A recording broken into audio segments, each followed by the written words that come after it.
Speaking of titties, not a pair. There's so many people, like people who are so feisty in this world. All these feisty people. I saw two deaf girls arguing in the street. Two deaf girls. One deaf girl said to the other, "Bitch, keep my name out."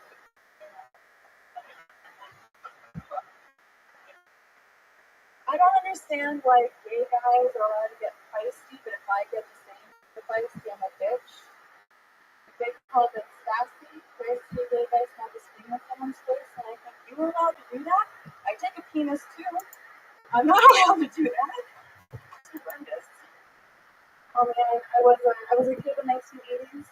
I would now like to do an impersonation of my father in the 1980s.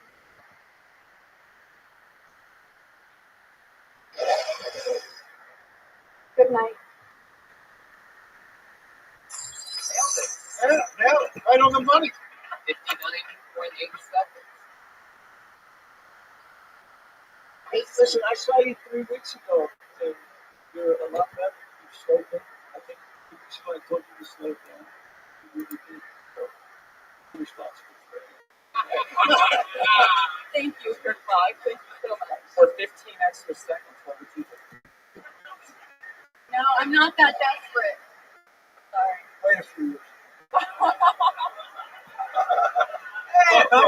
Welcome to show business. Now, it was great. Came out and selling drugs. I mean, a couple of those chicks going to use. Yeah. Two deaf girls or gay guys? You don't take a penis though. You can't take that one. Or do you? No, I don't. Okay. Oh, I give it. We're gonna give it. I think it's a leg. It's actually a penis with a fucking chew on the end of it. Now, I love great premises, and I think the two deaf girls fighting is one. What do you say before the? Do you say that they're yelling at each other, or arguing? They're arguing with each other. They had it back in. Yeah, I thought I was gonna do it. Let's keep going that way. It's just like Josh Martin. He's good, man. But then the angle also might be you weren't then the one bitch got pissed and screamed her fingers off. Right. And then the one bitch got pissed and screamed her fingers off. You know, here's the thing. I noticed, like, you know, I was so saying to everybody, but, you know, great premise. They didn't want the next premise.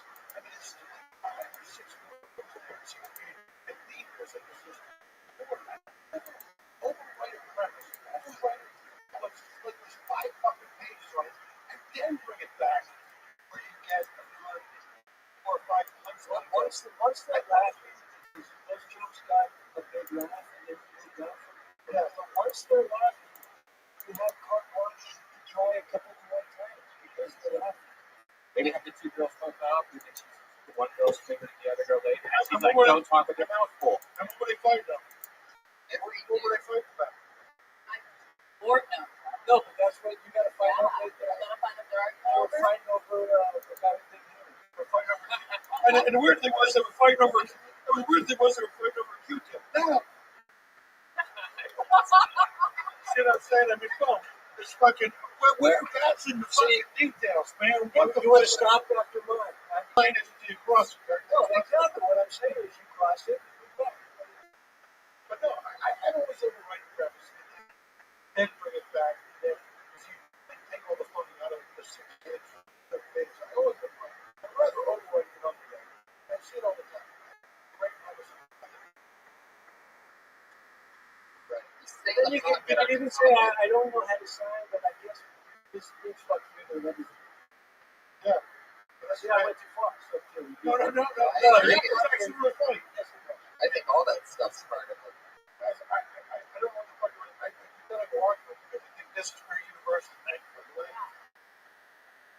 I didn't know whether they were arguing or just having a passion. Yeah, that's the thing that I But it's like watching. Who knows if they're fighting? They could just be fast talkers. Excited about Justin Bieber.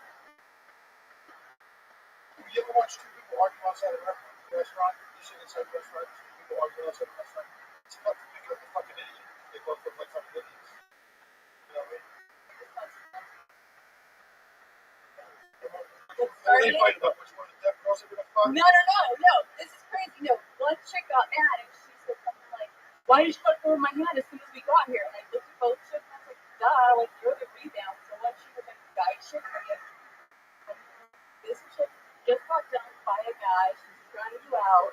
Don't be so upset. Okay, I mean, it's just legible. Yeah, and one girl was hung like a donut. So. But anyway. Great to work.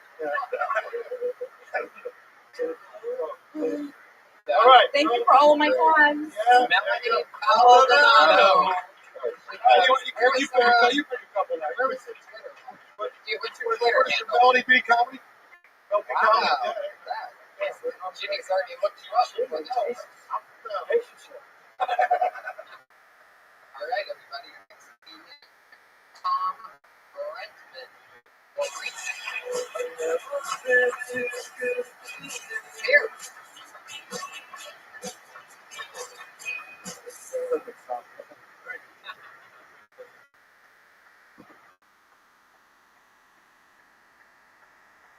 So anyway, just went through a divorce. Should have seen it coming. There were signs. You get home and you got this guy calling your wife looks at it, she goes, get that out. And then you think there's hope. She goes, hey, why don't we have a threesome? You're like, well, it's awesome. Okay. And then you get a text the next day saying, we're sorry you didn't make the top 3, there were 7 alternates. And it's not from her, it's from one of the other people. She's like, dude, you just said my husband testing. He didn't make it. But anyway, it's okay because my wife is crazy. How crazy was she? How crazy was she? Come on. Well, you guys quit. She's so crazy that she once convinced me that for her to tie me up before sex, and then she went to Vegas for a week. Oh, it's just over the minute.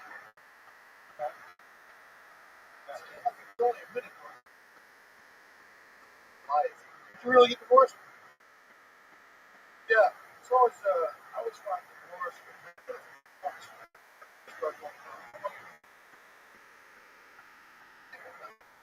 Yeah, I just started. Well,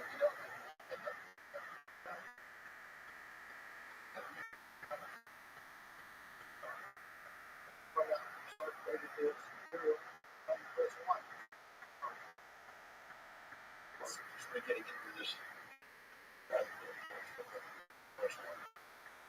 Good opening joke. The second joke I was kind of confused at. I think you just need to rewrite it a little bit better. I think I got the idea that kind of texting.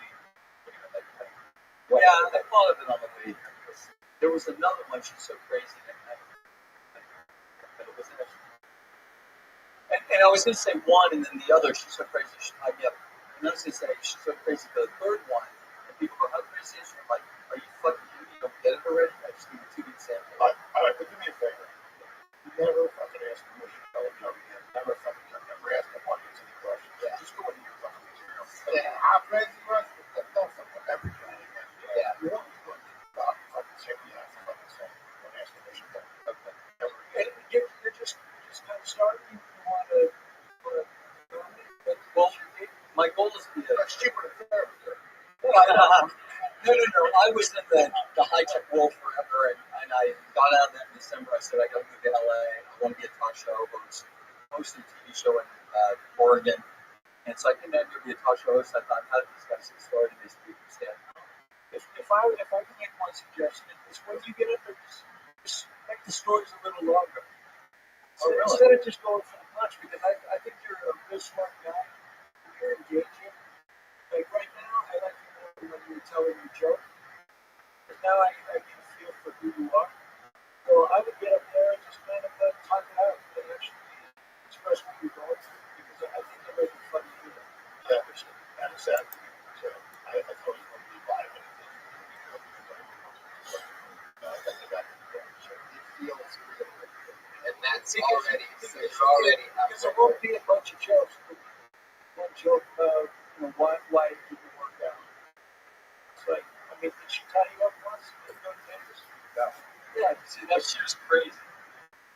What did she really do? No, That's she's crazy. Let's No, get into the real shit. No, she's like, she's in the Jewish bondage. She likes having his money tied up in an IRA account. No, we got married too quickly. She never told me she was my divorce. So you No, that's true. It's unfortunate. I love her to death, but she has more mood swings than Cal Face here. Is that what you're saying? I could tell you stories. Yeah, I get it, bro. Yeah, but don't tell us stories, but Tell the audience stories. Once upon a time. All right, keep going. Time check. And also, one last question. What's your day job? How do you make a living? Oh, I basically just quit and I'm down here. I've been here since, That's good, man. Wait, what? I was I was fortunate enough to get Silicon Valley. And, but that was never me. Entertainment is something I've always wanted to do. And so you made money. I was now you're coming down here to pursue your dream. I was making money, but I was dying. You know, it's like, Bang on the inside, right? yeah, because it wasn't me. It's like, I'd rather starve and do something I love. Field dreams. I work for food money. Yeah, well, See, but let me tell you, that's the shit that you need to be talking about. Yeah. You know, don't start off with your what. Talk about who you are, why you're here, excited to be here. Do a podcast, make a lot of money. yeah, and believe me, you'll strike chords in the audience too. Now, if you tell those stories and you tell them real, you'll strike chords in your audience too. I can tell, and I noticed this as soon as you grab the mic, I can tell you have a lot of pent-up thoughts and energy, and that's why I think we both sort of like, are you just starting out? Is this just, and I don't think it was because of the material life and the fact that we don't know you and obviously you look a little bit older than the average young guy. But I also think that you exude, that you have some life experience and, you know, have shit pent up. And it doesn't matter how old you are, because you're ready to just pour this shit out. Exactly. And the truth is, I'll say this, don't look for the left. And you'll get the left. Yeah. You're already a grown-ass man. You know how you sound, you know how you talk. You hear that, ladies? That's great. Now, who the fuck do I have to show my cock to? Get a drink around here. That's real great. Good luck with your. There you go. It's Tom Reason, everybody. Yeah. Great. Good luck. And believe in yourself. Good luck. Just, All right. just because your wife didn't believe in you doesn't mean you don't have to. Be on Twitter. At Tom Reason. And you purposefully R-E-I-T-M-A-N. And you go get your bed and just fucking go get it. I love that at one point when you said therapy is more expensive than this. Tracy's in the back of the room and she started applauding. Yeah, certainly. Pretty soon Crazy's gonna have her own spin-off. One Yeah, girl, well, you know what I mean? house. Why waste all that money? Why waste all that money on therapy when you can get a tit shot? You know what I'm saying, Crazy? That's Jimmy's Crazy's going to end up marrying Tom in a week. Yeah. He's going to go for Totally. one They're going to bipolar. have a podcast in a week. They're already talking. They're already talking. He's going to, look, hey, welcome to your bipolar future, motherfucker. You just got out of one. He's going from bipolar to bipolar, coast to coast. She just grabbed his dick. I think she went for his wallet. I think she went for his wallet. She went for his wallet. I'm going to take your bottoms off. You can do it. Oh my God. No. Your microphone's off. You're off. Stop it. Thank you. Get on the stage. Crazy, don't act like you're there. Tom, run, fucker. Tom, run for your life, Tom. Care for that bear trap down the bottom of the steps, she said. He was in Silicon Valley. I saw her tits earlier. Take her to Silicon Valley. Be careful. That bear you hear is actually her pussy ground. Oh, listen. I've never seen a girl. Tom, if you take her to a nude beach, make sure she fucking touch her tits in her sneakers because it'll look like someone's following her. Now, thing is, I got to defend that. Actually, you guys look good together. I think it'll work out. Tom, you fucking got a winner there. You've already seen her tits. Yeah. All right. Let's just move on. Oh, we got to give it a This listen. is a new comedian. It's Scott Kidd, everybody. Here he is.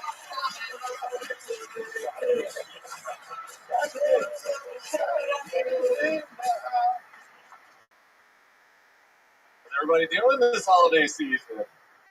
Good? Thanksgiving, Hanukkah, all that crap? Good? Yeah? You'll have like family, you'll get together, fucking much? Great. Don't care. Anyway, I'm trying to fuck. The holiday season. Fuck, man. Dude, it's hard. But I work well under pressure. That's why fat chicks like to fuck me.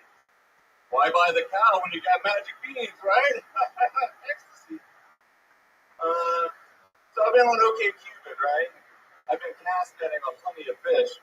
But OkCupid, I play this little game like, who wants to fuck me? 5 stars, 5 stars, 5 stars, 5 stars, 5 stars. Has never come. But I did meet this one chick, and I found out that I actually do have a girlfriend. I found out because my box of condoms turned into a box of tampons. That's when you knew. Yeah, that wasn't that great. White people. Yikes. Wow. Just fell down.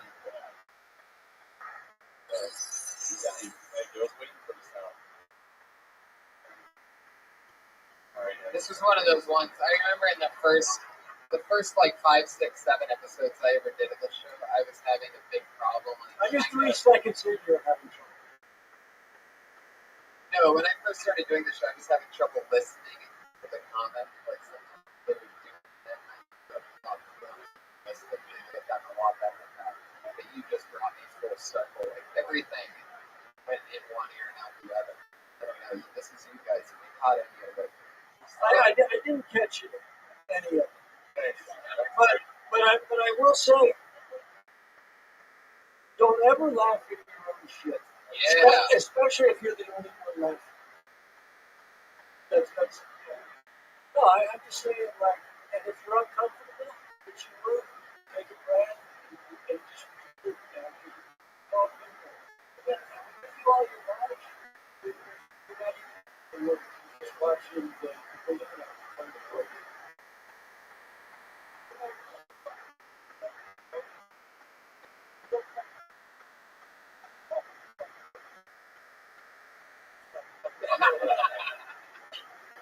You know, it's just fucking freaky. Look, we all want to fucking thing, right? Fucking, you know, we can connect and talk about it in a real way.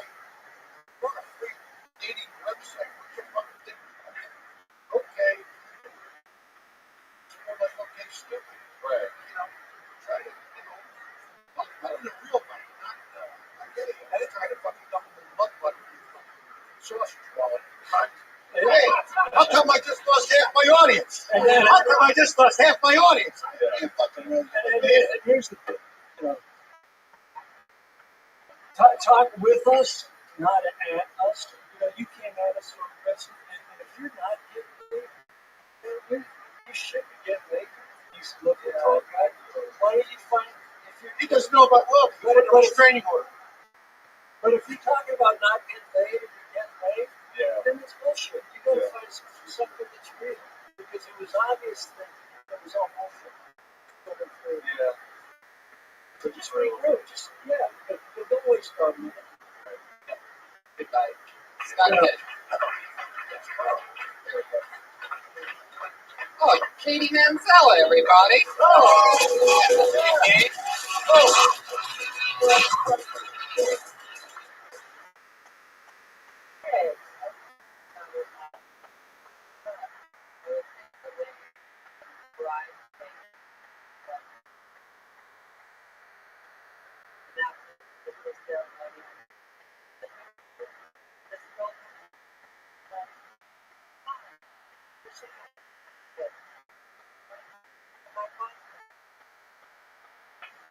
You know, it's like, do you think I woke up just amazing? I've been drinking too.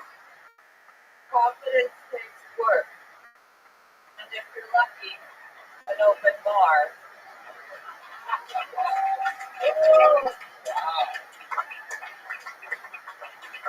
Thank you. Loved it. That's it. Loved it. I don't know if anybody's. But did she have more time? Right, you have another 20 seconds. Do you want to do another something, or is it You want more to fucking to it? roll, young lady? So yeah, I'm not an alcoholic or anything, you know, I've actually been like kind of coherent lately. Even when I'm having sex, which is so crazy because usually my favorite sexual position is blacked out.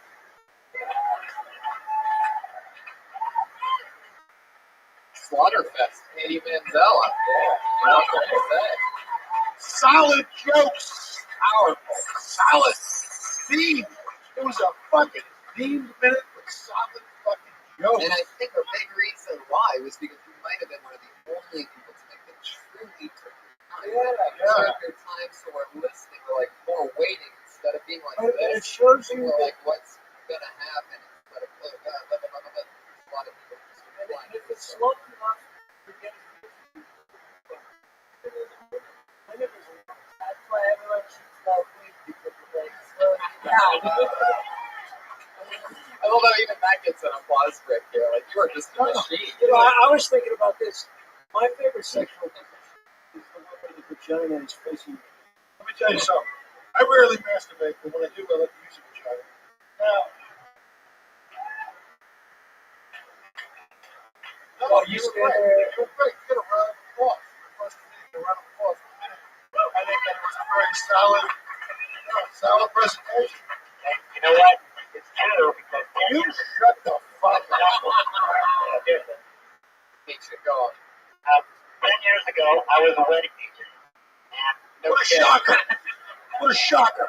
And he sold the DJ equipment to get that suit. Now, And she's right. The liquor does help, because people are shy at first, but by the end, grandma's even out there. It's a beautiful thing. You're right about that. Now, how do you feel about what you just said? Did you think it would go over better? What do I say to you, Jim? You're tenacious, Jim.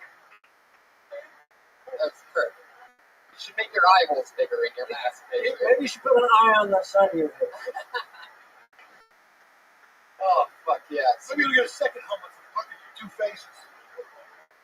I love that you're a radio DJ too. Every week we find out you got another job. You do me a favor, I just did look a lot of things. I've never at known me you. go oil can.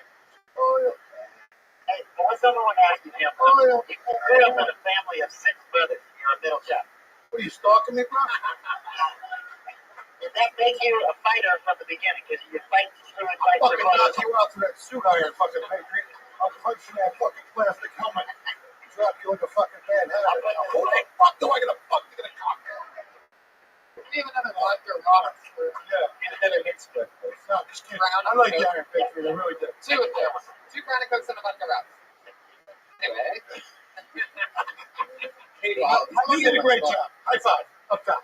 Katie, Great job. how long have you been doing comedy? I know from other shows that you go that's called like the Team Gun show and stuff like that. You have that show with Classy Warren. Is it once a month? Once a Once week? a month, we have a show at the Oh, you did it with Ryan Singer. Huh? You did it with Ryan Singer. Oh, I love Ryan Singer. Yeah, he wants that book, right? Oh, it's Been on my show because it was how come I haven't been on it? I don't even Did you know work who at you are. NASA also? Or Yeah, I mean, like, I wasn't a fucking. non-officially, I work for his space. there's no reason why you couldn't have been an astronaut. I was asking you serious questions. All right, fantastic job. Thank you. Katie Manzella on Twitter. Nice. I actually did a show with a person. She does a show with Classy Warren. But we did a show a couple weeks ago from the Valley. A lot of fun. He is filming it too. So it's amazing to see growth. They've been doing some old spots like every week for a few Yeah, years. they don't have to look. Really They should incredible. back it up for you. I love it. Applause breaks in 30 seconds, 40 seconds. And that's too bad. Everybody And you should don't know have to just apply. you know, I can be already into a pause break because if you're doing a 5-minute set and you can do something like that in the first minute, the rest is Yeah, I know that. 50 to 60. You could pull back to 25 seconds. That is another cheese. Well, every week we have 2 regular girls that come on and do a minute and do a minute every single week. This week will be no different. In no particular order, going first this week, it's good where she dropped out of college and started here at Quiltony 28 weeks ago. She dropped out of college to pursue her dreams of being a comedian. She is Kimberly Collington, everybody. What's up, guys? So, I've been having a few issues. My roommate started dating this guy a while back, right? And they started getting this really cute thing that I have really adorable. And at first I ignored it, and after a while I knocked on her door and I was like, hey, you keep it down, I have to work. Then I started thinking, it does a lot of good for me, right? I never forget who I'm praying to. Dear, oh God! Yeah, it was God. Yeah, perfect. Dear God, you know? And that helps me out a lot in life too. And sometimes I'm sitting there and I'm listening to her moan and I'm like, this is kind of like a lullaby, right? I can't sleep without it. The other night, I told her not to calm it down, right? She did. It was quiet. And now I'm knocking at her door like, hey, can you please stop? I have to work in the morning and I can't sleep at all.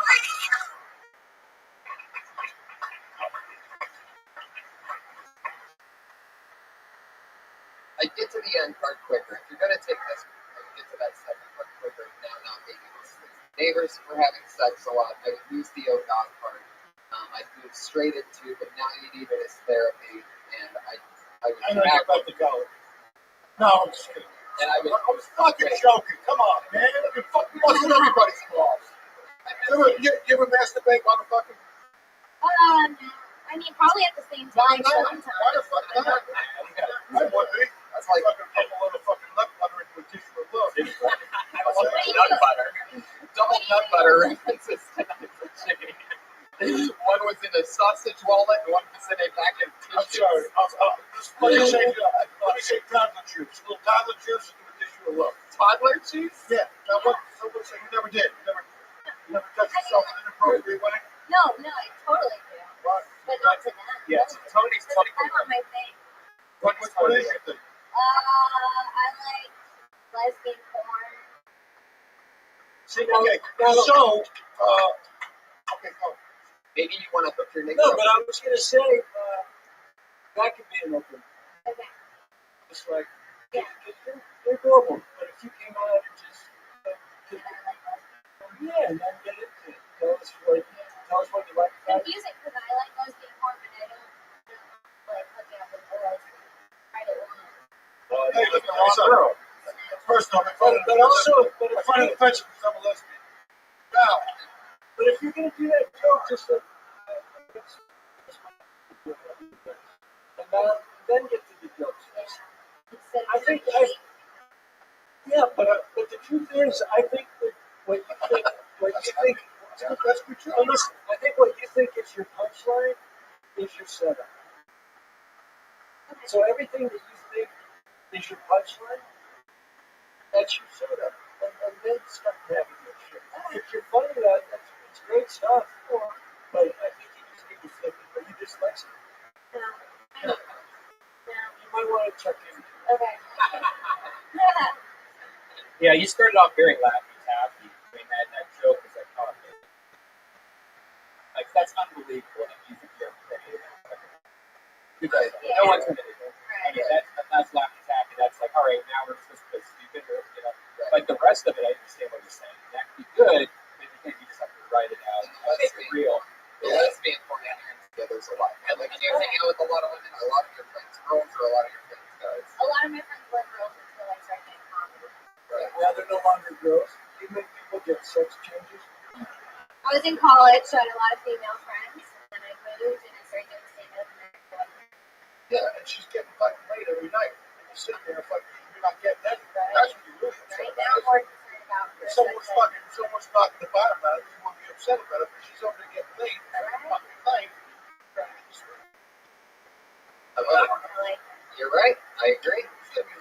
And lose that beginning part, lose that stuff, and start to tackle some of that stuff, the real stuff that. Take your punchlines and musical setups and do rock and roll. And if you're not a lesbian, don't get off of it. It confuses Doesn't make her job that much everybody. You're wasting it for us. Can't have you being a lesbian. First of all, oh, I every fucking guy knows. Every woman knows a guy with somebody's stomach, a guy with kind of thick of it. And then there's a few of us who have both. That's right. Some of us are products of superior genetic breeding. I can't I really didn't comment. ask for these gifts. We all have a superpower. We all have a superpower. Twitter. Next. Her name on Twitter is Kimberly Congdon with a C. Congdon. We're done picking names. I love your energy. You're so funny. I'm not fucking it. Oh! All right, we got it. We have one other regular that goes on right now. You know her, you love her. Here she is, Sarah Wineshank, everybody. Sarah Wineshank. Been going to a lot of bridal showers. I'm a fan of bridal showers. For those of you who have not been to a bridal shower, what happens?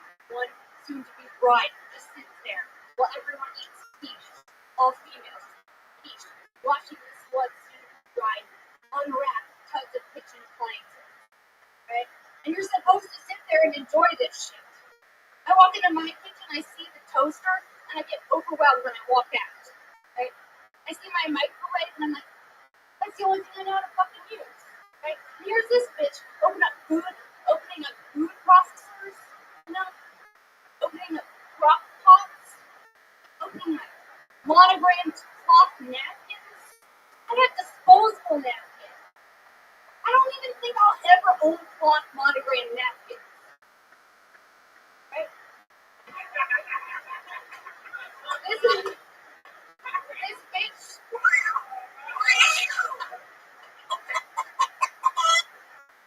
You have a great problem, and that problem is shown by when you said right, the laugh that you got. And that great problem to have is that you have the stakes raised and you have everything set up perfectly, and everybody is now waiting on this shit.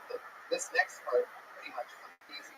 If you sit down and you actually say why you won't have your monogram on the napkin, why the toaster freaks you out.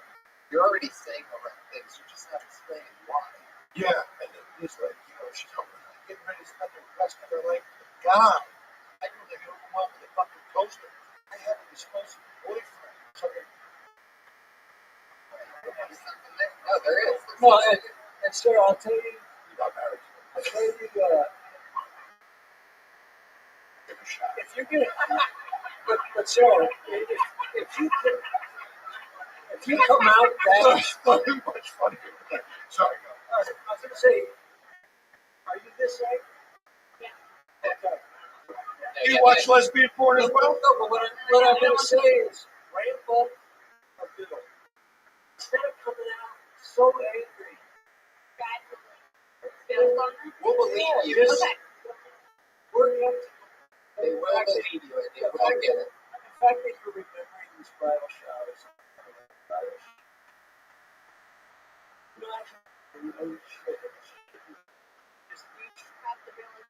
No, because then it's real. We want to do the right with you. If you just come out fucking raging, we don't even know what got you to the rage. I mean, do you want to get married someday? Any of that shit? I just don't want to. That wasn't the question. That wasn't the question. Well, I mean, that's why I That don't was like not it. the question. Yeah, but work up to that. You know, why don't that's the question. What is it about opening your shit because think about something in your life that you hate? Or your own personal, obviously you have disposable like plates and stuff like I have forks that melt when I put my fork in food, like No, that's great, actually. You're right, because you could say, and I have a pot that I boil stuff in, and if I put my fork in it, it's not like that. And you're talking about 5 or 6 things, so I think the ramp up would be hilarious. Yeah, you're intimidated by a toaster. I just put a cookbook. I can't use it. Every recipe's supposed to make a clean pan. And another thing and I love those notes so much, because the truth is yeah, that is for comic boys, and it's so true. If we watch you go from regular to that instead of just at that, it seems like you're doing more of a character, but we know it's you because we see you every week. So But the truth is that if you make the flipping from a man, it's as funny. The way you feel right this minute, that's how you should start to feel. And then build up. Like, You see what naturally. in real life, what would happen? Like if you're talking to somebody and then as you talk to them, they're pissing you off, you feel it building, you want to see it build also. It's a And Let's also, just see if she make a real connection with the audience. They watch people on your side. Because you're likable. We want to like. show us the switch. We wanted the sweet side. Yeah, show us the switch, and then answer why to all those things that you tell us. You give us the wheres, the whats, or the whys away from. Sarah Weinschenk, everybody. Princess Shank. And we'd like to apologize to all these people. What do you guys got coming up? You're on Stars. You have a special. You have a special coming up. Yeah, no, I just filmed that Denzel's new stand-up show. Oh, that's right.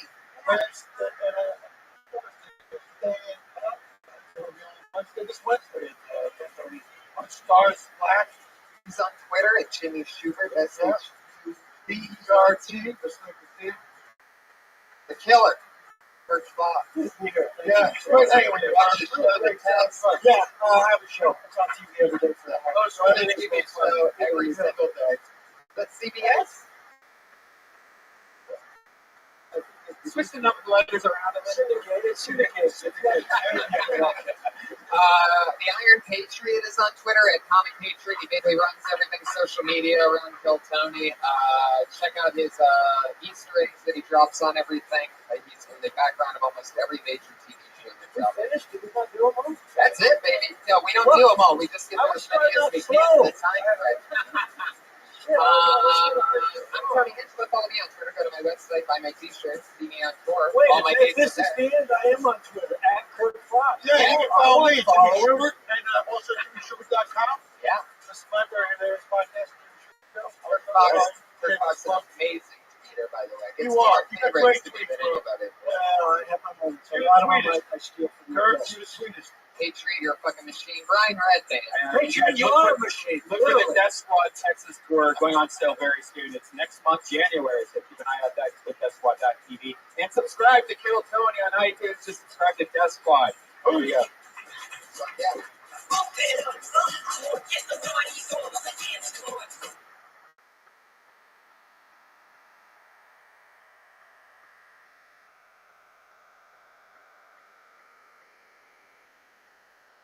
Oh.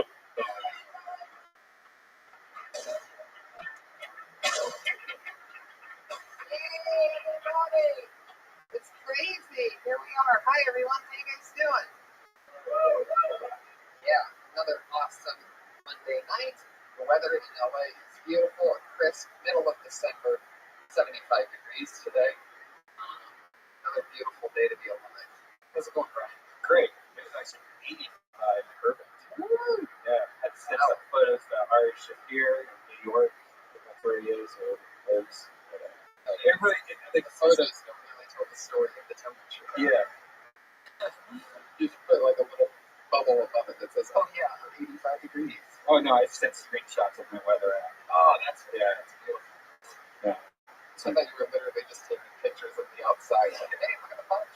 He moves to New York. Like, I understand why he moved to New York, but shit. Yeah, New York City. Yeah, great city, but when it's cold, it's just, yeah, sucks. Fuck yeah. Sir, can I make that a double for you? What the fuck are you ordering back there? Jesus Christ. Guys, I mean, what the fuck? Holy shit. I want the whiskey in one glass, the ice cubes in one glass, and another glass. Here, just give them this. I just don't want to hear it. My God. What the fuck? It's a live show. What was it? A movie screen? All right. We went to, I know you were out of town, I went to brought Death Squad to San Jose, and that was a really scary place because the San Jose Improv, if you've never been there, it's an old theater where Houdini used to play. It's just like a humongous place, and it's like, what, this is not an improv? But we were, never going there before. It's really scary to try to like sell tickets to something that big, and we, the whole bottom floor was all sold out, so it's great. So we were successful for Death Squad at San Jose. That's awesome. And we're going to be in Texas. Tickets just went on sale for me and Tony's Texas tour dates. That's right. January 9th, we're going to be in Houston. January 10th, we'll be in Austin. And January 11th, we'll be in Dallas. We're also doing a live podcast in Houston, but they're all on sale right now. So if you're listening to this in Texas, here's your chance. But the live podcast may or may not be a Kill Tony. Yeah, So we don't want to give it But there might be something fun and different as well. Yeah. Well, maybe. I mean, it seems very hard to do in the next 2 weeks to figure it out. Right. Unless the Patriot wins the lottery and buys his own ticket. Yeah. The Iron Patriot, everybody, our head of security, unmiked, completely unmiked. Yeah. Josh Martin is the most worthless producer. Yeah. Well, the big thing is pointing straight up the air like they're left eat and something I never had in my mouth except once. I didn't know what to do. Not even around to. It's not even around to hear me insult him. The guy whose job it is to keep the Iron Patriot's microphone in front of his chest. You're damn right I can, you son of a bitch. Put your hands together for the Iron Patriot, everybody. It's here. Our head of insecurity. I'm excited about that show you're doing in Dallas, Tony. I'm going to tell you what.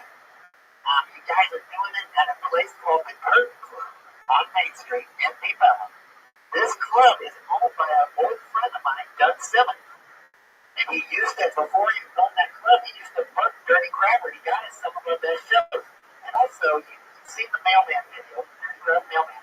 It was filmed on that street. So you are going to hallowed ground right there. Sweet. And let me tell you a little bit about D-Bell.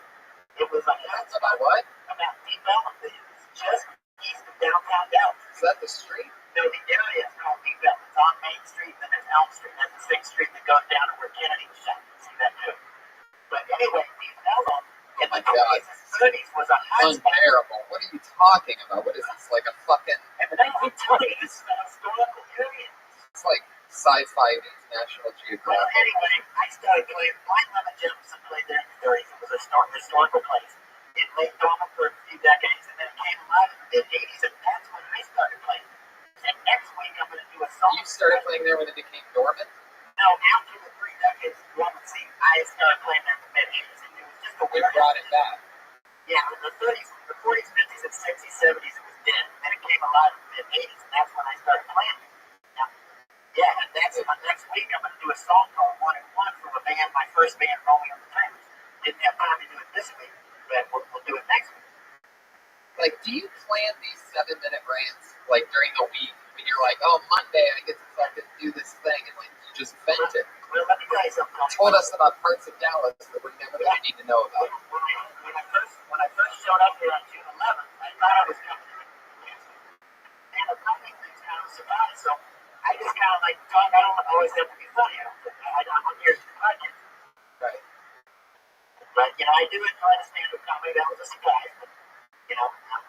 But that's why sometimes everything I say isn't funny. I like to give out information. And We know that sometimes what you say isn't funny. I mean, there's definitely, some things would have to be funny for us to be so confused that we might think that everything you say is funny.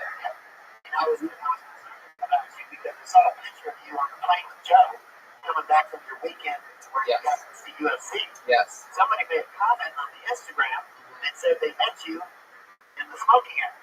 And I was concerned that you turned back to your old ways. Now, I went outside, and I had to go up. I went to Joe Rogan and I did the Crest Theater in Sacramento this Friday. It was a lot of fun. Sold out show. Sacramento was amazing.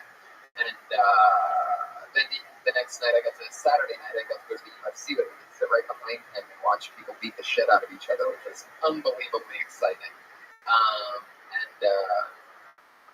So there was one point where I wanted to maybe, I used to smoke pot on Saturday. And so when I went there, I had to go get pot.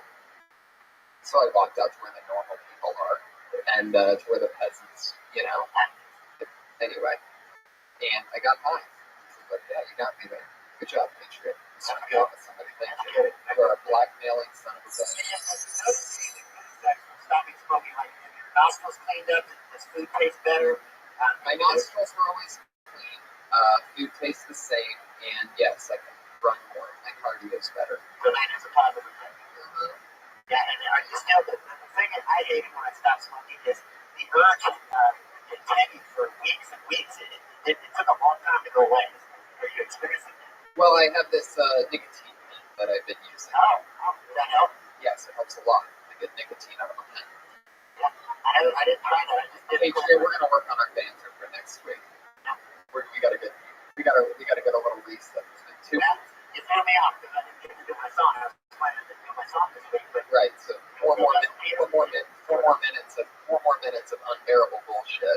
that I said we have to save until next week. Patriot, are you okay? Like last week, I noticed we were making a lot of noises out of the thing. Well, I'm working for serious way. There you go. Well, I love you for keeping us safe, Patriot. Yeah, I'll continue to do that. Why do you have to say my name so weird? You should, if you ever get a chance, look at his YouTube page, because not only does he have like a lot of music videos, but he has like these short movies he made with like his neighborhood kids and friends and stuff. And it reminded me of like a lot of the videos I used to make. But one, you rocked some of the most amazing hairstyles back then. Like you have like the huge bullet lion cut hair. I went through different stages and you did, because right when I, 85, when I was graduating high school, I went for the mullet, like the Duran Duran form. Yeah. And then by the early 90s, I let it grow out all one thing. How come we on every story you take us through like the 70s, 80s, and 90s? What the fuck are you? There was one video where he was rocking like a crazy mullet, and he had his pants stuff hit with no socks on, and just like those Dockers. Remember those Dockers, like penny loafers or whatever they used to be called? The best is Share My Banana. You got to watch the live video of Share My Banana when she hands out if you don't know, he was in an unsuccessful rock and roll band in the 90s in Dallas, Texas, and it's like the B-52s meets Nickelback. And what he would do is he has a song called Share My Banana. He would give the audience bananas, and then he would do this shitty song in front of them. And they would throw the bananas at you, right? Yeah, not all the time. But enough for you to get hit in the head with a banana in your own music video. There's a part, and then the camera cuts away really awkwardly after that, after you put your hand up to your eye, like, oh, I just got hit in the head with a banana. All right. Well, Patriot, I'm glad to have you. Thanks for keeping us safe. Another very, very exciting episode of Kill Tony. So with no further ado, what do you guys say we get this thing started? You know how we do it. I always have two awesome, amazing guests. And this week is no different. My vast account of hilarious friends reaches no boundaries. And another fun week of an example is in front of you. In no particular order, put your hands together for tonight's guest, everyone. You ready to roll? You know him, you love him. He's got a lot of things happening. He has a book out. He's one of my favorite rising comics in the world. Hilarious. I love him as Pick Bottom. I love him on Comedy Central. It's Moshe Kasher, everybody. Hell yeah. And also, one of my favorite people, a good pal of mine, one of the biggest touring comics in the entire world. You know him, you love him. It's Russell Peters. But yeah.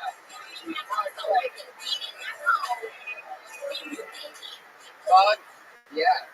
We are talking stand-up comedy. Heck yeah. Yeah.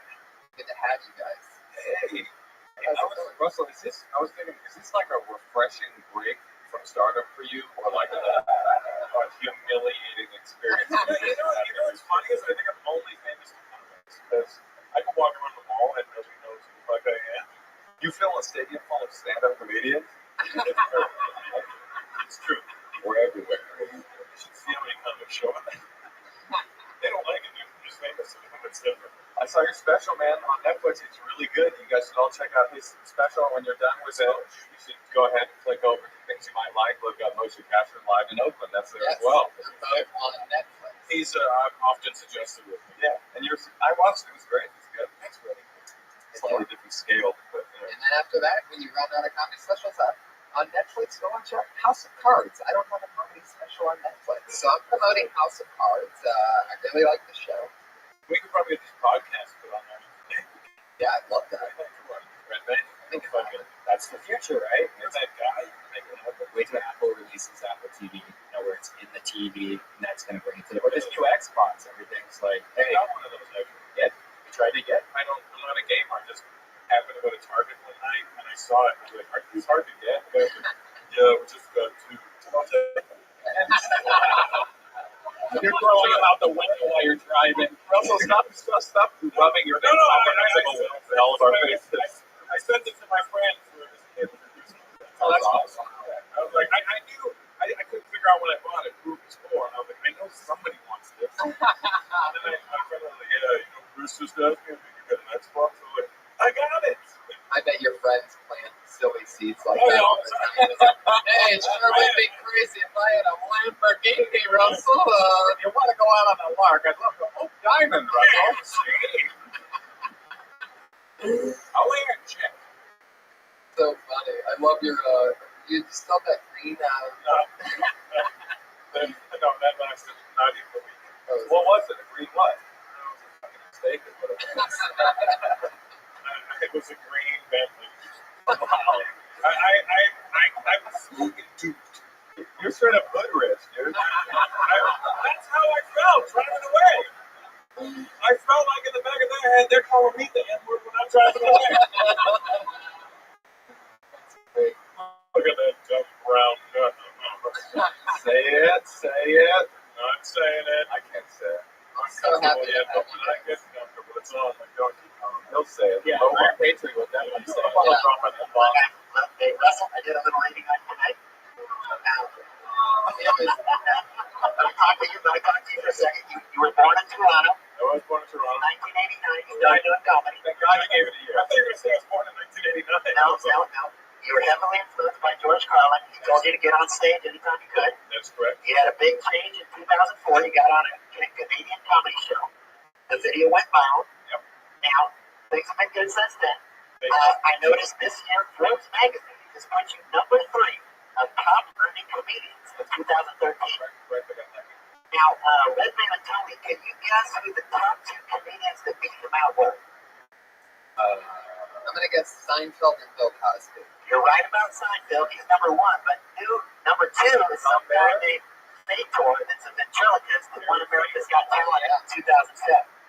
Now, Russell, what I want to ask you is, what do you think you need to do to improve next year so you can get number 1 instead of number 3? Well, I think we need a hit sitcom that makes $500 million a year. I did a little reading on you. I want to talk to you, Misha. Can I just acknowledge before you get the motion that you have, I've noticed the last few weeks, because you're our research, I mean, you always do that part that I don't do, where you sort of reintroduce me. Well, I got more And I time. just have to say, he's number 3 on the Forbes list of meetings. How do you turn that into some weird insult? Like, what do you think you could do for what? Like, that's like, how do you ruin it? How do you piss on number 3? Well, in football, if you lose the Super Bowl, you're number 2, but that's not amazing. You gotta get number 1. All right. I didn't even make Forbes at all. I was in Mad Magazine. You would have sold out of that. That's okay. I got an ad in the It looked like a building, and then you fold it into motion. But I'm happy, though. You know, it's like, what? You worry? Come on, guys. We're doing Mad Cheers to you. Moshe, I want to talk to you real quick before we start the show. Looking forward to it. Okay? We're starting the show. You were born in Queens. You came to Oakland at the age of 1.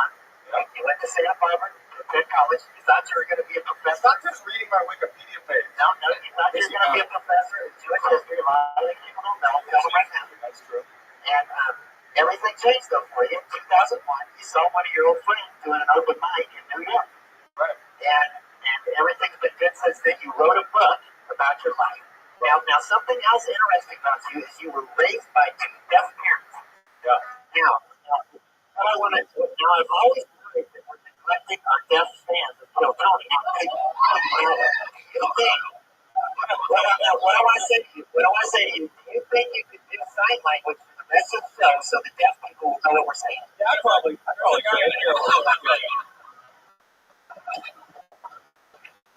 To the audience listening at home, I gave them a picture. South Africa, could be awesome. That dude. The angel viewer? Yeah. That's unbelievable. He supposedly was in a gang that killed 2 people. Yeah, that's why we still have gang signs all the time. Yeah. He did have a bounce to a sign. Yeah. Why are you guys getting weird about this? What happened? You don't know what we're talking about? You don't watch the fucking news? You want vacation? Nelson Mandela died, the whole fucking world knew about it. They didn't have TVs where you went on vacation? Where were you vacating? Fucking 9/11, what's that? 1988. I was in Tahiti during 9/11.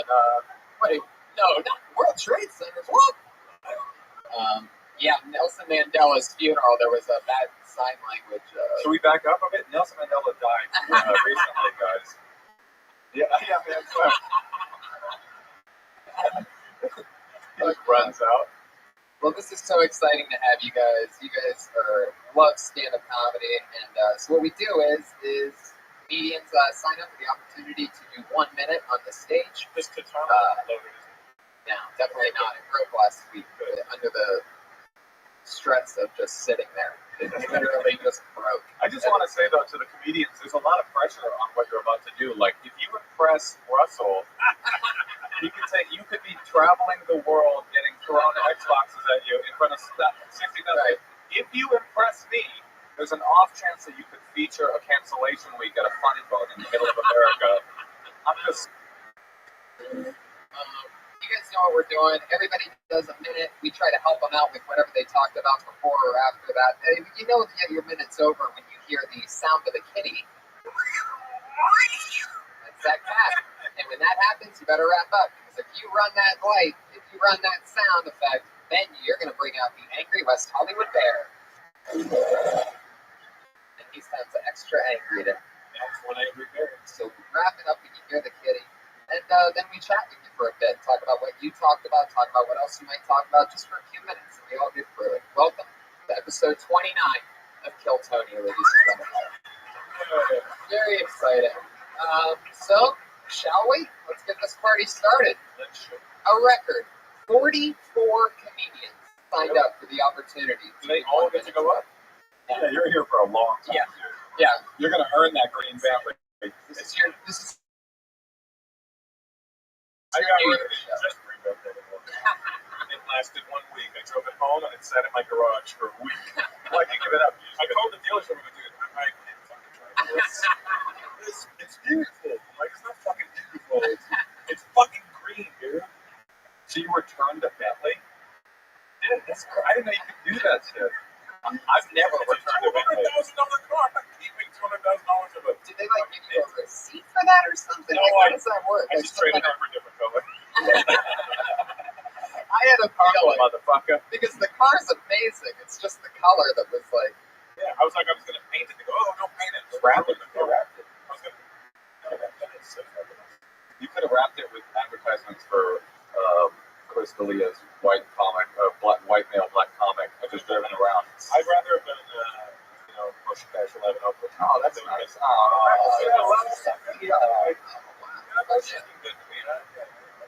I gave him a start in this business. I don't know. People know. He legitimized me. Yeah, that's right. Well, there's probably going to be, I know for a fact, a few comedians that signed up tonight. This is literally, they came here specifically to start stand-up comedy, to do a minute here tonight. So it's only a minute. Maybe we'll cover one of them. Awesome. I already pulled our first comedian, so let's get this thing started. Your first comedian tonight's name is Ken Gar. There he is. So my wife called me on our 1-year wedding anniversary, and she's like, how about tonight you pick up the porno on your way home? I'm like, okay. So I go to the video store, and I go to the back room with all the creepy guys, and it's like, Dad, what are you doing here? It's weird. And I picked up one, and I ran out, like, you gotta pay for it, but sure. So I picked up one called Naughty Girls 3, and I realized that girls don't get how the whole porno thing works, because she's like, we can't watch this, we haven't seen parts 1 and 2 yet. I was like, it doesn't really work that way, sweetheart. Like, I've never made it through 2.5 minutes of one of these things. So I turned it on, we're watching it, and I forgot one thing. I hate watching movies with my wife because she talked through the whole thing. At first, she's like, you think that girl's bigger than me? And she's like, do you think her boobs are real? And she's like, I saw the cutest sweater at Macy's today. I was like, did the sweater have 2 dicks in it like that bitch does? Shut the fuck up!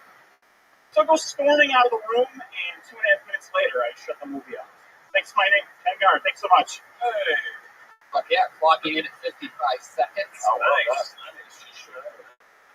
Keep it tight. That's right. No, you're not, right? How do we start? It all happened really fast. You can just say whatever. Here's my first concern. Yeah. It was that immediately when you said your wife asked you to bring up a porno video, I'm like, did you write this joke in 2005? And I'm like, where the fuck did you find a video? So why don't you just save your money and buy a laptop? So I go, I get the laser disc, I put it in the trunk of my car. Can you believe the tape was chewed? They didn't even rewind. Nobody was counting. Is it a true story at all? Yeah. watching porn with my now an ex-wife. But When did that so happen? the stroke was written a few years ago. Yeah, it was. So it really was. You were married. There was videos. I had a lot of stock in Blockbuster. Yeah, it was. My kid sat on the way home. It was a few years ago, yeah, but I mean, it basically stemmed from we watched porn together, but she wouldn't stop talking about just anything. What Just porno would you watch together? Oh, just anything. I mean, it was just kind of like, Was there another girl's group? no, that one actually. I'm just saying, I always say commit. Like, I have a theory in life and in comedy. The details separate good from great. Yeah. So the more real the story is, like the more genuine facts in it, that makes it funny. Like when people just yell out a number, like I did this, whatever the number is, if that fucking number adds up to that, it makes it amazing. You know what I mean? Yeah, when you say you stole it, like fuck you, I didn't like that seemed unnecessary. And like we don't really believe that you stole a video to start running. Like we No, that was a joke. Oh, But to the Iron Patriot, apparently he's missing the point of the jokes right now. But to the Iron Patriot, too many details can also spoil the joke. That's also true. So let's not get over. Right. I got taken. Look, he did. I mean, I got taken out when you called the woman a bitch. But that's a personal thing. I just always feel like when dudes call women bitches on stage for no reason, no humor-based reason, like there's no punchline. It's just like that's a bit. Well, I have a backstory. No, it's the woman in the porno. Oh, no. It came across, but either way, it came across as like you were extremely mad about something. Okay. But one of the things I noticed is like you were saying, more detail the better. So like for example, she actually asked you to go out and get a porn video, right? Sure. Yes. Did you go by yourself to the video place? So she didn't go with you to pick one out. No. So you had to guess what type of thing she might be into. Sure. But like you don't take us on that part of the trip. You know what I mean? That might be a part, right? And Yeah, that's the whole something conversation. Yeah. Good way to. Yeah, I used to go to the video store back when there were video stores. I was still living with my mom, and I would rent pornos, and I would go into my room. But the VCR we had lost the remote a long time ago, so I had a broom in one hand that I would fast forward to the called it.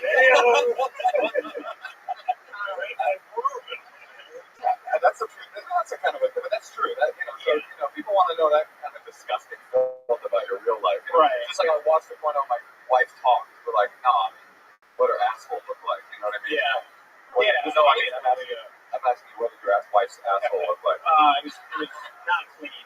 Oh, all right. That's an interesting approach. Well, I mean, the premise of the joke is she talks through every movie. Yeah, and I think that's really where the premise is. Right. I got an idea. You want to take that? Yeah. Flip it. Exactly. Right. What if you set it up as my wife asked me to bring home a video, a movie, a romantic movie to watch on our anniversary? So I brought it home. I put it on. She couldn't stop talking. How about a movie doesn't bring home a movie? Nobody watches one. Well, I'm just saying. I'm saying at the end of it, then you reveal it's not Sleepless in Seattle, keeping with 2005, right? Right. It's in fact, hardcore gay anal gangbang, which is what I'm assuming you probably did, right? In reality. Okay. Yeah. Or I could just watch it on the Xbox at Russell. Oh. Well, Speaking of your ex's box, What's that for? Trust me, you'll return it. But you really went to a video. You really did that. No. I had it was completely So here's the So story. when you first said, "Was that true?" and you said yes, none of it was true. No, I lied. Yeah. So we came home one night drunk, and she's like, "Do you own any porn?" I said, "Yes." Oh, let's watch. Wait, this was your wife on your 1 year anniversary? On your 1 year anniversary? That's what you wanted to find out? No. Never checked the drawers. It wasn't your anniversary. It wasn't our anniversary. I just thought it was going. Was she your wife? Yes. Is she real? Yes. Were you alone? At what point? Right now. Yes. Ken? Yeah. We took a lot of time and I felt like we got nowhere with you. Okay. Look, these are good notes for you, Ken. Yeah. Now when you rewrite this show, you can make it streaming or Netflix or fucking pay-per-view. Or YouPorn or YouTube. Well, or that. He's talking about his girlfriend now. Right. He's talking about the inside of those weird plastic pants he's got on. He just jizzed in his porn. Well, Thanks for the notes. Ken, thank you so much. There you go. You bet. Ken Gar. Comedian Ken Gar on Twitter. No relation to Terry. Terry Gar. Is that a figure skater? while, but yes. He's doing it again? Three's Company, right? No, that was fucking. That was Terry. That was Don Nazi. Very angry note. Oh yeah, Mr. Mama. Yeah, she was blonde and she was cute.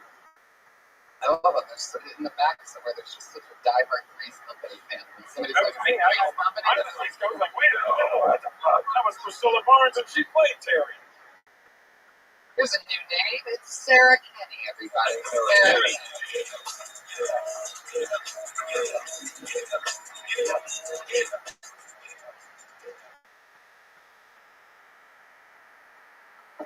So, I've been seeing this guy for the past couple of weeks, but I think it's because of all the acid.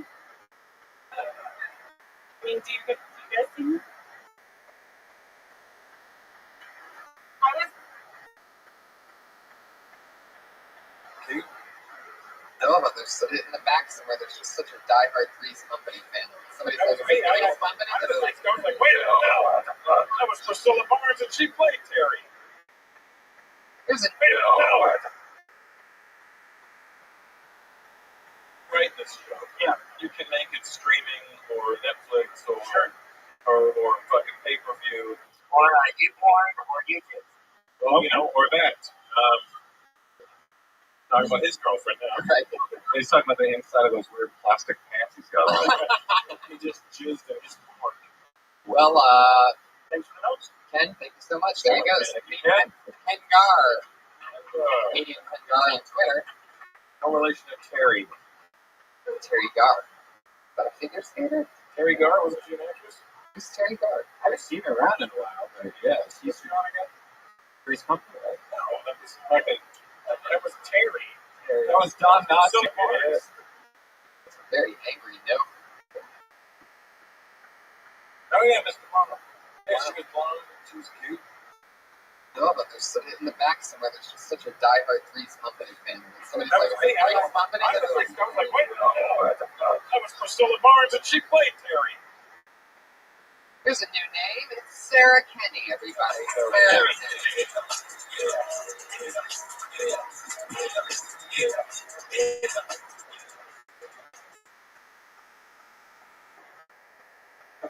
so, I've been seeing this guy for the past couple of weeks, but I think it's because of all the acid.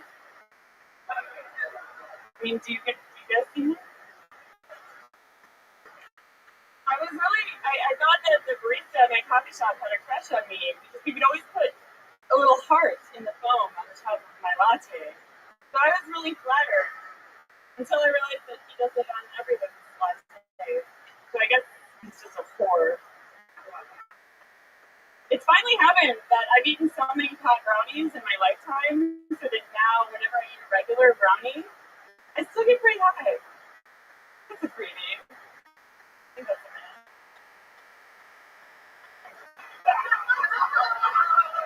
I started this gluten-free diet recently, but I'm already vegan, so it doesn't leave a whole lot I can consume on this diet.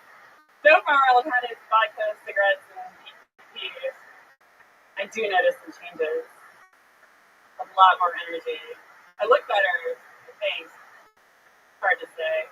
Isn't it weird sometimes that you can lose weight? There you go. You did it. Sarah Kenny.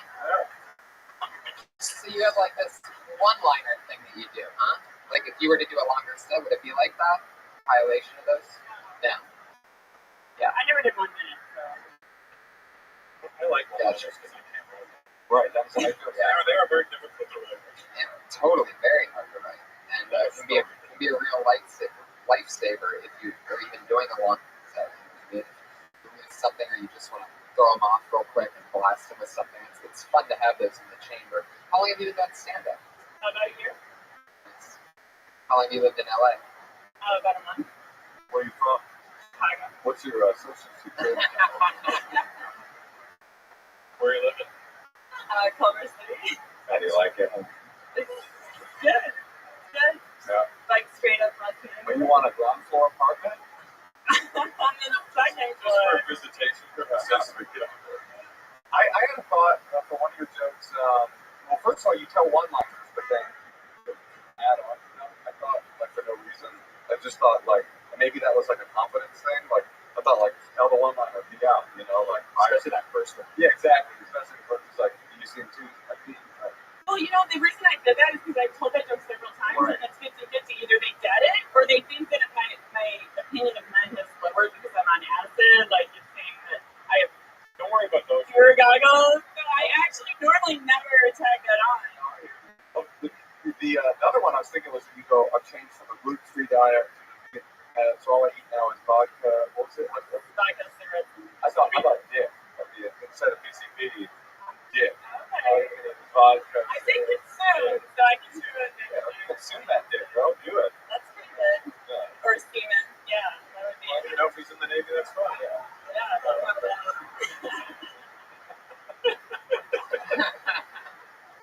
Awesome.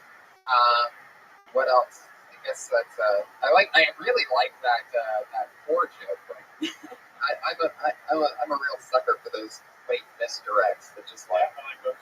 yeah. So that's fun. Did he really do that? There's some guy that's doing that. That's hard. Yeah, it's a common shape that they will make in the top, but you can see it as a heart or just, you know. That's interesting. Maybe that's just like you're so lonely, like you see. But I art. interpreted it, yeah. It's like the psychology. I see tits. I used to work at a sub shop back in the day. You looked at a sandwich? Yeah, sandwich and sub shop. And I would like hello and the mustard. Like that. Really? Like the hot chick would come in and I'd like put my phone number and then I'd put the bread on it. Was that That's how you can get a girl. It'd be better Someday I will have a green Bentley. yeah? Shit. Yeah. Or you wrote help. I have an idea too. The thing about one-liners, this isn't really an idea that I feel comfortable telling you because I'm not really suggesting you pick a persona, but the really successful one-liner makers, really anybody can tell a one-liner. That's the kind of thing about them. It's like the way Russell tells jokes, like they're really his jokes. You know what I mean? So like a one-liner, the real famous one-liner guys are people that have picked a kind of persona, like Stephen Wright or Tree or Mitch or somebody that picks a particular way to deliver what they do. But do it to you though. Yeah, exactly. Yeah. Or I just like how you're answering us right now with being perfect. You know, sure. Yeah. You know, that's kind of It's like this is what I'm saying. I don't give a shit. No, like in a good way. I'm not saying the bad, but like that would really work for you. You know what I mean? Like, yeah. Sure. Got it. Well, there you go, everybody. Sarah Kenny. Hey, Sarah There she Kenny. goes. She's on Twitter. SKenny24. Kenny 24. You guys remember when you first started comedy? Did you have any jokes that were looking back on you? Remember any terrible jokes? I have a good career. No, not for me. No. I should have all of it. No, I had garbage. I was fucking terrible. I was horrible. Do you have any examples of like a terrible short joke? I know your very first time I went on stage, how bad I was. I hate when you guys go, first time on stage, I killed them in the clubhouse, and you come back and hit them. Go fuck yourself. It doesn't work like that. You know what I mean? Right. That shit was terrible when I was like 19. Do you have it on tape? Did you record it? So, you know, one of my friends had it on his Fuck it, I'll just talk about it. This was 1989. That was the fucking hot thing to have. And then, somewhere. Wow. Terrible. Oh, my wife actually asked me to bring home a microcassette for a 1-year anniversary. Of audio form. Have you ever told this to me? Because it makes sense. I remember a very early joke that's very bad. Actually, my first joke I ever wrote was a good joke. But then I had about 5 years of it. But this is the bad one. You know how every time you burp, people say it smells like salami? That's why I've been eating nothing but salami. So the next time some motherfucker says, that smells like salami, I'll say, that's because it is. By the way, I fucking love that joke. That's what my sense of humor is. That sort of starts at salami and ends at salami. It doesn't move from salami. It's like a misdirect. Like you think that there's gonna be a flood, but it's just like, what? It's like, oh, he's going somewhere with this. You know what he did? It's not salami. It's just stayed in the pocket. Trust me. Whoa, it was in 8th grade. Wow. You ever be breaking up a quota with your buddy? That was at the end of the year. What's up with the wave?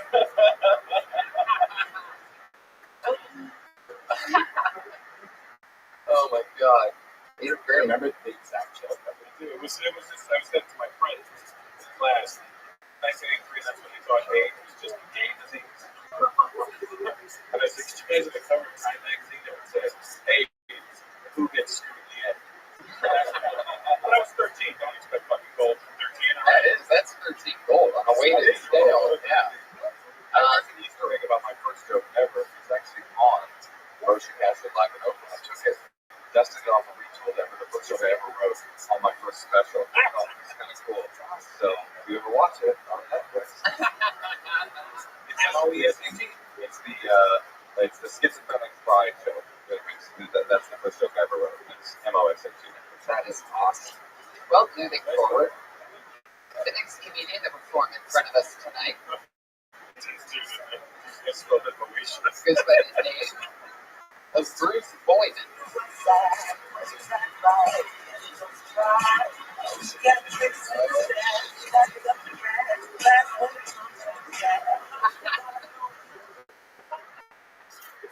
Everybody, let's just go together. It's great to be in Hollywood. We've got interesting characters we got there.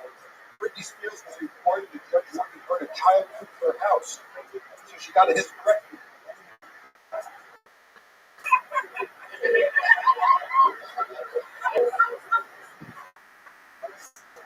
And we got other things like Dog the Bounty Hunter, an interesting Hollywood character, by day he's snatching sneakers, and by night he's sneaking snatchers.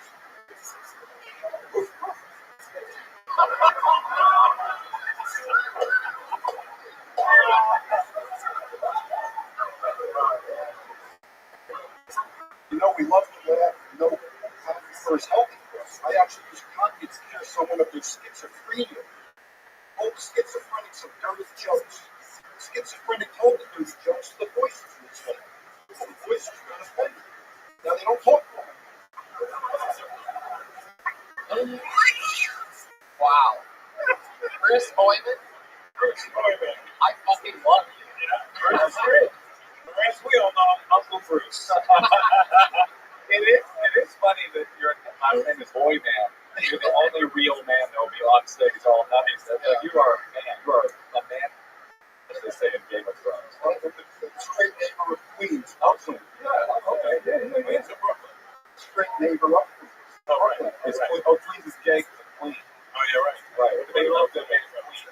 Out Oh, no. It's part of Brooklyn. north. Oh, see, you're a real guy. See. I love to see him like be roommates with Brady Stevens. Seems like Positive energy. So, what union are you with? Pipe fitter, son of the God. Chiropractic. You're a chiropractor? What? Oh, okay. Wow. Now you're snapping necks with jokes. Yeah. Now you're really cracking people up. Woof woof. So happens I met a child who turned out to be a hemorrhoid surgeon. I'm not surprised. As a child, he was always a pain in the ass. His parents kept telling him to cut it out. Look what you did. I knew it was coming. That bear is waiting for somebody to try to throw in another joke. You get 1 minute, you son of a bitch. There's no fucking early bird special here, Bruce. I gotta say though, I kind of admired it, like how he kind of pretended to soft shoe, like, oh, that's an instant argument. Hey, take my wife, please. He almost did this right at the end. Oh, fuck. Yeah, Bruce. How long have you been doing stand-up? 7 years as a hobby, 1 year of. What made you start wanting to go for the gold now? I was telling you about problems with his ex-wife. No, don't you do it, motherfucker. There. That's pretty good. Thanks for that. Drop that line. Step away from the joke. What were you gonna... Wait. Bruce, what were you gonna say? What happened with the ex-wife? Tell us. If you say you ever notice, we're all going to attack you with this katana. So, Tony, you were going to email her, and you did, about my alleged diversion to the lifestyle. And she was very impressed with your email. Are you the schizophrenic from your joke?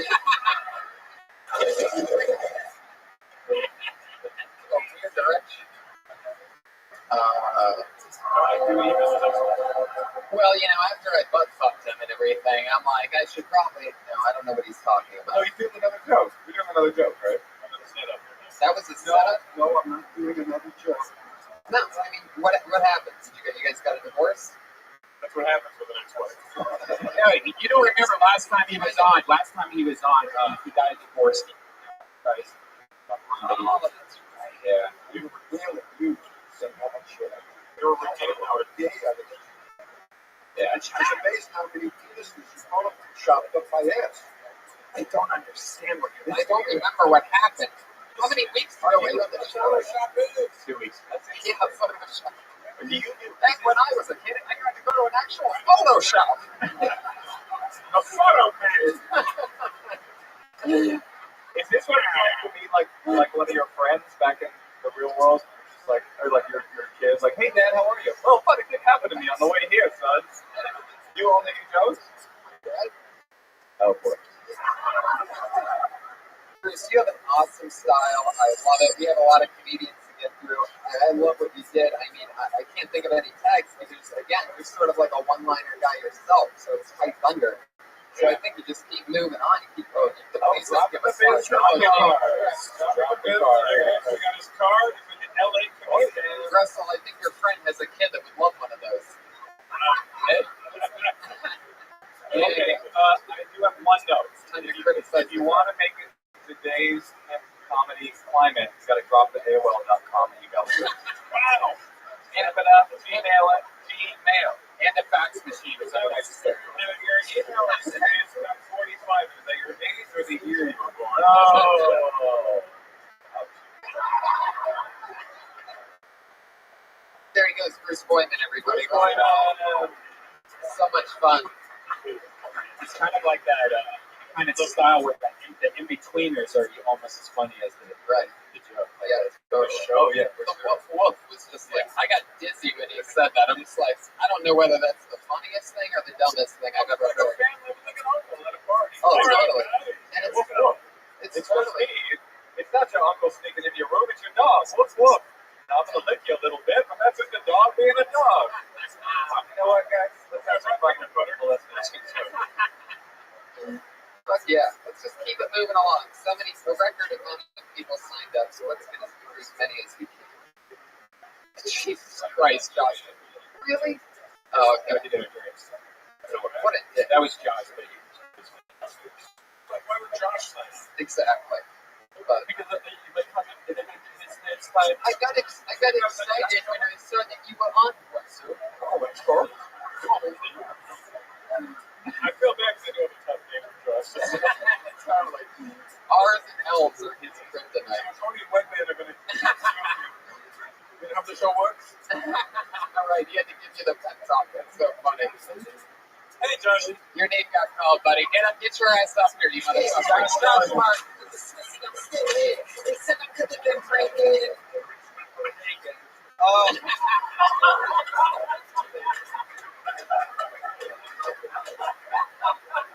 Don't know what's funny for us. I want to make it like that. I want to be famous and be rich as fuck. So like, I want to be rich to the point in my life where I'm like, fuck, I can't. I can afford to go furniture. Like that level of rich. Where I don't have to put it together. I ran out of friends. I tried to squeeze too many words in a short period of time.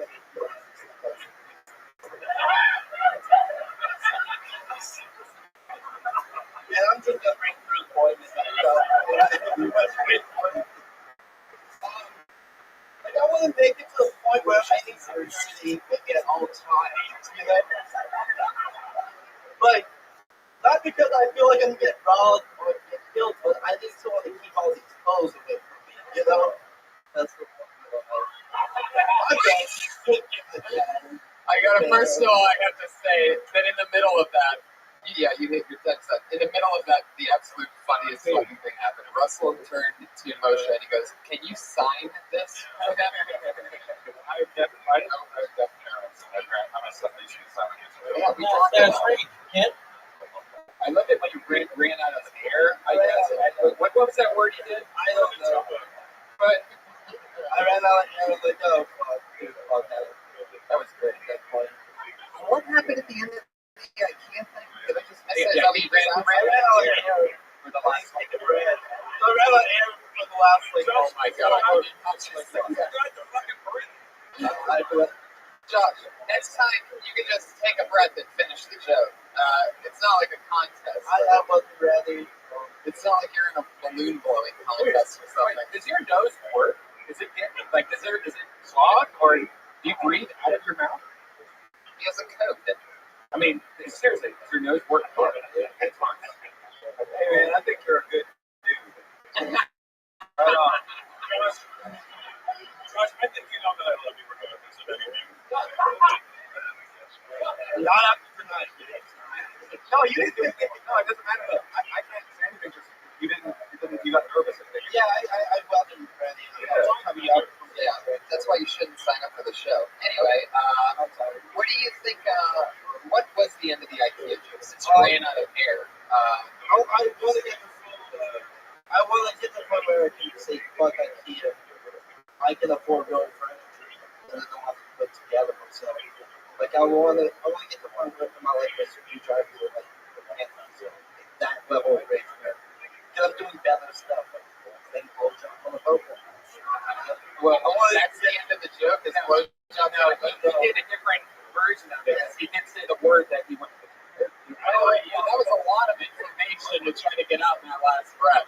Now I see what happened. There was like 2 more sentences left. I don't know what I'm trying to say. I really don't. I think it was furniture. Point where you're going to like take something for the $5.01 and give $5 for the screwdriver. And you go, there's $5 and a screwdriver. These ain't shit to me. I'm getting my big son on a boat. Exactly. I mean, that's what you're getting at, is the dick sucked on a boat. And it's funny that you're talking about IKEA putting together shit, and then all of a sudden you're just like, I'll be getting my dick sucked on a boat. Like, that's truly the heart, and I get to it faster. I lose I don't know what the screwdriver's the pennies. I don't know. We're at the point where screwdrivers, I mean, you're rich. Yeah, like, I'm sure Russell probably had to think for like, for a few minutes, like, what the fuck is a screwdriver again? No, I have one. What do you do with it? You hand it to guys to fix shit? Somebody the children's toys nowadays need a screwdriver. Get all like that safety shit. Oh, yeah. Female chauffeur. Josh, are those drinks coming, or are you Yeah. I was just trying to get some drinks in. We gotta figure out, I think, Josh, where we get you on once every few episodes. You have too much shit to run around and take care of. All these people study up. We gotta make a better system of this. I'm sorry, guys. Let's just bring Bruce back up. It's much more enjoyable. Whatever. Man, I'm trying to get everyone to feel sad for me. So. I mean, I definitely feel sad for you right now, like, big time. Right. He's got no stuff. Yeah. He's How about that? Josh is great. Josh Martin, everybody. We love him. He's a staple here. It's weird when you know him. It's funny, you know, he's actually like sort of famous from this podcast. Like, I've seen a lot of that squad fans come here. Yeah, That's true. Yeah, that was did. an awesome fight. Yeah, it was. Yeah, I was a corner man for Josh Taik. It was so much fun. There was a second where Big hit Josh so hard that he spoke clearly. Anyway. It's like, literally, what the fuck are you doing? And then he got hit again and it went back. What are you doing? Then he got hit again. I was getting my dick sucked on a boat. He almost threw a punch at one point, but he ran out of air. I pulled another name when we thought Josh wasn't. By the way, Josh is at Josh Martin Comic on Twitter. He's the associate producer of the show. He helps us out a lot, and Josh is a great guy, one of my favorite young rising talents and employees here at the Comedy Store. I pulled another name out when we thought he disappeared. It's the lovely Courtney Millay, everyone.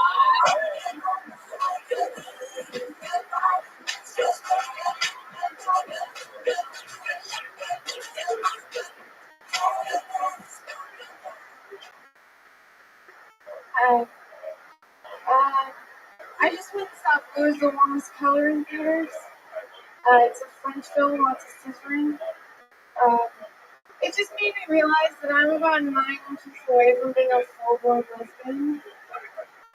So, but, everyone keeps talking about, like, turn up, turn up, turn up.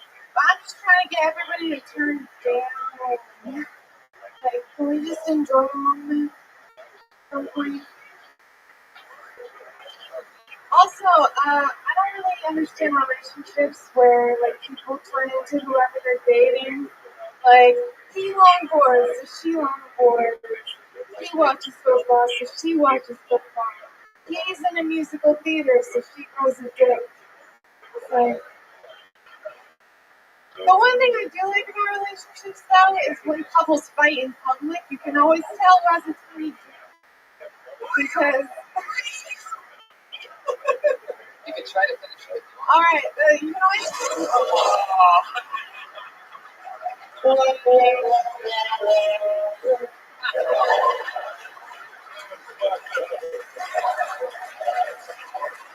They never should have let Red Band and Hinchcliffe do a podcast together. What was the universe thinking? I don't think you were talking about Red Band when you got mad. Oh, it sounds like somebody is afraid of knowing who has a tiny dick. Whoa. I'm sorry. The bear just hung himself. Alright. I got thoughts. Yeah. I think you got persona, like you're kind of like me when I started. Like you're more persona than you are like jokes yet. But, like the jokes, not that they're bad. They're just like I think you're pretty much like you just need to be on stage all the time, writing all the time. Because like your persona's far out up in front of your jokes right now, and eventually your jokes will catch up. How long have you been doing comedy? Almost 5 years. Oh, okay, well, that's a different thing. But no, I'm kidding. Okay, but you know what I mean. It's okay. No, I just think you got a funny energy on stage for sure. You're definitely funny. As soon as you came on, you're doing this like heroin kind of thing. Like I think that's very true. You're dead on. Yes, unbelievable. You're obviously funny. Jokes that are kind of. Okay, You cool. have the confidence No, of. she's funny. Like you can tell, like a funny person. Yeah, you're very, very I charismatic. agree. And the jokes aren't at the same level as. I agree 100%. Like a hot. But here's what I. Oh, thanks. that was Russell, by the way. What'd you say? Like a hot. It's true. It's true. It's hilarious. So thank you. Here's my thing. 5 years, really? Just about. I've been here for 2 years, so I've been doing LA comedy for 2 years. Where were you I doing started in Washington State. We'll count that as 2 weeks. So Okay. 2 years. 2 years in LA. How many times a month are you doing that? This month? Ballpark the average of all the months. I'm sure this is the Not biggest. nearly as often as I should be. Like how often? I'm Yeah, curious. ballpark. That's what a ballpark is. Like 3 times a week. Oh, okay. That's That's bad. Are you kidding That's me? bad if you're living in the world that these fucking freaks are living in, man. You gotta have a life. You know what I mean? You can't just fucking sit But at I the don't comedy have a store. life, and I'm still not doing Well, you do heroin. That's something. Spending all your money on tattoos, lady. No, just the 2. Actually, my mom bought one for me. Now that's a premise for a wonderful joke. That's You know you come from a fucked up background when your mom's buying your tattoos. Happy birthday, honey. It's a swastika. So true. That really actually is like a great premise. Like I have tattoos, so a lot of people think that like I come from a fucked up background, but that's not true because my mom paid for these tattoos. Like that is a great joke. She really loves me. And if you delve more into the true shit like that, with your natural delivery and charisma, like it's a slaughter fest. Oh, I think I got the joke for you. Okay, you started with what he was saying. My mom bought it for me. You go with what you're saying. She really loves me. At least that's what the note in the letter that she put. It was something like, you know what I'm saying? Like you haven't seen your mom. Hey, look. Hey, I don't always spin gold either. You know what I mean? But it's really never. Oh, it's my father. That's kind of why she was like down for it. Holy shit. Yeah. Do you have jokes about having your father on your arm? No. I No, 5 years, and you don't talk about it. I did. This is what I'm talking about. I got the birth of Venus, Aphrodite. What about your Uncle Phil? Where's he? Does your father like to watch you? It's not the fresh Right. I don't know why I said Phil. Hey, we got another one. Right. You could have said anything except your Uncle Phil. My dad, this is my dad. He's tattooed on my forearm. It's only awkward with the tattoo when I'm like in a sexual situation. Well, that's the joke. Every time I'm masturbating, It's like staring at every time I'm masturbating, my dad's looking me deeply in the eyes, and I'm not talking about my tattoo. You know what I'm saying? Oh yeah, like now you jerk him off with your left hand. So Right. upstairs at him. Right. You bring my daughter home at a reasonable time. You hear me? You accidentally squirted on your dad. Dad, are you? Have you squirted on your dad before? Actually, one person came on my dad and I yelled at him. You yelled at your dad. It's amazing. This is all your new material. My boyfriend came in my dad's face. Like that's amazing. It was really traumatic. Only you can get that out. Right. You literally get that. Yeah, I did. He thought it was. We just wrote you a fucking whole set. You want to Yeah. come on the road Thank with you. Russell? No, that would be fine. That would be fine. Yeah. Would you rather go on the road, honestly, real talk, with Russell? Real talk. I like real talk. Yo, real talk. I just look like this. If I start to believe you, then yeah. Courtney, you got all that new stuff. I think it's all absolutely hilarious. Oh, shit. There we go. Now, you started off talking about that movie, Hello is the Way Must Go. Yeah. Oh, yeah. Why don't you give us a 7-minute synopsis on it, Patriot? And that was In the 1980s is actually when that movie was written. It was written by a guy named J.P. Walker, and then it was. Who gives a shit? I watched it besides the DVD. Now, how many people did not see that movie? All right. He watched it alone by himself in the movie theater. That's for sure. Because when I went, there were like 2 old lady lesbos, 2 young lesbos, me and my friends, and then like 3 or 4 sprinkled straight guys throughout the crowd. So. Let me ask you guys, though, what do you think about starting your joke with a movie that most people haven't seen? That's not good, is it? Well, no, I thought we were going to do it in a different direction. Yeah. Is that your way of letting us know that you're smart? No, I just wanted to bring up scissoring. Oh. I think it is good, actually. I think, like Russell was saying, people love specificity, even when they don't know what you're being specific about. They feel like you're letting them in on your world. So I don't have a problem with French. Did you guys understand that it's about lesbos? We figured that out.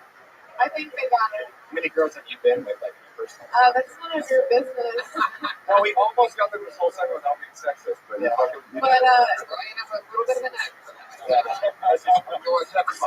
Episodes 1 through 29. I'm doing fine, so don't worry. Courtney, you're fucking awesome. There she goes. She's on Twitter at Margaret Mollet. That's Molle at the end.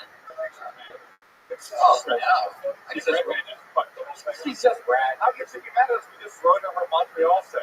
Yeah. She's got it. She's got it. Smart.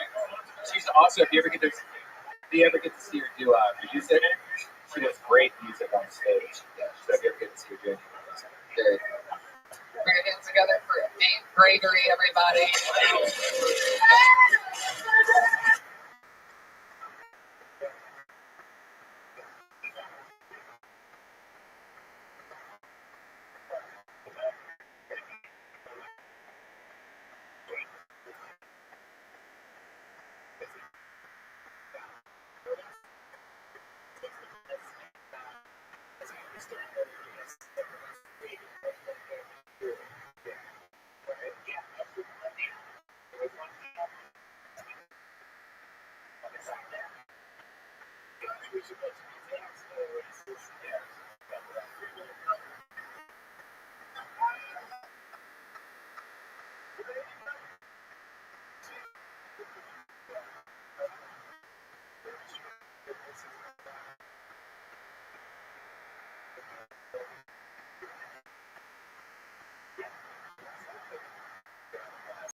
The West Side Bronx, the East Side Pink.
For tickets, and we don't really good for the program again.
disgusting. Red Bull.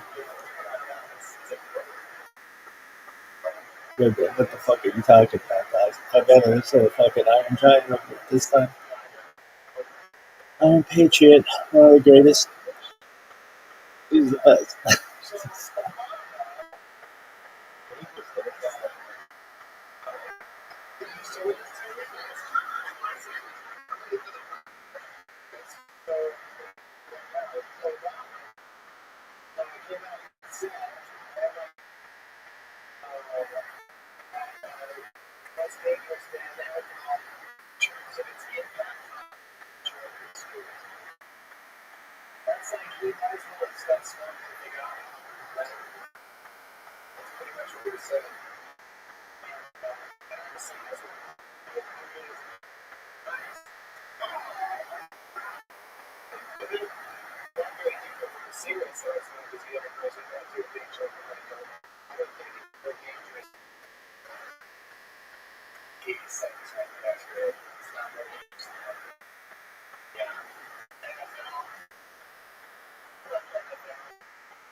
that's what my shoes started to remind me of. I started like this, and then everything blue and red.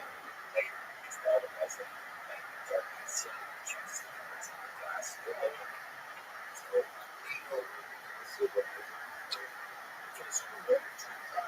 Last year and then again this year, I spent an afternoon watching some sports sites and events as a simple for this program like that Super Bowl Sunday.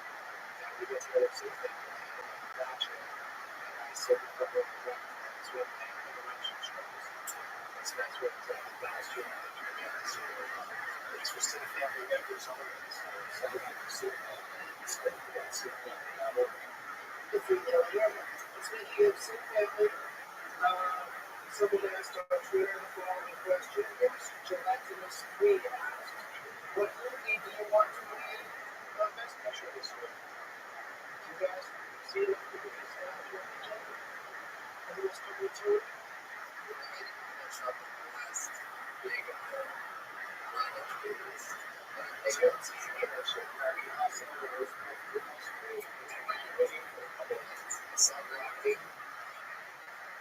That's what I'm interested in. Really? Yeah. I mean, there's some good things I like about other movies better, but I just something about I think it just feels really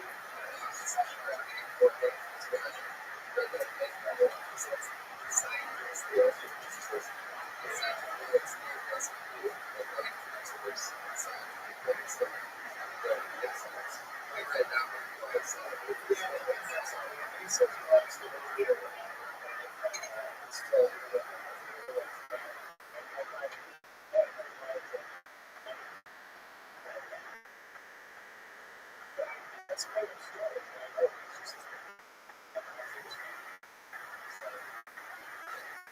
Those space touches and I don't like just like Star Wars.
What's your answer?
Yeah. We could write hours and hours and hours of entertainment for the live beyond.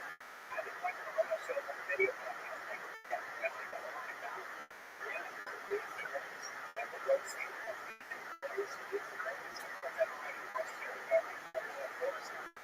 Yeah.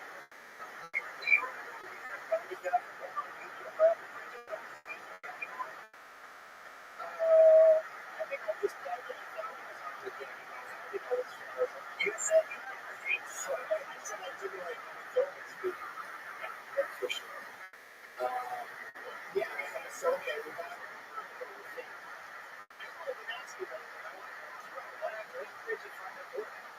sure.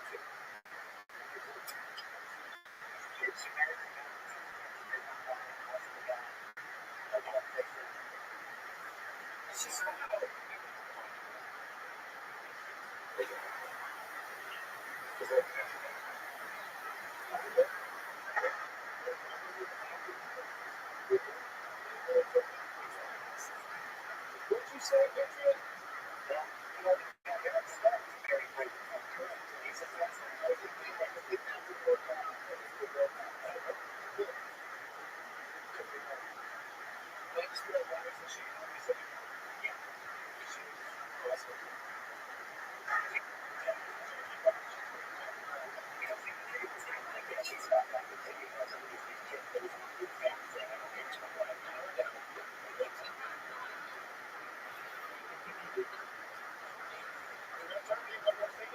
Show me 2 minutes. I'll just do a quick list. These are people that want to do the show. You guys are not about to. Yeah. It's like with getting released in the future with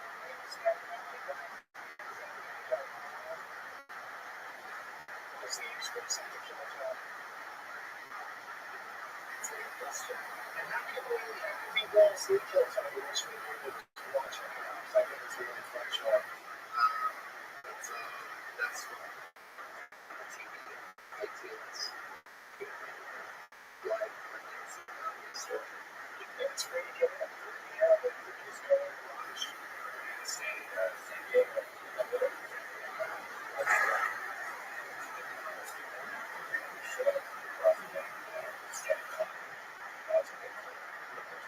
This last time I was on the phone, so good. It was hard to make jokes about it. It was more just like, just trying to see what I said. Oh, that's a good job. It was nice when they did it. It's fun for us. You know, just being there. I can't get enough watching comedians try to make it entertaining stuff. That's the it's really good stuff. But I can trust that it's kind of a nice level of show. So it's a real best. And the reason why is because he said that he was basically just family and he has to be honest to that's the part.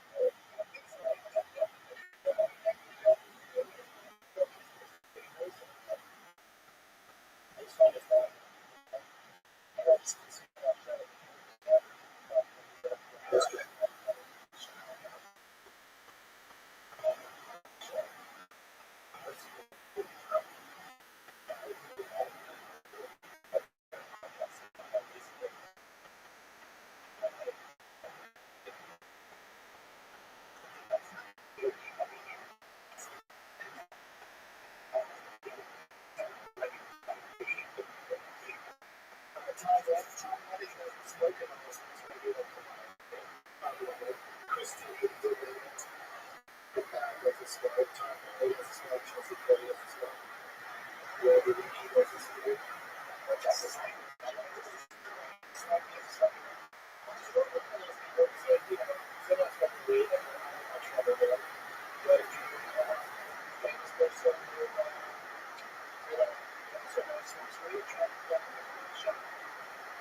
Seems smart, right? Is that something that you guys? Well, if you just so yeah, this is what I'm doing. I'm the show. Yeah.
discussion is necessary when you're learning all sorts of things. Yeah, I think guys tweaks when I recruited them. Oh, if you can't do it, that's a Just date somebody, and then about 6 months in, they pull up the ass. Yeah, okay, it's your dad from when you were 7.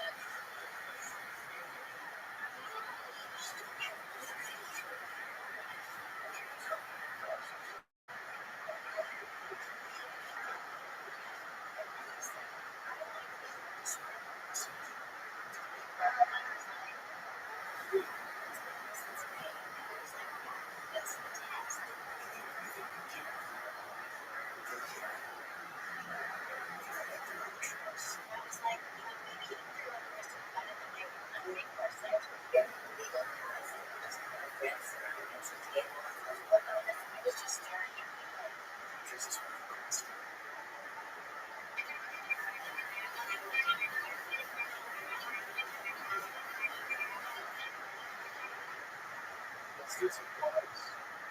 I don't know what I interrupted you guys with that, earlier in our ministry, we were doing very first trips where we all had a side of the coffee farms and having the coffee store. We went south and went on March 1st, Saturday, lunch show, early, right? 7 o'clock, something like that? Yeah.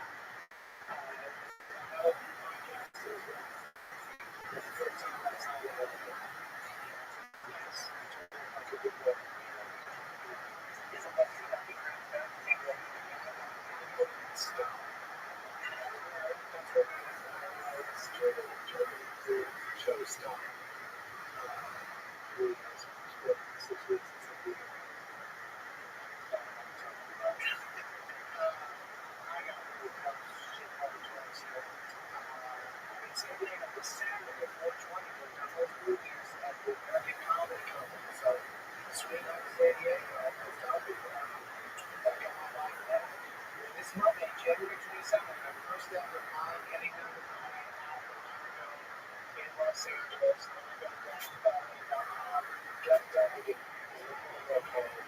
and Eugene Olympia, he was on the 421 stand-up show. That's right, April 21st. Wow.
It's a case of the pub.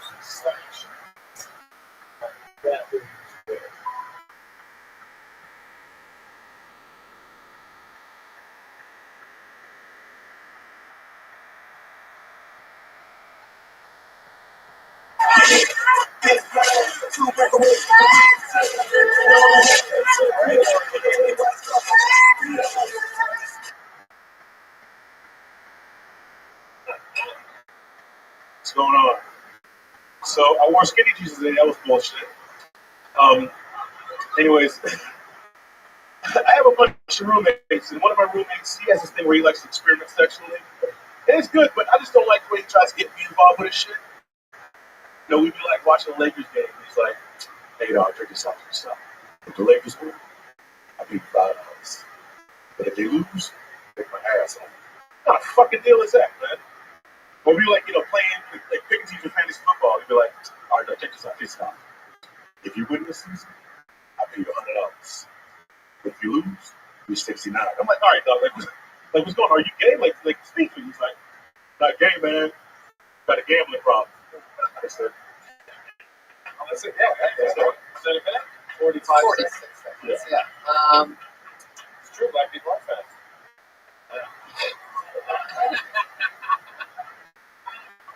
My roommate was actually Indian. Not even joking. Yeah. Oh, that was real? Yeah, that's a real joke. The joke. Yeah, no. He liked to experiment sexually, but the scenario was made up. But he didn't say if the Lakers lose, you lick my ass. Yeah, that's really gross. That's No, he didn't say that, but he did like to. He always talked about getting his asshole licked. So time to move out right there. yeah, well, I live by myself now, so I don't. Yeah, Why did you wear skinny jeans? They were actually bought for me, so I was like, keep that dildo inside. Yeah, it's a deal. Yeah, I'm not gonna do that. That's like a weird. Have you never had your ass licked? No. It's great, man. I've never had the best. Well, I mean, like, fucking children. I like a woman's ass. I like a woman's ass. Yeah. Yeah. You know why? Why? Hold on. I gotta think. I'm afraid of shitting. I got IBS, all right? I don't need to. Because a lot of guys don't do it because they think it's gay. But if there's a woman doing it, it's by definition not gay. By that very definition, it's gay to enjoy taking a shit. Yeah, that I respect. I don't hate women. I would never let a woman clean my ass because that's disgusting. Even if I clean it, yeah, it would be better. There are a lot of people try it. I've had it a few times offered. I won't. They're just lining up behind Red Man. Looks like a human centipede. like a woman's ass But it is amazing when your roommate has that. The joke is actually We're not talking about your joke anymore. We're talking about licking ass. And I have He's talking about my joke. You're talking about that. Right. Well, I'm not talking about both. I'm talking about your roommate having an ass licking fetish. Yeah, it's crazy to me because normally you just have to worry about your roommate eating your food in the refrigerator. Exactly. Well, not eating your ass directly. Close to refrigerator. Okay. Processed food. All right. That's horrifying. Oh my God. We're getting off of the I will say this. I didn't believe it for a second that he said that to you. Right. So I would have liked you to lead up to it. Start off with something mild. You must be gay. Start off with something mildly gay. Like you gotta, give me something not consensual at all. And then that's a 1, 2, 3 situation. Hey, you don't just walk into a ring and start going right hand. Right. Jab, and left hook, or then you slip in a right hand, or whatever. Because it starts off two extremes. $5 ass eating, that's like way off. Yeah. Even more I realistic. did like that because it was like, all right, I'll give you $5, or you. Like, it's such a fucking crazy comparison, which I understood. It's either Abe Lincoln or Abe. He did it, but then, he did any other examples of it. Well, the premise I had before was I was talking about how he liked to get his ass licked, and then I go to that bit. Right, he does only have 1 minute to get to his ass licked. Or maybe say that he always flirted with you. Well, the joke is it's like a mixture of two roommates. The one roommate was actually like a closet, but he'd always make gay comments, and then he used to talk about licking his ass, which I thought was kind of gay because there's no masculine way to get your ass eaten. How come? If it's a woman, if you're really, I don't know, just it's kind of gay. But I mean, what if it's a lumberjack? That's incredibly masculine. hour, looking at that ass, nigga. You know what I'm saying? Yeah. By the way, you had me at the N-word. I appreciate that. Yeah, I really want to. But another thing from No. Brooklyn. What part? East Flatbush. Hey, Flatbush. I know Flatbush. East Bay. What school did you go to? Actually, I actually grew up in Florida, so yeah. Were you Haitian? Yeah. Yeah, my mom's Haitian, yeah. You're the only one ever that can tell us. So, yeah. I grew up around enough black people. I think you're from New York as well, right? I'm from Toronto, which is one of the. Oh, yeah, my East End. Yeah, they got this one black thing in Toronto. It's crazy. That's wild. Jimmy. Jimmy? Like, we have all of them. Oh, you mean Nigga Jim? Is that what you meant to say? That's right.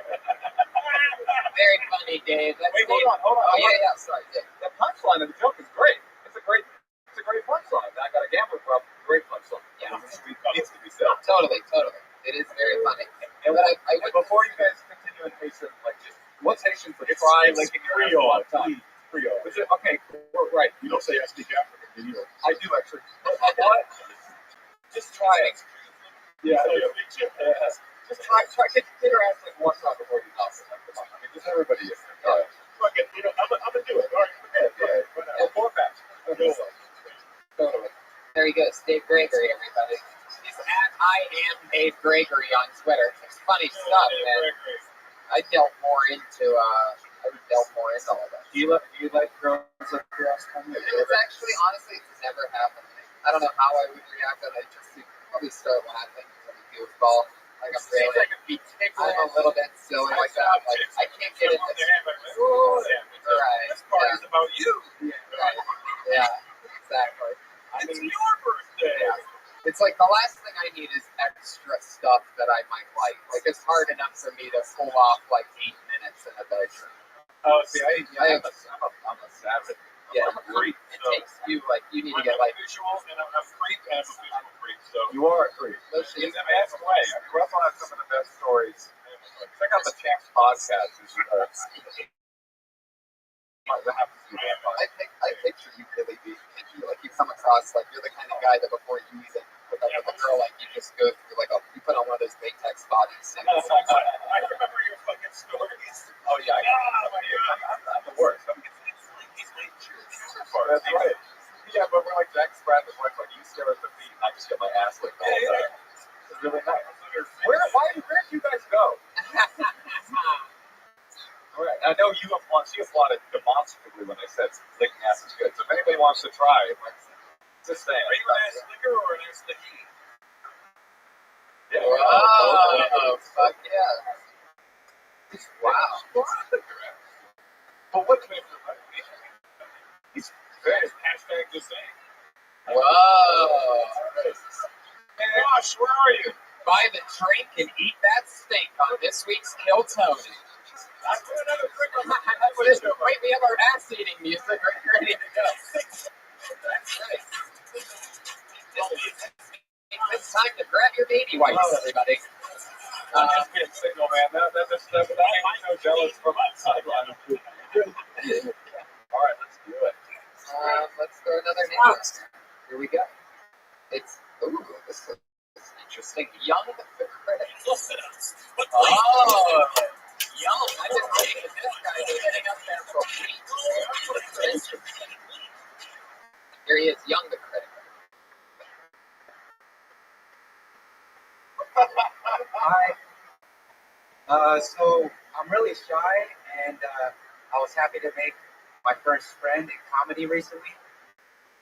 His name is Jared. He's a black guy. Very, very optimistic. He's like my height. Wears glasses and a hat. And I came to think like he looks a lot like another black friend of mine named Assad, who is also very optimistic. My height, wears glasses and a hat. And Assad is even creative too, but instead of doing comedy, he's an MC. So she raps. You know, you have a lot of black friends when they have stunt doubles. And it's getting to a point where I had to let a few friends go at this point. You know, for example, I sat down my friend Jamoki, and I had to let him know. Listen, Jamoki. I can't fuck with you no more because you remind me of one DC. Yikes.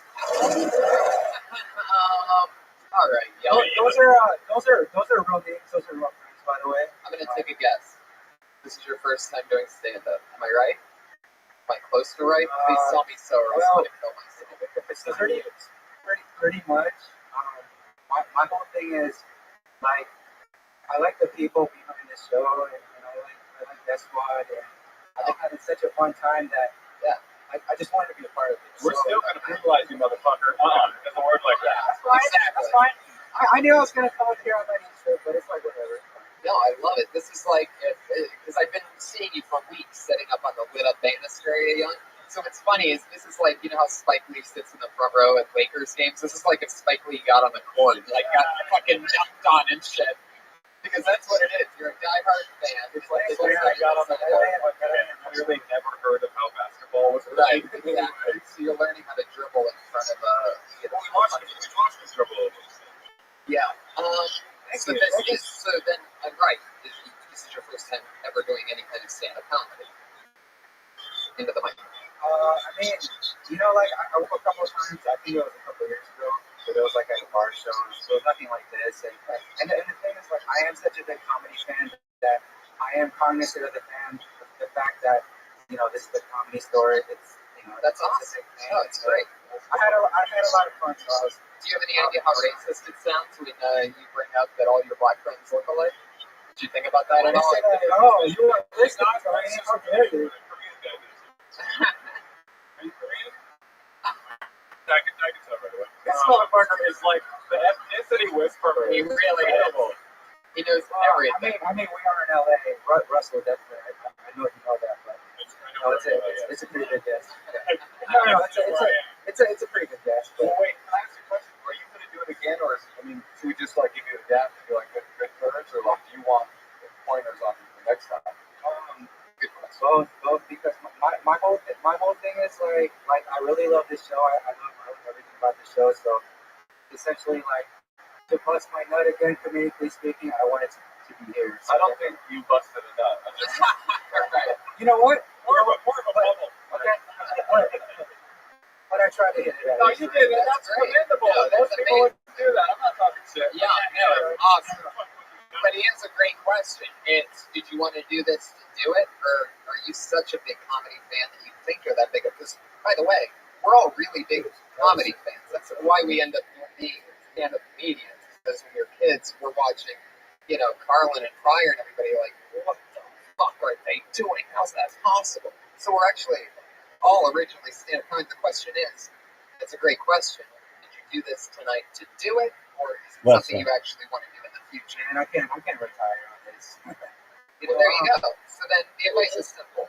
Lose everything you just talked about and go do stand-up comedy every single day because you love it, because you want to do it. And if you don't, then don't do it. I would start one step before you losing what you talked about tonight. I would drop the young and critic. Like, I don't know. Oh, no. Okay, so the whole thing was, you know, I was suggesting to write a different name. You know, it's not like Jamuki. Writing a name to get those are noticed. my Seattle friends. No, I think that you should not do the critic thing. Okay. Well, What is your name? Young. Young what? Oh, No, I mean, Young's the only part of my name that isn't pronounced. What's the other part? what's the last? Come on. You're talking. Make yourself at home. Come on, look at the decorations of this set. Make yourself at home. What's your fucking last name? You want the sword? You want to hold the sword when you say it? Give the Korean You guys been really hospitable, really gracious. I love it. Time. Young, can you say your last name first? Do it. Young guy's on the run. He's on the run. Guys, good up for you, Young. Young the Baylor. I wonder why he wants to say his last name. He must be North Korean. Young's got some faces, man. There's some fucking darkness behind Young the Critic. Man. I was ready to Young the Hope. Really? Yeah, it's his real name. Wow. It's an amazing fucking name. Young the Critic, that was his first time ever on stage. He's on Twitter at Young is the Man. Wow, that's a good Twitter handle. You got that? Fuck yeah, Young. Hey, Give Young a loud round of applause, everybody. He's an awesome person, great fan of the show. I love that you got the opportunity to come up tonight. We're going to move on to our regular portion of the show. We have 2 girls that go up every single week here that have been being built since episode 1 here on Kill Tony. It's very exciting to watch them grow and come up with a new minute each week, and this week will be no different. Those 2 regular girls are here, and we'll start in no particular order this week. Let's go with, she dropped out of college. Because she started getting regular spots on this show. She dropped out of the University of Florida to chase her comedy career. Here she is, the awesome, the likable Kimberly Condon. Hey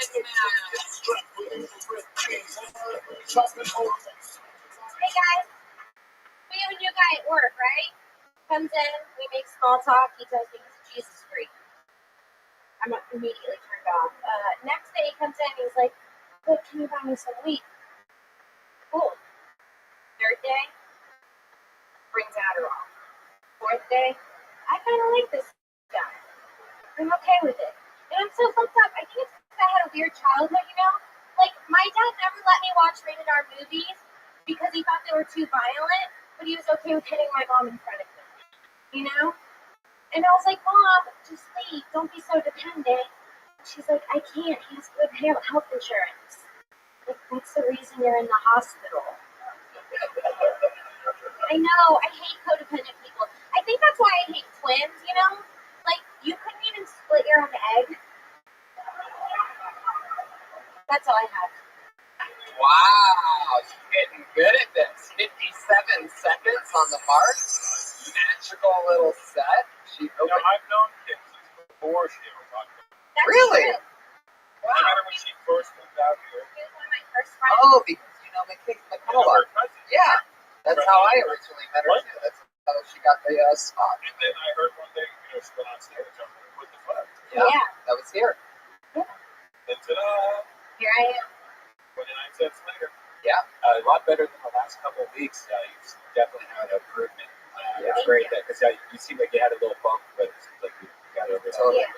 That's the most important thing, is to be able to, it's not pick yourself up when you're down, but just to come back, be able to, kill it when also, not everybody does great every week, obviously starting out.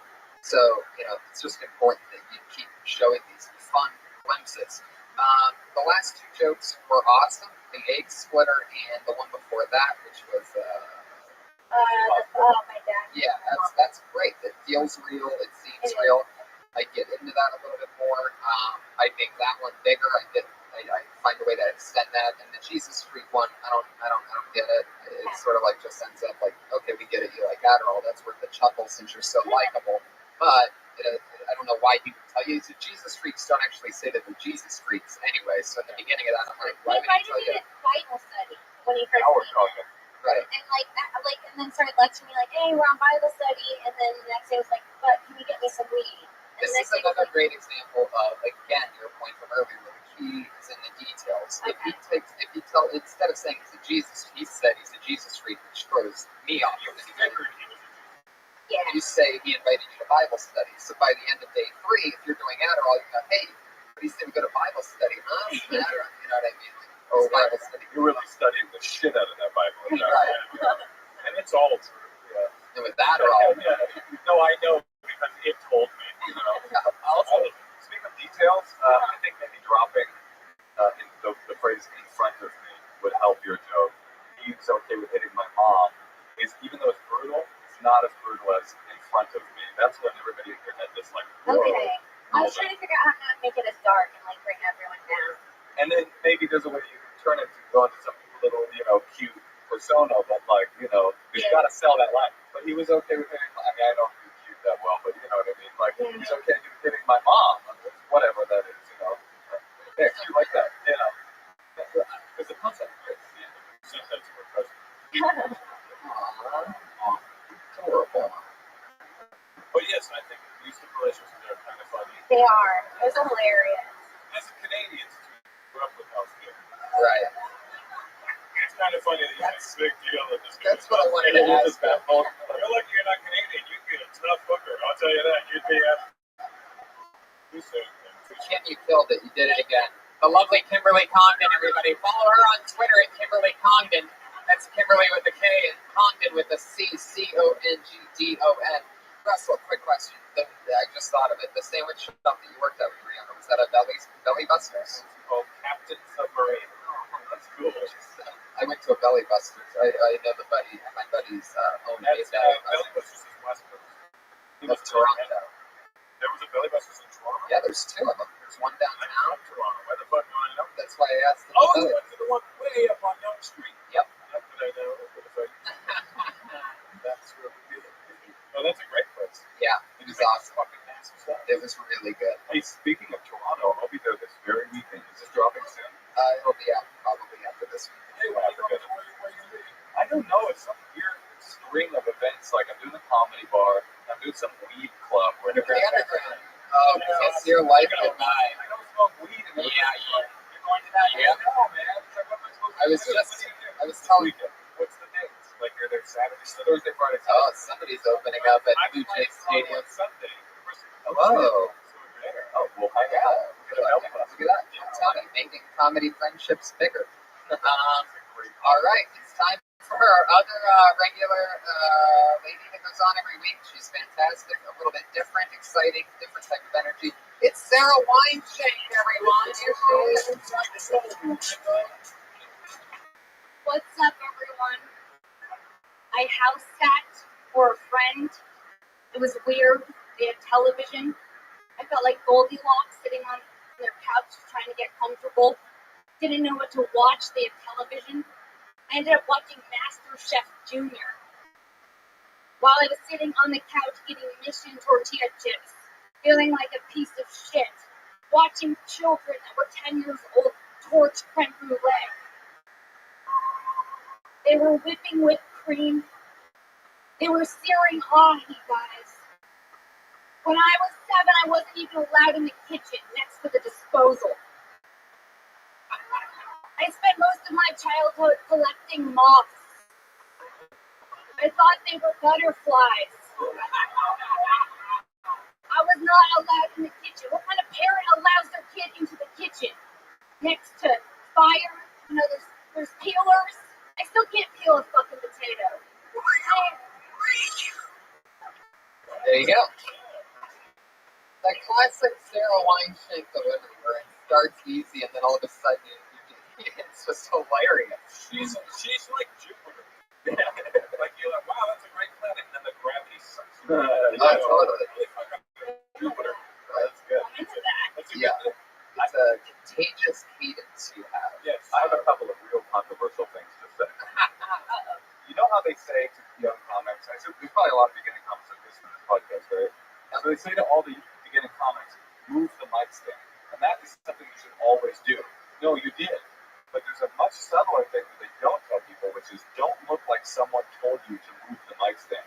I swear, I'm not trying to be a dick, like that's real. Like I notice that in young comics, like I can tell that they're getting on stage and they go, I have to move the mic stand. And they move the mic stand. It feels like a two-step thing instead of it being one smooth you move the mic stand not because it's like, I have to move it. It's like, I'm just going to get started doing my thing. That's just what this is in my way that I get it out of the way. Not for motor skills. You're not the only person that does it. I've seen it 1,000 times. Right. The other thing is, I think that, I know this is a very popular comedy show, but you should probably get out to some alternative rooms as well. I think that you've got great energy at the store, but I think you've lost it. You do some of the mics that are like sort of on the east side with a lot of the all kids there too. I know a lot of people are No, I don't think that at all. I totally agree with you on that. Absolutely. When it makes sense. Like right. Yeah, definitely. So you have a different, you are different. Your cadence is reliant, it makes it hard to help and tag and write for you, but it's fun to watch it grow. It's fun to see it be mended into something that exciting. We're running out of time, so thank you so much, Sarah Wineshank. Follow her on Twitter at Princess Shank. That's Shank, SHENK. I think we need more Jews in company. The other thing about a delivery like that is that you never have to worry about somebody stealing your material because that can't be stolen. That's like her thing, and you'll either work at Walmart, but no one's going to take it because that's her. You guys got anything coming up that you want to promote? out in the next few weeks or anything? Yeah, I'll be in New Year's. I'll be in San Francisco at the Nashville Masonic Auditorium. Awesome. It's that. Nashville Masonic right there in San Francisco. It's going to be so Just go to exciting. Motioncaster, MOSHEKASHR.com for all my upcoming tour dates. Russell Peters? Russell Peters to be special is on that. Yeah, I have nothing. Whatever. I literally have nothing on it. I'm at zero. When I'm on Netflix, I'm just like, is there anything that's not Russell Peters on this? Even I get annoyed with Spanning myself. through it. Looking for other things. It's great. I'm in the writing stage right now, and I'm still at zero. Awesome. So Well, you know, that's I'm in always that weird, Well, that's what's exciting, you know, is to be at a new level with new expectations and to start anew and to have to shoot for the remember moon. I told you a couple Yeah, months ago. I felt like we had a great talk about it because I was talking about perspective and even the Bentley, and I think things like that. That was the night I drove from the rebound. Yeah, and that's in fact what got it started. So confused because it was such a nice car, but like it just made me feel weird inside. To be around something I'm so at zero. nice. I'm at zero. I have nothing right now. Is that a good feeling or a bad feeling? It's a scary feeling because, this next year is my 25th year of stand up. So it's extra difficult for me now to do it. Well, how do I stay relevant? How do I write without sounding repetitive? Listen, that's what's next. Yeah, I got my next special ready to tape, and I'm afraid to tape it because I don't want to go bankrupt. You know, So that's where I'm at. I'm Yeah. not that bad. you did it. I'm saying that's courageous. Yeah, Love it. yeah. Hey, so exciting. Let's see what happens. Straight together promotion cash and Russell Peters, everybody. Thank you guys so much for being here. The Iron Patriot is our head of social media on Twitter. Follow him on Twitter at Patriot.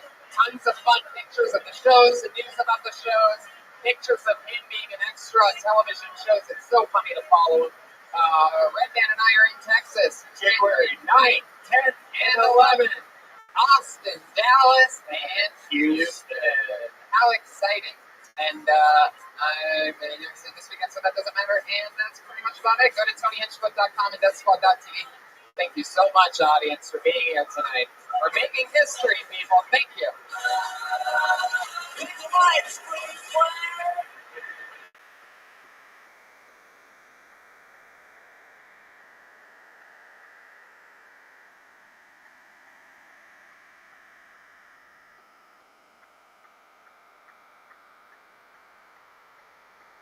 For a brand new episode of Kill Tony, give it up for Tony Hinchcliffe. Yay, everybody, it's me.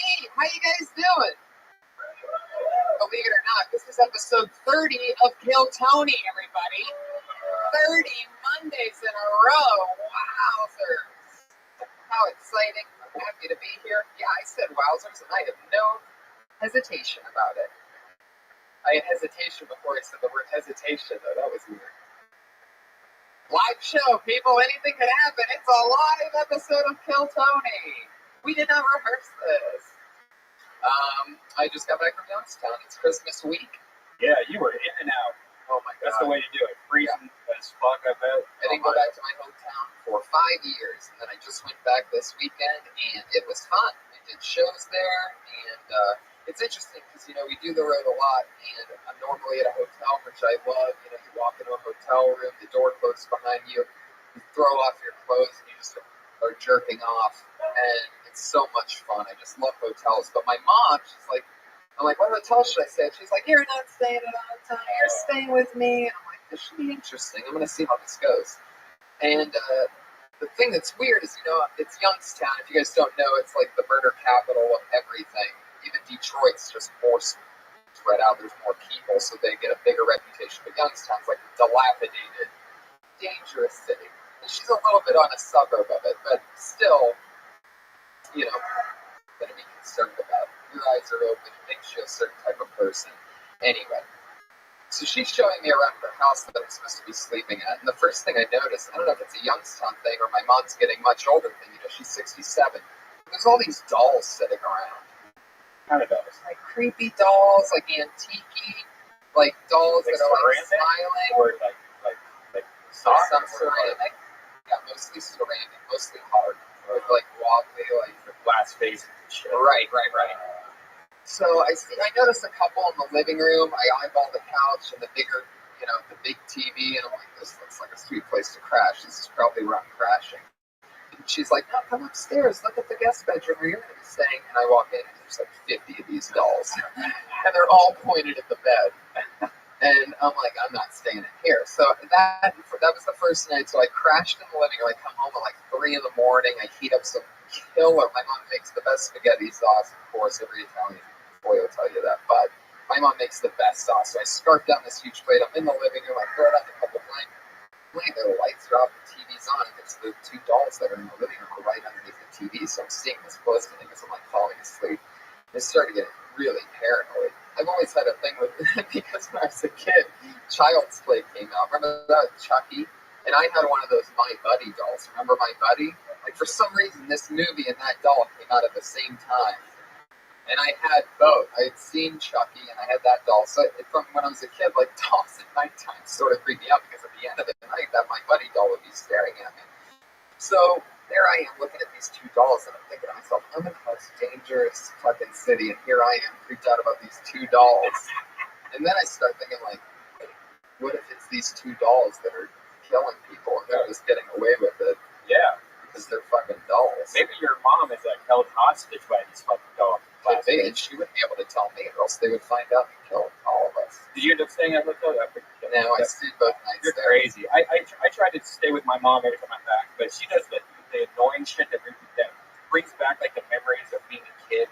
Like we're at like 8 a.m. She's just like, Brian, you have breakfast? Like, shut the fuck up. And then like 2 hours later, it's getting kind of late. You should wake up. Oh, yeah. Like that annoying shit. She knows I would immediately just leave. Yeah. She knows I would leave it like right then. I would be grabbing my bag and then going to a hotel and sleeping. Then I'd come back at like 2 o'clock to eat more of her spaghetti sauce. I mean, it's crazy. That's all I ate for 3 days. Insane. Healthy vegan diet. Hell yeah. Yep. Tomato sauce. It's the Christmas episode, and with us, as always, in special uniform today. Put your hands together for the Iron Patriot, everybody. Motherfucking fire hazard for Christmas, for the Christmas episode.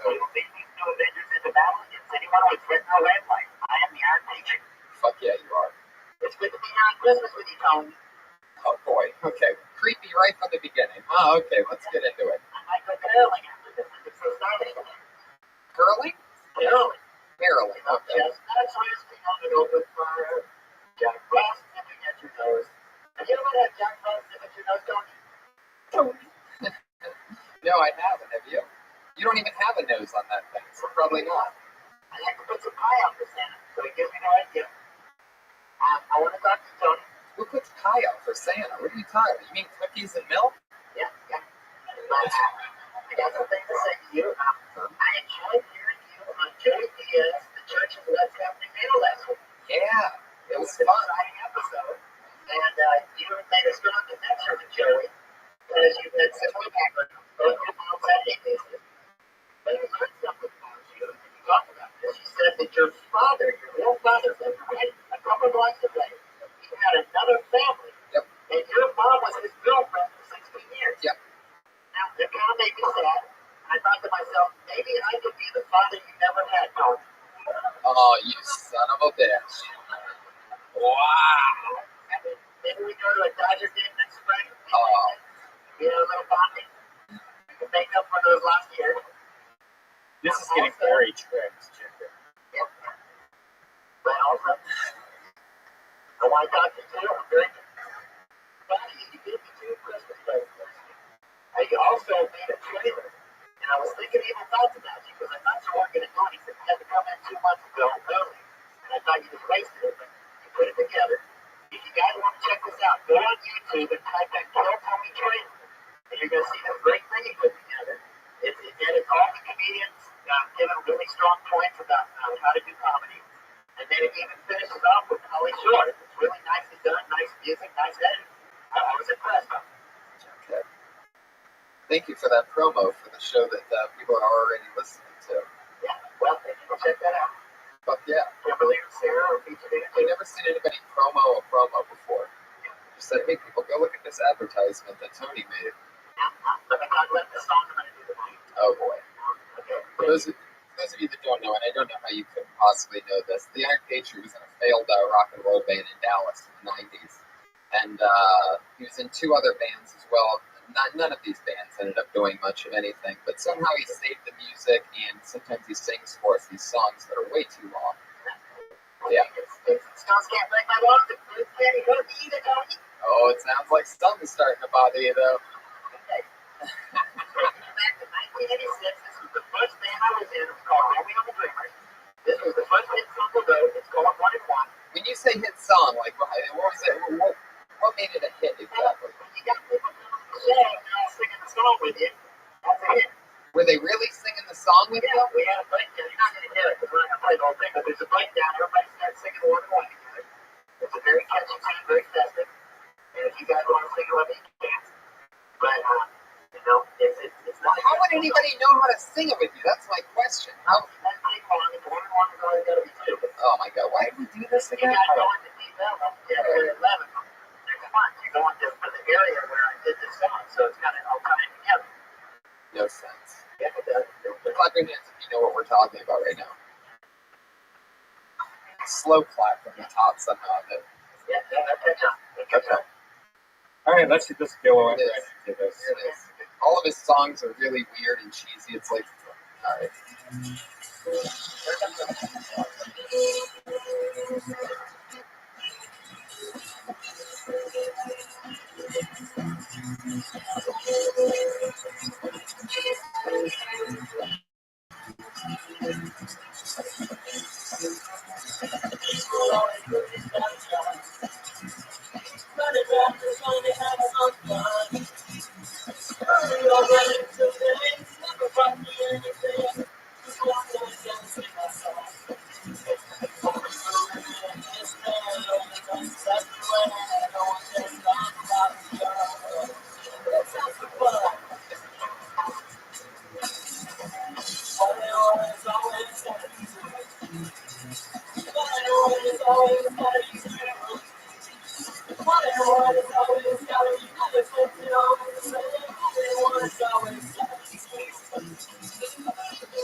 Wow.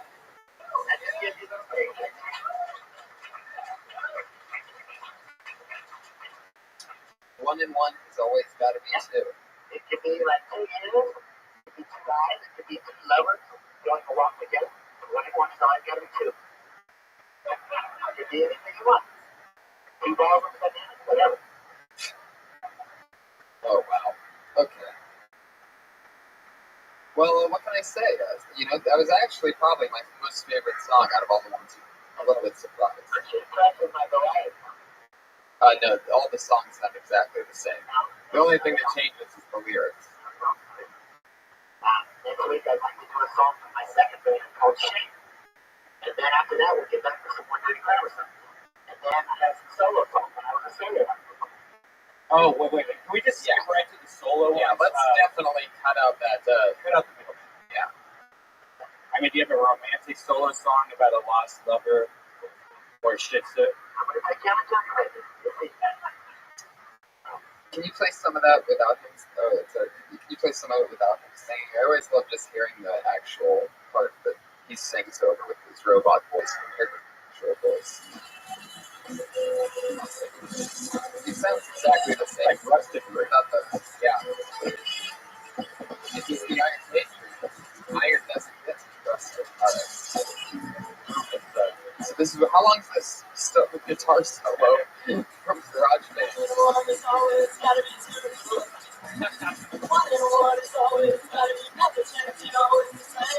it you singing? Whoa! Iron Man Celia! That's my old friend Brian Hurley singing, but I wrote that song, and I'd like to call it that band. I just walk through it. Do you think Brian didn't have any way to take the vocal about that, but that's my best friend. He played in Johnny Carter with me too. How do you think it would make Brian Hurley feel if he was just looking for a new podcast and he saw you draped in Christmas lights in an elf hat singing his lyrics? He'd love it because he likes seeing me promote this song and get it out there so people can hear it. guys got a movie. Somebody's a movie maker out there. Put that song in contact with me. Get that song in the soundtrack. It can mean a lot of things. Yeah, like what's that? Cowboys movie, like the sequel to that cowboy. It's the gay sex cowboy movie. Oh, I broke that. I really haven't. Yeah, maybe like a kids, maybe some kind of like kids show. Yeah. 1 plus 1 is always got to be 2. Yeah. Like maybe you could have different math songs. Like 3 minus 3 is 0. Good idea, Tom. Oh my God. I don't like All that. right, I know.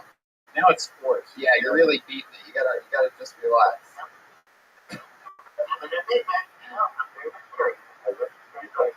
I love it. Put your hands together for the Iron Patriot, everybody. So loyal, so cool. Really excited about this episode. As always, I have 2 of my funniest friends and comedians, and a bunch of, they have many credits. So much fun. I'm so excited to have both of you here tonight. They've both done the show once before, so this is both of their first return. And here they are.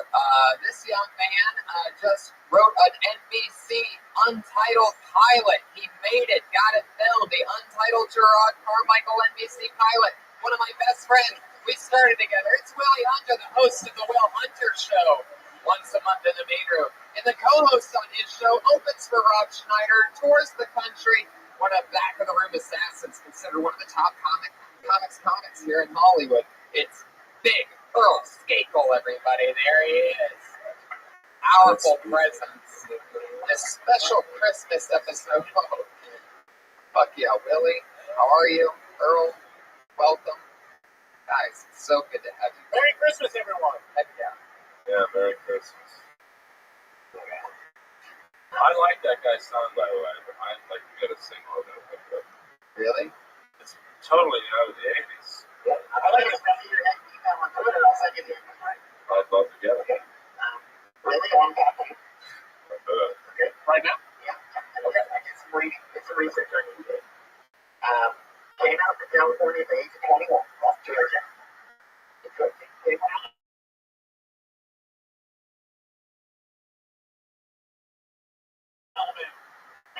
Now, I'm only 12 when I was coming down here. I was riding the bus with.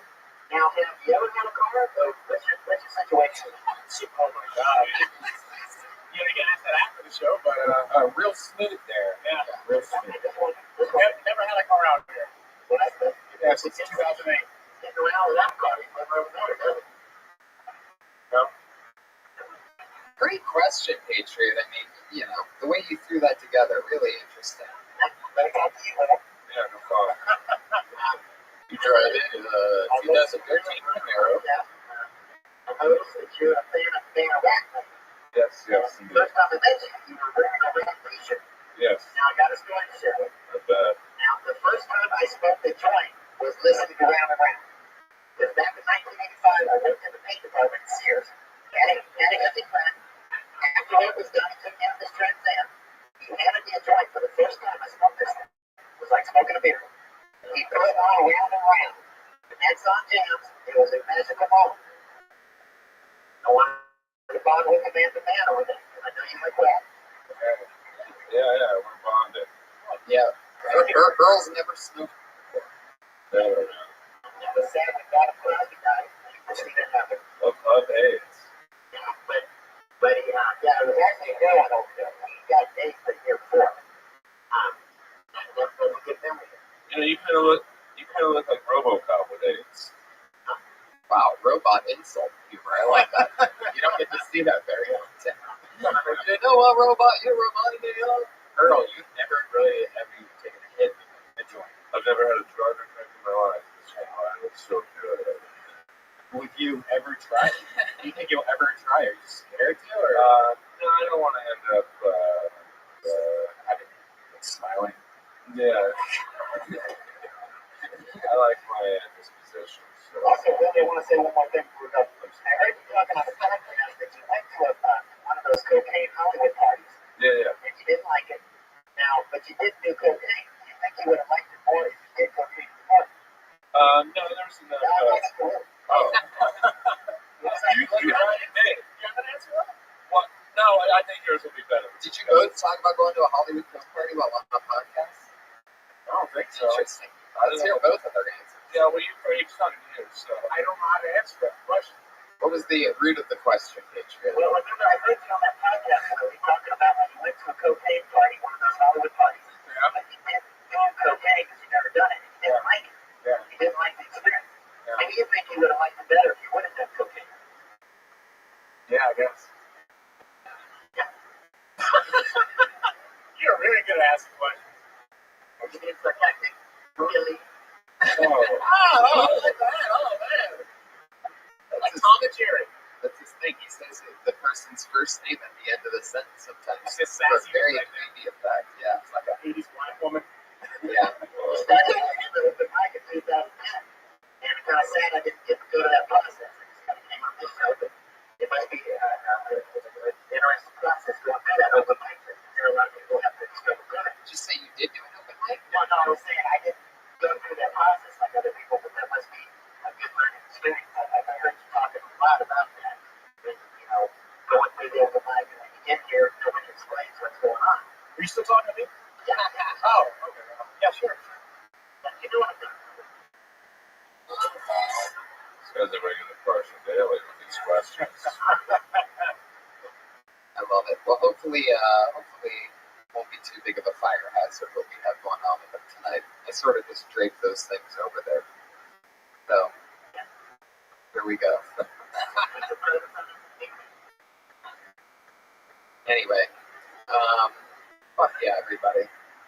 So that's the Iron Patriot. Here are my guests. Are you guys ready to get this thing started or what? You know how it was.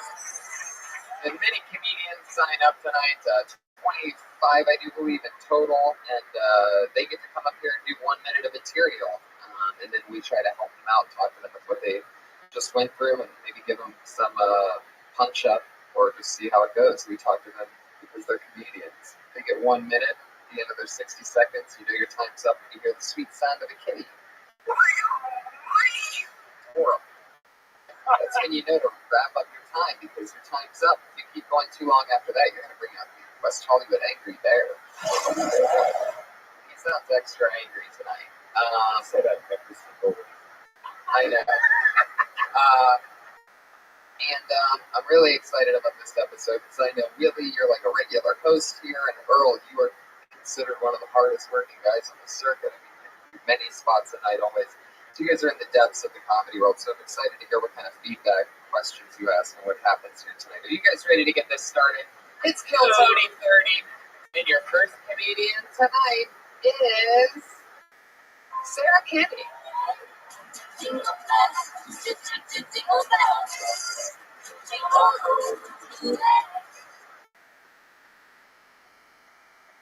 I find it hard to find a place to live. I got some roommates to try to save money, and then right away they started doing shit, like eating all my food, knocking me out. And then I did get knocked out, and the timing was really awful because my abortion coupon had just run out. But, you know, the more I thought about it, I was like, lots of people want babies. I can just sell it and really turn this thing around for me. But you can't legally sell anything with me. So I had to find a loophole. I put an ad on Craigslist that said, baby stroller, $10,000, everything included. And it worked out okay, but I did have to give the buyer kind of a discount. Just that baby. So fucked up. I don't know how long that was. It's 55 seconds. All right. Yeah, I like that. So I just missed the beginning. So the baby was yours originally in this thing? Or Yeah, I got knocked out my room. right. Okay. And you're thinking of a way to get rid of it. Yes. Right. My abortion coupon ran out, so I decided to sell it. You like saying that, don't you? Yeah, I guess. You gotta jump it from someone laughed at abortion. Abortion. It's true. Especially But with this is not about abortion, though, because the baby's life. This is murder now. No, I'm just selling it. Oh. Selling to, some random person. See, this show's confusing to me. make some money. Yeah, it is confusing because I don't know whether it's real and I don't know I don't know exactly what you're trying to do. Like at the end, it just goes, the baby's fucked up. That's not really like it doesn't really end the story at all. Like was there more to that? No, that's what you have up until this point. Yeah. Okay. Yeah. So, is any of this true? Did you get knocked up by your roommate? How many abortions? Half of it's true. So you didn't get pregnant, but you had the abortion? I did get pregnant. I did not tell the baby I was pregnant. Back edge. Oh, I think I'm starting to figure it out. So you did? Yes, she had an abortion, and she. Yeah, that's our first Kill Tony live abortion. No, I didn't. And she kept herself on the recording. Oh wow! Oh wow! Hello. Was a miscarriage. Wow. This is yeah, I know it happens quick. We got a whole new joke here now. Yeah. Did you put it in like the roommate? We gotta talk about this baby that just vanished out of thin air. Who is the father of Paolo?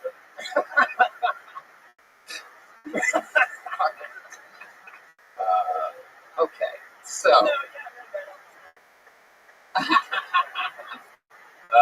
abortion jokes aren't really fucked up to even try to do seriously. I mean, you're pretty much telling half the audience they're going to hate you immediately.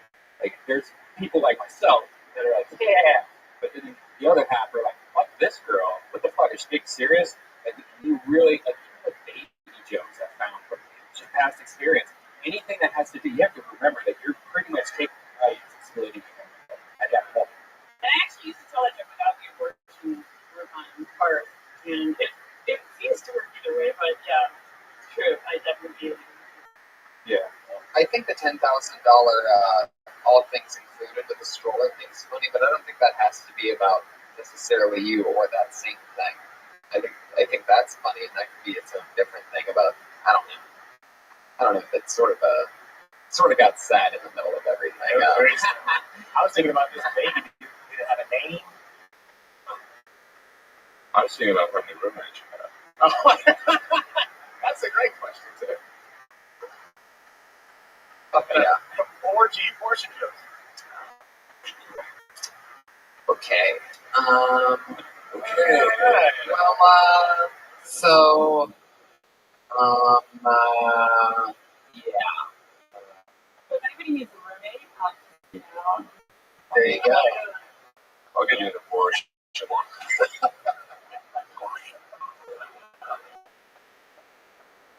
Oh my god. This is a weird episode so far. You ain't lying, bro. I smoked way too much weed. It was indica and sativa. Oh my god. What a debacle. I mean, it's really not even the weed, it's just the universe at this point. Right. I mean, Sarah could have gotten picked out of that bucket at any point, you know what I mean? But we just started it off, and that's why openers are. Yes, it is. Sarah, so, fuck yeah. So I'm still sort of just, what approach would you like to talk about on stage? Would you ever talk about having? I'm still not positive whether you even want to cover this subject whatsoever, but so probably not. Well, I thought it's clear that it's not serious, but is it not serious or is it serious? Well, I mean, I think it's clear the Craigslist part is not a real right. Right. I'm not so sure about that. Or maybe I'm just giving people bad ideas. So I kind of like that, it sort of makes me have this very careless attitude towards something that is serious. Interesting. Okay. Do you think it would be better if you made the baby black? Oh. Yeah. Why does a black baby have to die in a joke? Because that's just the way it is. Oh, well. Some white babies can die some jokes too. What was a black baby? I think it's just the way it is. That's what I meant by the baby so black. That it was black. Oh! So there we go. Sweetening it up. No, I was trying to imply that I've been vouch for this pregnancy, but maybe that wasn't clear. Like that I was drinking or there was messed up in some way that I was trying to imply that it was my fault. Right. So that might, See, I got lost with all that. It's not the guy's fault. Yeah, why bring his roommate in there? You need the greatest joy of all, a baby. I think you just threw it all away. And now you're just going to tell a joke about it like it's nothing. He gave you a big one, and then you're gone. well, I guess I'm thankless. Maybe there's something funny in like maybe the maybe you could just say I got really drunk at a party and hooked up with some guy and I swallowed a Plan B pill after he came inside of me. Maybe something, anything. I really don't know. It all depends on how real and true it is, and it depends on what you really want to talk about. I'm really confused right now. So all that shit's really overplayed, though. It's very hacky. The Plan B jokes, a million times. Well, it sounds like it's true. Is that what happened? You got knocked up and then what? Yeah, miscarriage. And then Real bad. Oh, God, okay. Did that really happen? it actually it happens all the time. It's more common than you Oh, Yeah. you got that right. It can happen very early on. Yes, they can. Any miscarriages out there? 2 dudes? That's it. That's it. I'm sorry for They you. were the miscarriages. They made it. I've never heard a female comedian do a miscarriage joke, and I encourage you to write it because that sounds like what happened. So if you can talk about that, you have a couple minutes about it, then it could be a killer bit. No fucking around. But it hasn't started here, and I don't know where it begins. So good luck with that. And I don't know what else to say. That's creepy. Buy a puppy. There you go. Sarah Kenny, everybody. Sketty comedy. Very interesting way to, very interesting. Oh my God. I have this next, like, very lighthearted. Just go away. Maybe a guitar. It's weird when, because, what happened there was, I got confused, and I'm trying to think in my head, did she have an abortion? Did she have a miscarriage? Did she take the Plan B pill? And it's like all these 3 options are all just babies dying. It's like I have babies dying in my head. Yeah, there's just See how quiet it gets and how it's made this whole place very odd. Sarah Kenny's excited. I hope I have to have a happy song. Okay. Better play 1 + 1. Oh boy. We're in together for Timothy Cash, everybody. Timothy Cash. One thing that I really need to sacrifice. Grace is in the crowd tonight. White supremacists out there. Good. Personally, when it comes to white supremacy, I think the only people that can really get away with it are the albinos. If I hear an albino talk about white supremacy, I'm not going to argue with him. Degrees are anything. If not supremely, he's extremely. What I really like to see was a white supremacist rally. They were erupted by a bunch of albinos. You got your Grand Dragon up here preaching whiteness right. Then enter the albinos. Everyone through the doors. What the fuck is going on here? A white supremacist rally. And we weren't invited. Really?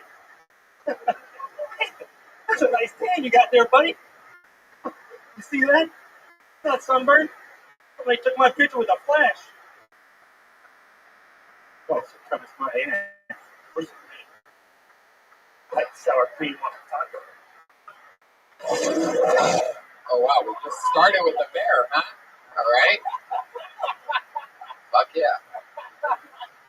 Yeah, perfect post-abortion material. Oh yeah. Timothy Cash. Fuck yeah. Where are you from? Kansas. Nice. How long have you been in LA?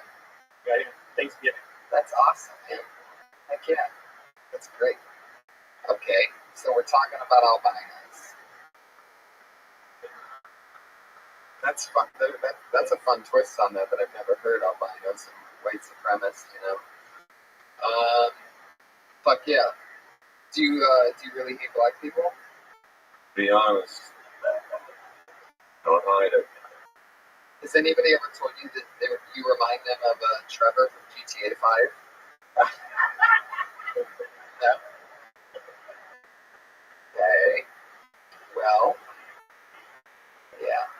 So what have you been doing? What's a Kansas guy been doing in LA since Thanksgiving? What are the sights you've been seeing? What do you notice about LA? Pretty much staying on the beach. Yeah, that's fun, right? Nice. That's where you wrote that joke? Was it really like what about racist? No, No. not at all. He's talking about white supremacy. I mean,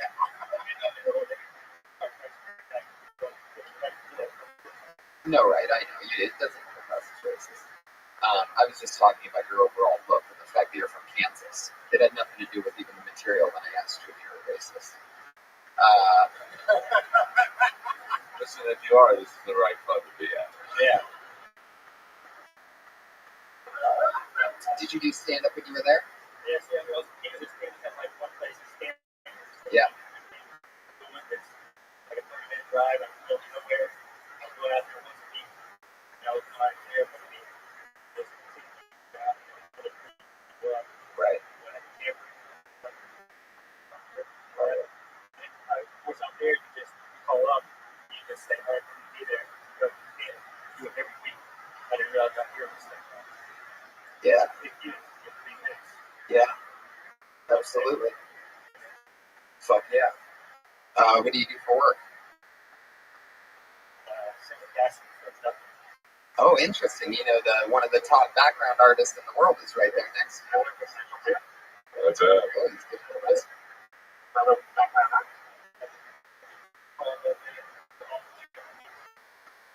Sorry.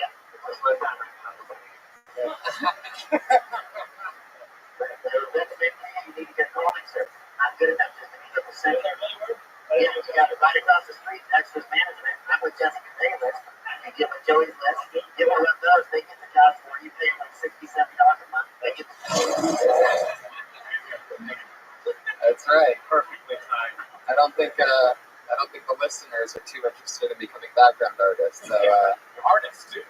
it's funny that they call them artists. Yeah. That's really the one. Like I even think that sandwich artist is a little bit more artsy than background artist.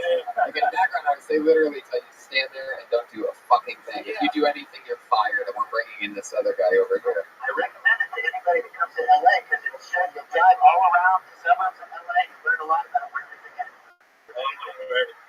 Yep. That's great. What beach are you living at?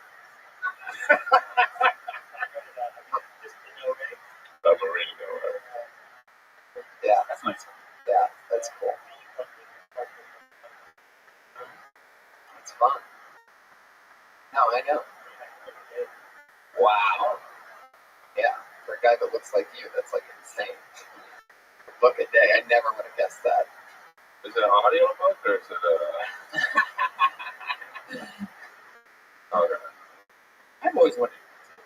I've always imagined doing that, just buying a trailer, living in your trailer. It seems so nice. It's cool thing to do for a little while. Have you brought a girl back to your trailer? The only people that sleep with homeless people are homeless people. What did that do? Did it bring it there? It's not really homeless. That's not really It's not homeless. really homeless. You Like, guys can't homeless. It's like a walking closet. Where do you take it down? It's cool because, believe it or not, it's small next bed, shower, Oh, otherwise I'm going to be like that shower. why not? I could do that. I mean, I expect to get sick most of the year. Like, hopefully get things fine. Might take a bit longer.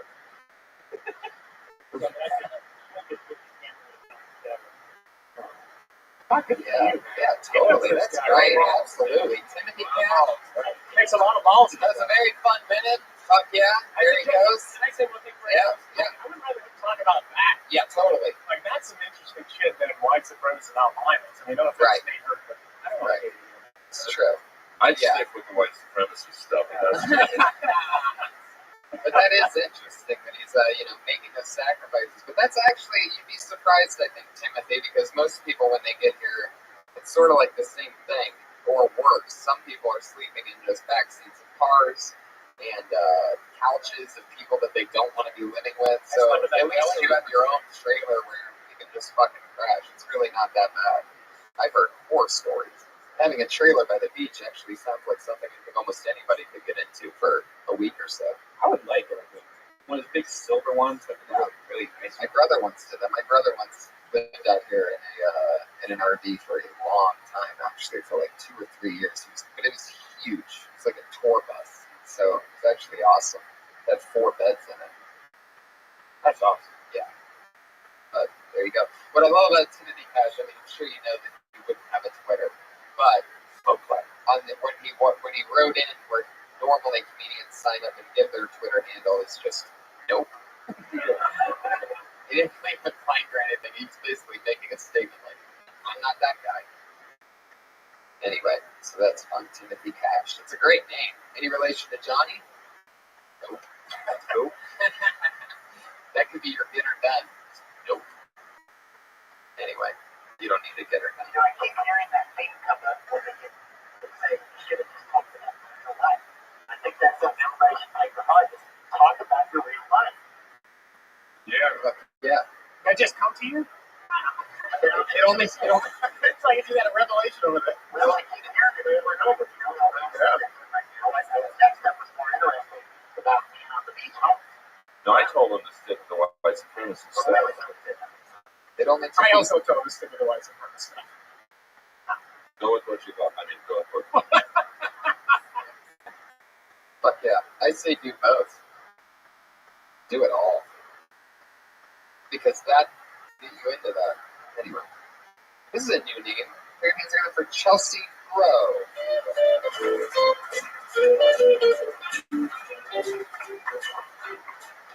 Hey guys. So my roommate came to me apartment the other day and she was making a lot of noise, woke me up. And I was like, girl, what's going on? She was like, oh, I'm really sorry. I'm on like 3 different drugs, tweaking right now. So sorry about waking you up. I was like, okay, girl, that's fine. I don't really care about all that. Just please don't eat my face. You know? don't eat my face. Because like, I don't know, like y'all know about the guy with the bath salts dying on that homeless man's face, which I find really shocking. Those had to be some low quality bath salts for the homeless man's face of appetizing. I don't know. But then I don't know someone possesses somebody that do bath salts. That doesn't even sound like a fun drug to do. You know, the reason you convince people to do drugs is because they have cool names associated with them. Like ecstasy, right? I want to go there. You know, that sounds like a land full of ponies and high credit scores. The grip is always bad. Like I want to go to ecstasy. And even like crystal meth. You know, crystal meth sounds like the name of a Mississippi girl lost in Walmart. Right. Alright, that's about it. That's exactly a minute. I get to that back end of stuff quicker immediately. Like that, I feel like there's a lot of setup on bath salts. Like, you know, I don't think anybody's going to eat your face because you go from one thing to the other. But I think the jokes are really on the back end. I don't think you need to make it real to get into it. You know, you can get into it almost anyway. If that makes sense. But the names thing is funny, like that crystal meth and all that. So I was like thinking, what is the other something? Bath salts. Yeah, I just feel like it's a little bit. It's old at this old to make the eating the face reference because that had to be at least a year ago. About it was a year and a half ago. Okay. Yeah. So I lose the eating the face and get right into that other stuff. But yeah, what are other drugs? There's other ones. Yeah. What does that sound like? Or does that sound like a girl wearer? What do you think, Patriot? What would you say? Yeah. I don't know how to phrase it, but you can work that in somehow. It might be nice. Oh, definitely. You should do something about that Conway thing. The kids are pizza people. He just gives suggestions. None of his robotics can compute how to make anything funny. He just comes up with premises. That's a good one. Molly, what's your other drug? I had one for coke, but I cut it out because it was a minute. What is it? It's just like, you know, let's start off saying, like, oh, coke, that sounds like, you know, somebody said, hey, let's go to the bathroom and do coke. Like, oh, sure, that sounds like a light refreshing beverage, you know, like, I'm going to go to the bathroom and do some coke with you. But, like, I just, maybe that's me, but. Keep that one out. Okay. Yeah. But I like your rattle. You know, keep going with, I see what you're doing there, and I agree with Tony at the beginning that you have so much setup that is unnecessary because I'm so worried about thinking about bath salts, and then you go off and listing off the drugs. And the funniest part was the meth, you know, get into that. I feel like that's what you want to do anyway. Yeah. I mean, it came from a true story, obviously. Like, my roommate really was tweeting on a few drugs. drugs Right. today. And then I thought, like, That's useless information at it's this point. Right. okay. So it's That good doesn't have to do with the things that end Okay. up banging in the end. So it actually ends up taking away from it because I'm still waiting for the roommate, the 3 drugs. Like there's this information, this little fun I'm still facts thinking of that giving abortion us. for some reason. Right, I know. Oh, Jesus. That's really The miscarriage happening in this bit, I don't know. Okay. But yeah. Very good stage press. I really enjoy. I've seen you before. Rabbi, Yeah. you're getting a lot better. Oh, thank you. What about Oxycontin? What is Oxycontin? Like oxypads. Yeah, that's what I think of too. Like basically, I think of that 3-6 mafia stuff. Oxycontin. Lil White. Oxycontin. Yeah. Sounds like Bill White. Lil White. That's a rapper's name. Lil White with a Y. Really? Yeah. I was listening. Alright. Big blocks. Anyway, it's a rap joke. People rap. Remember, it's okay that I said that because it was rap. It's the key topic there. Anyway, moving on. Fuck yeah. That's interesting how you spell your name Chelse. That's Chelsea? Yeah, my mom took the A off because she got a little too white. So she, What's wrong with that? that's what she told me. That's why she just said it like the EA just looked white. So she took it off. What? Well, I would have left the EA on it myself. But, When did she tell you this? She told me this when I when I started like school. I was like, wow, why does my name smell like this?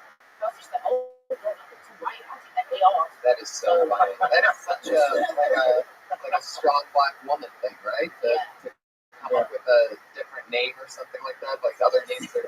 What was the one that video that came out the other day? The Sharkeisha? Oh, yeah. Where did you grow up? I grew up in Northern Virginia, right outside D.C. Wow. Is that like a hoodie area? No. My mom's from Detroit, though. Like, she grew up at Smile, so that's, Gotcha. watch out. yeah. So that's where that comes from. But, no, I'm from like suburbs outside of D.C. So, yeah. Awesome. There you go, Chelsea. Okay. At C the Funny 6. C. What letter C? That's what? It's actually the funny G, my last name. C the Funny G. Okay. I There you go. Your G's look like sexes. There you go. Drugs and word. There's something to that Oxycontin one. It seems like Yeah, I I'm think trying so. to It figure it seems out. like Oxycontin would be a cotton ball that you clean your face with, right? Yeah. Okay, clear cell thing, whatever. Right. Yeah. Maybe smoking it and just done. It's all dirty. Maybe wiping your face after the loads on it. Yeah, there you go. Look at you. Will they confidently take a sip of water after that? Need some more water, really? Yeah.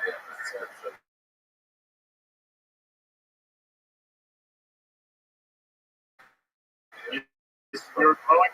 Teacher, you having fun over there? How do you feel? You feel those lights on you at all? You okay? Hell yeah. Put your hands together for Derek Gruber, everybody.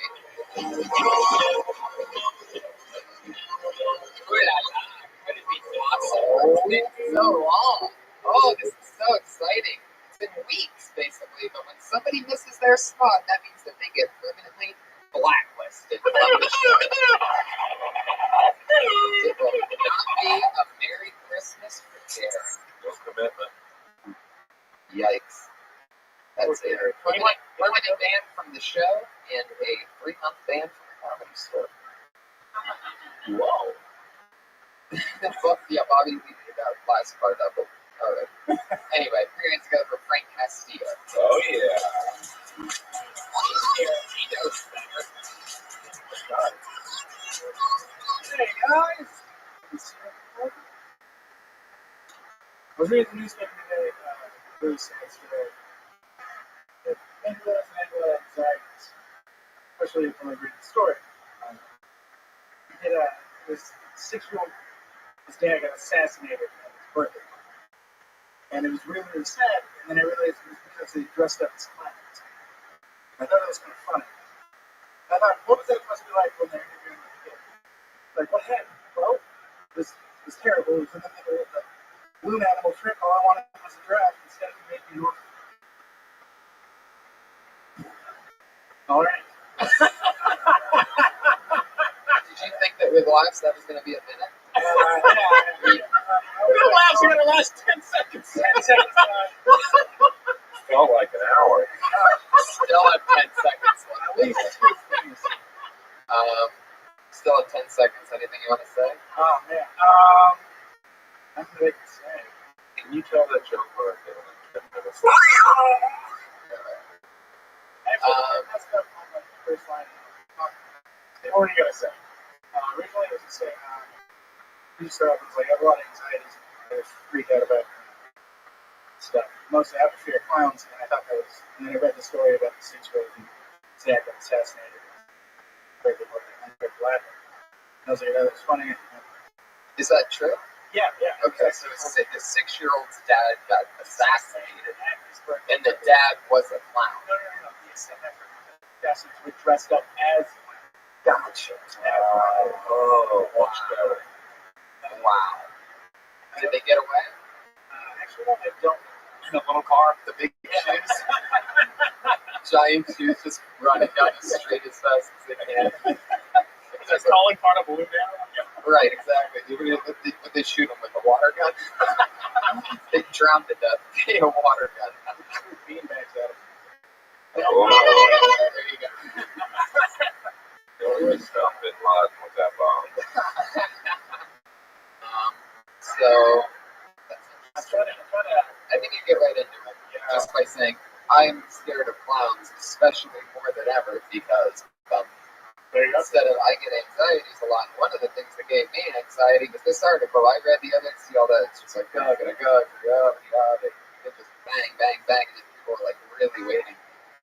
And then you could add all any of those little things that we just said, But there's also so much. Yeah. There's so much to be made fun of about a clown assassin. It's very clear too, because it's still confusing when you correct it yourself. So you're afraid of clowns. And you story about clowns killing a kid's father.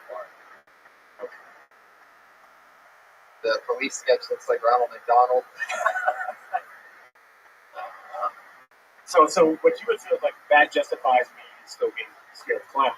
Exactly. Well, yeah. No, it's this kid's fear is like, or that's the worst way to develop a fear of clowns.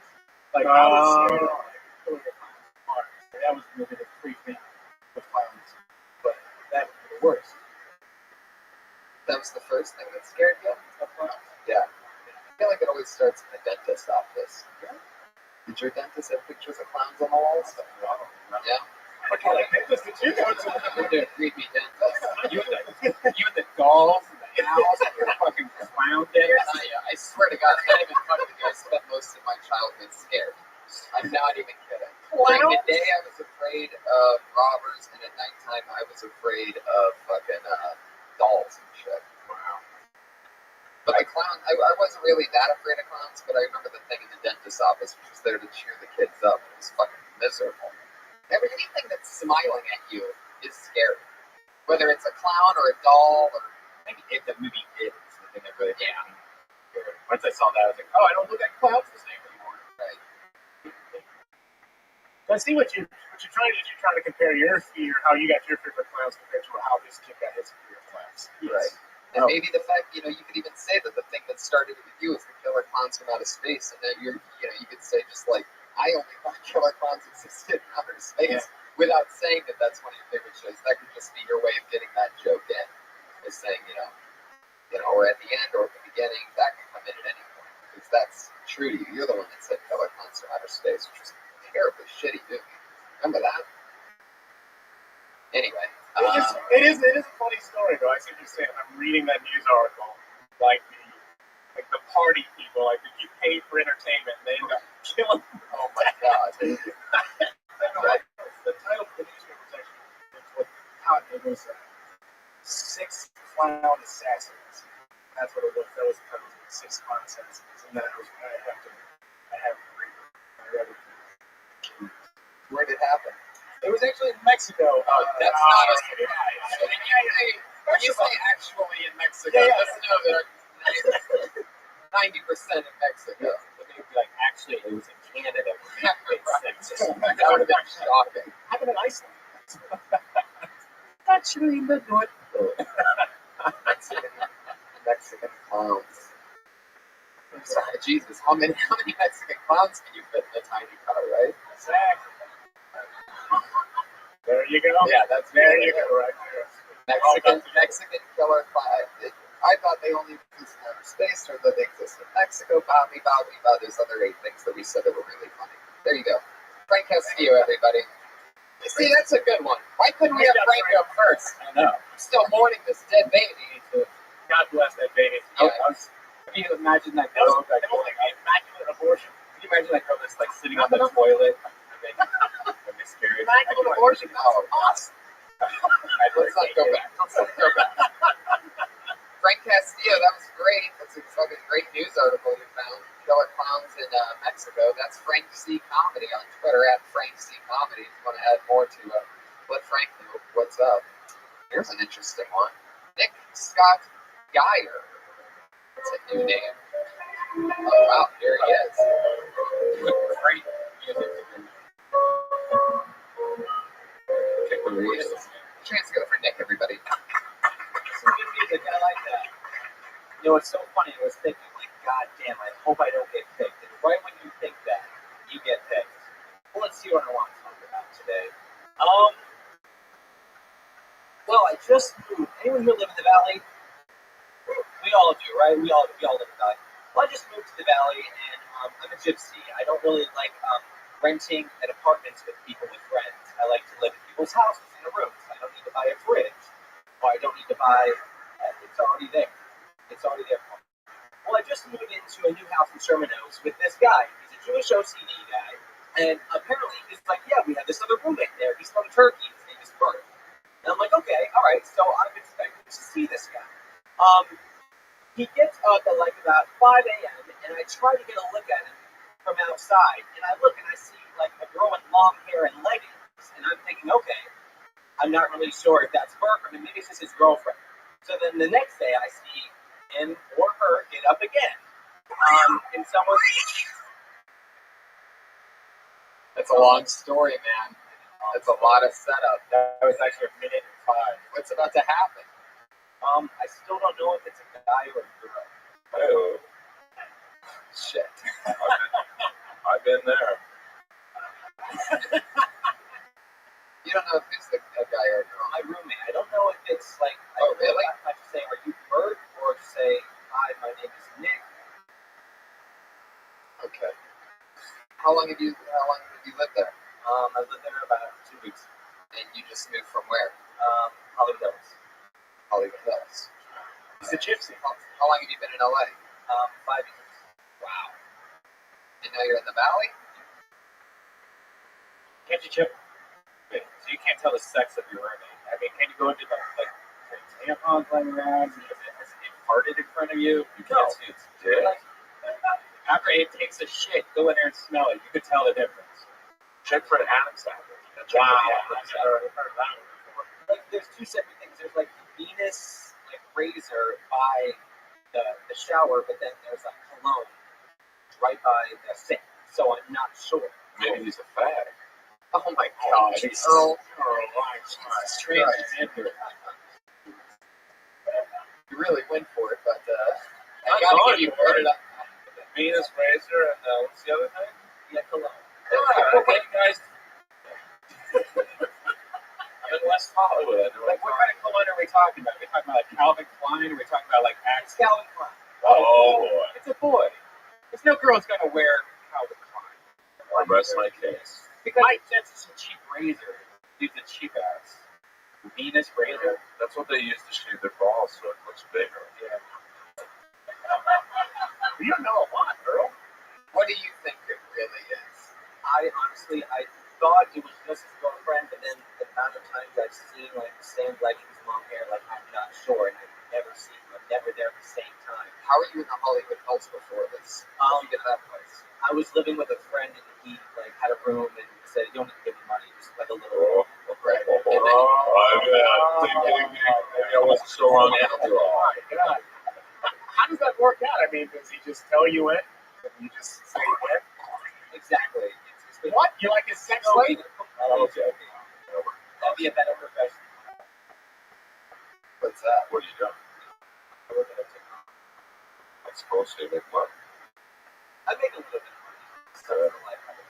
What kind of technology? Like the phone you have right now. An iPhone? You work at Apple? So you work Are you afraid to say you work at Apple? Why'd you stop talking and started No, shaking your head? like the phone like that. The phone just like the iPhone. I work at a Samsung. Possibly. Can you not say the company you work for? Instead of Yeah, I say the company. It's Samsung. wow. But anyway, where do you work at Samsung? I work at technology company. That was Oh, okay. I'm very glad to hear this. So you work at True Religion. Interesting. How long have you been doing stand-up? a year ago. So for his joke, he just needs to cut off the first 40, 50 minutes, 50 seconds. And even if you do find out that this is going on, well, how does that make you feel? Right, yeah, you gotta have a But it's like something, yeah, I mean, like, when we're getting there, and like, okay, what is it then? Like, I don't know. Like, well, what? Why did I listen? It's just one of the random questions I have in whole living situations. So just even have one thing answer is like, okay, well at least like now I know. Like so there's no air of mystery where I want to be like, hey girl, or hey like Burke. I don't want to say, hey Burke, where are you going? That's really the thing's name? Burke? Yeah, Burke. Burke. That is a tough call. That could be either one. I mean, it's right on the line. I don't want to be rude. I don't want to be Burke. Because it's like, that sounds like a guy's name, but I also think the only person that I heard was like Delta Burke. It's almost I like didn't you know it's their should last name. start right there and Designing set up. women. It's like all your investigation, everything, you know, like all of it, yeah. I don't want to hear about the backstory. No one cares. It's a lot of it. Just get to it quick. Remember they had that character on Saturday Night Live called Pat, getting over the girl or guy? Yeah. I know. You could just there you go. You could just There you go, Petrie. Good job. you could just Google Burke's name and it'll come up and tell you if it's a male or a female. Not necessarily. You work at a technology company. Figure it out. Right. Probably should have Just Google it. Dang it, Rob. Real or fake eyebrows? Yeah. What are you talking about? Petrie? Those are fake. With the guy, the girl, oh, this guy, the guy that's on stage right now. Oh, Real or the fake? Burke. Yeah. Okay. I didn't really get a good look at it. Like I was half asleep and I looked It's like outside. Bigfoot. You're like, It was like in the morning. I just caught a glimpse. I like a typical creature. Did you And look then I at the left my door open one time just for her to specifically walk by, and I just saw the same like leggings and long hair walk by, and so could have been Bon Jovi? long hair. Could have been Bon Jovi. Maybe this is Burke's double life. He's actually Bon Jovi. He just needed a roommate in the valley. Could have been Patriots, one of his old band members. I think it's just a transgender, probably. Yeah, probably. Jared Leto Sounds like that'd be a cheap roommate to have. Jared Leto is playing a transgender character in this new film, Dallas Buyers Club. Could be Oscar worthy. What's that age? You watch it backwards, and it's better. All right, Nick. Good luck, man. I don't know. That's an interesting one. Figure out what it is and have the more jokes less set up. Merry Christmas, Nick Scott Dyer. We didn't even get to a punchline with that. That was interesting. You guys remember when you first started out? Were there any jokes that you did back then that you were embarrassed about? Most I of can't believe you did. All of them. Do you remember one specifically that you'd be I remember the second time I went up on stage, we had 5 minutes, and I timed down 5 minutes in my bedroom, thinking, I got it. And when I first went up there, some guy goes, you look stupid. I'm like, I'm not going to get this. You look stupid. For my whole 5 minutes, I timed it for 5 minutes, that threw me off. Has that happened ever since then? Oh, I mean, it happens all the time. Like That? You Yeah. look stupid. Yeah. I've never heard that before. And I mean, at the time, I don't think we look stupid. Why? What did you do? I think I said something like, I think I want to talk about sex, and then you tell this whole long story, and you're not even talking about sex. Right. Some guy was like, you look stupid. I'm like, Yeah.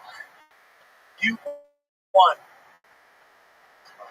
Patriot, did you ever do anything like in between songs to try to be funny or entertaining, or was it just those songs? I usually get my neck out there because like if I do a mailman, Well, can you imagine?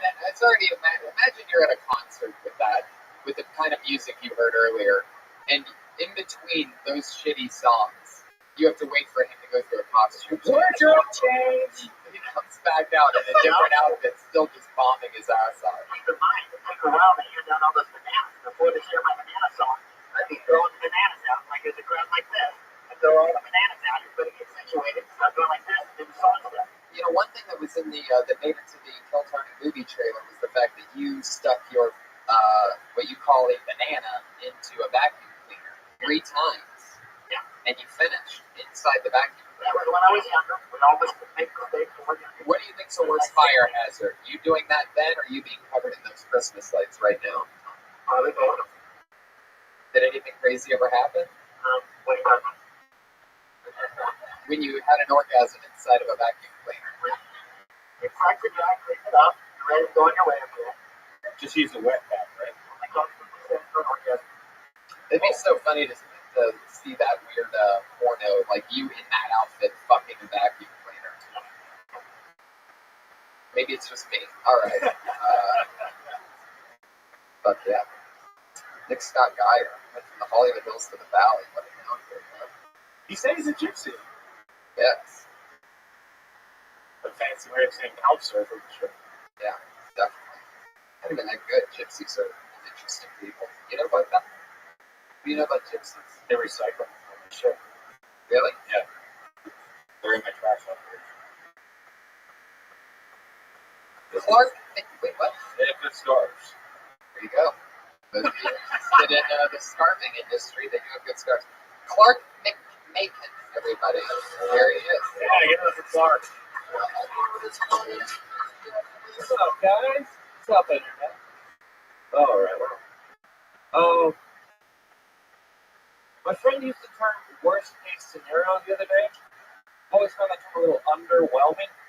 Hey man, ask her out. Worst case scenario, she says no. I'm a little more creative than that. Hey man, ask her out. Worst case scenario, you date for a little while. It's pregnant, you demand the same for the baby. She turns abusive and hits you one day, falls down, breaks her head, you get blamed, spend the rest of your life in jail, and when you're being violated in the shower, your only thought is, my child's never going to love me. Worst case scenario. I saw a 70-year-old woman with a rape whistle, and my first thought was, wow, that's optimistic. Well, very close to my second thought, which was, oh my God, Clark, you're an ass. That is literally the opposite of optimism. You can't get further away from that. Thank you. Clark McMakin. That's an interesting last name. Is that your real last name? McMakin? That's so cool. Fuck yeah. So I lose the end part of the rape whistle thing. You got it on the first part, right? I didn't get that last name. Did you? Did I miss something? The opposite of optimism? Yeah, I mean, I put that last part out. It's smart, but I don't think it's funny. Yeah. The 70-year-old woman with the rape whistle. You'll fit in well. Here at this place, that joke. Yeah. Man, I forgot what it was like to do so many dark jokes, you know? That's so And funny. God agrees. There you God go. agrees. God's like, we're talking about abortion and rape and someone's prayer. Someone's, oh my God. That was a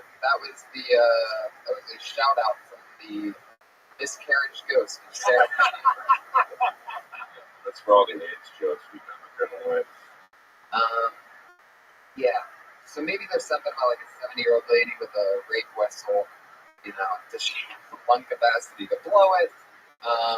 Maybe she gets it confused with a life alert. Like, is that a rape alert? That's exactly what I was saying. Maybe she's like just fiddling for which necklace. Like, fuck, what disaster is happening? You know, I don't know. You know, what was the first one? The first one's funny. The first one was the worst case scenario. Yeah. Oh yeah, that's good. That's good. That's one of those jokes that gets an applause for a real comedy because it's Dobbity summons that at the end. But fuck yeah. So 70-year-old with a rape whistle. What would you think if you saw a 70-year-old with a rape whistle? I'd get hard. Big Earl, everybody. Especially when you know it's already happened once. Yeah. Can't catch AIDS, bars. Okie dokie. Fuck yeah. I don't really have any of those. I've seen you a long time ago. Like 2 years ago when you hosted. Yeah, you can see everything. I know, it's been a while. Again, like Chelsea, I'm a long way. Very, very funny. Yeah, see what I'm doing? Tony hosted for me once too, but he has no recollection of it. And that's the right response. You're saying I brought you up while I was hosting? Oh, sure. And you had the same last name then? Yeah. Really? I haven't changed. I got married. The reason why I remember did? I did not get married. I changed it. Well, even if you got married, you keep your last name, right? That's the plan. Okay, just making sure. That not always happens, by the way. Two guys that. Well, those guys are giant pussies. Yeah, that's like the most. I've heard people talk about that before, and that's so gross to me. Like, how much do you have to hate your father to take your? How much do you have to hate where you came from to be like, oh, I'm just gonna take your last name? I mean, some people would do that. I would think about it. You would think. I would think about it. It depends on the girl. There you go. So full of shit. I swear to God. I mean, this girl's like, Oprah.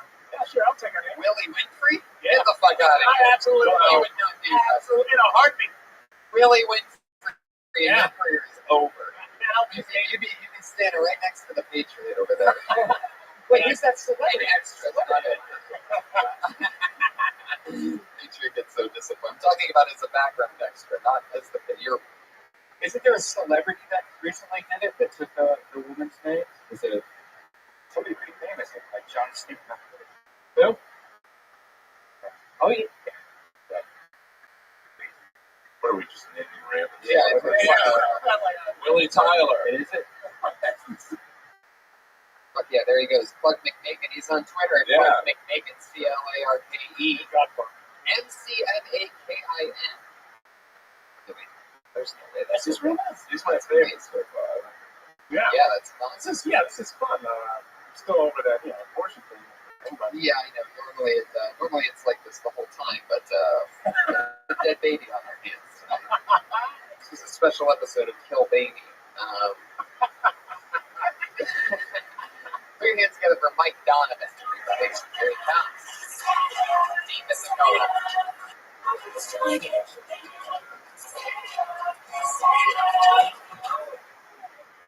Oh, that's a great. Mine is shit. I'm leaving my social security number everywhere I go now. Hoping someone still buy that thing. Anyways, it's been a rough week.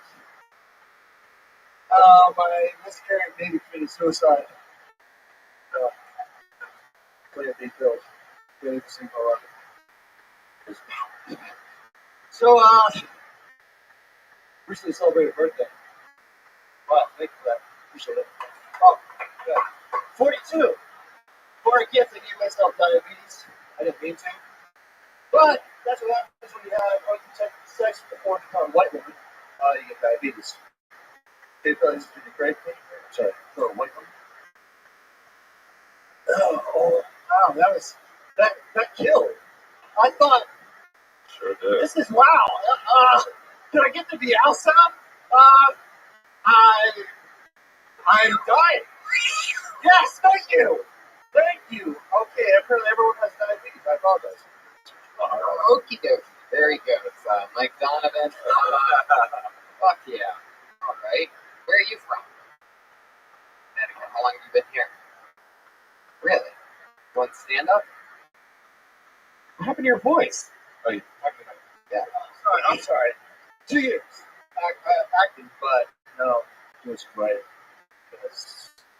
Stay busy. Wait a minute, you were writing? Oh, that's the same.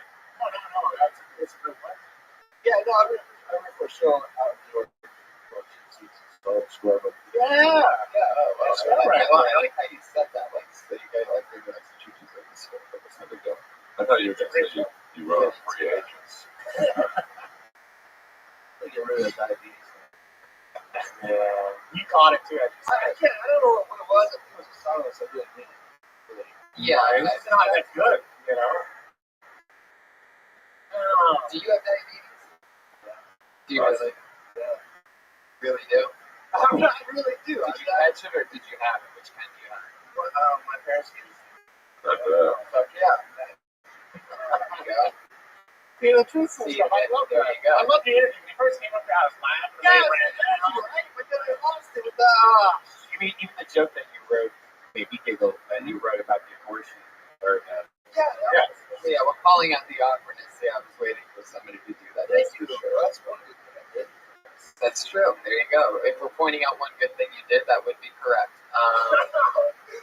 very bright. Very much, Brian. Extremely confident for a guy in sweatpants. I like that. You know, Most guys from Connecticut are like that. It's a veil. We know it's a casual look. it works, stupid words, dude. And a tank top. Oh, no. What do you wear during the summer? That mesh shorts, tank top, Cut off jeans. I feel like you're like always watering your front lawn. No, man. You look like that kind of guy. Or getting the newspaper just over and over Hey, again. I'm going for a jog, but then I'll get some coffee. That's Going for a jog.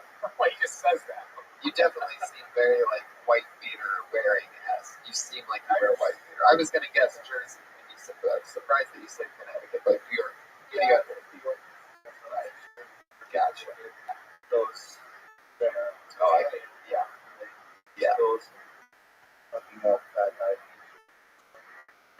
What? You know that one about the necessary baby that commits suicide? How'd you come up with that? Oh my God, Adrian, are you serious? I heard it, and then I thought, wait, no one's really touched on that. Right. And I'm like, someone needs to touch on it, so True. I should have left that for that. Well, Well, it's just, this is one of those examples where some jokes that are unbelievable can hit, but some jokes that it seems like it's dabbling in both. And it's like, is he have it or what? And it sort of gets lost in translation. So It's like you came up with that energy and you do that riff on the room, and then you realize, oh shit, I gotta tell material. It doesn't hold up to this. and that's true, there's so much of the good material and just got it after the silence, so it kind of threw me. Like, I was How long have you been doing stand-up? maybe a year, like, Yeah, what do you mean? Like, right. A little bit New York. are you having fun doing it? Not right now. I want to kill myself. I want to take a play. Well, other times you're I like your personality. Thank you, man. Yeah, You're like sitting here and just like hang out and they're like, what? Yeah, hit the bricks. Oh, wow. Fuck yeah. There he goes, everybody. Mike Donovan. Welcome. Glad to have you on. I would talk about that stuff about that real shit. How you look like a guy that would wear a white beater and mow your lawn and get your newspaper. There's something funny about that, about wearing sweatpants, mesh shorts. Yeah, you're That's right. who you really are. So He's refreshing too. I want to see more of that guy. Yeah. Good personality. yeah, you didn't catch diabetes from having sex, but it's so confusing on Yeah. multiple levels. You're not skinny enough to make that joke. You know what I mean? Man. Like you said, like diabetes. Like I don't understand. Like Right. I didn't get it. You know? It's It's a true. fat woman. You It's know? confusing for a few different reasons. You're welcome. Just want to make sure you never try that one again. Yeah, please don't. Sometimes we give people like you so things much. that I like adds you so on, much, and then yeah. sometimes it's Yeah. just more important. Sometimes the best offense is a great defense. There you go. So this is the part where we have our two regulars that come on every week for the new 60 seconds, and it's always fun to watch them grow. You've both seen them, so it's exciting for you to see them again since it's the return of Willie and Earl. In no particular order this week, let's go with first. Hey, you know her from the Kill Tony podcast and also the Kill Tony podcast. Bringing it together for Sarah Wineshank, everybody. Yes, she is. I've been going through the motions a lot of procrastination. Nothing's getting done. I want to work out, and instead of actually working out, I'll just put it on my to-do list. I'll get dressed up to go to the gym, but I won't go to the gym. Just going through the motions, guys. I'll wash a dish. I won't fully wash it, right? I just let that shit soak. You ever do that? You ever just let that shit soak? So you feel like you're doing something with your life, but you're not. You're just letting old crescent eggs sit at the bottom of the pan. My roommate came in and said, "What the fuck is this? You're gonna do that?" And I said, "I'm just letting it soak." Sometimes what you gotta do, guys. All right. I love it as always. There's something about your cadence.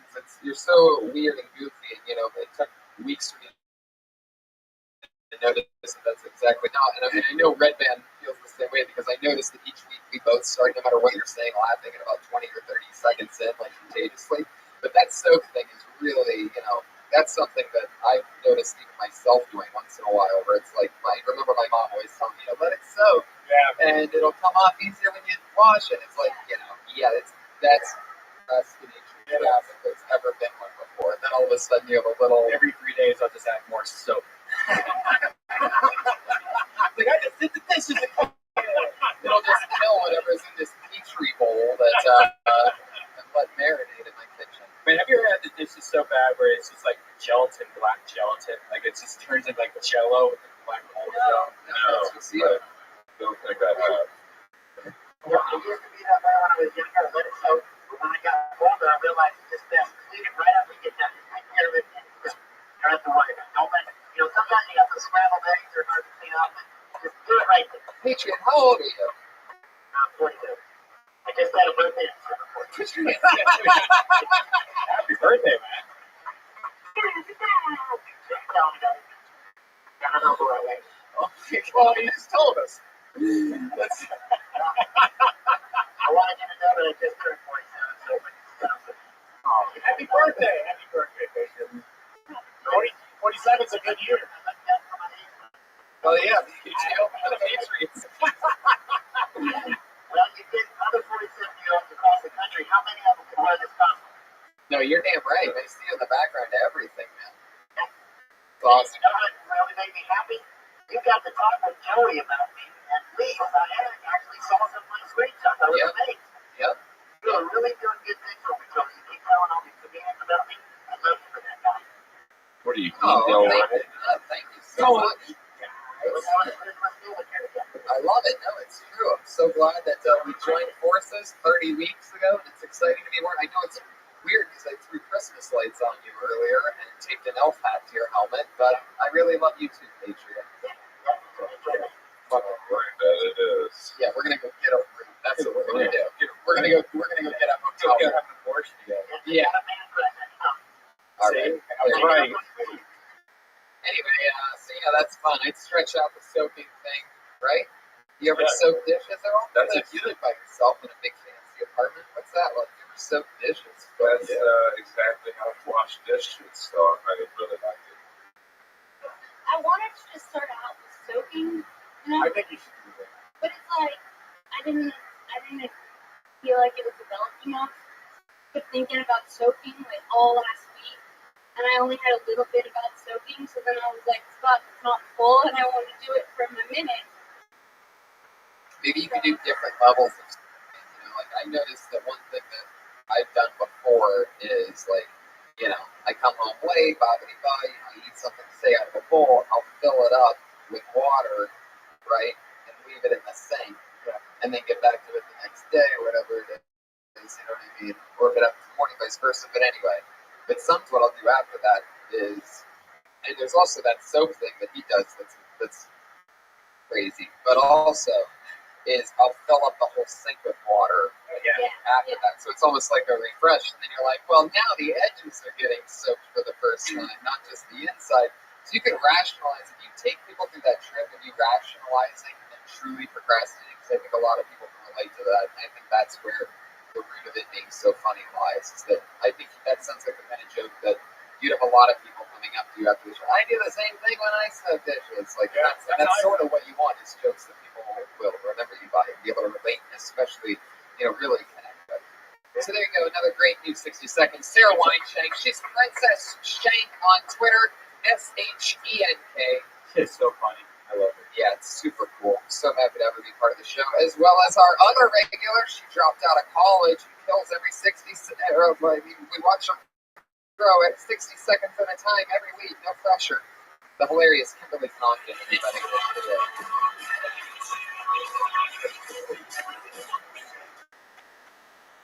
Hey guys, I want to talk about gay people right now, and I don't want to just talk about any old gay people. I want to talk about flamboyant gay guys, because there's a difference, right? There's like the manly gay that like suck dick on tractors, big muscles and shit. And then there's this guy that I started working with, who I had this conversation in the elevator with. He goes, "Oh my God, Kim, did you see Matthew on the second floor? He is so fucking hot." And he stayed like that. And I was like, should I slow clap? And like, I just don't get it. Like, is there like a thing that when you're coming out of the closet, you have to pick a size of gay you are? Like, there's like gay, medium gay, and super fucking gay. I don't know. It's just awful. Like, holding a conversation with them is difficult, you know? If someone was like, Kim, you have 1 minute to live, I'd probably spend it talking to him because it feels like... Okay, dokie. I'm really confident. Fuck yeah. So, alright. Let's get to it. I like the pose thing. People actually hit that pose a little bit longer. Yeah. That was funny. That was the moment where I felt like the balloon was filled with the most air. Yeah. Pop to happen. Slow clap, isn't it? No. That's not where to go. I thought the sucking dick line was too early. Really?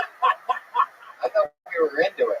No, I just think it was so shocking right out of the chute. Yeah. Might lose people or wallets. Yeah, maybe. Maybe. That's an interesting one. I've been talking about my coworkers a lot. And you're saying that we're getting out from the show, so you'd rather be with really flamboyant gay guys? No. Like, I'm okay with gay people, but there's just like a whole other level. Like, they're like more than women. Like Jeff Scott. You know. More than women? Yeah, it's like you're like, more than a woman, like more. Like never mind. Was he gay? I have no idea. I like the levels. I like that joke, the level of gay. Is it? Yeah, when you're coming out of the closet, that's definitely a part to keep. You know, you have to choose, you have to commit to that. Like, I think the structure too, but like I kind of agree with your other saying that at the beginning, like the structure and like the route that we're going on this show. Like the coming out of the closet part probably should be earlier on, so we can know where you're going with it. Like, you know, how do they choose a side when they come out? And then you say which one you prefer, and then I do the pose, and then they have a better, you know, end besides the slow clap. I can't even work now, but right. Like what did you do? This is usually I just stare at him for a while, and I was like, do you have to take a class when you come out to be that annoying? You said that to me? I said that. Oh, wow. That is like a neat girl. Wow. You homophobe. We're on the level now. So what did he say to that? Right. He laughed. Right, because you're a girl and that's what those guys do, right? Yeah, he laughed and then he said, oh, he does that. Oh my God. Jamie does that. No, he has really short hair. No, yeah, their gay buddy Jamie does Oh, that. it's awful. Jamie does this thing. Is Jamie dead? So he's always putting this piece of hair that doesn't exist. Yeah. Right. There's something that you might as well take with it because that's a real thing about him. And we can't do a joke about it because it's our buddy that. But there's something about like, what is this imaginary piece of? But I love it from gay a hair? woman's perspective, talking about gay people. Like, because as a man, I'm like, all right, that's gay, but I can't talk about it without seeing homophobic. If you're a girl, it's like, hey, I can talk. This is comforting, so I don't mind you explaining. Yeah. Right. My friend, I had a friend that came out, and before he was still hiding it, he was normal. But then, like 2 years later, I saw him after coming out of the closet, and he was the most flamboyant person in the world. Like just He was crazy. Turned up to like 30 on the gay meeting. Yeah, he gets extra gay. Yeah. Same with Luba, too. Yeah. What if it's just like the best B12 ever? Just like pop under your tongue. Well, I mean, that's so much, but Maybe a good song, huh? It sounds like something. maybe Patriot could write that.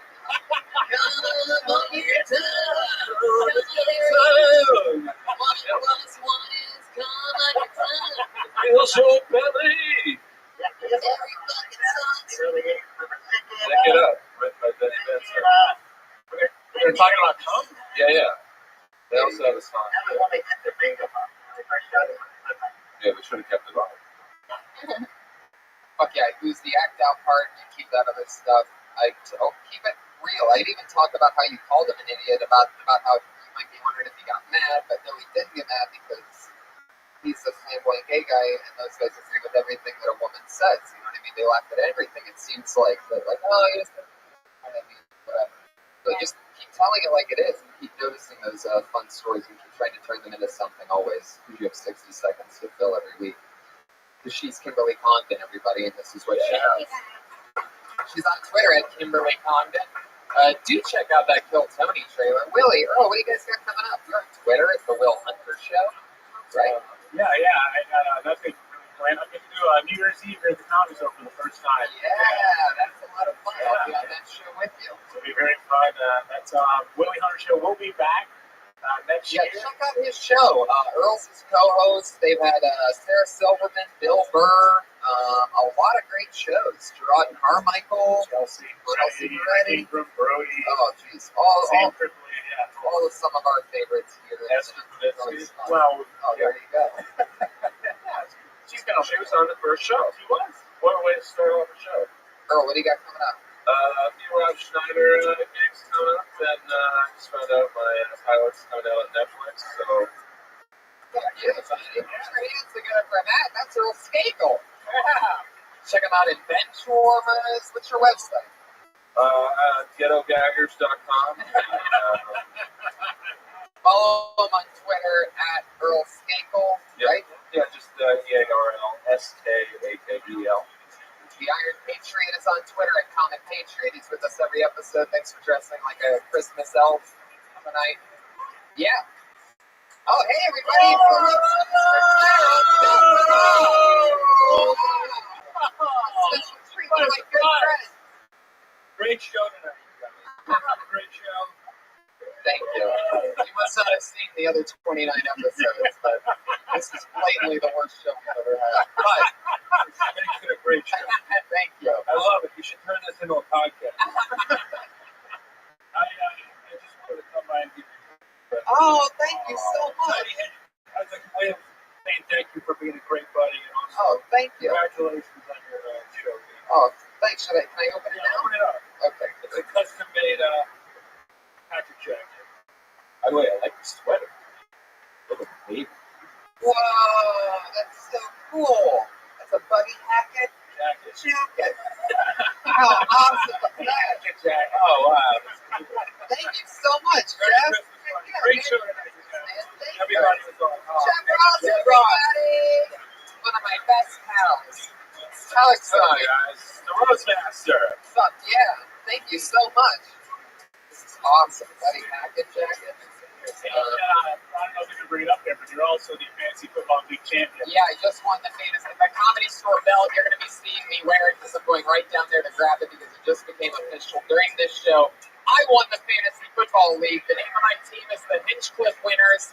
The name of the other people alive that I won this belt. It's hilarious because I'm the bad guy. You get it? All right.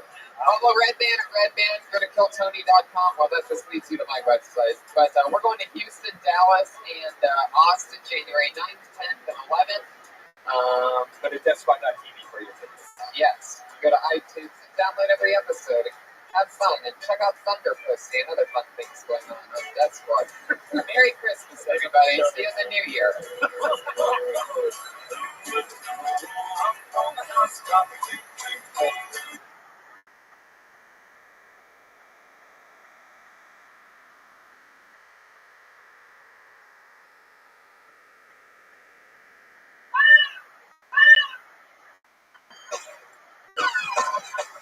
Hey, this is Redman coming to you live from the Comedy Store for a brand new episode of Kill Tony. Give it up for Tony Hinchcliffe.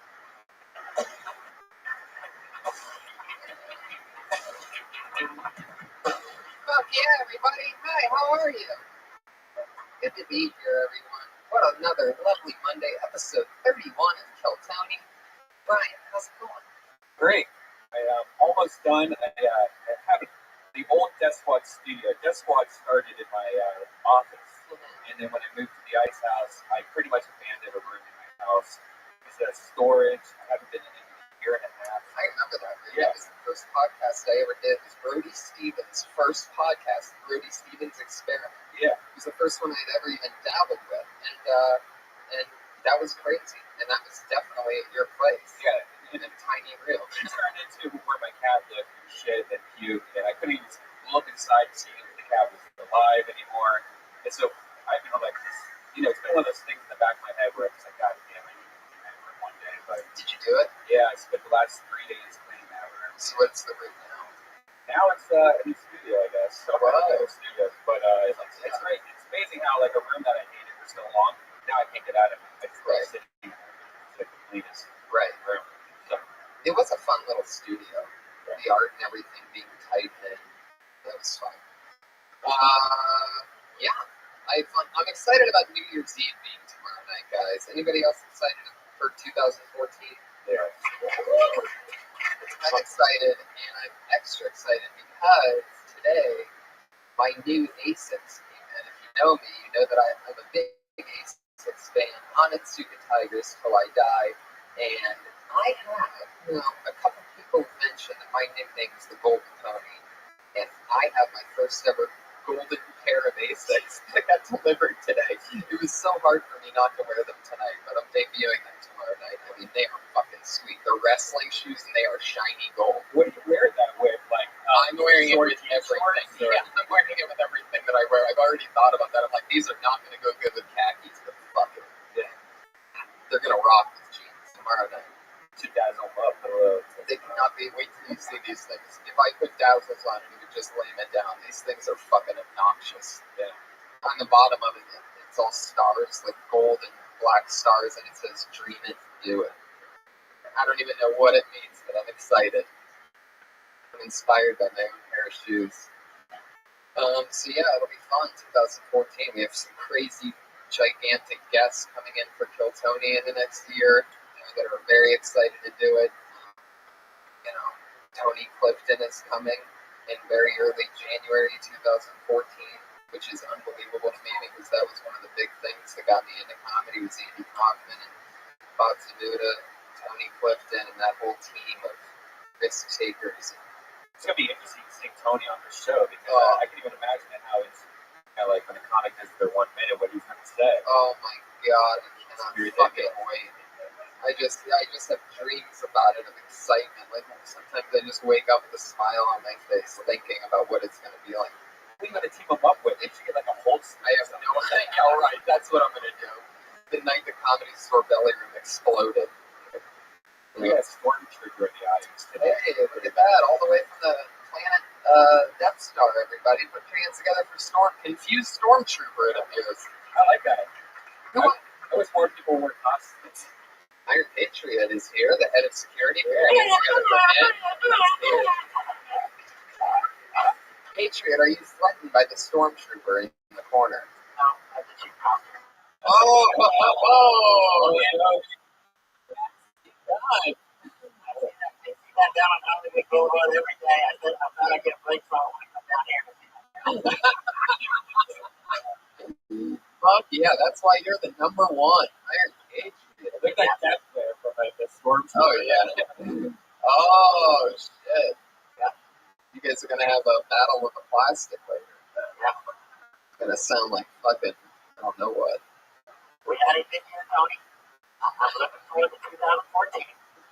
I live a clean life, so I don't need to make any New Year's resolutions. But you, on the other hand, trying to stop smoking completely, I think Wednesday first would be a good day for you to stop completely. I quit smoking cigarettes. I'm just on this vapor pen now, and I really like it. I'm just gonna stick with this for a while. I think you should stop that. No, I'm not going to. I think he's right. No, I'm not going And to. still have nicotine. I know you're weaning yourself off, but it's time to get off the kid. Patriot, I really appreciate your advice. You can go fuck yourself. I'm gonna do whatever the fuck I want. I think you should start smoking cigarettes again. I bet you do. I miss my We had a lot of buddy. fun smoking cigarettes. Yeah, it really sucks when your smoking buddy leaves you. Well, I know, but I'm a chain smoker, Brian, and it's already bad enough. No, I know. And we inspired each other. Sometimes I'd be done with a cigarette, like I'd be ready to go inside, and you'd light up another one, and I'm just like, I wouldn't say, all right, I'm not gonna have another one. I would just smoke another one. We're bad for each other. Yeah. We're bad. By the way, who's misreading cell phone or something? Somebody loses a cell phone. Loses a cell phone? Josh, hey H1 is there. Looks like. Oh, really? Okay. Yeah. Okay. Anyway, I'm very excited about tonight's show. We have two awesome guests. You guys ready to get this thing started or what? But yeah, people. I'm so excited about tonight. Our first guest, he is a writer on the Late Late Show with Craig Ferguson. More importantly, he's one of my favorite comedians in the world. Super fucking awesome, hilarious guy. I remember hearing about him and then getting to see him. I heard his reputation. People were like, you don't know Bob Oshak, this and that, when I first started working the door here. And when I saw him, he blew my fucking mind to shreds. I'm so excited that he's on this show. Put your hands together for Bob Oshak is here. And the other guest, the star of Enjoy It every Sunday on Comedy Central. Ladies and gentlemen, one of my best pals in the world, Stephen Brody Stevens is here. You got it. Oh, yeah. Brody and Bob and Brody, you got it. Push and believe. Push and believe. Bob, how you doing, buddy? I'm super excited to be here. That's my very first. I told you this on the phone earlier in the day when I sounded a little shaky. Yeah. That's my first podcast. But again, Bob Oshak, first podcast. What's up with the depressed fourth row back there? Why are you guys in there? They're looking behind them. No, it's you guys. Yeah. Get into it, motherfuckers. How have you escaped not doing a podcast? Yes, serious. I'm just old, I guess. I don't know. I don't even fully understand what we're doing here. This is on the radio of some sort? Like some sort of, but only a computer radio. But, half of this, it's not shtick. It's genuine. I'm genuinely confused and scared right now. No, and then you got that in me? I don't know what the fuck is going on. Can I talk to you, Bob? Yes, sir. I did some research on you today. Of course, you're the writer on the Late Late Show with Craig Ferguson. Thank you. You guys got this skeleton robot named Jeff Peterson. That is true. Yeah. It's pretty cool. It's not as awesome as me, but nobody cares. But anyway, do you write any of the funny things that he said? That robot. The robot says? Yeah. A few things here and there. For the most part, he kind of comes up with that himself, just like you're coming up with this brilliant on your own. That was a good question, Patriot. Oh, yeah, good. That was pretty good. Thanks. Boy, let me talk to you, Brody. Sure. Okay, Brody, this is the third time you've been on Showtime. You must be doing something right. Yeah, I played my cards smart cards, and I know that the good things have been happening up here. I had a great time, and I knew that hopefully Tony would get me back in, and that day is tonight. Thanks. Yeah, you got the TV show going. That's exciting. You got a new podcast that you have to push on YouTube. I was watching that today. You got that. You did a recent episode of Rabbi. Brian was on, a lot of hits, positivity. Yeah. The one thing that seems to be missing from you, right, is that special lady. Now, what I want to know is, what kind of woman do you think would make those happen? Would she go on the road with you? Would she be an extrovert like you? Would she be 10% gay? What would she be like? I hope she's 10% gay. That's maybe 20% of that on her end.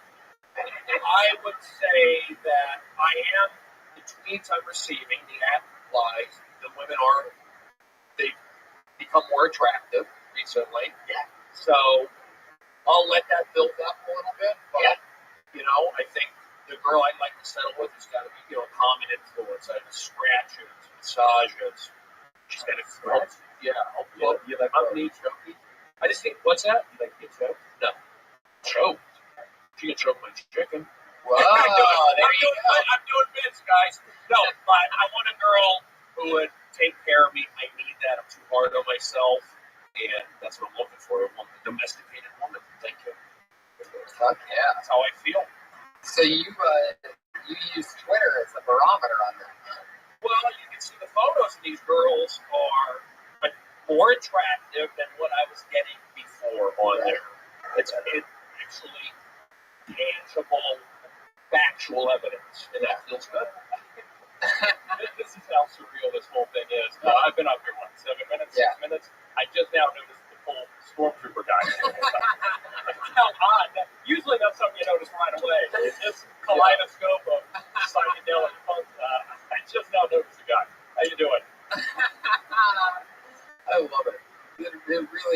got to be different. And you've probably heard the word podcast so many You times. really do have the big celebrities here. Just a couple people down. Look who it is at the stand, ladies and gentlemen. It's Darius Rucker. Oh, It's Hootie from wow. Hootie. Hey, Hootie, everybody. And guys right next to him, you love him, podcast icon Chris Hardwick. I saw that too. I noticed that. Unbelievable. I'll come up with more as we got it. The Nerdist. He really is a who's who host of At Midnight where I work. There you go. The warm up. Well, yeah, I warm crowds. Thanks. Wait. I like doing audience warm up. You know, they offered me to do it tonight. I said, Red Man, this crowd's so hot. They get it. They don't need to be warmed up. They understand the format. They're here to see the show. They know how it works. And I say, let's push it to another level and have a great show tonight. What do you think, audience? Hell yeah. Well, Is that all you got? Is that all you got? Let's crank this thing. Bob does. Bob, you do warm up in Ferguson. I do warm up as Ferguson. And you're taking that kick from me. Right. I don't have the energy. I just give out T-shirts. There might be a few in the mix if we play our cards right, people. I love it. Kill Tony T-shirts could be launched here tonight. Look at the page. Let me ask you a question. Can I ask one question, Tony? Yeah. It's kind of weird for me. I'm saying stuff. I keep it right here in the pocket. And I do a little bit of that. And I'm not yet, being honest, done a lot of shows. 1 hour in the Vapor. 20 minutes last night with Bill Burr and Sarah Silverman. They gave me energy. I'm not feeling it here. So we got to pick it up a notch. We're going to get Brody. We're being irritated. So let's go. We got to give me some love. What do you think, audience? I'm not feeling it. Still not feeling it. Not feeling it. Not feeling it. Why are you not clapping? I'll warm up myself. It's horse shit. That's how I feel. You know what? I'm in a second what Brody said. I'm not feeling it either. So we can just pick it up. I got some T-shirts. If anybody wants. Two different approaches, same result. There you go. That's why I'm so excited to have you two on because the chemistry, I feel like, is definitely going to balance each other well. So, what do you say we get this thing started? Over 30 Canadians signed up for the opportunity to do 1 minute in front of a packed belly room and tens of thousands of listeners and viewers from around the world. We have people from Alaska here tonight. Put your hands together for this guy. Traveled from the middle of Alaska to be here. I played baseball in Fairbanks, North Pole next. Fairbanks. Been there. Bought an LL Cool J cassette. Almost had knocked you out. In Fairbanks, Alaska. Went to Sisler, Alaska. Welcome. So a lot of you know that the comedians get picked out of the bucket randomly. They get to do 1 minute. At the end of that minute, they know they're done because they hear the sound of the meow of a kitty. That's what it sounds like, and that means your time's wrapped up. Don't go too long, or else you're going to bring out the angry West Hollywood bear. Whew, he seems extra angry tonight. And so let's get this thing started. Your first comedian tonight doing 1 minute on... You guys ready for Kill Tony 31? Very good, Brody. That is the difference maker. Brody, you are a monster. And your first comedian tonight goes by the name of David Ramick, everybody.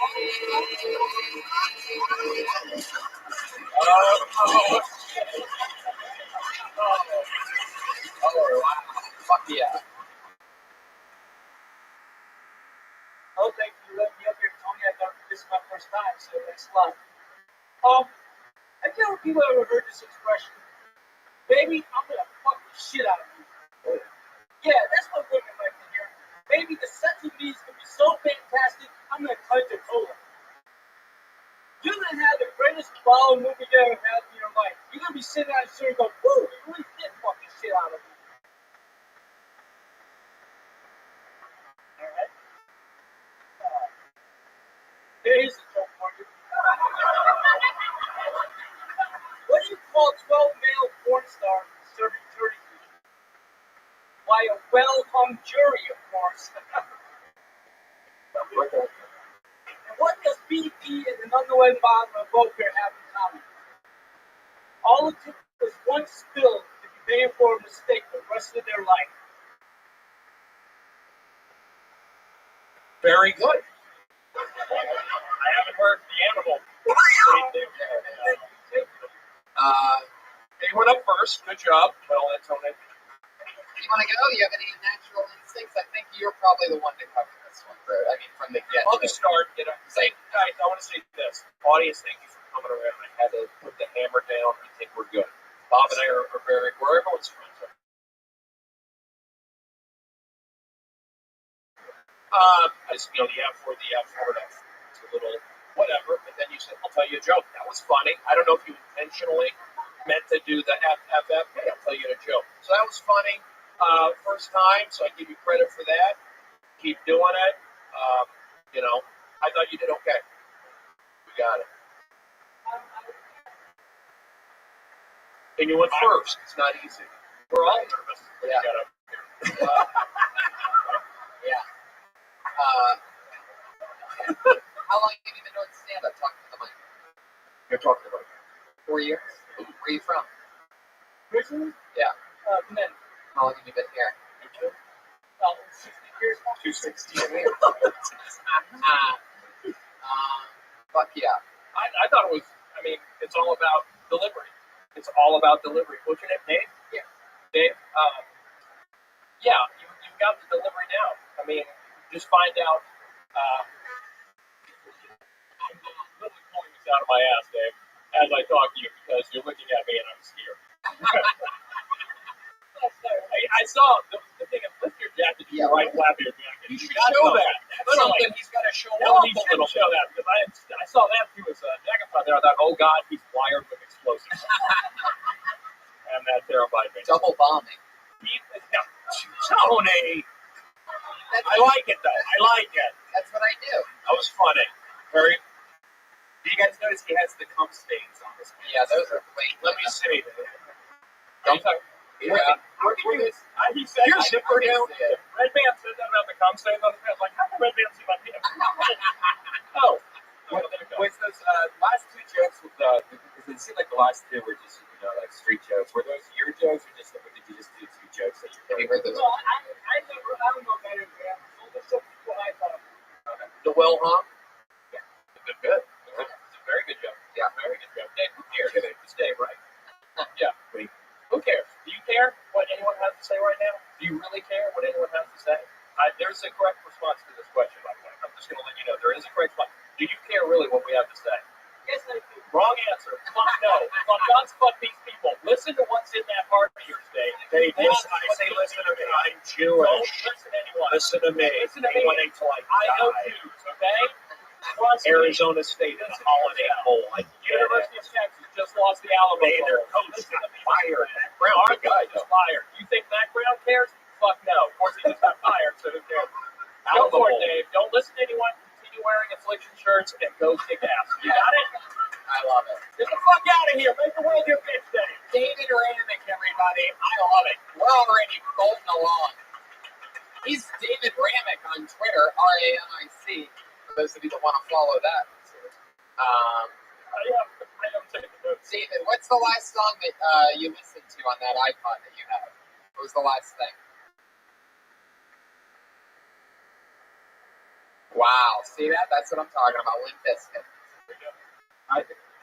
That kind of shit, it's embarrassing. Because I wear the shirt that, I live next to Starbucks, so I'll wear the same shirt that I went to sleep in the next morning to Starbucks. A lot of times, that same shirt's usually like a cum rag, and stuff like that. And it's just embarrassing. I've talked about this before. Yeah, it happens to me last more week, than exactly 7 days ago. Yeah. We talked about this same shirt on the walk to Starbucks. Right now, even Dave Raymond is saying about your Red Man. That guy's creepy.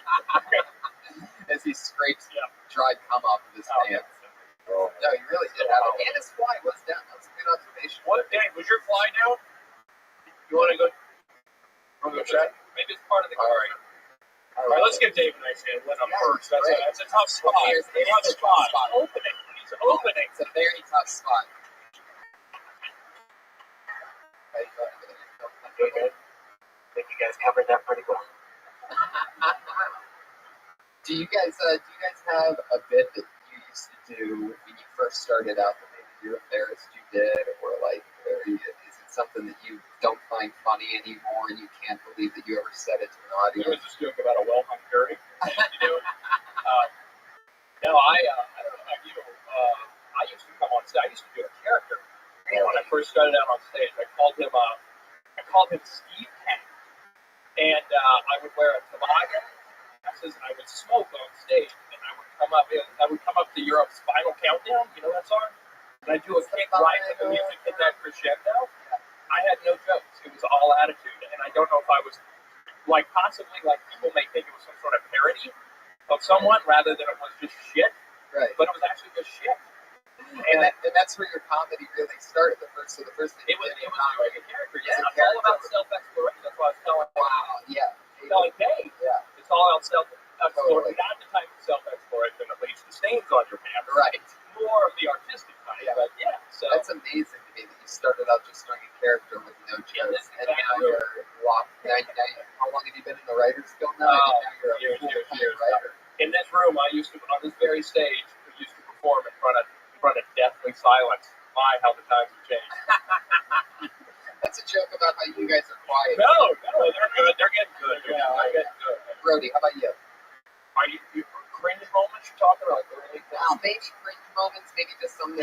Ask the question. What's your Okay. The official question is: do you remember any joke that you may have done in the very, very beginning of your career that you were embarrassed about or ashamed that you did, or that got silence? Well, I still do pretty much every joke that I started with 20 years in. I don't take up all of it. There's stuff that I've done definitely that I think early on, looking at my early on cable access show, I've seen things and, said things but it's all about learning. I don't look at it as a negative, right? It's like you gotta break some eggs and make an omelet, according to the great Chef Ross. So it's like, it's all good. You gotta fail. You gotta have these moments. So I hate to sound like a preachy coach, but those are good. Bad sets are actually good for you. Yeah. Learn from I was just telling somebody, one of the comedians asked me if there's a workbook that I would recommend, and I said no, that you just have to go out and do the open mics for exactly that reason. If it goes well, great, but if you fail, then that's even better, because you need to learn how to stay in the pocket for longer. When you're first starting out being a quarterback, I'm sure it's very scary watching those linebackers come at you. The Drew Breeses and the Tom Brady's and the Peyton Mannings, they wait that extra second for that receiver to get extra open, because they know that a hit really doesn't hurt that bad. The pads made it so that they're made so that you can take that hit, so you can stay in the pocket and get ready for it, because that's how you make big plays. Well, I think because they practice hard. They're dedicated to football, like Colby Burlow. He's older now, but these guys are dedicated to it, so they can stay in the pocket. It's like being a comedian on stage with jokes. Stay in the pocket, not because you're not going to get hit. You could just move it like the Matrix, like Yoda.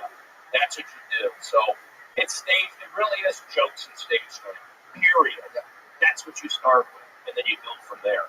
Comedy is a filthy, horrendous witch that you have to give your soul to, and by no means is it guaranteed that she'll give you that love back.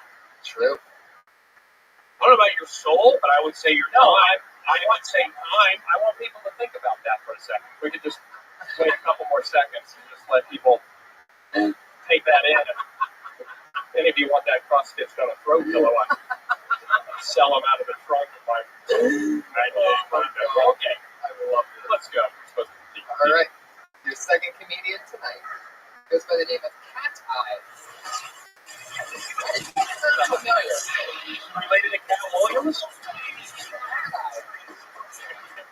Where is Cat Eyes? Cat Eyes taking his time, I do believe. Deep in the gullet. Here he is. Cat Eyes, everybody. Cat Eyes. Yeah. Check him out. I like him. I already like him. Very well. Thank you, Cat Eyes. I was back to sleep. Sorry. Y'all woke me up. Okay. What do y'all want me to do? Is this Kevin Hart's uncle? What, to joke? Go ahead. What am I doing? You got 37 seconds to stand up. Okay. Online dating. Online dating. Look, like good stories, bad stories when it comes down to online dating. So, fellas out here, let me tell you what. Be careful because the lady that you do meet online, they have a profile, they have 25 pictures up there of their ass on their profile. They want you to concentrate on that. Only the booty. They don't want you to concentrate on what your brain, what you. That was actually Cat Ice. Continue, go ahead. It took a lot of time. You took a lot of time on the front. But let's see where you're going. Okay. They show you their booty. And everything. But the women that you might want in your life is when you don't pick. Because, they take your time to go on the profile. The nice big questions you say, well, what do you like? But the lady that you might not pick, I like to go out for fun. I like to be with the man I love. I love to just go out there and just be in love with whoever I date. It's been a minute 36 and still no punchline. I know, it's a long one. It really is, and it's too long. So let's start figuring out what's going on here. Are you really online dating? Yeah. How's it going? I have a bigger question. Do you really work in some sort of medical care facility? I think I've officially been more scared than my days. I work at a colonoscopy. Okay. Oh, now see? I feel like this is a setup. No. Deliver the punch now. Go, Cat Eye, go! Slug us with the right hook. You guys might be loved by the colonoscopy clinic, but it's the only job I know is the senior job that somebody got to do. There you go, right there. There it is. All right, that's what we were waiting for. That's what we were waiting for. I know where you're going with that, Bob. Okay. Bob's actually joking, but he's right. It's like, the first thing I know is like you're in your scrubs, you got the tennis shoes, all that stuff. I mean, maybe you're just raised here, but it is who you are. I mean, you work at that place. So I'm not saying be a character and then go with that guy, but I can see a little bit of traction on that. I can see that. Go with what your reality is. And, you've got a good personality. You can talk, so it's like the jokes, look, they need some help. But you've got to laugh, you got to look, and Bob is like saying right for that. And then see what happens, and then you start getting more comfortable with yourself and all that. Cat Eye, do me a favor. Here's what I mean by how much your physical appearance affects your audience expectations, okay? This is what I mean. Turn and look at that row of people right up there on that second row. I want you to guess which of those 6 people in that front row is probably going to do jokes about the Death Star. Just by looking at it. That's how much people judge based on physical appearance. Play into that. Steer into that, okay? That's what I'm saying. Yeah. Another thing that I love about your outfit is that is a work badge on hanging there. That's a tap card. That's an actual bus pass. I like that. But the idea is Do you take the bus to the colonoscopy clinic? Yeah. There's more comedy. Heck yeah. what about it? Look at people's assholes. I mean, like, That's funny. See? Yeah. You see what I'm saying? It makes more sense. Like in scrubs. think about the doctors that I worked with. When it was like little bitty kids, in the classroom, the kids say, well, what you want to be when you grow up? I want to look up people's assholes for a living. It's really like witnessing the birth of Jesus right now. True. It really is. This is a whole. I think we've all learned. I actually feel like I should charge you a fee for how much we're helping you discover your comic persona right now. Mitzi's daughter makes money. Yeah, I'm telling you, this is what it's all about right now. Yeah, tap into that reality. Yeah. Talk about stuff that piss you off. I'll tell you what, Cat. I think that's sort of evident. Bob said, tap card into reality. I mean, tap into reality. You got it. Crush it. Bigger Everything I do, laugh at. Why upset me? Think I'm wrong? Were you above pizza for 2 weeks? Don't anger me. You can talk about hating how hard it is to date, but like you go home and you smell like your job. You can't pick up no date on a nightclub. Why not? Think about it. I mean, I gotta tell them no. Look at people's assholes. It's just look at people's assholes. I can just tell them Is like every girl you date like You got his asshole stuck. You know, this is this. What the fuck? Anyway. Does it all your ex-girlfriends, complain? You gotta work up to the asshole, I think is what he's saying. That's actually a good bit right there. Have you ever had a girl? What this guy's saying.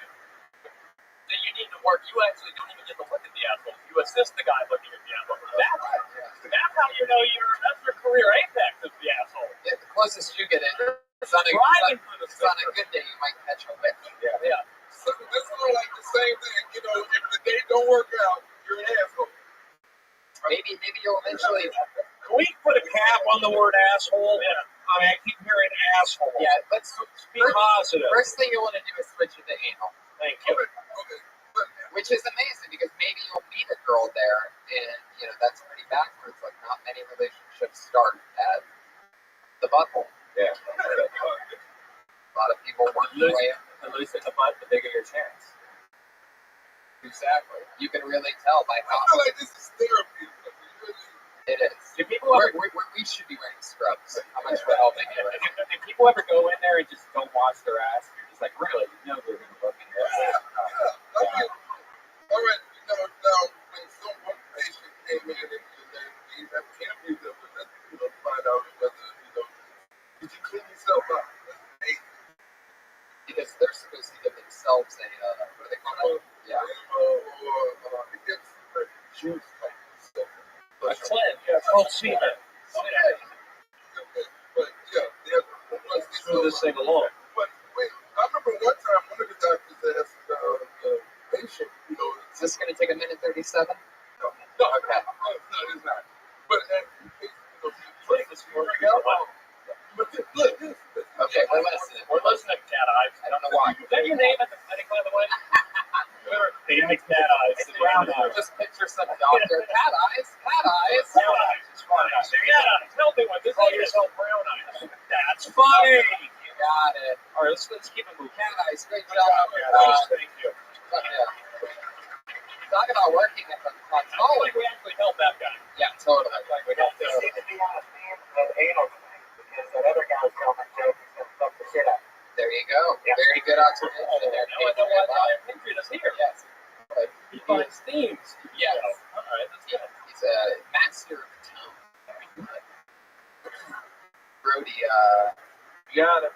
pushing along. Cat eyes. Said asshole a lot. So, a lot of a-hole. I like what you got. I like what you're doing. It's just like, I want to get more comedians up here. Yeah. Ramp up more comedians. Let's Yeah. go. I agree with that. Very nice. That is my favorite Your next show. comedian tonight goes by the name of Mike Menendez.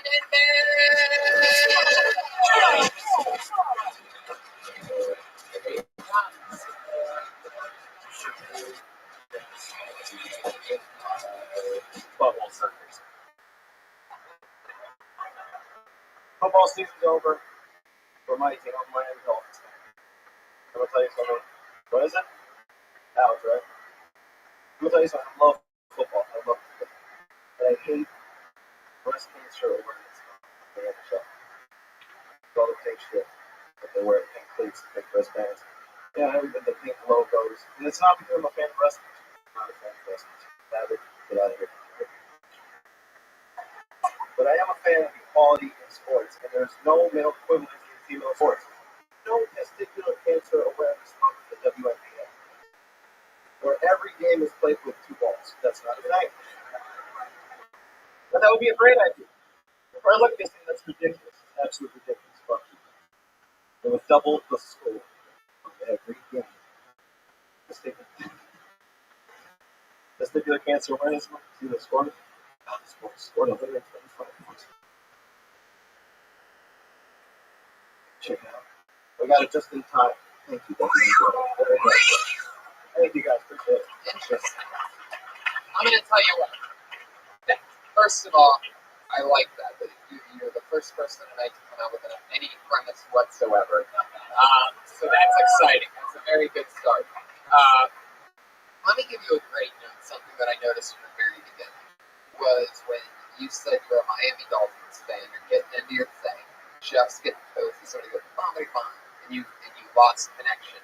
You were just building the bottom level of this sandcastle, that's so important, this foundation. We're just meeting it. We're in your first 10 seconds.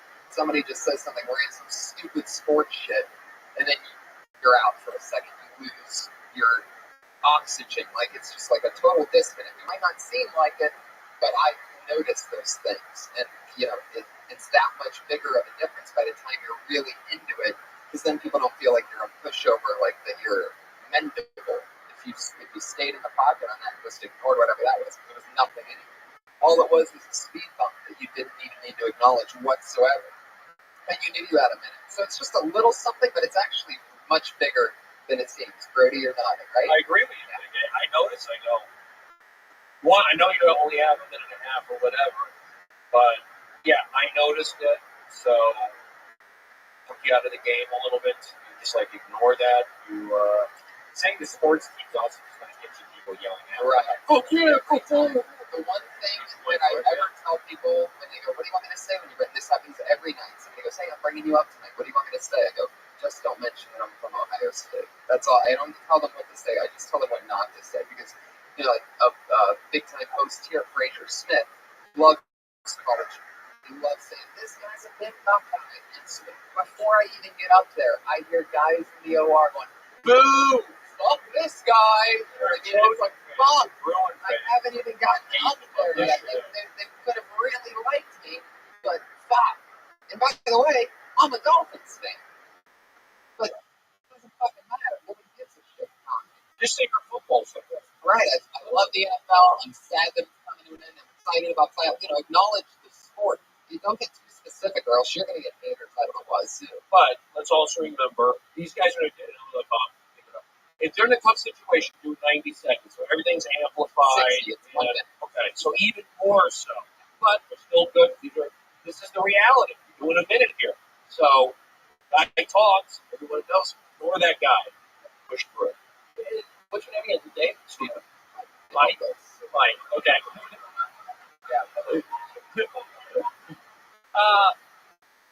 I think I speak for everybody at this table. I don't really material's gonna come. Whatever. Feel what you're saying. You know what I'm saying? Are you having fun up there? Because you looked a little like you weren't really having fun. Yeah, it's okay. We all are. I'm in an unhappy marriage. You know what I mean? Like, seriously, considering a trial separation. But you know what? I'm up here, and people sometimes think I have Down syndrome. I smile so much. But let me tell you something. That is a shortcut to immediate likability. And half the battle on this stage is likability. 90%. If you're likable, you have a lot better advantage of masking a lack of material or anything else than if you're not likable. Okay? Feel what you're saying. Experience what you're saying, but have fun. You seem a little somber. But he warmed up. I noticed when he started in that last 30 seconds, yes, he got a little more calm. You know what I'm saying? Feel what you're saying, right? Feel it, experience, have fun. Fuck it, man. You're already separating yourself from 95% of the world by just getting on stage tonight. Totally. Giving us the world. Totally. You already have. Totally. And that's fucking something to celebrate. Look who's next to you. Goddamn Iron Patriot. Yep. There's a stormtrooper here, and you made him laugh. On shoulders, go like that. Yeah. He's laughing right now. He's laughing right now. And they're trained killers. Yeah. So think about that. Something happened in about 30 or 40 seconds into that when you moved the mic stand a little bit more to the side, you took more of a step up, you had gotten one laugh, like Brody said, and you were in it. So what this is you got to remind yourself what happened in that 30, 35 second mark, that laugh that you got that pushed you even more, that you were ready to come out again, you landed a big punch. It's like the UFC, When a fighter lands a big punch and you see that other guy wobble, you see that other fighter like, holy shit, I'm going to do this right now. And they just start throwing punches. That's what I could tell you were just about to, you were sort of just getting into it, and then you actually realized that you had nothing better than the original two balls thing. But there was something in your physical motions that got powerful there at the end before you tripled out. The trick that I think they're both saying is being able to figure out what quick to that 30, 35 seconds from the beginning. How do you open with that kind of stepping up to the edge? And really deliver. Right. Feel like you got that laugh before you even get that laugh, and that will make that laugh even harder. And I want to say one thing wrong way. Shoes good, pants good, shirt not good. Now, you're wearing a Nike shirt from Sports Authority. It threw me off a little bit. And I saw his Nike, it's disappointing. So, but good shoes, good pants, it's getting nicer. You got a look, you got like the Jonah Hill thing going on with it. This could be an endorsement thing. Are you endorsed by Nike? Not endorsed at all. Oh, okay, I just want to clarify. Who's paid to wear this? Measure one baseball. Who are you guys sponsored by? Pony. That's right. Golden Pen.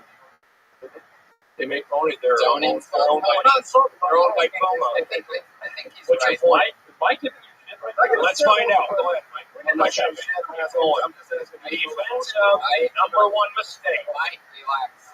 I agree with Brody's note. Lose the swoosh. Not personal. Just don't do it. Mike Menendez, everybody. There you go. I love my Pony. Great job. Mike's great. Great job, Mike. Good hug. That was a nice moment. This is a trespasser. Lost your Oh, we got it. Josh had it. Josh, I heard that. You get out of here. Go to the back. Go to the back. What are you doing? Okay. Get the fuck out of here. Why are you here? Move. Move out of the way. There you go. Is this why we don't get this? Get him out of the way. Get him out of the way. All the way out of the building. Tweet Josh. Josh, all the way out of the building. Josh, put him in a chokehold now. You've been. Did I say here's what I think we all learned. No, but here's the thing that I really, really enjoyed out of that whole experience. The head of security stood there and didn't do a goddamn thing. He never does. Thank you, Iron Patriot. He never does. He truly is the next Chewy Castro.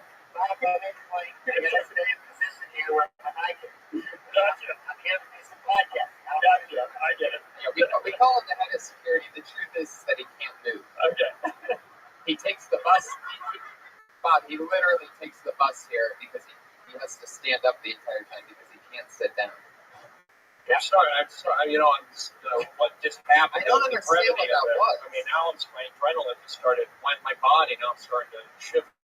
Weird. I felt his weird energy coming from the very beginning when he was coming around the corner. That's how crazy mine is. I'm like, this guy's about to do something. He reminded me of this girl that came on a couple weeks ago. A girl came up here a couple weeks ago. Just like, I'm going to show my tits for stage time. And I had Jimmy Schubert and Kirk Fox on at the same time. And they're both like, if you know anything about those two, they're like, all right, let's do this. And I'm like, oh, shit. They lost it. So the next thing you know, we had a trespasser. But I had that energy from him. That's his phone, and then he kept walking. Audience, let's keep it going. Here we go. I love that. That guy gave me the finger. I had to grab the bucket out of him. He tried to grab my fucking bucket, man. Nobody grabbed the fucking bucket. Nobody took the bucket. Son of a bitch. He almost had 118 pounds of steel on top of him. Yeah. The next comedian goes by the name of Tim Greer.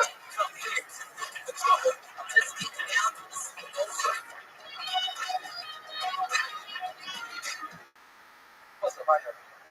So, my dog don't get my mom doesn't get out. This is my thing. I'm full of bullshit. I feel like for every abortion, it's a job for the church. Like, I think it's fair. Seriously, like, I can't afford kids. Like, I don't even have a facility. Like, if you know anything about bootlegging phones, I have that. Like, I can call people. Like, you know what I mean? I'm serious. It's really hard for me to, like, think about actually having kids. Like, I feel like if I had 2 kids, I would sell them like dick. Like, I got these babies. They pretty and they have that. My kids actually travel that. Yes, my perfect girl is Jewish. Freaky like his man. Seriously. Because Jewish girls have the credit. Mexican girls are I would say smart like an Asian girl, and loyal like a Middle Eastern girl. Because Middle Eastern girls are seriously. Yeah. We're getting there. The end, yeah. There he is, Tim Greer, first of all. It's fun. Pro-abortion. I'll go first. Yeah. Tim, your material doesn't match in any way, shape, or form who I thought you were. I'm going to be honest. I thought you were going to come up here. You come across as a very likable guy. You remember that I was telling the guy right before you, the importance of likability? You got that. You walk up, you're smiling, all that stuff. I honestly wouldn't have thought the seventh word to come out of your mouth would be pro-abortion. You know what I mean? It kind of throws people. I don't know if you're trying to work, no pun intended, dark, but you know what I'm saying? It doesn't, to me, that instinct after watching a minute of that, that's not who you are. I don't know if you're trying to shock or whomever, but you have like a good on stage persona. Does that make sense? Very true. No, I totally agree. If you find the material that matches who I think you come across as to others, I think you're going to be pretty damn good. I just seem like it's really, really sharp-tongued, kind of harsh material. Okay.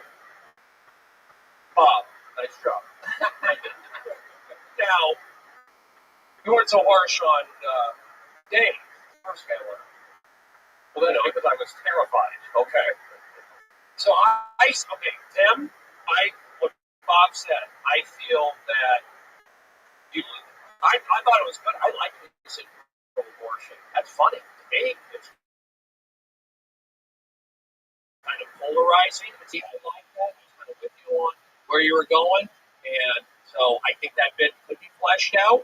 I feel like your mic technique, because a lot of, even I eat the mic, your mic technique was good. You're dressed well. I feel like just keep doing what you're doing. I'm not going to beat you down for that bit. I don't mind. Obviously, there's a political thing with Bob and myself.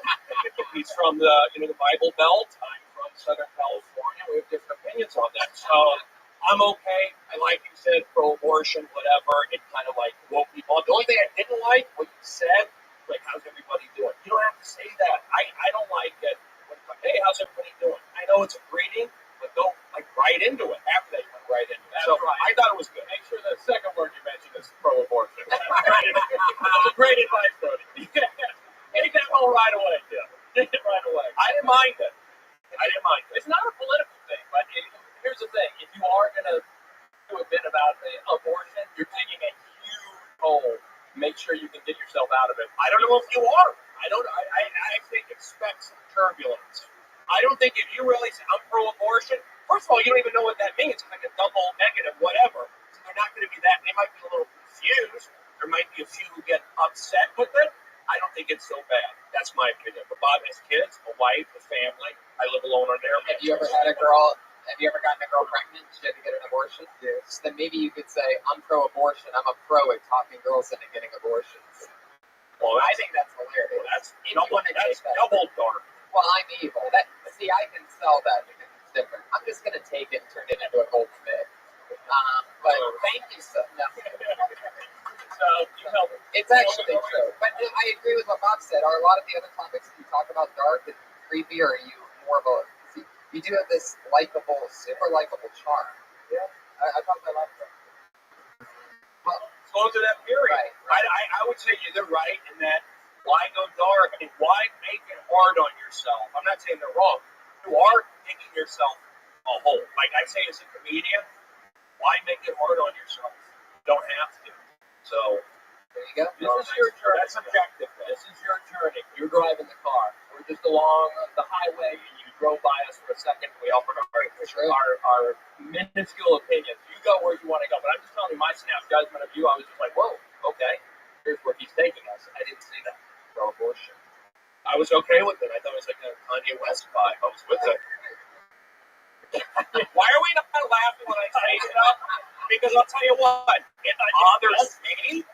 And I did an hour in the main room on Saturday night. I crushed it last night going out with Bill Burr and Sarah Silverman. Not going to come up here and be disrespected. And you know what? Oh, hold on. And I did 15 minutes 2 Wednesday nights ago at 12:05 in the original room. So, fuck you. Right, Jim? Fuck you guys. Yeah. Talk about abortion all you want, Jim. I don't give a shit. There you go. Tim Greer. He's at T. Greer on Twitter. That's GREER 33. T. Greer 33. Now, here's something funny about Bob, because like you said, this is his first podcast. And, every time that I announce who my guests are on this show, I announce it only over Twitter. It's just a little thing that I hope that people will eventually, sort of know about or whatever. So I just trust that Twitter will lead people there. So I had to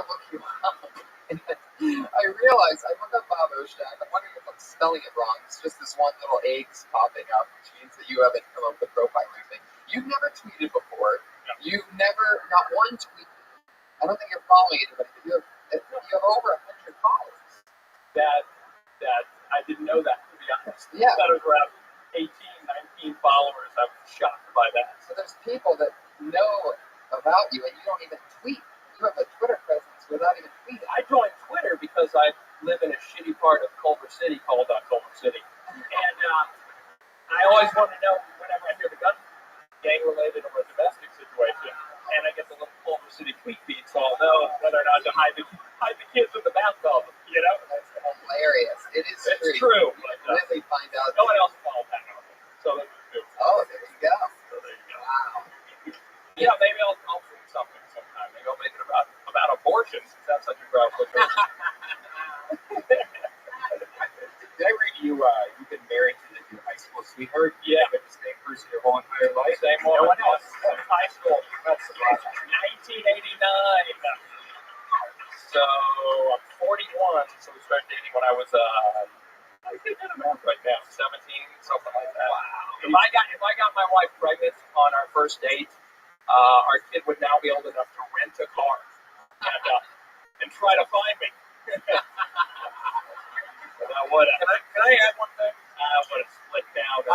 You got to use that. I don't know if this audience knows, the podcast audience knows. You can tell, like, Bob and I were not agreeing on a lot of things. Kind of, it's an audience with Bob, me, Brody, dark, big, aggressive. Went after that guy who tried to attack Tony. You know that Bob and I worked together for over 1,000 television shows. We did. Yes, we did. So about at Fox Sports, Best Damn Sports Show, Bob was the writer, or one of the head or writer, all that stuff from the beginning, basically all the way through the end. 1,000 shows. I did all the warm-ups. Bob did the news. This is 12 years ago, right? Can you believe that? Well, yeah, we started in 2001. Yep. And so there's a lot of history here. So we're all good. Thank you. We're a lot of differences. You wouldn't know that. See, that's how this town is. You never know who knows people. Think about 1,000. That means something in this town. Wow. It really is. I think, Tony, I think the lesson here is that despite how we look as people, we don't really know what's going on up here, You look at me and you think, folksy, middle-aged, out of touch, doesn't know how to tweet. You would never. Oh, what the fuck? Come here. Somebody fucking throw it off my head. Somebody fucking punch me right now. You are ripped. That's crazy, Doc. That came out of nowhere. He's doing a character, Brody. I love it. I was telling Bob before the show, he's like, what's going on? What is this? Like, just have fun. By the end of the show, what I take pride in about the show, I told him, I go, most of the guests that I've had on, almost all of them, by the end of the show, end up going, man, by the end there, I was having so much fun. I was so warmed up. I wish it went on forever. I'm pretty sure we're seeing that happen right now in the middle of the show with you. Jimmy Schumer first podcast, by the way. Yeah, first, no tweets, first podcast. Were you Land of the Lost? What, anybody? Thank you. He's only had sex with one woman, so right, because another lady could have enjoyed their bath. Oh, very good. There you go. Again, that's why we've got the Iron Patriot here. Yes, and he's also only had Somebody sex. knows how to close out a conversation with one big boom. And he's also only had sex with one woman his whole life. He's not married. When you have sex with one woman, do you have to mix it up? Just like have her get stung by bees once a week or something like that? No, you just kind of phone it in. Role play. Oh yeah, I'm going to sound like I'm doing a bit here, but I'm also been the guy she's ever slept with, so neither of us know how much better sex can be. Yeah. She thinks it's normal to roll off of her after about 45 seconds of rhythmic humping. So, mock us if you must. Oh my God. Ignorance is bliss. Oh my God. That is so fucking funny. Brody? I'm thinking about that Jeff character on Ferguson. Is he supposed to be like a contestant from Price is Right? He has like a name tag, Jeff. Looks like the old Price is Right. I don't know if anybody knows what we're talking about. We have a robot sidekick you're referring to. Yeah, that's part of the reference. It's actually operated by someone who's a genius. So I can't take any credit for that. Well, he's a writer as well. No, he's not. He actually performs the robot. So Josh Ross And says the words. Yep, he's operating. It's pretty impressive. And great ways to trust them to play around. Yeah, it's amazing. It's amazing. I can't take any credit for that whatsoever. And what I like Craig's monologue. It's right up in the camera. It's really loose and different. Yep. So I love it. It's good to see that. He grabs the cheeks sometimes. I noticed. Just like really connect. I was talking with Waterbox earlier about television personality who didn't look at camera that much. It's all about connecting, and I think Ferguson does an extreme job of that. And it's not easy to. Thank you, Stacey. It's difficult to establish intimacy when you are a TV host. It is. He does that incredibly. Yeah, it's an amazing. I've worked for 4 years on that. That's why I live in Bitcoin. That's why I started writing. I've been on the job for 4 years. I mean, I don't know how to tweet. I don't know the importance of this is a podcast. Yeah, I don't know. I don't understand all that stuff. I mean, when I started, like you have experienced unbelievable success. Well, you don't think I started writing. Thank you, Bob. You know, Whitney Cummings. Hanging out with him. I've just lived in a cocoon for 4 years. It's a great job, but someday I'll land and I'll be like, wow. That's so, Bob. I think it's refreshing that you don't tweet. I think you should be podcast. I'm not on the Facebook. That's okay, but do you have a cell phone? Facebook? I do have an iPhone. All right, it's a 4. You know what you're doing? You're doing a great job, and you're one of the nice guys. People don't badmouth you. Totally. You've earned everything you've got. You used to host all the Sundays and Mondays here. One of the original hosts. And that's really one of the most badass things you can be in comedy. And I know a lot of comedians always make self-deprecation jokes about it doesn't pay the bills and this and that. But I'll tell you, man, when I got here, people meet a door guy and they find out how much they love comedy. They give them a list of about 5 guys that are just monsters, and you are on that list. And so anticipation when you first are in the back of the room and they're like, and you hear the next comedian go, who's next? And the other guy's like, Bob Oshak, and you hear that name that you've heard people who you already look up to saying, look out for Bob Oshak, this and that. And then you're sitting there and your expectations are already sky high. And in comedy, there's nothing worse to follow than high expectations. But you do it, man. It's fucking fun. Check out Bob Oshak live sometime. You're here once. Follow me on Twitter. I'll follow you back. All right, let's continue. Your next comedian tonight. With. No, it's not at all. This is your podcast. It's about you. I want you to shine. This is the kind of life you could be living in the podcast world of compliments and praise. Put your hands together for Ben Platt. But oh, wow. Could this be our first guitar comic in Kill Tony history? Good evening. My song is Vampires Are People, and I sing it to you with a California accent. The whole world can be what they want, except me. I know that he did. He's not who you think. Or hip-hop is things they would go back and sitting in solitary. You would escape hungrier. Or Burger King. Vampires are people too.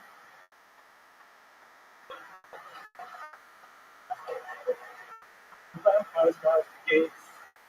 Heaven will make light. Around paradise. Before they say goodbye. Do they love their mama? Same as me and you. Remember forever. Vampires are people too. In exactly 59.5 seconds, Ben Platt nails his landing, confident smile out the window. A vampire song. I've never seen anybody stick their landing this confidently in the history of the show. Most confident guitar comic I've ever seen in my life. Nailed the minute.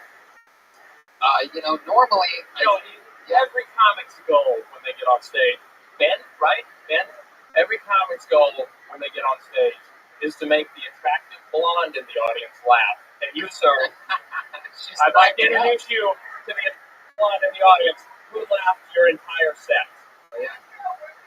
Neither could I, man. The very fact that I can hear you is attest to how many other people are laughing. But my point is, that's the goal. You hit it out of the park. That alone makes you a winner, Mr. Benjamin Platt. Heck yeah. Can I jump in, Tony? Yeah, definitely. Of course, Brody, you're a guest on the show.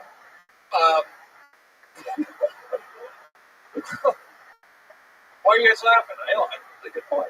We're both guests. We're all guests on Tony. It was nice.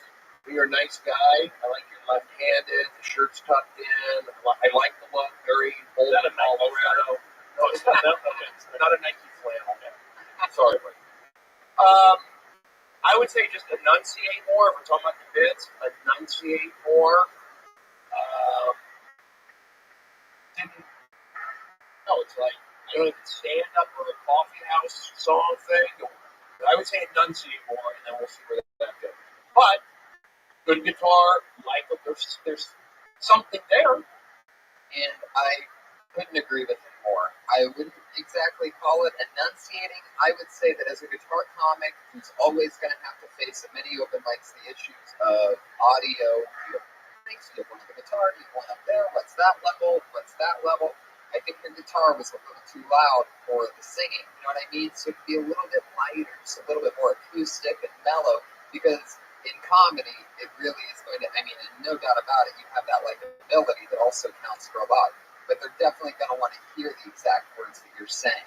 We could hear you in the beginning, but once the guitar came in, it was just a little bit too loud. Maybe project a little bit more. That's something that I definitely had to learn when I first started out. I wasn't pushing. It's just about 10% vocal push that adds all the difference in the world. You know what I see? It's a big guitar, man. You can hide behind that thing. I go with the banjo. Again, why no laughs? Why no laughs? So not only am I uncomfortable, he's hurt too. So think about that when you don't chuckle based on my cadence. People get hurt. Ben, what are you going to say? Were you in the hangover? You weren't. So I know what I'm doing. I'm going to play that game. Me against you. Go ahead, Ben. What about the joke? What was the joke? Yeah, that's like sort of. That's the tough part. There's a bigger issue here, Ben. I don't know what your act was about, to be honest. I know you're doing some sort of accent thing. Right. It's an audio issue. You couldn't hear. That's what we're saying. Not really. You can hear it a little bit, and it was likable. We could tell you were talking about vampires, and it was cool. And I was wondering. Can you summarize it real quickly? What we just watched? Into the mic. Into the mic. I started out, and I was talking about the whole world can do what they want about Dracula except me. He's not who you think. Throw him in prison, rip out his fangs, he will grow back like knives. Put him in solitary, he will escape. Hungrier, or murder king. Vampires are people too. Oh, okay. You know what? I agree. I think a banjo would help that out. Yeah. Thank you, Bob. 1,000 shows professional helping me out. The joke didn't work. I don't know if there really was a joke in there. Yeah, it's really not. It's a long way. It's sort of an abstract thing that you're doing up here, which if you're like it's good. That's good. I guess you don't like a commercial. How long have you been doing stand-up? Ben? 6 months. 6 months, okay. And you always want to be up here doing a Dracula voice while you play guitar? No, not always. Okay. I would recommend maybe chucking the Dracula voice, making it more about who you are. Because, let me tell you something. Tonight, and I don't mean to disagree with the attractive blonde. Trust me, if you're going with, which to pick of the two, you either have the beautiful blonde and the six-pack here, but if the vampire thing takes off tonight, if somebody's like, you're going to be stuck doing vampire voice for the rest of your life, just like Gallagher stuck splitting watermelons, because that took off. So be careful. You may want to make yourself on stage as you play guitar. That may be who you're stuck being when you become a super successful comic. You see what I'm saying? So maybe this could, in 6 months in, this could just be your toboggan smoking cigarette character that Bob was Steve Tabb. Yeah, that's true. Can I ask one? Can I throw in one more thing? Why is it that we open new comedians are so defensive with an attitude? That's why you don't make it. This is Hollywood. This is show business. When you bring defensive energy, I'm picking up on it. That's why you don't make it. Sorry, I pick up on energy. So there is something about, they talk about network or schmoozing or doing yoga, all that. There's something to that. So when you pick up, I'm picking up energy and go, now, see ya, I'm going to hire you. It's negative energy. Give me positive energy, something to work with. Ben, I love your smile. I love your energy. We're going to get another comic up here. Thank you so much. Ben Platt, everybody. Ben, I hope you come back.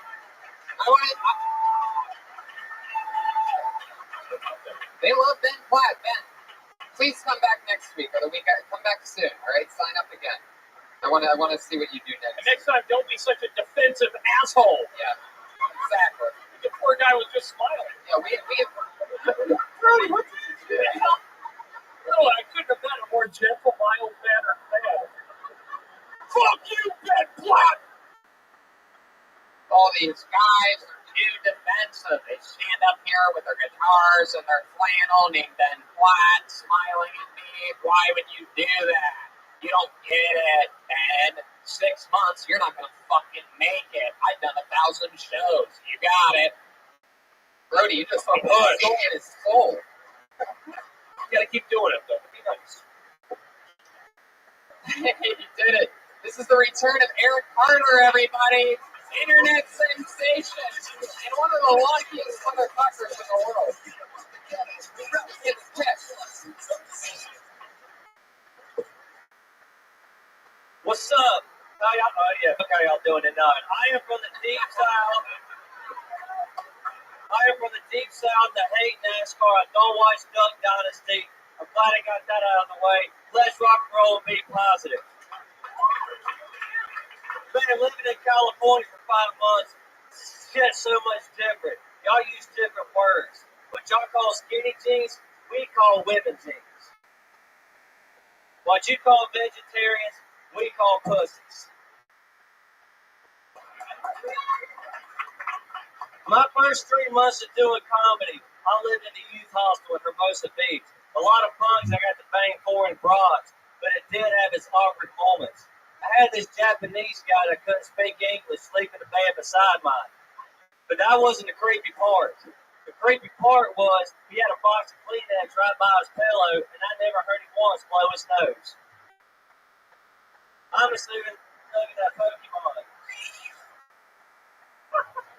And by the way, I want to apologize to you. My first kill, Tony, you was here, but the 2 inbred jokes or white linen. Yeah, your time's up. I want to hear the score.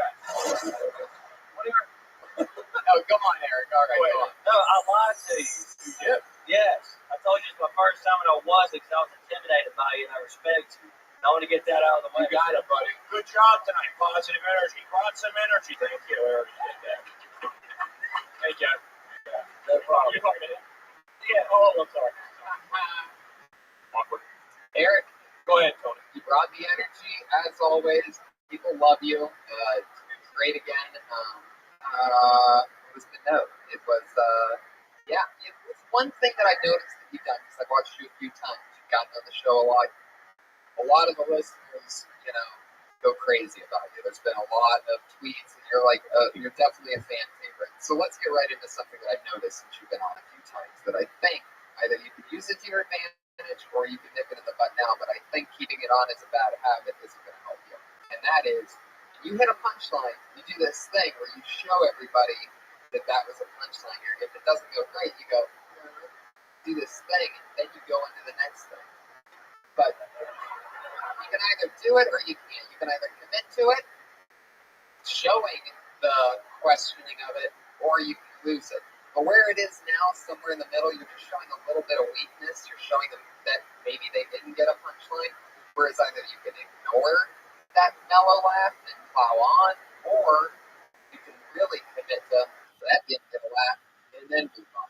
But where you're at right now, it's in between the two things, and it's coming across as weak in this super powerful set that you have. You come up, you fucking almost German suplex the mic stand behind you.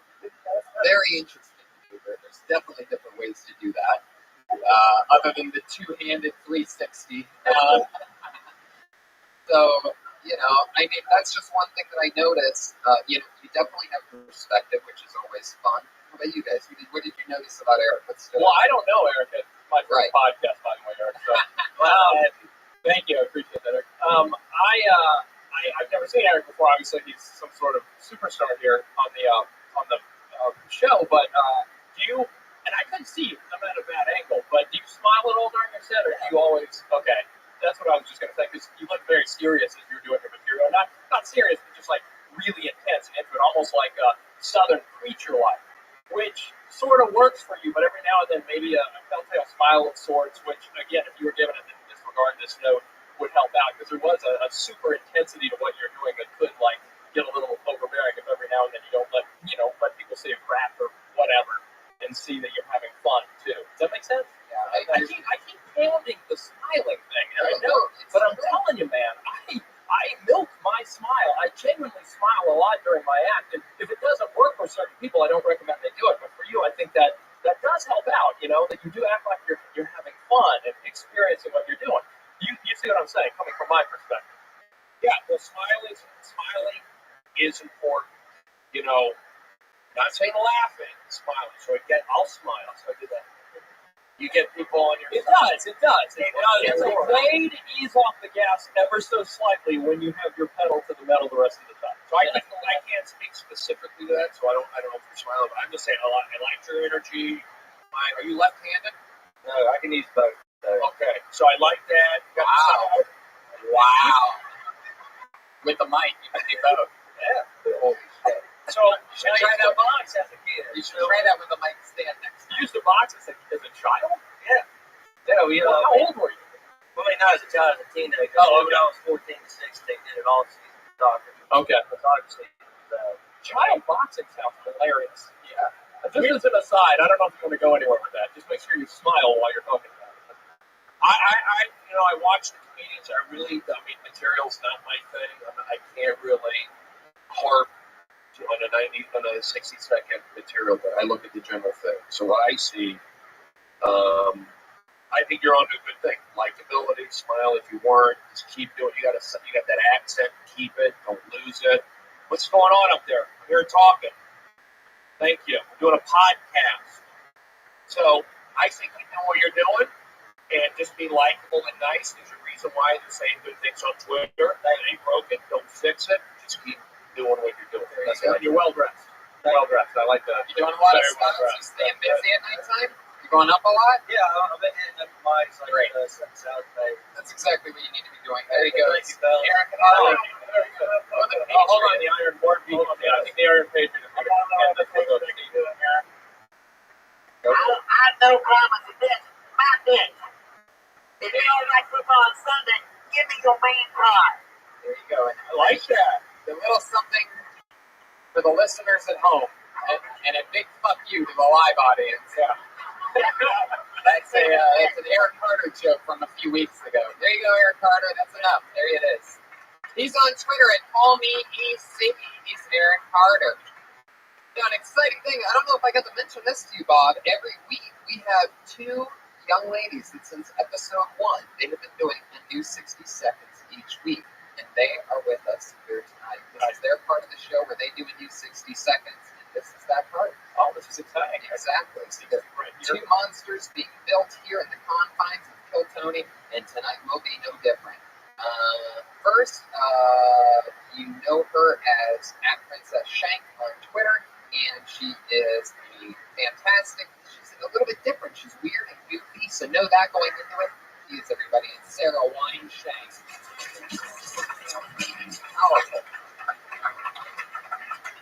What's up? And visors, I don't understand them. Like either wear a hat or don't wear a hat. What is the purpose of a visor? Go full hat. Go home. Even more confusing, bald man wearing a visor. You would think that he would like to reap the benefit of a full hat. Not always the case, guys. I was thinking about it the other day while I was looking at my furniture, wondering if I would ever really need posters. Like, is my furniture ever going to be nice enough to not get rings on it? That shit doesn't matter now. Am I ever going to have napkin rings? I don't know, but I won't ever have visors. That's for sure.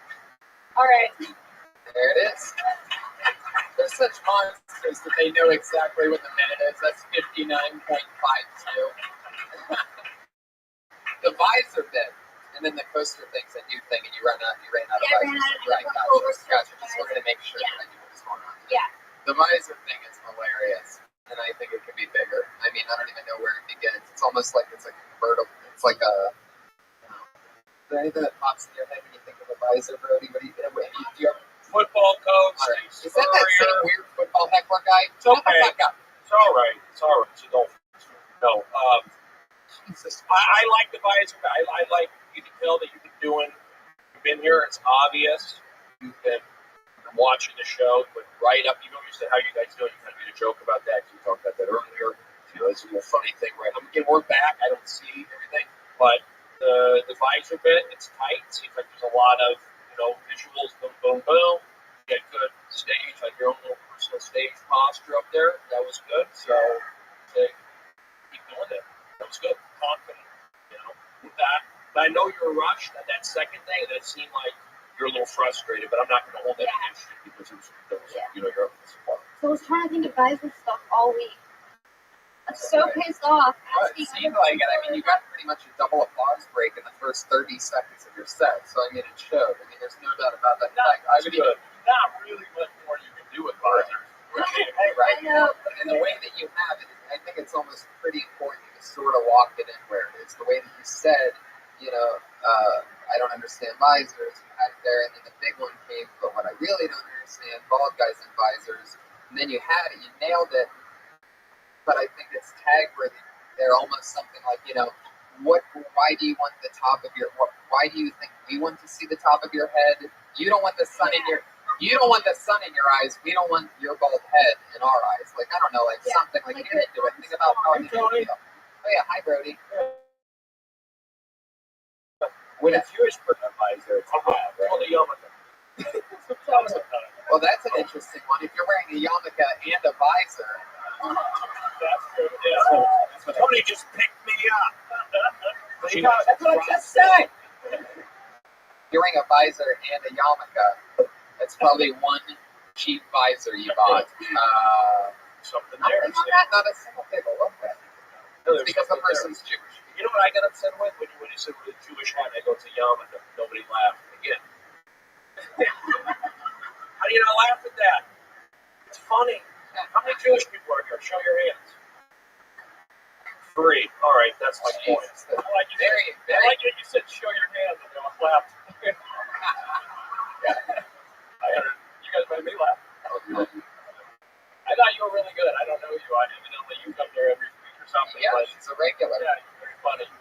What are you trying to get at with the coasters thing? You're saying your furniture is so bad you don't even care if it gets rings. Yeah, but I didn't know if I was going to go into that or not.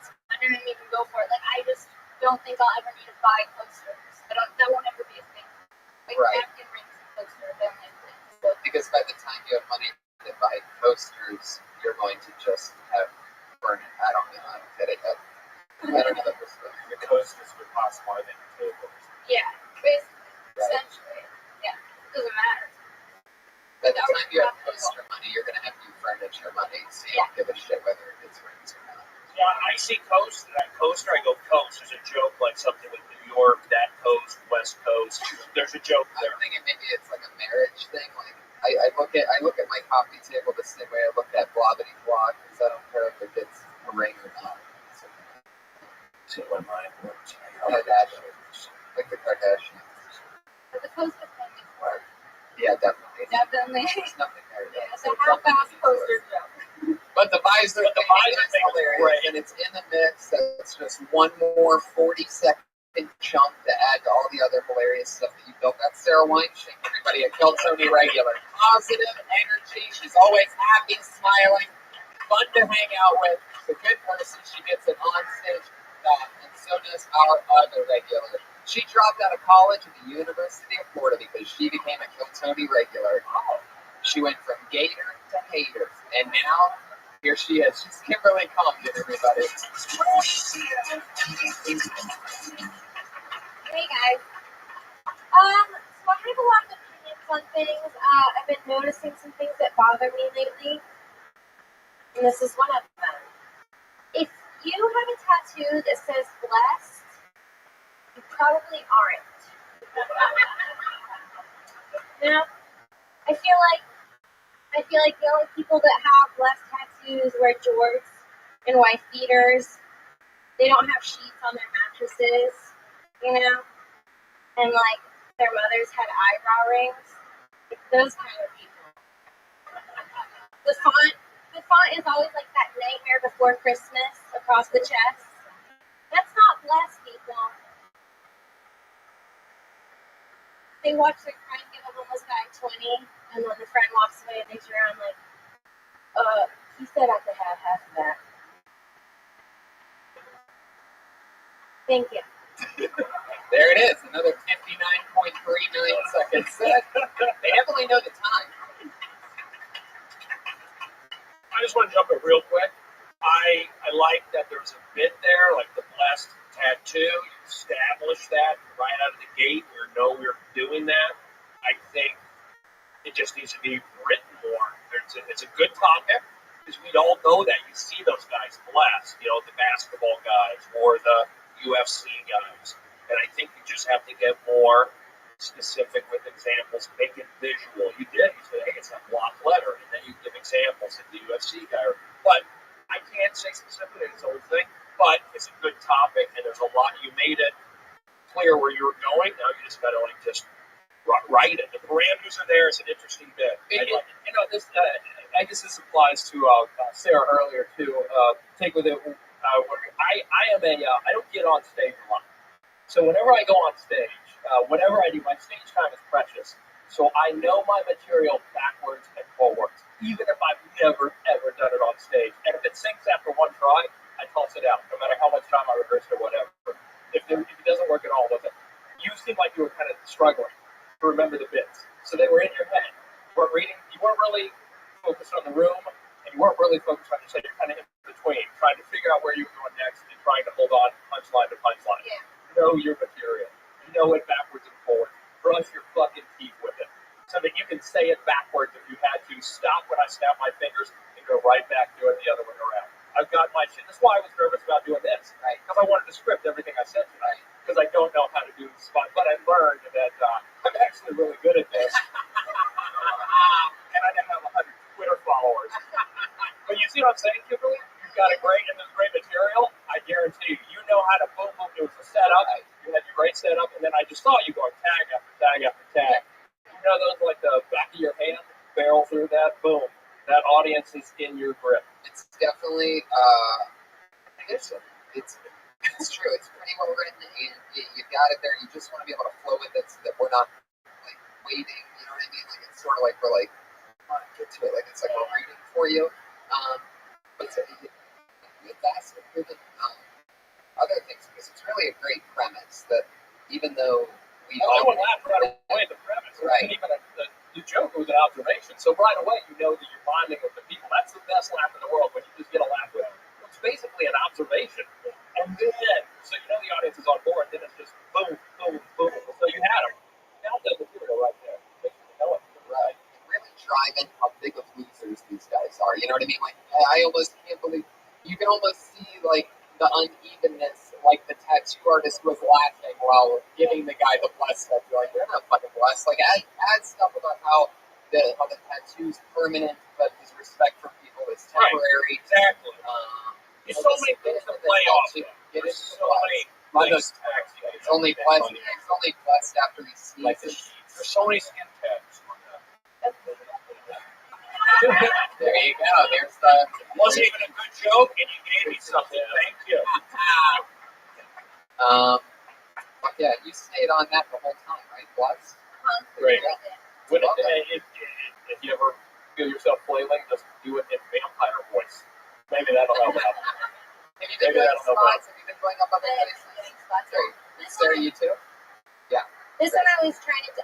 Every time I go up, I try to talk about different things that I'm going to about people. So that's why I wasn't. Right. That's definitely a part of your natural voice. And you have good. You speak well. You speak clear. You enunciate. So keep doing that. Was the whole dropping out of college? That was just a joke, right? Yeah, she was a full-time college student. Her cousin is friends with Brian and I, and so we met her as soon as she got here. The cousin told us she was interested in doing comedy. Her first time ever on stage was right there, and she kept coming back every Monday. So she decided not to go back to college. She dropped out, went to Florida, picked up her stuff, came back, and now You're all in, Kimberly. You put all your chips in. That's the only way to succeed. That's the only way to do it. So if you're all in, be all the way in.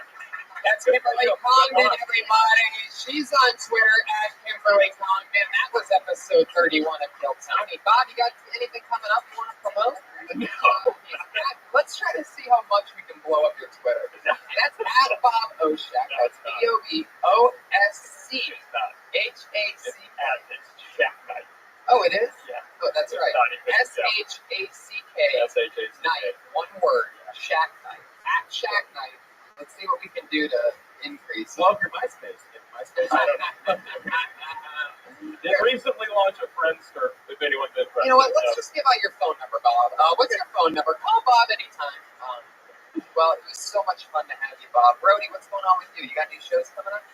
What do I do tomorrow? What's tomorrow? New Year's Eve. I'll be here New Year's Eve tomorrow. You can catch my shows on the internet. It'll be up there forever. Brody Stevens, enjoy it.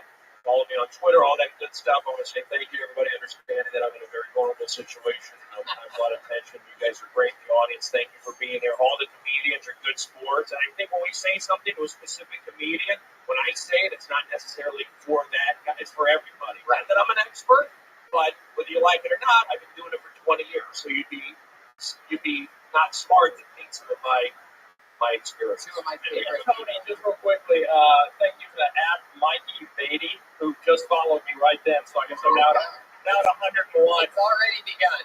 That's at All Things Brody on Twitter. I'm Tony Hinchcliffe. Brody, and we're in Texas, baby. Yeah, January 9th, 10th, and 11th. Go to DeathSquad.tv for all the tickets. And thank you so much for coming out, everybody. Up next is the Ding Dong Show, the longest running show in comedy store history at 10 p.m. Thanks for coming out, everybody. Have a good night.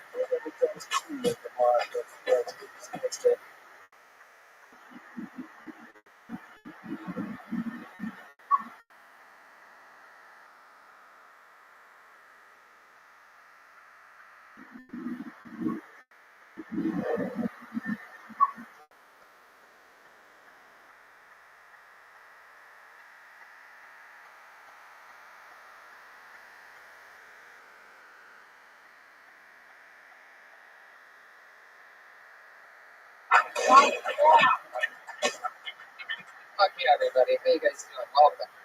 How you doing? Great. Good to be here. Good to see you guys. Packed back of the room. Good to be here. Fun weekend.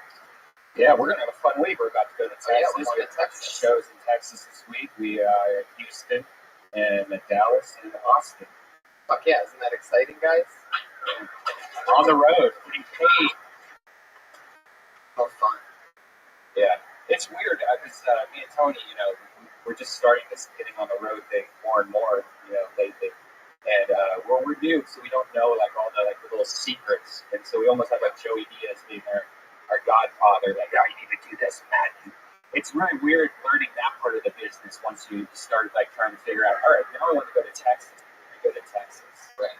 And luckily we've had our friends over at Bogart LA help us out. But it's interesting. It's a lot of work. Yeah, it's crazy.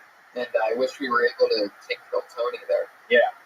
That's the only part that disappoints me is that we won't have an official Kill Tony in Texas yet. Well, we need to figure out a way to bring Iron Patriot. Iron Patriot's here, everybody. Our head of security.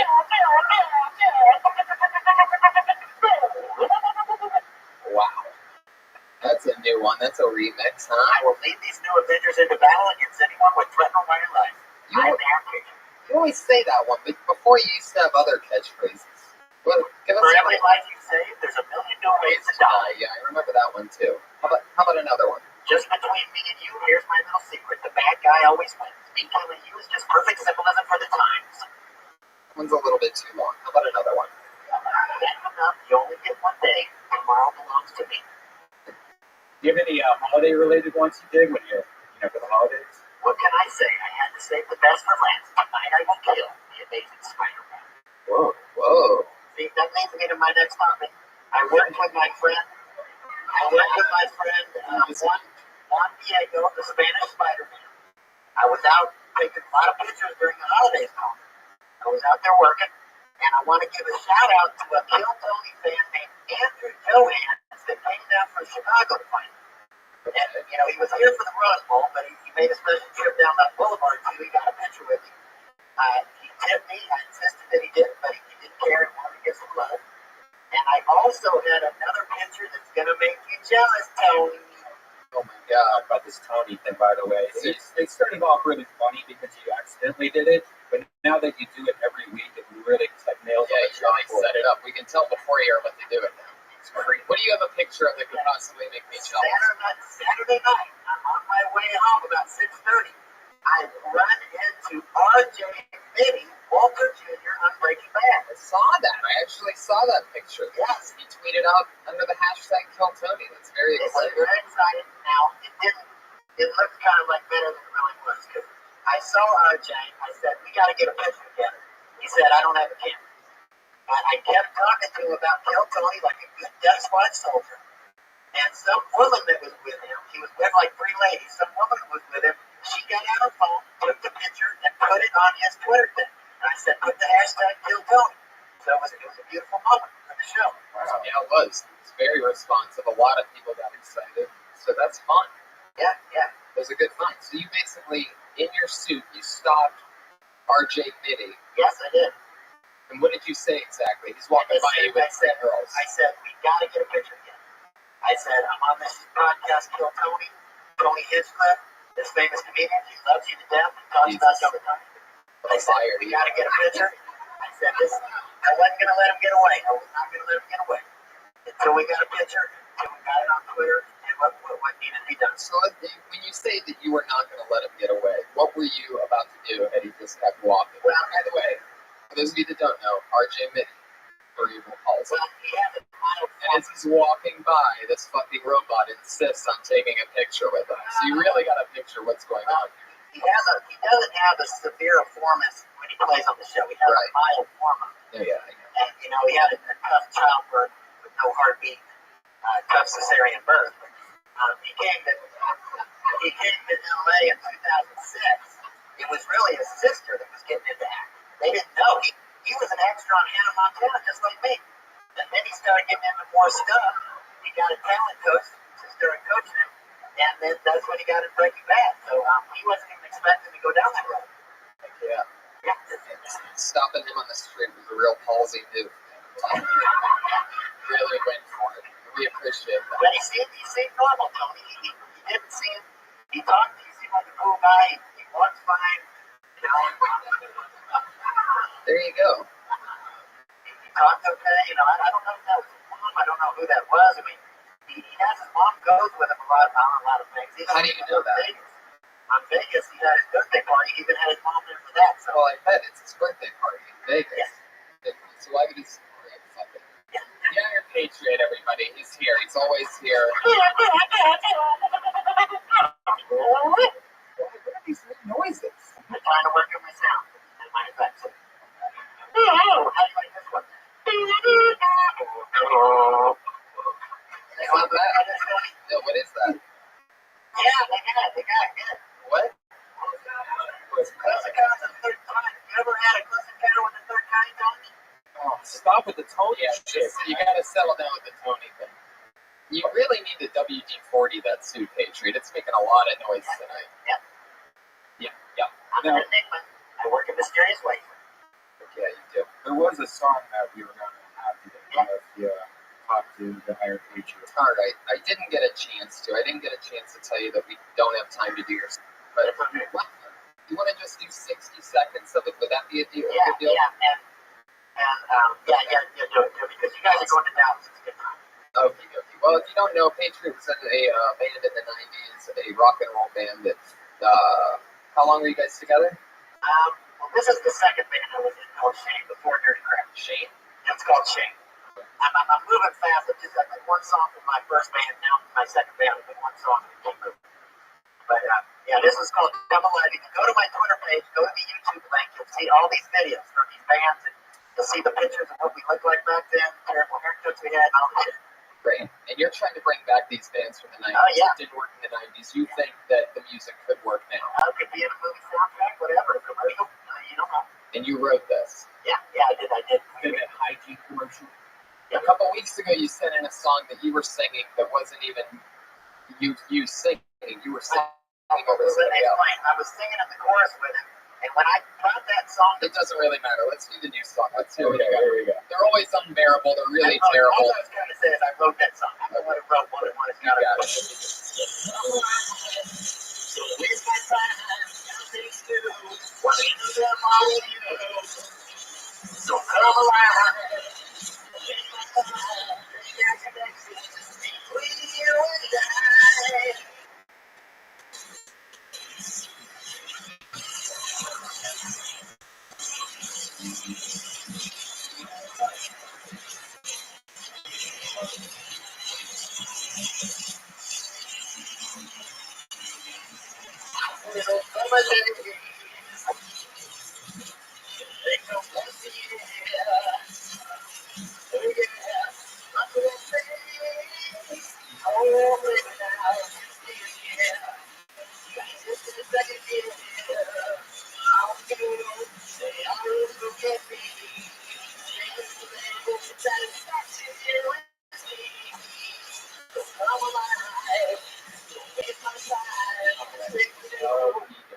That's pretty good. Pretty good. That's probably one of the better ones that I've heard. Yeah. Thank you, Tom. And you made the microphone limp during it. I'm sure there's a large group of music fans out there that have always wanted all of the vibe of Beauty and the Blowfish with the energy of a robot. So I'm sure something will get good for you guys soon.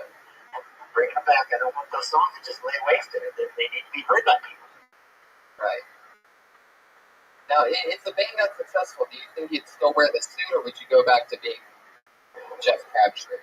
I'd probably try to do what they let me get away with. I mean, if they let me sing it without the suit too, I'll do that too. But right now they like me in the suit, so I gotta keep doing it. What if we just got rid of like the bottom half of your suit? You wore like jean shorts, like really short jean shorts. You know, like where you can see the pockets come down the leg. I think that'd be great. We should test that out one week. Yeah. Can we test that out? Would it be easier on you also? Could you like drive? I wanted to let go. It's got to be the full thing. I mean, for the sculptor that made it, it's such a work of art from head to toe. It's got to be all together. But can we just fly with one episode? How would we fly that, by the way? I got one of those gold travel bags I'm gonna put it in. I already figured it out. Get two of those and another bag. You would trust that it would come out of the other end. Wow. Yeah, did I tell you I got my passport a couple weeks ago? Got it in the mail. I'm ready with a passport. I know there's some fans in Canada that want us to come. I'm ready to go. It's coming really soon. But let's stick with tonight for now, shall we? You guys ready to get this thing bumping? It's episode 32 of Kill Tony. I always have two great friends, two awesome guests come on. This week is an extremely special one because not only are these guys really close buddies of mine, but they're also two of the funniest friends that I have. Put your hands together for them. It's Bobby Lee, everybody, and the roast master, Jeff Ross. Hell yeah. Yeah. What's important to you? Hey, I have a question. What the fuck is this Asian shit? That was just for you. We've never had this set like this. I know you don't, but that's fucking rude, bro. I know, right? No, it's always like that. Okay, good. Yeah. All right. How you doing, Jeff? I'm great, buddy. Congratulations. Sold out crowd for Kill Tony. Look at this. How's it going in the balcony? All right. What's up in the mezzanine? Yeah, some people took the bites of their food after you asked the mezzanine. They're confident. But yeah, it's good to have you guys. You ever work with anything like the Iron Patriot before, Joe? My washing machine broke down once. I want to talk to you, Jack. Yeah, I want to talk to you. I'm glad to see you here. Thank you. I'm sure you get sick of people trying to roast you all the time. Never, IP. Never. Lay it on me. So I'm not going to talk about your double chin. I'm not going to talk about your hair. Your hair that's like a bird's nest. I'm not going to talk about your fat flex body that reminds me of Ron Jeremy. Oh my God! Wow, this is Patron, I'm here as a guest. fucking idiot. This is no way to treat me. This is what I want to talk about. Why are you swaying like you have to urinate? I'm getting into it. This is what I want to talk Stand about. still, do it with confidence. You sound like George Bush right before he said no more tax, no new taxes. I want to talk to you about your love and appreciation for the late, great Buddy Hackett. Thank you. And I noticed on the Christmas episode, Hank Tony, a Buddy Hackett hoodie. That was very nice. Hackett jacket. Yeah, and you were never influenced by him because when you were young, you heard him on the Tonight Show. Now, I was also heavily influenced by Buddy Hackett. Oh, yeah. As a child, I used to listen to the soundtrack of The Wonderful World of the Brothers Grimm. Now, have you seen that movie before? Is this a separate podcast? Yeah, this is called Talk to the Nature. All right. Okay. So, what was your question for Jeff? By the way, before this Obviously, he's a big Buddy Hackett fan. Have you seen that movie? He plays drums in that movie. I have not seen it, I think. No. You need to check it out because it influenced my childhood. Good. Thank you very much. And also, I want to say, you just always have an expression on your face like you've seen it all and nothing surprises you.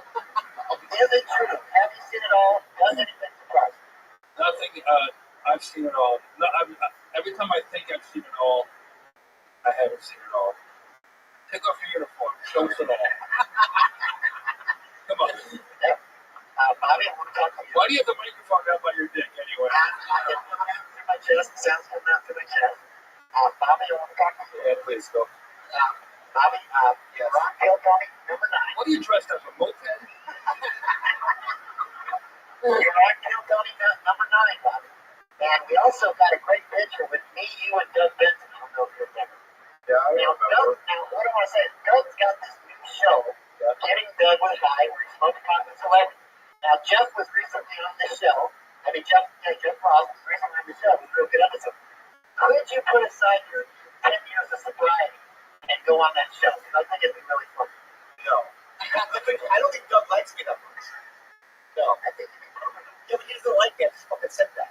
You're a good kid. It has to do with the pot. He doesn't like me. Really? Yeah, so probably no. Yeah, but Tony and Redmond got me into smoking weed again back in the gym. I don't give a fuck.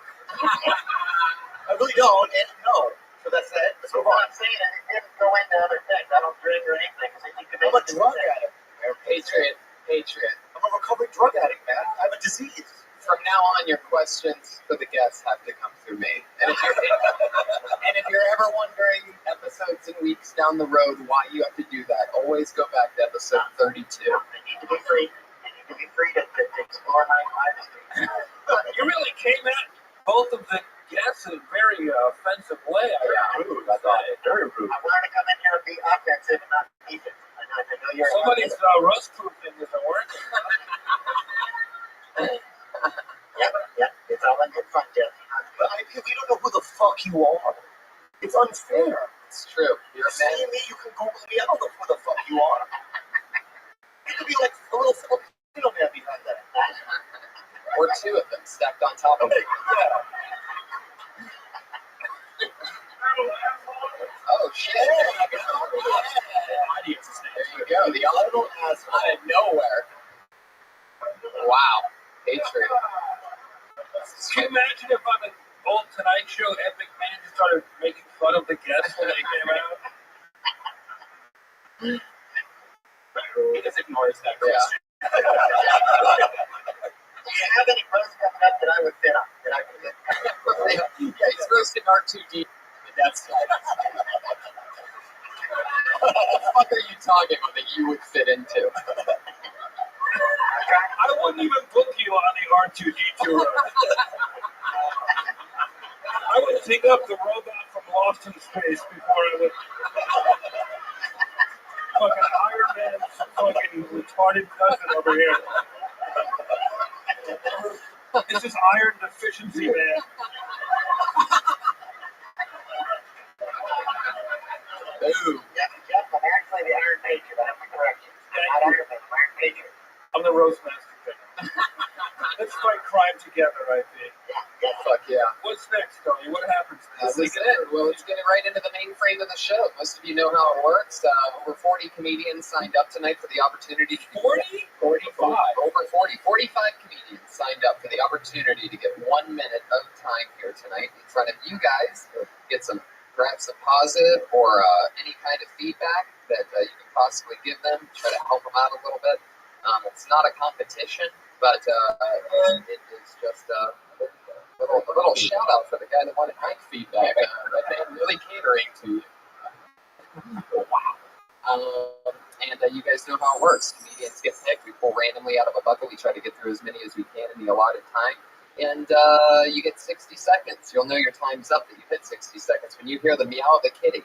That's what it sounds like. Better dismount then, because if you run your time, you're going to bring out the angry West Hollywood man. I mean, he really sounds angry tonight. He sounds furious. There you go. It's a really lively crowd. You want to pick? I want to pick the first one. Pick first. I'm going to pick the first one, guys. You guys ready? Kill Tony 32 with Jeff Ross and Bobby Lee. And the first name is... Sure. Craig Conan. Here he comes. Craig Conan. Deep in the gullet. Oh, fuck. What's up, Bobby? Yeah, I know you. 1 minute now? Oh, thank you. I work at Trader Joe's, everybody. Trader Joe's is number one for customer service. Do you guys know why? Because they don't drug test with this. This guy works there. You guys ever go in there, you get that overexcited cashier that's more excited about your food than you are? Because it's me.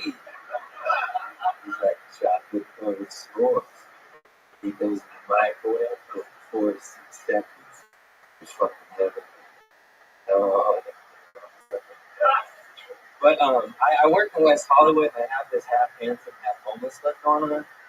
And I get hit on. Which half? That half. But sometimes I'll be ringing up a gay dude and he hits on me. Like really gay, gross. I'm just like, ugh. And then sometimes he's clean shaven. He smells like honey.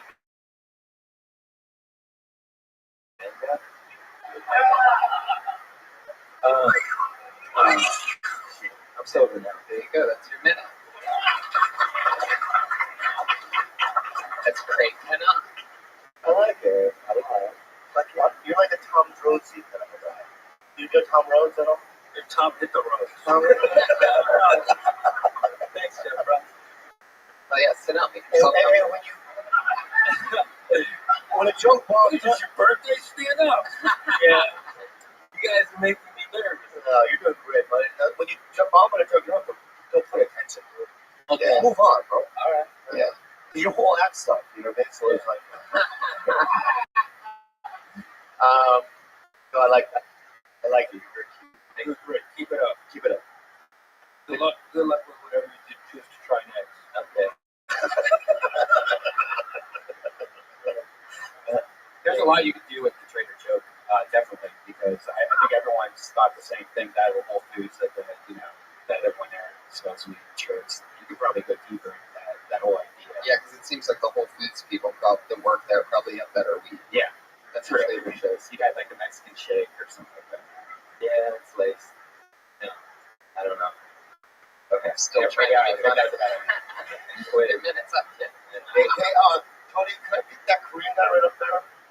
Because like 2 weeks ago, he came up to me and goes, hey, growing up, when I was watching one thing, I didn't think you were good. That's what he said to me.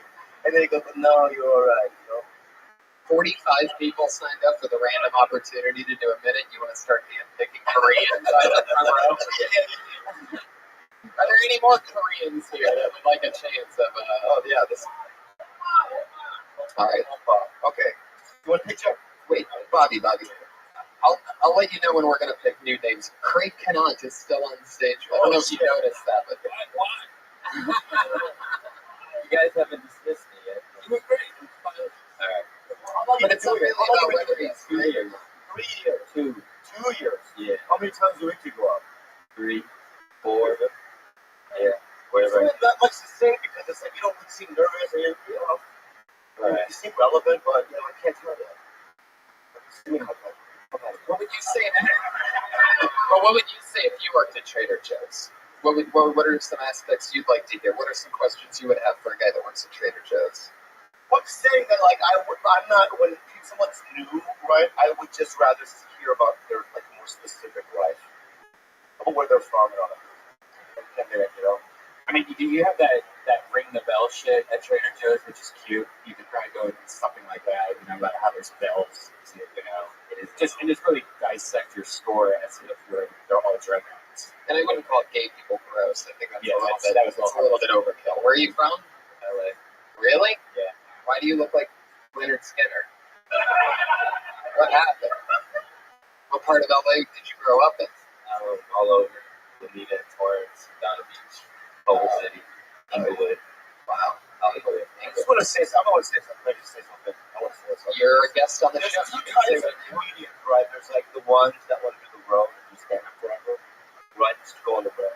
Yeah. And there are guys that like want to put together a 10-minute set, get an agent, try to audition, become like a TV person. I don't. Who do you want to be? Road. You want to be a road guy? Yeah. Okay. There he goes, everybody. Craig Canans. He's on Twitter at Craig Canans. That was interesting. I felt so bad for him being the first person. That was so awkward. Well, the first person always takes the bullet. That was very good. It was great for the first person. Yeah. Here we go. Pick another one, though. So, are you saying the quicker we go, the more people in this room will get on stage? It's not about how quick we go. I know, but I'm just curious. Like, all the names of the people are all the people in the room right now. A lot of us. If not, then they get blacklisted. They can't sign up again. And according to when Bobby's on, actually we have a special Bobby Lee role that when Bobby's on that he made, they get banned from the club for 3 months. Oh yeah. That's for sure. Yeah. Is that a good thing or a bad thing? Getting banned from the club depends on what trajectory. I mean, everybody's different. Who knows? Jeff Ross picking out of the bucket. For those of you listening in. The Korean. Does it say? Dave Emerson. Dave Emerson. Dave Emerson. If I don't see somebody doing, somebody's gonna get. He's fucking blacklisted. That's the sound of being blacklisted. I'm gonna put this in my pocket. All right, he's bad. You're gonna give it to Tommy afterwards. Yeah, that was pretty amazing. Simulation. Here, pick another one. Here we go. Jeff Ross, hand in the bucket. Waving in the air. Bobby Reed. Casey Skinner. Casey Skinner. Oh, yeah. The human being.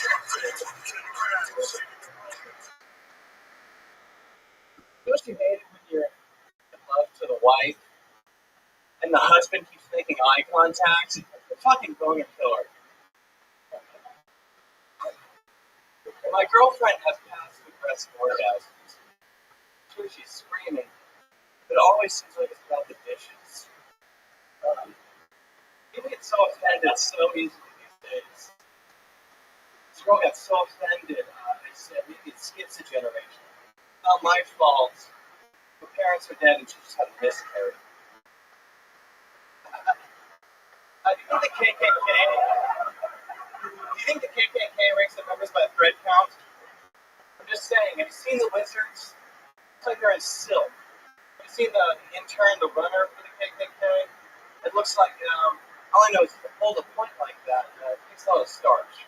It's a lot of work there. Oh, God. You sway a lot. Are you the Iron Patriot's twin brother? You move. Do you have a thing, like a dress or something, or some sort of physical thing? Here's something funny. What? We didn't hear it in your 60 seconds. Please stand, please. Thank you.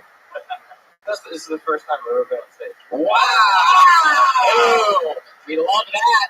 The cherry popper. We pull a lot of those off here, man. We got at least 10, 20. There it is. The sweet. I like your look.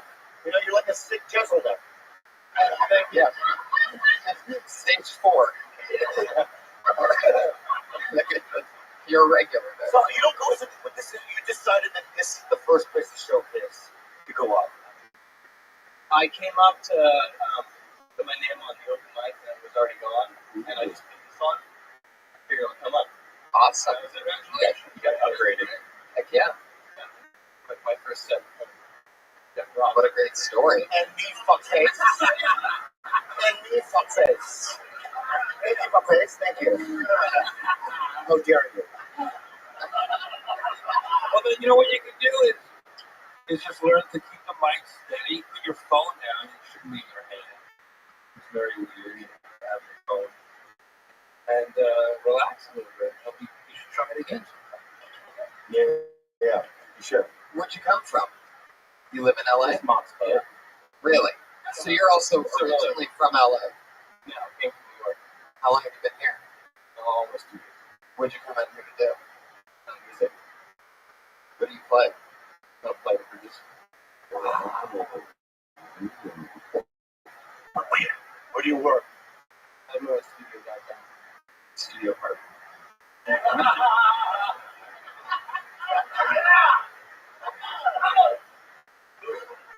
You're definitely one-liners.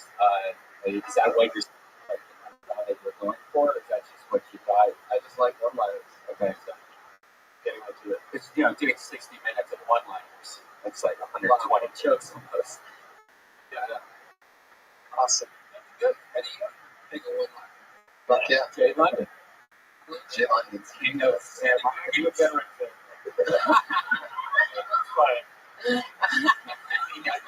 I think anyone that does stand-up is brave, and that's what you get. You came up here, you came brave, and yeah, that's so awesome. It's like jumping out of an airplane. It is, yeah. Yep. Welcome. Congratulations. Casey Skinner's first set. Thank you. You saw it here. Bobby's got his hand in the bucket. A lot of people online think he's your brother, by the way. JT. GT. Oh, that's crazy.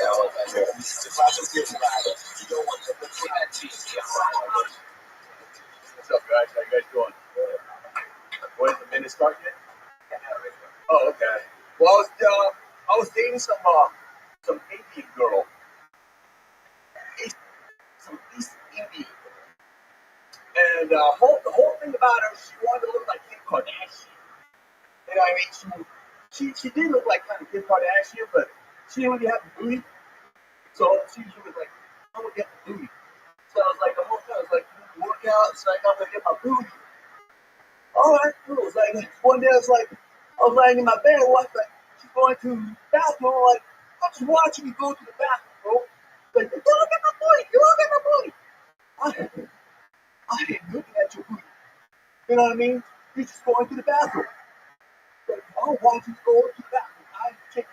I'm not checking out your booty. I'm just like, even though you're not much of a booty. Like, you know what I learned? Wow, straight to the angry bear. That's a first. I didn't even get to my punchline. What the fuck? You did now. It's a minute. Oh, it's like, you know what I learned by being this Indian girl? That the red dot on the forehead meant coffee was ready. Wow. So, how much longer until you were going to say that part? I'm going to tell her to go down to Big Dot and grab me some overpriced chips and get yourself a Big Dot. Fuck yeah. That's not marijuana, is it? It's an interesting one. You're like a crazy guy on a bridge, like you know how they scream about the apocalypse? That's what it would seem like to me. You know what I mean? That you're just going crazy. Well, I used to be crazy. Yeah. Well, and something else I understand. Also, there was a time where you were very aggressive toward me. Like you come up and like squeeze my ears or touch my butthole. I thought you were Chinese, so I was going, it's like, what did you look at me like, I could get there. I was like, Patriot, get ready to pounce. You're like, I could get you fired. He just looked at me like, I could get you kicked out of here forever. Like, I said that. I didn't say that. Why did you say that? This is my normal look. That's my normal look. I was like, no, all I did was just come up to you and go, wow. Like, I thought you were Chinese, so. That's it. GT. Does this work? Okay. Honestly, if you had a minute, you can do jokes, sound like a crazy person, and nothing. That's two different jokes altogether. Yeah. And last time you had a couple jokes about your girlfriend being a hooker and all that stuff. And, I could see what you're attempting to do. Was there a joke in there that we just missed, or did you just get some myth in the bathroom? What was the booty thing? Well, I was just saying, How did that? I was just like, man, I just came out of here. I was waiting in the back. I was bummed out. So by the time I didn't know when the minute was going to start, so I didn't have it set up yet. There you go. GT, everybody. He's on Twitter at GT Music. GT. There he goes. You want to kill her? There he goes. I think you should pick from now on, because I'm fucking it up. Patriot, how you doing over there? You okay? You guys are doing a good job. Thank you. Next comedian goes by the name of Scott Kidd.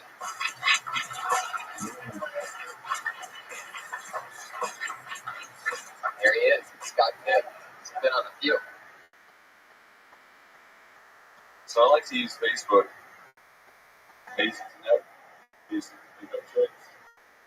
But I keep getting all these fucking requests to play Candy Crush. And what plagues me is that I get 5 requests a day from the ugliest, fattest women to play Candy Crush. Why is it that every one of these women look like they need an insulin shot before they start playing Candy Crush? There's this one huge fat bitch who I know for a fact is sitting in front of her computer with a huge cellophane bag of hard candy, just crushing the fuck out of it. Just,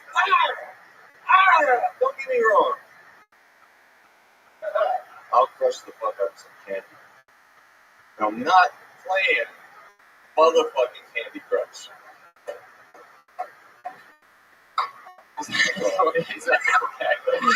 Are we supposed to know when you do that lift and slam thing at the mic stand that's your thing? Yes, that's it. Those Gordon Smelling sessions. Fuck yeah. We're really staying in that Candy Crush pocket. Interesting. Yeah. A lot of hate.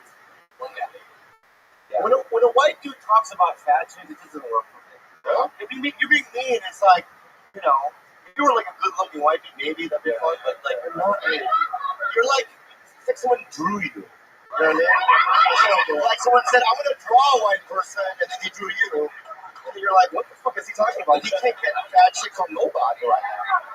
Now, when you get credits, maybe you'll be able to get like an Astra Babensky or something like that. Is that her name? What are we talking about?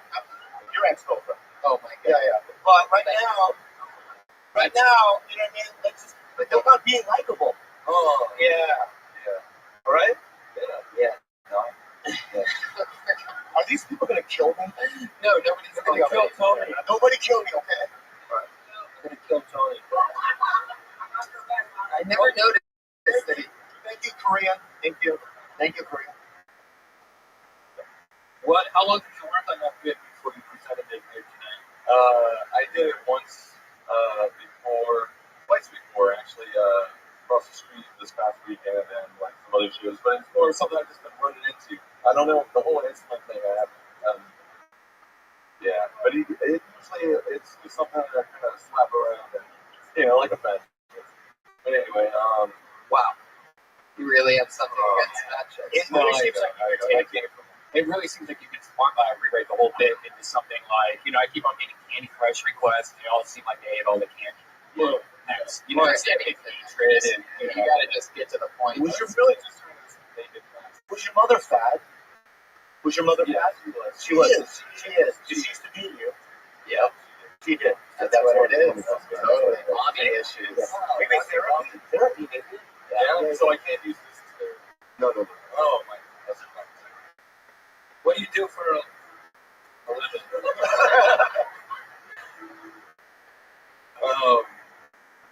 Right now I do freelance, So comedy is like your way to let it rip, let all your aggressions out. most of the time. Okay, be careful. Is that an Argentina national? Do you like Argentina? Yes. Are you Argentinian? No. But you're a fan of the soccer. Okay. Yeah. Name me 3 players. I was hoping maybe I could get a little messy, but Oh, that's it. Okay. but yeah, what's the other? Bloody Suka.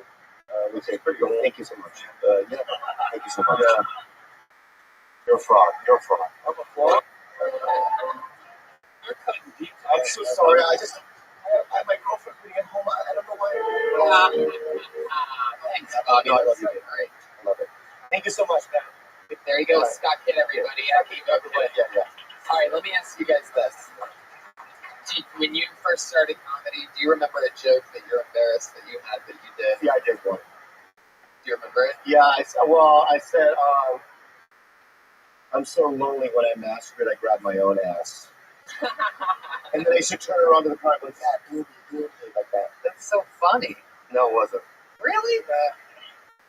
Disgusting. Wow. I mean, there's so many bad jokes, you know? Yeah. I mean, you know, I know what it's like. Right? It's like, I know the struggles. It takes a long time. Yeah. You know what it is? What I figured out, it's not even about being funny. It's just about staying in it. Yeah. You know, dudes that stay in it generally make it eventually because they're friends of it, right? I'm serious. Like when I did open mics, I used to host open mics here in the late 90s. Thank you so much.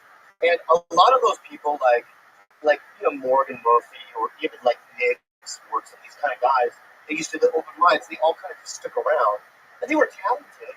But the guys that quit never make it, obviously. You know, they just don't quit. They just keep going. So, That's great advice, Frank. Jeff, do you remember a joke you did when you first started out that you're embarrassed about? One of my first jokes was about my father being a caterer, and I was on the Little League team. I should have given me a baseball bat for my birthday. He gave me a Cuban National Salon.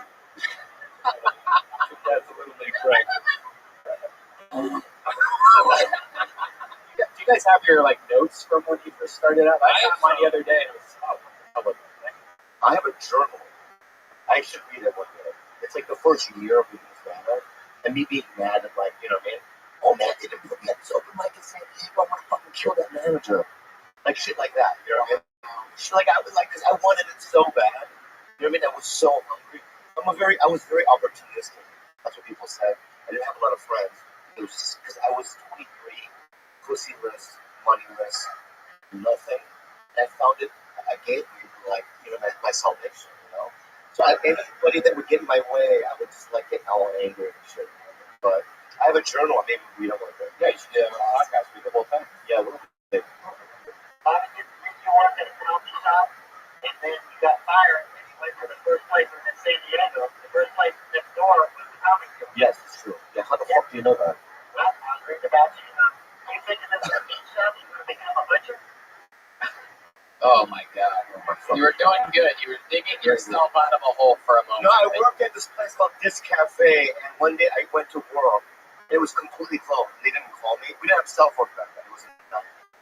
Right? And then I went next door because they had a help wanted sign at the comedy store in La Jolla. And I knocked on the door, and they go, do you want to be a bar back? And I became a bar back at first. Wow. And then maybe like a month in, Fred Burns used to manage the place, said, hey, can you hang up? And I went on for like 3 minutes, and then I just kept going. And Fell in love with her. well, not really, but I just... Was there somebody that you saw there that Well, it was Jennifer Field. Here's what it. The only girls I got, because I was 23, the only girls I got was prostitutes in Tijuana. Thank you so much. I used to go to this place called Coahuila. Coahuila Street. There was a place called Adelita, right? I think the girls judging me right now. When you're fat and athletic, I got nothing, okay? And so we used to go there every week and get hookers for like $60, right?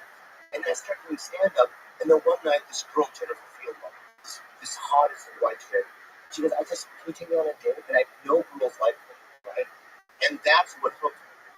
Because she saw me do stand-up, and then I got laid, and then that's how it happened. Wow. So you're like, I'm into this. Thank you, Jennifer, if you're listening. Thank you, Jennifer.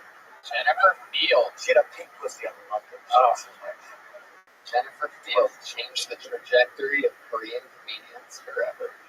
Like giving her a taste of that It's a beautiful story. Thank you for sharing it. Yeah, thank you so much, Jennifer. Your next comedian tonight goes by the name of Brian Hibbert.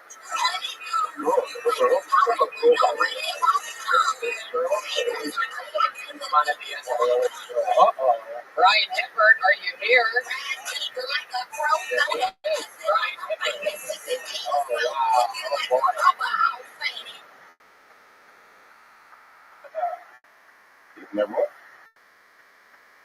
Married 10 years now, and the morning I work nights at a hotel doing security, and I got home the other night. Apparently, I come to the wine room, put on the bathroom counter. Just a little bit closer, and my wife says, "This isn't my color. Who shit is this?" But it sounds more Mexican. It's she's not be Mexican. She's supposed to be Spanish, but she don't have any Spanish or English. She's like, "Who's this? Who's this?" I said, "Baby, I'm not cheating on you." She said, "Who is it? Who is in this house?" I said, "Oh, you tell them." "Well, who is it?"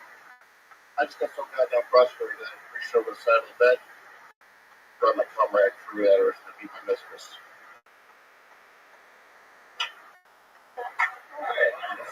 I'm half black, half white, and I grew up in a predominantly white town. This one quick? Yeah, the nickname was Nick. You should have opened with that. The information, you fucked up the first joke. You put the information about your wife first, and then you set up the joke. But you set up the joke, then did the information about the fucking wife, and then we're all fucking lost. Wow. Fucked up, I'm sorry. No, I'm sorry. That was too big sock. What kind of security guard are you? You're an insecurity guard. He's just trying to give you some joke, the structure of the joke. It's not insulting you. Oh, no, I didn't take it as an insult. You really want to move that mic stand when you go on stage because it was just like crinkling, making noises behind you, when Greg would get on stage. I'm sorry. Go on.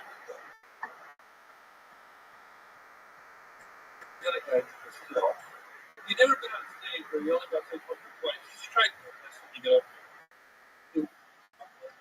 there. And nothing will squeak and you'll feel loose. And sometimes when this is in front of you like this, it pulls focus, right? So it's like putting back of you. Or you don't have physical, so why don't you just keep it in the mic and be a talking head? So put it like that in the mic, right? And just stand there like that. Yeah, like that, and just do it that way. So, like that. Yeah, like that. Now do the last joke that you did that was the quick Yeah, one. Do it just like that, but face the crowd. Yeah. Now do it. I grew up half black, half white. I grew up in a predominantly white town in Bolton High School. My nickname was McNick. A little bit? You really got it. Really got it. You know what? Yeah. Why am I giving this guy tips? You feel bad because I wore white shoes? No, the shoes aren't the problem. But they are kind of a problem. What the hell are those white shoes? How long you been doing that? Too long. I did a little bit 10 years ago, and for my wife's dad, I'm not married a stand-up comedian. And why would you fucking marry a girl like that? Why would you marry a girl that doesn't support your fucking dreams, man? Have you seen this fucking show? What are you talking about? It's the worst jokes I ever heard in my life. I don't honestly. I'll put the wife on this one. No, actually, what actually got me motivated coming back up here was it's fucked up, but season 4, he's bound down. He's bounded down. That got me motivated to come back up. Boy, that's a TV show. I know, but he's going Kenny Powell. I know Kenny Powell was struggling. Kind of related to me because I've been experimenting for the last 10 years. Well, I got my degree now, fucking working hotel security part time, and honestly, I fucking don't want to work out. I'm gonna hang myself, shoot myself, I'm gonna hang myself. You didn't say this on Kill Tony. We can't even call into court being accessory to a suicide. I would probably end up shooting myself. No, hang yourself, you're gonna do it. Let him finish the joke. No, there's no 8-foot ceilings in a 1-bedroom apartment. Wait, say it again? There's no 8-foot ceilings in a 1-bedroom apartment. No, he was doing a joke. That's all I'm saying. Yeah, I actually like that joke. I would have hung myself by now, but there's no 8-foot ceilings in it. I would change it to studio. So wait, you live in a 1-bedroom apartment with a chick that didn't want to marry you if you were a stand-up, but you were an exterminator? That's right. And I can't have children, so I've had 3 traumatic ball injuries and nothing. Wow, that's your opener. That is totally your opener. Right there. Tell me what happened. What happened? Maybe the first one. Yeah, let's go in order. In high school, I lost a bet and had to play on the field hockey team with the girls. The one game I didn't wear a cup, I caught a stick right to the balls, and I actually had to have an 8-gauge needle shoved into my sack to drain the fluid. Ooh. Wow. Oh. Wait, I'm sorry. That was the number one one? Number two. There's three? Number two was in the Navy. I really want to do it. Yeah, go do it. It was Thailand. Guy was sucking you off. No, actually, that did happen. The man boy, I was high on opium. I did a shitload of those minor races. They got a club shark in Thailand, Phuket town, and then some guy talked me into smoking opium. Didn't have to try too hard. But Bobby, why would you do I'm that? in the alley. No, I'm in the alley. This is the good shit right here. I'm in the alley with my buddy, and they had big tits, and I was like, oh shit, they gotta be girls. So we get sucked off, and everyone. That assumption, yeah. She's squatting.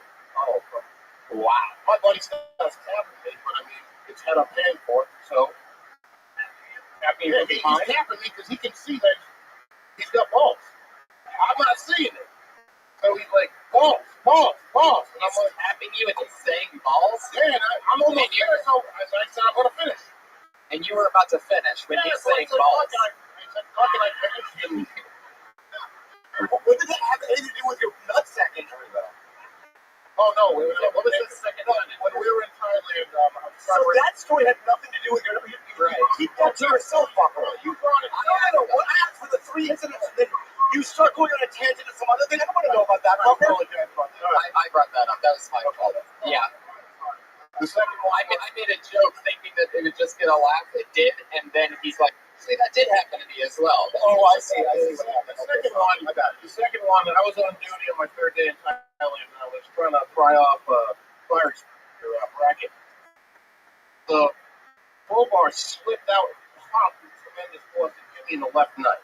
What the fuck, dude? That fucking thing swelled up again, and I had my nuts drained again. Oh, wow. Wow. Now, the third one, that's just third one was 2001. I just got my wife pregnant. Okay? You've dropped more balls than... Thank you, Kai. No, I'm up on the left one. Now, they have cases, they come in cases of 4 gallons. I'm holding it against my chest. I'm leaning against, I got my nuts resting on the orange metal. I got this fucking up here. Slow down. Time. So you're holding what? A gallon of what? The 4-gallon case. And you have your nuts on some shelf? He's resting it on his crotch. Exactly. So I've got this woman. The woman comes up behind me, like it's in Orange County, so it's up in Newport Beach cut. She says, "Is my fucking pain ready yet?" I lost my shit. I went up like that. The cheap ass cardboard breaks. 4-gallon. Boom. Bruised over 85% on both testicles. And there's a sad but ironic part is 8 months later my wife lost the baby. That's kind of sad. Leave that out. Leave that out. All right. I want to hang myself now. Thank you so much, buddy. I know what I can find. But thank you so much. If I may, real quick, just an honor to be up here with Jeff Ross. I love that everybody keeps doing that. No. Bobby Lee, the best skit on that TV ever was the Daily Guy. Oh, thank you. All right. No, but thank you so much. Great job, though. Great job. Thank you. Those were great stories. Thank you. They were great stories. What's your name? Brian Hippert. Brian Hippert. That's Hippert. You're not on Twitter? Not yet. Still trying to think. Oh, there you go. Friend him on Facebook. Brian Hippert. Maybe I should be a sterile guy or at sterile guy. There might already be a sterile guy out there. Sterile guy. Thank you very much, ladies and gentlemen. There you go. Thanks, man. Got some balls.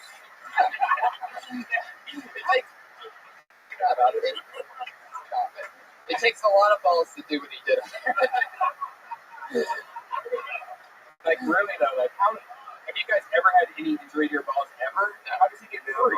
He made me worry a little bit about when I got kicked in the balls playing soccer. Like, fifth grade. How long did you keep? I laid on the ground for so long, it hurt so bad. And now I'm starting to wonder if it maybe stunted my growth or something. Stunted your growth.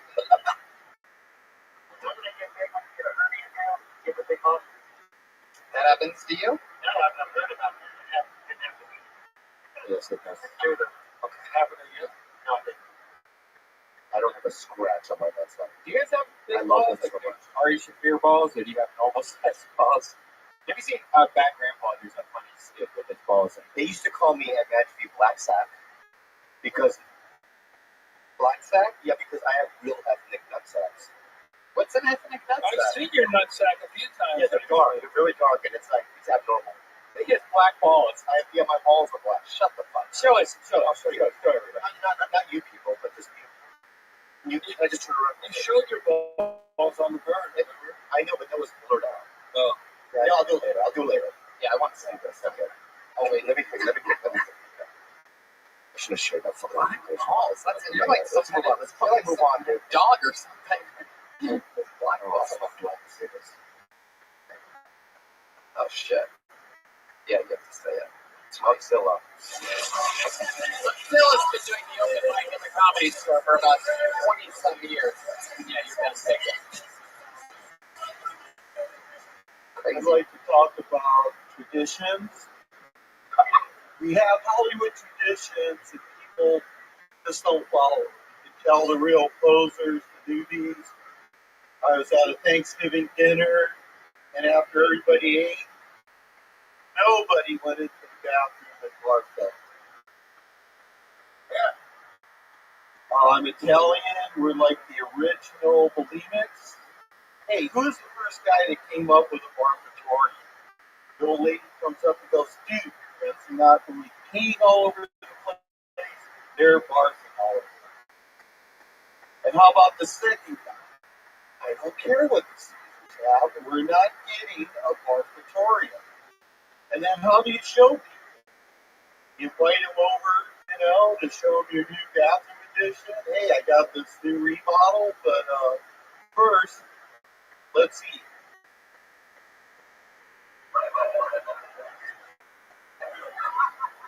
I actually just heard someone in the audience pass away. But so, I don't know if there's any advice we could really give you. How long have you been doing stand-up? I've been doing stand-up for so long. How long is it? That Bobby was hosting when I started. My fondest early memories are Bobby Lee. Wow, just think, he's had a full-blown career and you're still right there at the bottom. Oh, don't say that. Are you on medication? I feel like you're calmer now. Are you on medication? Well, I've been hanging with Jem. That's like hitting the heavy bag. You guys don't know about Jem. He grows his own weed. And then I make just unbearable. Maxilla, you just gotta go. I know. Maxilla, I love you. You look Can I great. ask you one question? Yeah. Okay. Have you ever heard that joke before? What? The barfatorium. No, I don't even know what a barfatorium is. That doesn't sound like a real thing. Okay, that's all. What's a real thing? What's a barfatorium? In ancient Rome, they have a room to go barf. Oh, well, there you go. I'd say stick with it. It's super topical. I'm sure a lot of people are. If you ever do a show at like a. All right, guys. Thank you very much. Mike'Zilla, everybody. He's on Twitter at Mike'Zilla007. Michael Sofra. I do like this fact that he knew when it was over. He's like, thank you very much. He got the fuck off. Yeah, gets it. Gotta respect that. Yeah, he's super cool. I love him. Next comedian is Missy Martinez, everybody. Wow. That's exciting. Hello, Missy. Whatever you want. You only have 10 seconds left. No, I'm just kidding. Okay, so I'm Missy Martinez. I'm a porn star for the reason why your boyfriend or husband clears his sweat browser. I've been doing porn for 4 years and I'm still as tight as Jean Benet Ramsey. When she was alive, and I'm a porn star and no I wasn't. I like that. But growing up, I knew like in high school I was going to be really good at sex. I had a lot of practice. Dick, which was kind of odd because I was homeschooled. So, but hey, I was undefeated homecoming and prom queen. Yes, so I don't know how long I'm going to Is that what you have so far? You have 10 seconds left. You have another 10 seconds. It's all good. No, that's great. There you go. Martinez. Excellent. Was that your first time? That's your first time doing stand-up? Very first time. Yes. Wow. That was very good. You know what's great is that you definitely have a perspective, obviously, since you're a porn star. Look what you just did to that rug. You got to rub the stand up below it. I've never had a black one before. Good girl. Jesus Christ. He's talking about mics. Have you ever had a white mic? Anyway, so that's awesome. I'm just getting you up punchlines, and that's your first time. That was really good. Really? Yeah, that was really good.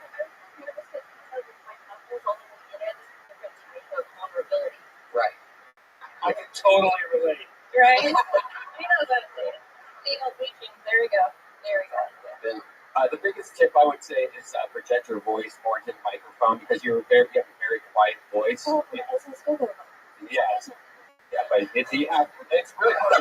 Oh, everyone's been insulting Bobby. I had to do it. Oh, there you go. But yeah, it was kind of hard to hear you, I'm sure. Oh, okay. In the back and stuff like that. But And I wouldn't break up your material with that little giggle that you did. It's great and that's cool, but I think just keep going and just keep driving it in there. Like you can tell where the definite breaks in between your jokes were, and you can just keep it flowing. And we don't need to know what the end of the joke is, you know. And you can also tag the things that you did say that got laughs because they were really funny because they do come from a perspective that people aren't used to, you know. Like when you say,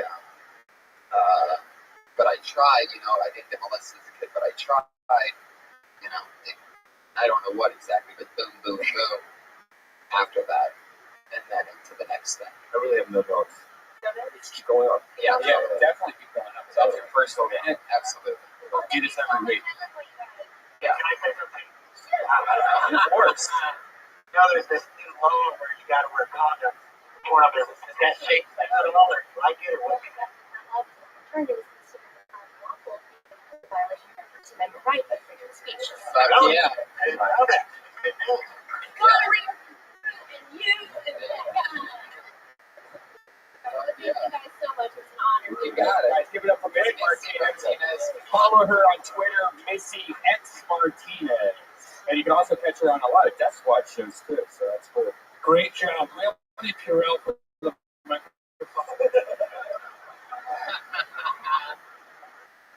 Your next meeting goes by the name of Clee Wiggins.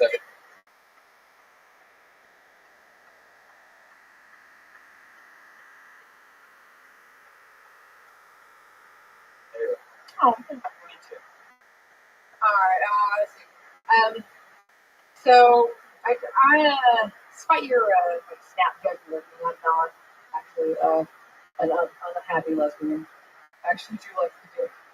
Yeah. So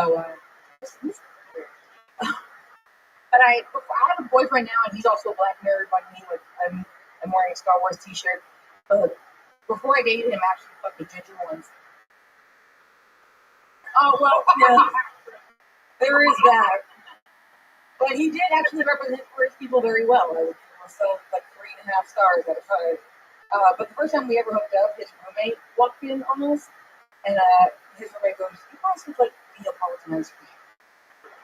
And he's like, I was mad that he got to be 2 of the 3 flavors. Like my angry Negro kicked in. I'm like, that's just a man keeping his sister down once again.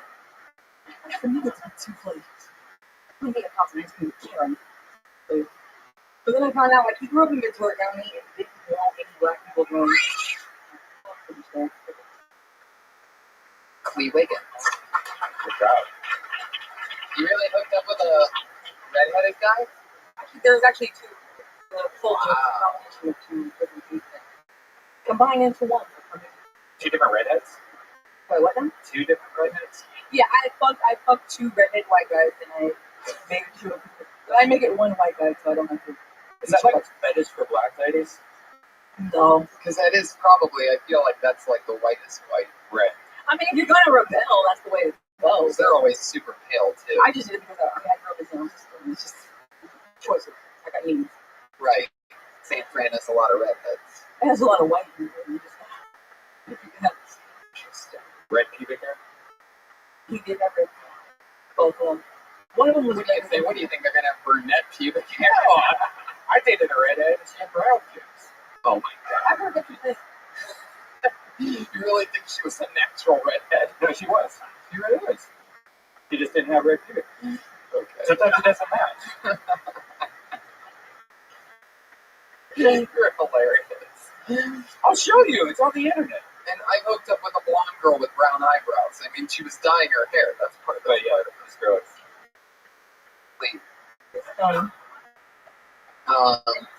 So you do you have a boyfriend now? Yeah. You know her boyfriend. Oh, I do? No, Ed? Really? Yeah. Oh, I didn't know that. We've been dating for 3 years. Yeah, How Ed. did I know that? Wow, I did not know that. I wouldn't guess that Ed would hook up with a girl that's good with 2 redheaded white guys. It's a pretty. Eddie in the room? Eddie, you here? No, he's downstairs getting his hair spot. Okay. But yeah. I really don't. I have notes, private notes to give you. I don't know if I can say it here on that, but Why? Why would you hold that? Yeah, I happen to know that Bobby's balls are like kind of purplish. Yeah, the dark purple. It's a dark purple. It's purple now? I thought it was black. what I want to say, I think that.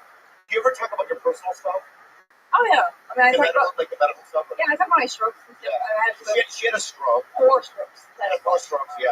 I think that's something that's real that you can talk about. I was thinking about doing that one. And I went to different way.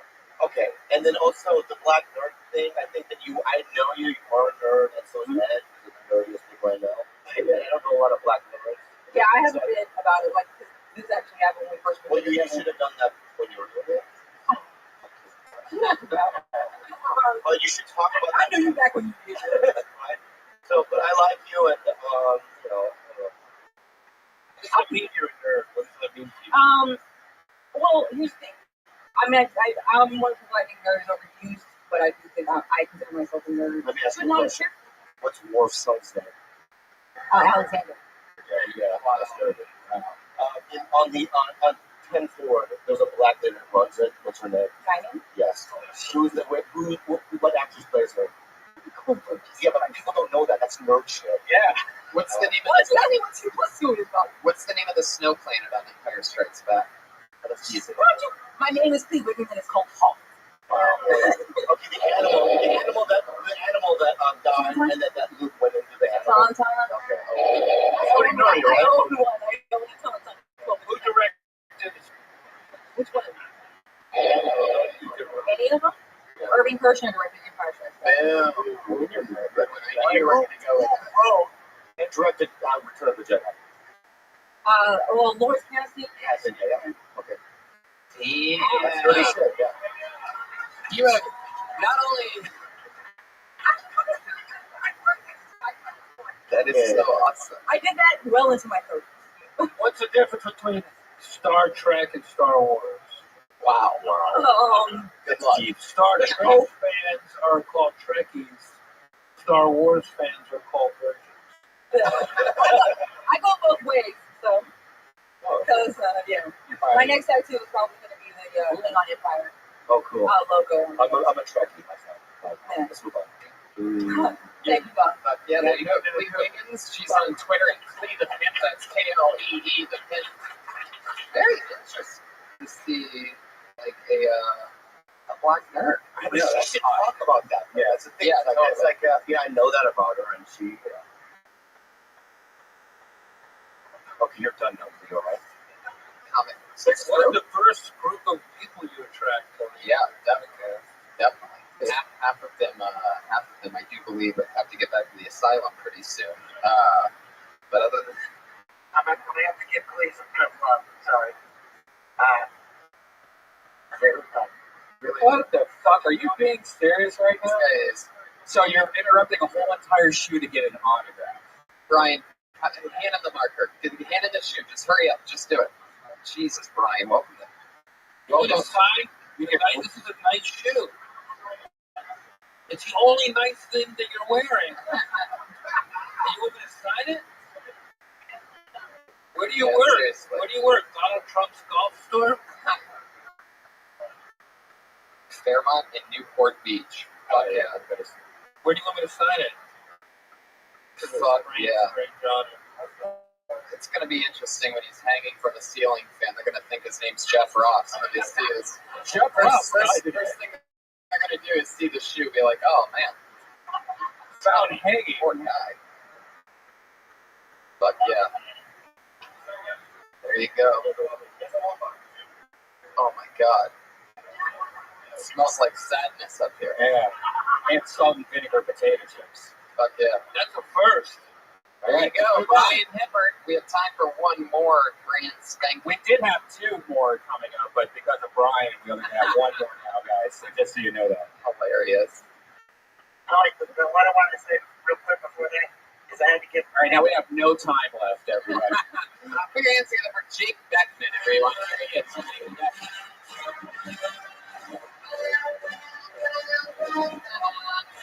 Oh, Jake Beckman, are you coming?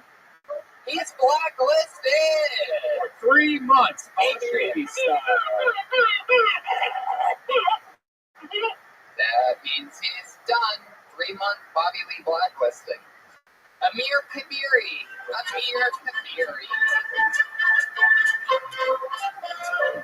Just another name for you to get Tommy blacklisted. My name is Amir. I'm originally from the South. People always ask me why I don't have a Southern accent, and I'll tell you why. Because I'm also Middle Eastern, which makes it biologically possible. Middle Eastern people have to deal with certain issues that white people don't even think about. Like, for example, the other day I was driving, I spent so much time looking for parking that I had to shave again. It just, the 5 o'clock shadow is full on beard. Well, one thing I love about being Middle Eastern is you can scare the shit out of anybody just by staring at them. In general, like, ethnic guys have mysterious quality, I feel like. But I've learned the mysterious quality is different depending on what ethnicity you are. Like, for example, Spanish guys have a certain quality. It's like you look into their eyes, it's like they're saying, you may not know who I am, but I want to make a love to you. Middle Eastern dudes have a different mystery. It's like you look in their eye, it's like they're saying, you may not know who I am, but I might be plugging something right now. Fuck yeah. Here. How many more of those rings did you have? Is that it? Is that the end of it? Oh, nailed the minute. Fuck yeah. Bobby, were you paying any attention to that? I was watching you go through pictures on your phone. No, man, that's what they like. What's wrong? What happened? Well, okay, the girl I'm seeing is attractive. Yeah. My dude's on my Instagram, so you don't deserve her because you're ugly.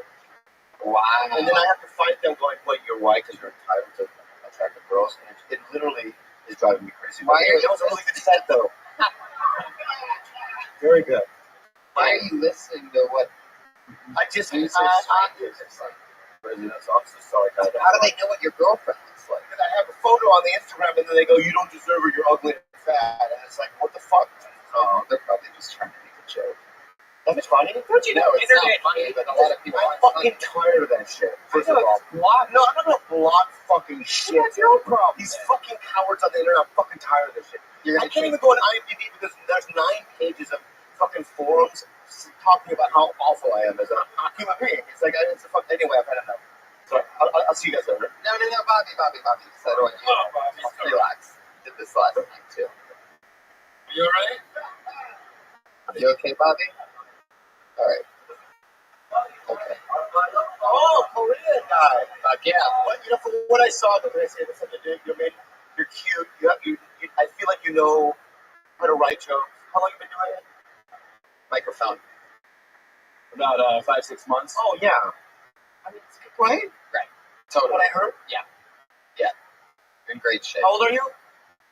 Yeah, I'm 25. What's your best joke? My best joke probably is the joke I did last time I was on this podcast. It's about the Iranian space program. It's about how they sent a monkey into space. Okay. What's the joke? Oh, do you want me to tell it? Okay. Jesus Christ, man. Just say it. Just relax. Okay, yeah. I mean, it's kind of long. All right. The fucking comedic timing of the suicide bomber. All right. Let me just get to the punchline. We already know about the monkey in space. Yeah. We just sent the monkey into space. Not to the moon. We just sent it to space. And afterward, we had the president stand next to the monkey and make a speech on national television. And as I was watching, I realized something. That wasn't the same monkey. You can tell because it looks nothing like the original monkey. They sent the black monkey into space who's standing next to a gray monkey. Which means either that monkey aged 40 years and 3 days, or it was stressed out as fuck because they put it in an Iranian spaceship. I think it did a lot better the first time. I think so too. Yeah. Okay. And then after the monkey came back from space, he went back to running the country. Yeah. Yeah. There you go. Yeah. New addition. Iranian space program. Sure. I like that. Yeah. We use the tag. That's good. The tag, that's the whole thing. Cut the rest of it. I'll just delete everything I wrote and I'll take yours. I like that you're taking on challenging topics. That's great. So I give you merit for that. Yep. And you look great, and you're young. You're very new at this. That's so exciting. Congratulations. Thank you. And hopefully you'll come back soon. It's Amir Kabiri, everybody. Big fan of yours and body you do. Of course. Okay. Okay, yeah, you can go. You're going to come right back? Okay. Bobby's going to go pee. Okay, everybody, he's coming back. Just fucking relax. Just let him go to the bathroom. Oh my god. Jeff, how you doing? You having fun? Patriot, how are you? Fine. I think we need to start smoking marijuana so he settles down. He got all upset on the Instagram. Patriot, you can't tell people that are trying to be sober that they need to smoke pot. Yeah, okay. Oh, fuck yeah. We're allowed to smoke pot in this podcast? Yeah. You want to? Where is it? Hilarious. Oh, God. What a debacle. We should probably just stop. Just relax. We should probably just get on with the rest of the show, right? While this is going on. Well, I mean, we're just going to pee. But at the same time, I guess so great. Two of the biggest snakes we've had on. Two of the biggest unprofessionals I've ever seen. No, I'm kidding. Just kidding, guys. Fuck yeah. Well, every week we have two of the same girls go up, and please don't bother them in the rest of these crazy maniacs that come to this show. It's so funny. Saw some chick hounding outside the men's room. Animals here. I love it. Please, everybody, shut up that's in the room. Thank you. Girl in the corner, shut up. Yes, you, shut up. Thank you. I just lost control of my own show, so if I seem a little disappointed, it's because I lost control of my show. Like, you've never seen that on Carson, right? Hey, Johnny, I'm just going to get up for a moment. I have to go piss. I know Bobby's not coming back. That's the dreadful part. He's fighting with his girl, getting mad about internet comments. That's so ridiculous. If you get mad with internet haters at all anymore, I don't. It just doesn't work. Do you let internet haters bother you? Read the haters. Exactly. They're called troll. I forward the thanks, 1982. Whenever I get bad emails, I forward them to Brody Stevens. Oh, that's hilarious. Why would you do that to me? That is great. By the way, if you haven't seen the season finale of Brody's show last night, there is a hilarious part where he goes on a date with a beautiful Asian woman, quote unquote, and they edited it so perfect where they don't even mention anything about it being maybe a guy girl, and he's like kissing her on the show and stuff. It's fucking hilarious. So every week we have two regulars that come on, two lovely young ladies that are rising through the ranks. They do spots everywhere else as well. Every week we're both built here and have been growing, doing a new 60 seconds every single week.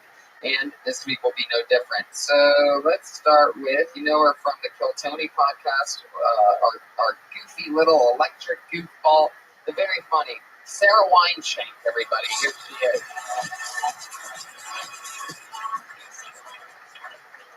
I don't like the beach, and that's okay.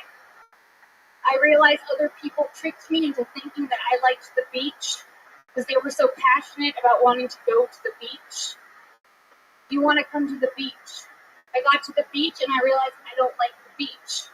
Have you seen the people that hang out at the beach? Not great, guys. Very whimsical. I don't like seagulls. I prefer pigeons. Seagulls seem affluent and choosy. Pigeons, I feel like they went through a struggle, you know? I don't like a privileged bird. I don't want to be around a bird that has to choose between eating a panini and a sandwich. You know what I mean? I want to be around a bird that has to struggle to get that fry, because life is hard. Yep, don't like the beach. Why do people shower there? Are you supposed to shower when you leave? Is that a thing? I don't like barnacles. I don't like tentacles. I don't like seaweed, lifeguards, sunscreen. I don't know. Seems like you're trying to not laugh by Andrew at all, and you're just naming things. Barnacles, tentacles, seaweed. It's like I like it. What's crazy about that, the beach thing, is that the awesome visor thing from last week slides right in there. Yeah. So it's almost like right in the same thing, which I noticed immediately, and it's like all of a sudden, I fucking hate the beach too. Yes. There was something else that I thought of about the visor thing in the week, and I also saw a lot of tweets on Twitter about it. Yeah. I was tagged in a few of them, so I'm sure you got some. And it's funny that people are into that. For those of you that don't know, last week she did 60 seconds on how much she hates people that wear visors, because it doesn't make any sense, and she laid it out pretty funny. Especially bald people. That was the best part. It's almost like they still tagging visors, but it's almost like they've never heard of sunglasses and they don't care about rain. It's like that's so good. So, that's fucking great. What? Remember when Red Ray brought in Yamaha into the thing? Did you put that in the joke at all? I haven't yet. Jeff, what do you hate about the beach? What do you think? What do you got going on there? I love it, especially, but I love your commitment to dating it. It's so funny, and you just keep going until it turns into jokes, and that was really entertaining. Yeah, we've always noticed about her that almost no matter what she's talking about 20 or 30 seconds in, no matter what, or if she's hit a punchline, Brian and I start laughing because we see her do this, and that's exactly what we think is funny about her, is that she's so passionate about the little interesting things, barnacles, tentacles. It's like what, 20 seconds in, if you go back to every episode, there's a part that you think they were chuckling like little kids, and then it's lost. And then you actually hit punchlines. I really want to see a full set of yours. I've never seen a 10-minute, 15-minute set of yours.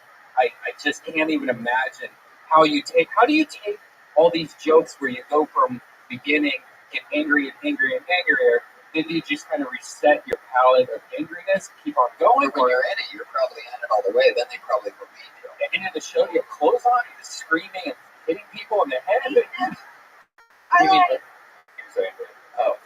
I feel like I break it into categories of things that I'm passionate about that lead into other things that I'm passionate about. Right. Maybe I'll have to recite.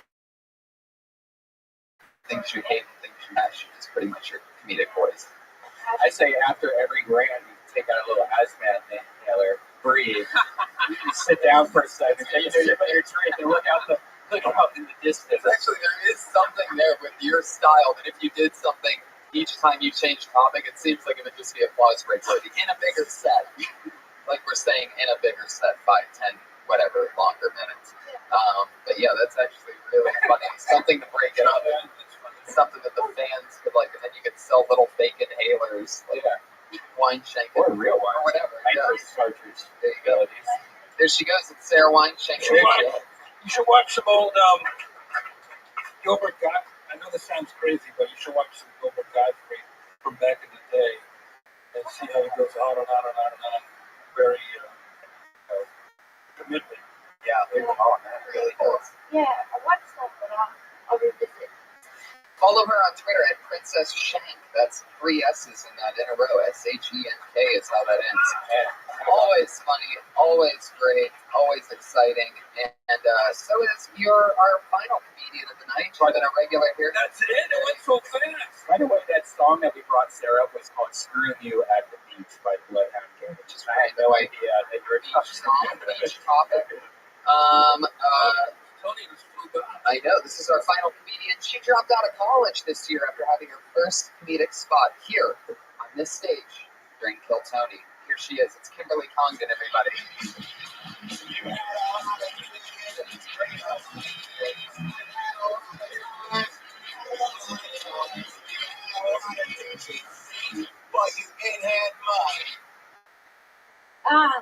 Hey, hi. So, guys, I want to talk about some things that are bothering me lately. I don't know, things are getting on my nerves. Like, people that get in elevators and push the door close button. It doesn't fucking work. I don't get it. I've never seen someone push it and the door fucking closes. It doesn't happen. You know what button closes the door just as fast as the door close button? Every other fucking button. All of them. Same time.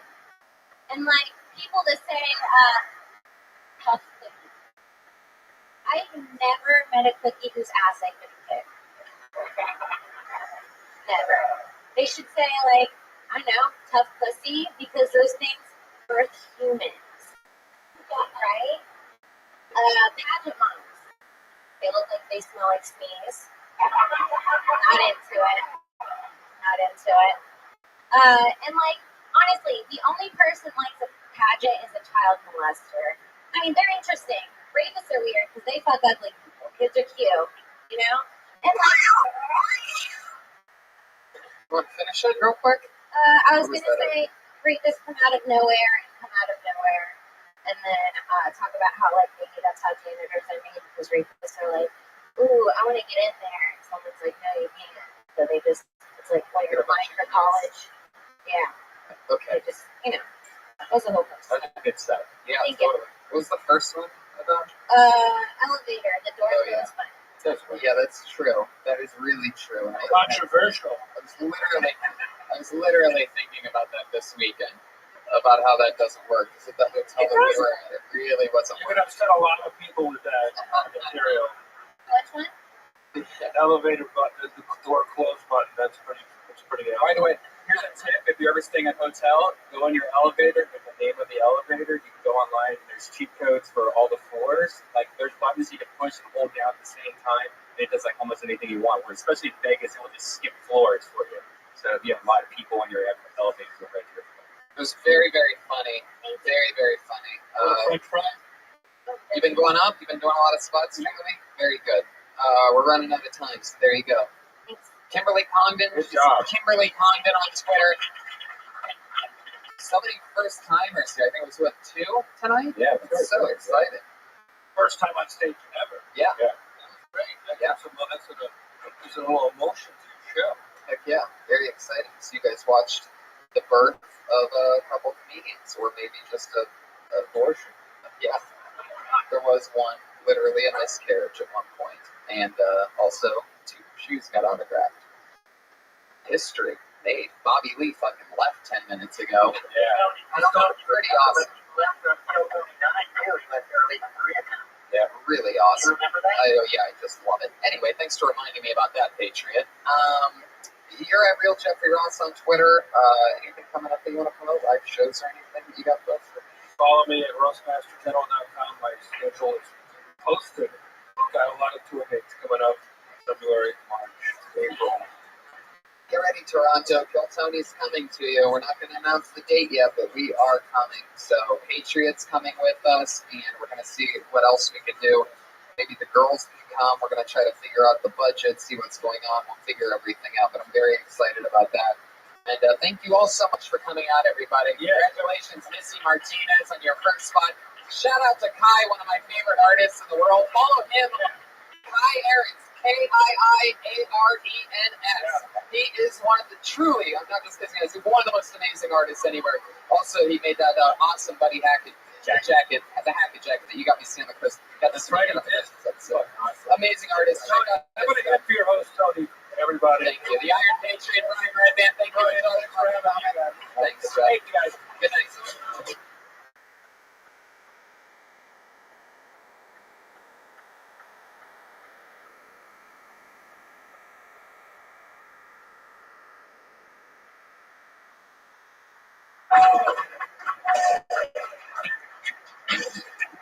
Fuck yeah, everybody. Here we are. How you guys doing? Okay. Fuck yeah. Love it. Good to be here. Hi, guys. Where are you guys from? Cool. Welcome. How are you, Brian? I'm glad you're alive. I know. We almost lost Tony this weekend. We were in Houston, Dallas, and Austin for the weekend, and every night our show started at 7 o'clock. Yeah, which is a big mistake for us, because then you're having fun at 7 o'clock in a city in which you know that you're going to hang out at bars after that. So if the show's at 7 instead of 9 or 10, fuck, man, because you're already going at 8:30. God help you if, like, by the second night what happened is we were hungover because we're driving from city to city and also having so much fun at night. There's some of that fun right there. So by the second night, or by the third night, I had a shot before I went on stage just to feel better. So then you have a shot and a drink, and you're on stage, and it's 7:25. Yeah, we had no sleep in between days at all. Like, it was literally wake up, puke almost, drive to the next city, try to eat. Like, we ate Long John Silver's at a Shell gas station. And that's true, and that was our one meal on Saturday. Yeah. And I did a 7 o'clock show, so you get to the hotel at 5:30. You have 1 hour to try to nap and relax and gain the momentum for a big, sold-out fucking Rock Club Palace show, which was awesome. 7 p.m. for something else. Yeah, I couldn't even eat the hush puppy at Long John Silver's, too. So I had like 2 pieces of shrimp, like 1 bite of a hush puppy, and like 2 fries. And it's immediately when we got to the show, the last show in Dallas, people are buying us shots. We're doing just too much alcohol.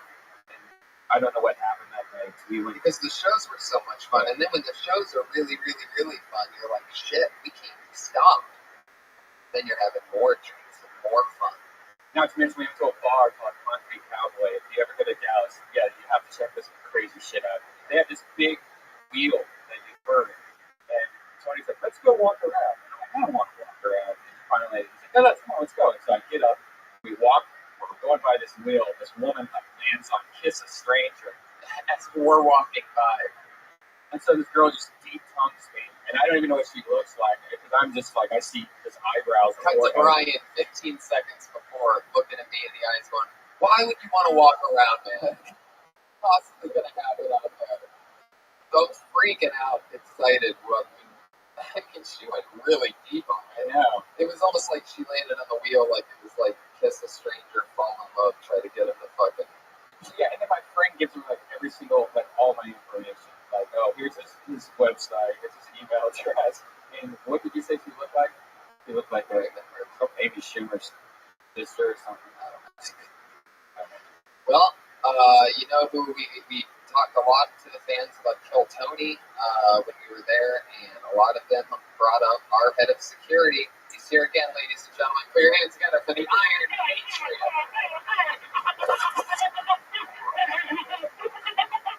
We'll take these new Avengers into battle against anyone by threatening our way like I am the Iron Patriot. Fuck yeah, you are. Man, we put a fast one in the audience in Houston. We were doing live podcast. We did this podcast in Houston, which was awesome, man. So check that out, find that. And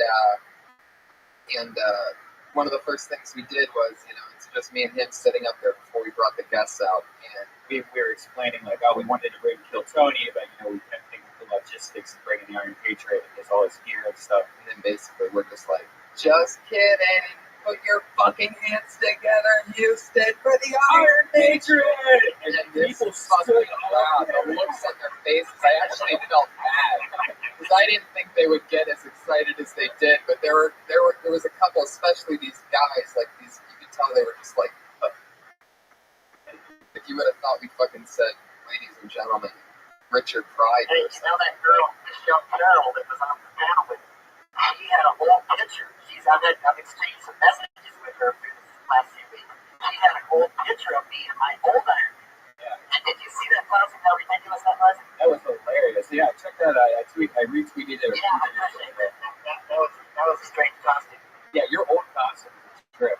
Yeah, they complete with fanny pack. Joe Rogan would have even appreciated that one. But you know, it's weird. It's like a real superhero, like the beginning of a Spider-Man or whatever. They always have like their first costume. Yeah. So it's actually kind of cool. It's like your Yeah, Iron Man was my first name. That's different. But I had an exciting week too, Tony, because I got lucky with another picture with a celebrity. On Saturday night, I ran into Jason Mewes. And I know Red Band knows this guy, but did you see his film that came out in 1994 called Cooks? Yes. So are you a fan of Jay and Silent Bob? Yeah. Well, it was a beautiful moment. I got the picture with him. I put on Kill Tony again, and he put some other stuff on me. He wants to get funny on me. He's going to be here at the Comedy Store on March 6th to do a show with Kevin Smith. And, I mean, I know we always have guests on stand-up comedians on here, but if, you know, he was kind of receptive to being on the show. If Kevin Smith came on, that would be kind of an interesting combination because they do comedy and films together with you guys. March 6th is a Thursday.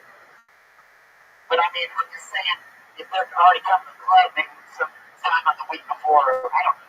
I'm just saying, when I talked to him, he was real cool. He was real receptive. He loves the comics. He loves Iron Patriot. So, you know, the picture took off on the internet. People loved it. Red Band retweeted it, and it did even better than the RJ Mitty from Breaking Bad. Yeah. Yeah. Yeah. That makes sense. But I mean, what are your thoughts on that? Does it have to be a stand-up comedian that comes on as a guest? Might there be some other types of people? Oh, absolutely. I know you have to. Any kind of artist that could appeal to the masses. You know, I have an exciting one who I'm going to tell you right now is coming on because I almost had him today, but he had to go do something. I'm just going to say it. In the upcoming weeks, one of my guests on this show is going to be Roddy Piper. And he's coming in.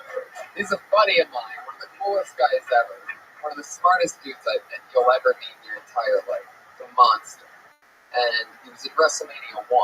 And he's been doing basically sold-out arenas since then. He's known as the comedian that knows how to entertain. Like, he did a show called Piper's Pit, which was the first time that any wrestler really even had the mic and would do things and talk to millions of people and were so entertained. Really changed the game. So I'm really excited to have him on.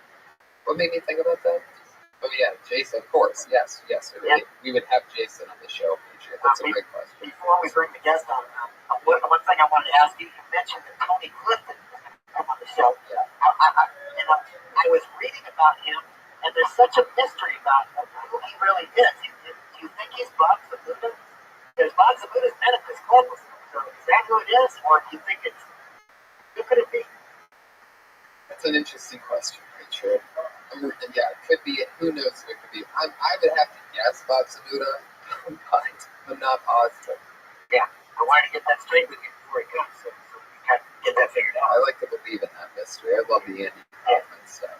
Big fan. I'm wearing my Buddy Hackett jacket that I got on the Christmas show from Jeff Ross. I'm very excited about that. We're talking about great comedians.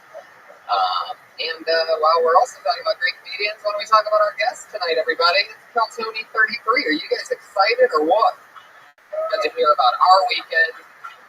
Now it's time for a Monday episode. That's always a show, Tony.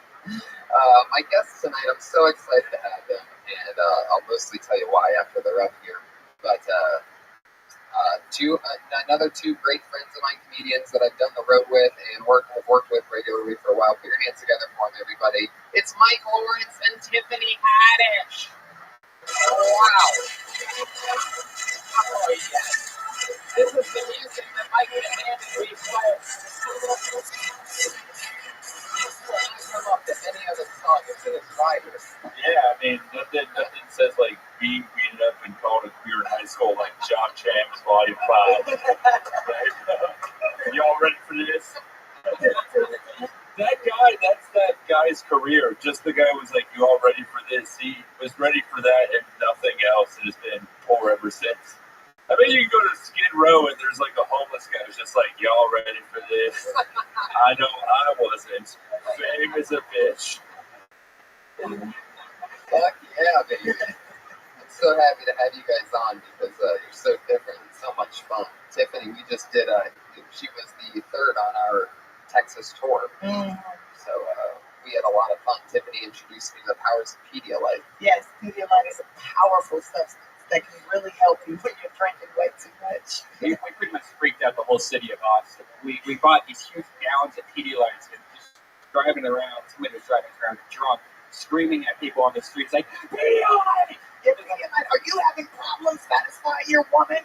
Drink Pedialyte. It'll make your dick bigger or some shit like that. I said, I was fucked up. Were you about to say you're a bit digger? Yeah, I was. I'm already fucked up today. Tiffany, can I talk to you? Oh, yes, you can. I was watching Red Band Twitter, and I saw when you joined the tour, when you got to Austin. Yeah. And with one vine after another of you singing and dancing, you got a lot of energy. Yeah, when I'm intoxicated, yes. Yeah. I noticed even at the airport on Sunday, you were still dancing. Oh, yeah, I was sobered in. It was on. I just wanted to scare white people. That was embarrassing. Just dance at the airport. Say this, club show. I looked at the vine. You put the microphone down your butt, strange sound came on. It wasn't my butt. And it wasn't a strange sound, it was familiar. Sorry, Queen, what was that? Whose butt was that? First off, it wasn't a butt, it was a vagina, and that was or pussy talk. That was bubbling butt. That had some good sound. You like that? Don't play with me. Do you vibrate? Why does the Iron Patriot sound like Mr. Tasty from Pete and Pete? It just sounds like I was with you last summer, but now I have to go to make other children happy. It's like a Puerto Rican that wanted to start a pride parade and found an Iron Man costume and painted it. Wait, do you actually want to hear this clip that you're talking about? Would you guys like to hear this? She did this as a closer. I've heard her set. That was only because it was requested. All right, here we go. Wow, that's a weird tweet.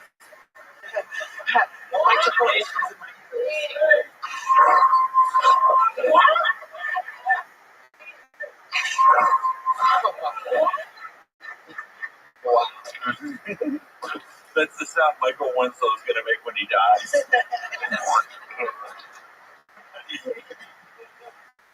Mike, let me talk real quick before we get the show going.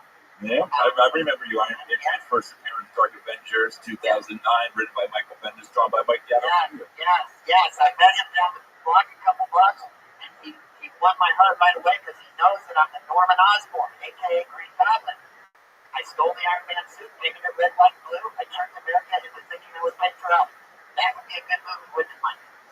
Wow. Oh, man. Am I too old when my childhood is talking to me and I don't know what to say back to him? Why did Dad leave us again? Why was Papa in the driveway? Mike, let me say something about your life real brief today. At the age of 16, you started working at a McDonald's in Florida. You learned how to deal with hecklers because people come. This is my guardian angel, by the way. He's supposed to tell me not to commit suicide on Christmas. You learned how to deal with hecklers. People at the drive-thru were calling from McDonald's. Now, it took you over 10 years, but this is where this goes. No. Now, what I want to say is, last September, you wrote an article for the Huffington Post, and this article was titled, "The 5 Things I Learned from Doing Comedy in New York City, and I Pass Along to Younger Comics." What are those 5 points? Because these comics would love to hear. First off, it's weird because your voice sounds like everyone who's mean to me in a drive-thru. Like, just the quality of it. I just I guess I should answer your question, but also give you a big rib. Well, the first, I don't exactly remember, but one of them was about how you should only be bitter about the things you're eligible for. I think that's really important for comics. I mean, I have been skipped by BET Comic View for the past 5 years, despite incredible floppy pussy jokes. I don't know why. Another was have a life outside of comedy. I have a fiance, and I'm the first person to look like this and say that. That's an achievement in itself, right, Jesus? Yeah, you found someone. Yeah. He doesn't it? Yeah. Yeah. It's like, why did they stick me to the cross? Because I stole a hacky sack and said Dave Matthews Band's last album was so hard. You're a special kind of Jesus. Yeah. Isn't it? Oh, there you go. That's something for the peanut gallery. Yeah. That was her minute, right? Yeah, she only gets 55 seconds. Fuck yeah. So you guys know what we're doing. Our comedians come up and they do a minute a piece and we chat with them. Cool. Awesome. You guys ready to get this thing started? This is going to be great. Two people that I've had so much fun with. Comedians come on. Most of you guys know the deal. You get 60 seconds. At the end of that 60 seconds, you know your time's up because you'll hear the meow of a kitty. That's just her queefing. Meow! Snarf, snarf. Why though? Why does it smell like here? Fuck you. It smells good like chicken, right? So, Yeah, You queef like chicken? you want me to queef in your face? It smells just like KFC. I smelled it on the microphone. I had to follow the closing of the queef. She queefed like, ladies and gentlemen, Tony Hinchcliffe. I could smell 12 herbs and spices. Yes, seasoned to perfection. Yeah. When you hear the meow of a kitty, that means your time's up. Don't run that sound or else we're going to bring out the angry West Hollywood bear. Man, he sounds extra angry tonight. That just sounds like the MGM lion being put to sleep. Yeah. Shot in the head. So let's get into it. We have a bunch of comedians that signed up. You guys excited or what? Yeah, I want to see this. The first comedian tonight goes by the name of Antonio Houston, a.k.a. Spirit, it says in parentheses. Double names.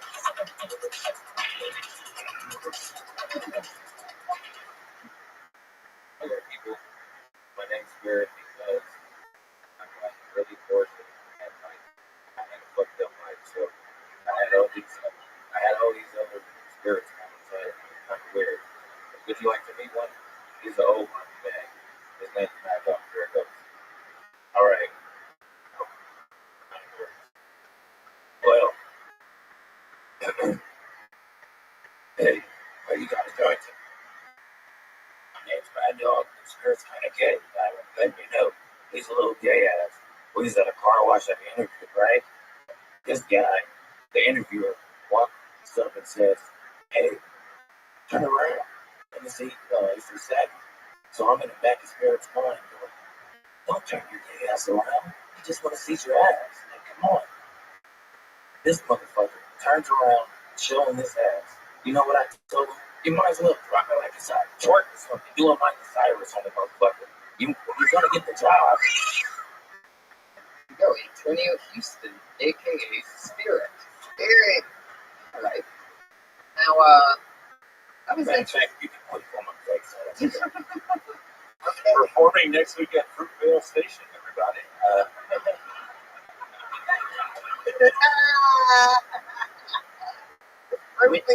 When you said you had a lot of spirits come inside you, is that how you always say that? Like, is that a part of the thing? Like, are we supposed to? And why did the spirit sound like McGruff the crime dog? Yeah. And that's the point. I have a whole different lot of spirits as well. My name is I'm sure I'm going to be one of them if I say the wrong thing. Yeah. How long have you been doing stand-up? Well, been on and off for about, say, 3 years. 3 years. How often do you get on stage? Never I can. Like right now, I'm really consistent with it because I'm really trying to take it far. What is consistent? Because when a black man say consistent, that might be once a month. Let's keep it 100. Every I day. know this man. Every day. Every day. Every day you get on stage.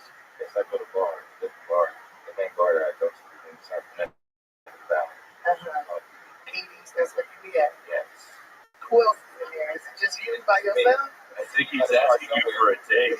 I'm not going to no damn San Fernando to Petey's. That's probably his cousin's house. He's just in the back. Petey's in the back with a bar of whiskey and Which he pours out for all the spirits that he impersonates.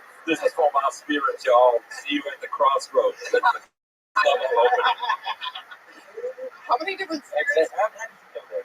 You see me living. Hey, I'm gonna miss everybody. This one's from my Uncle Charles, y'all. Uncle Charles. I like Gucci. I like that's Gucci right there. That's a Gucci hat. I like it, but it's blocking your eyes. And it makes me disconnect. Okay, pull it back down. Never mind. But I think you should show your eyes when you're on stage. I think that's important as a comic to have eye contact so people can see that what you believe what you're saying. You make a connection. I agree. Yeah, All right. that's important. When you said you were nervous, was that because you were really nervous? Not really. Yeah, but I think he's lying. That motherfucker was trembling. If you're gonna cover your face and have a beard, because Comedy Central will give you a half hour regardless of not if you have one. That is so true. I'm growing my beard right now. Yeah. Damn low. I'm Zach Allen for sadness, and they just, it works. How many, was there any tags or any jokes actually in that, or did you not get to it? Because if there was, I didn't think you emphasized the actual. No, I really didn't get to emphasize, but it was actually jokes for me. Okay. Like, you want to get your first joke in within the first 10 seconds, because especially all the women in here, we judging if we would fuck you or not. And I can guarantee you, we not fucking. But you haven't even seen my I'm only I don't even care about your size. You didn't catch my brain. So that's that. Just think how many times you're going to be texting through the rest of this show and how quickly people do during every set. Right. Except immediately. We have no attention spans anymore. Yeah. And if you're going to wear the hat and cover your eyes and you're talking about spirits, come up there with like a little demonic kind of swag and be like, yeah, my name's Spirit. I don't want you to see my eyes because I will suck up your soul. And I'm like, oh, let me open my pussy up. He's sucking out spirits and shit. Like, I mean, this is the you're performing for the original spirit right here. Yeah. It's the Holy Ghost and the Heavenly Father. He bombed for your sins, Yeah, You always chew gum when you're on stage? Yeah. Whichever one of your spirits told you it's good to chew gum on stage, it was wrong. I think it was that I smoked too many spirits beforehand. This one is spearmint. No, it's not spearmint. Bubble yum. No strawberry. Yeah, it's watermelon bubble yum because he said it was kind of gay earlier. Let me read this one. It's bubble-delicious. Antonio, fun. Heck yeah. You're taking chances. That's fun. That's different what you did. I don't know if it had, hey, rock and roll. Keep rocking it. Yeah. He's on Twitter. It's big. Spirit. What is that? Spirit. Spirit AG 777 on Twitter. Spirit AG. Spirit AG 777. Number of perfection. Hey, remember? No, relationship. 7 chakras, 7 days to make the earth right, Jesus. In 7 days you came back right. Is 777 the mark of the East? What's 777? Thank you, Anthony. Thank you. Rock and roll, man. Hell yeah. Remember the simulation period technique? We were talking about stuff. Oh, yeah, 7. Hey, I had just booked a TV show and they paying me $7,777. I thought of you. No. Yeah, for 1 hour of work. Ballin', bitch! Yeah. Fuck yeah. That's like dropping a name, but like Andrew Jackson, like whatever's on the $7,000 bill. For those of you that live, that are listening to the podcast and are in the San Fernando Valley, go swing by Petey's and check out Antonio Spirit sometime. Find the Petey's bar out there. If anybody wants to, maybe you live in LA and you'd like to spend $77 on gas to go and see him at a place called Petey's. I just imagine it's like a garage in the Sanford and Son theme is playing. Chewing gum and having a good old time. All right, your next comedian is Jonathan Tumblin.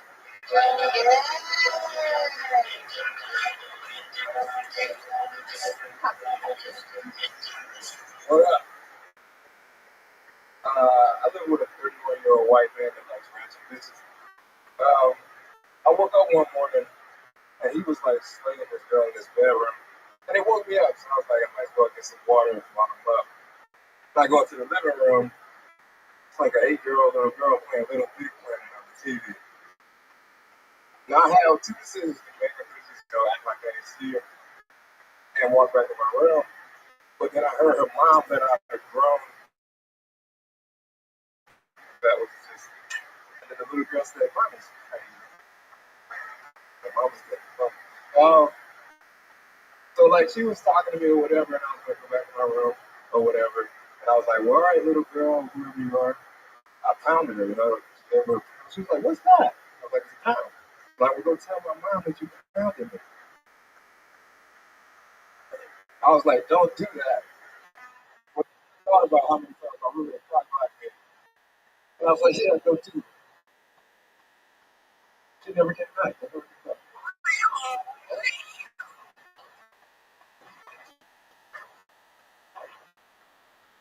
Yeah.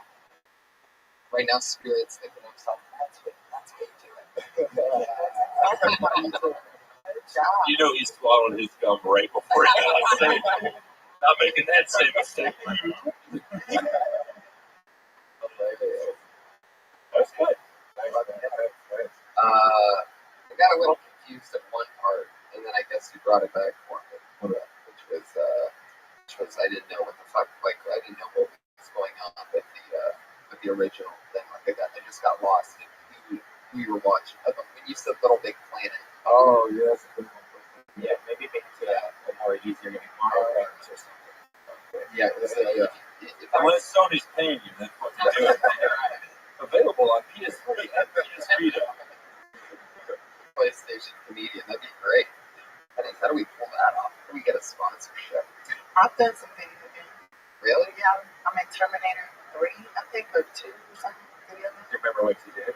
Yeah, I was just like the neighborhood chick that ended up running with the Warriors, and I'm like, the Wasps were coming! Oh my God, I'm not going down there all!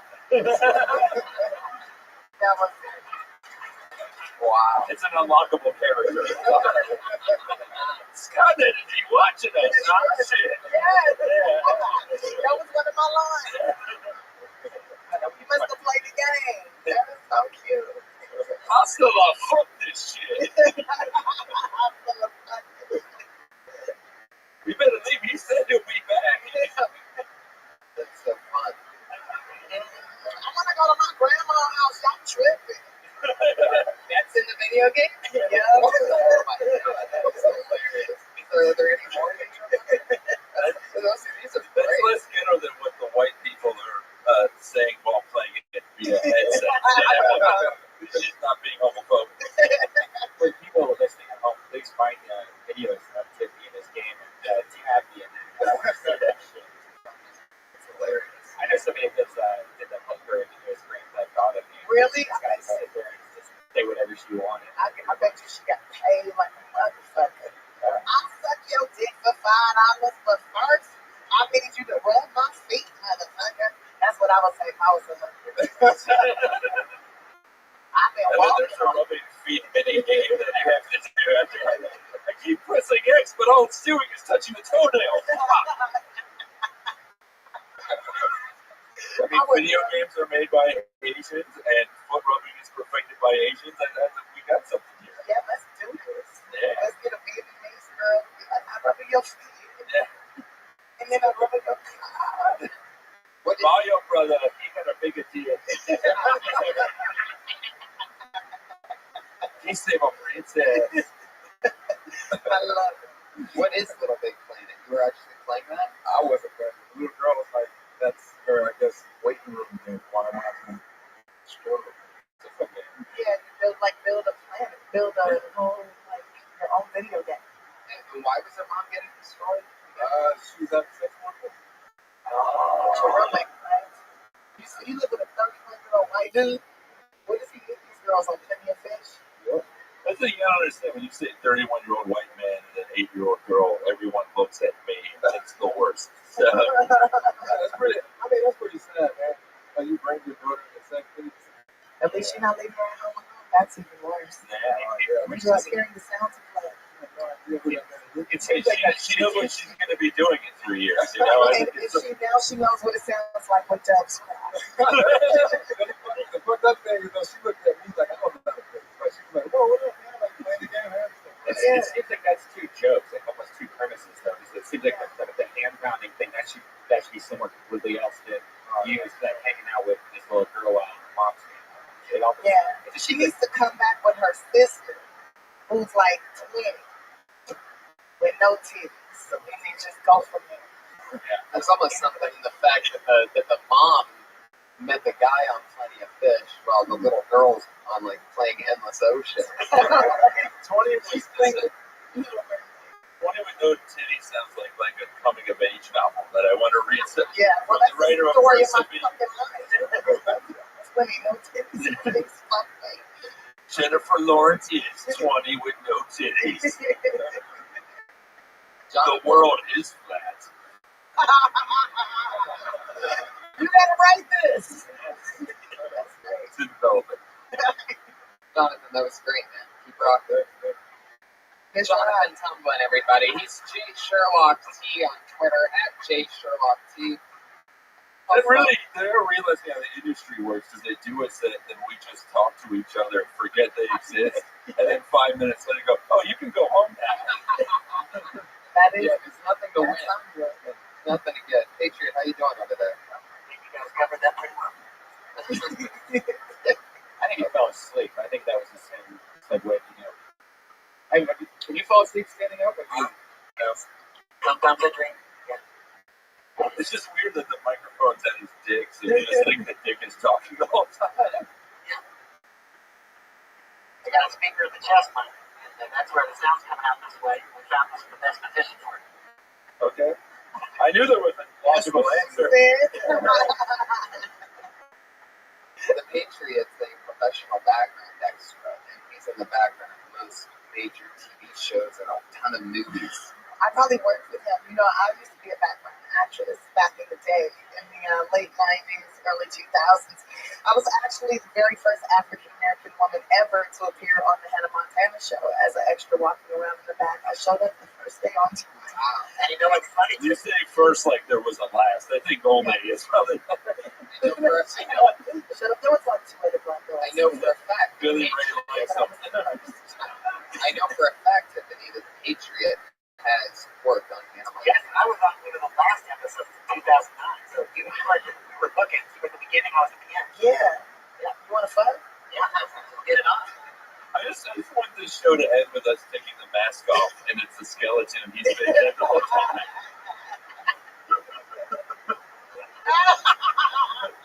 Kind of like Jeff Peterson and Frank Ferguson. Oh, that's so funny. Man, we don't even know what the fuck you're talking about. Yeah. He's got a robot on his show. He likes to show the sea scout.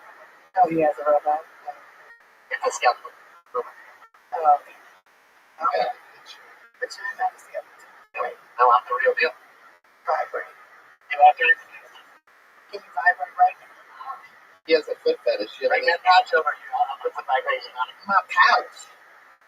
Motherfucker, I ain't no goddamn kangaroo. She's a visiting Epcot Center. I think go with the fanny pack. Now, if you want to go down that way, who's the next comedian? She goes by the name of Chelsea Grove. Oh,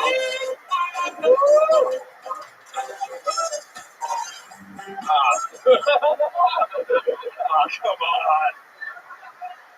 Implying it is one thing, playing it is another. We are not beaties. So you guys can get up for me. I've been in LA 18 months and I've lost 40 pounds. So I've been out there. Thank you. Started a new diet.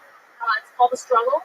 So I actually talked to my mom the other day, and I was like, I'm really looking forward to having kids. And she was like, well, just make sure you're sure, because I'm not raising no more children. Well, Mom, you know what helps take care of your pregnancy? She's like, no, I was in the bedroom enjoying that orgasm.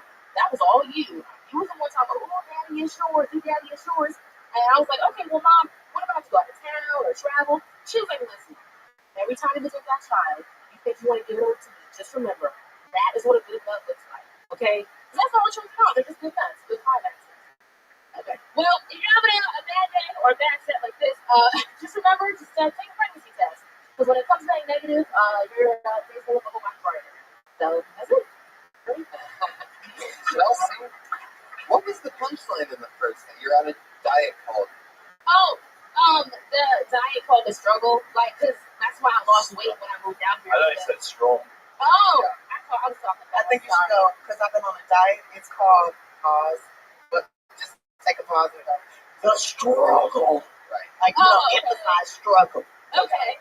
Yeah, that would keep it. Okay. Yeah, it's got to be crystal clear. Okay. You know what I mean? Because I was thinking, and then you're in the beginning of your next joke, and I'm still trying to think of what exactly. It was like stroking along. You normally talk that fast that your normal set. Yeah, no, that's something I have to work on. I normally talk fast in general, but I know I say that I'm supposed to not talk so fast. So, And just know that never say that you're vomiting. That's our privilege. That's our privilege. But, I mean, I'm joking, but like, don't, because you can lose a crowd for 9 minutes in a 10-minute set and still win that. But the second that you tell them you're done, they realize it. So just, if the first joke doesn't go well, that's fine. Yeah. Maybe we're the assholes, and you'll prove us wrong with the next one.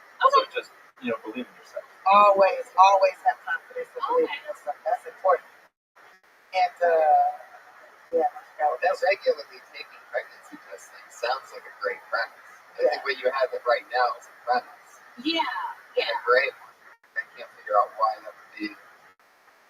I don't know. I just figure you take a pregnancy test and it's negative. I mean, at least that's one thing you have to worry about, So you can talk about like negative is a positive, like I see what you're saying.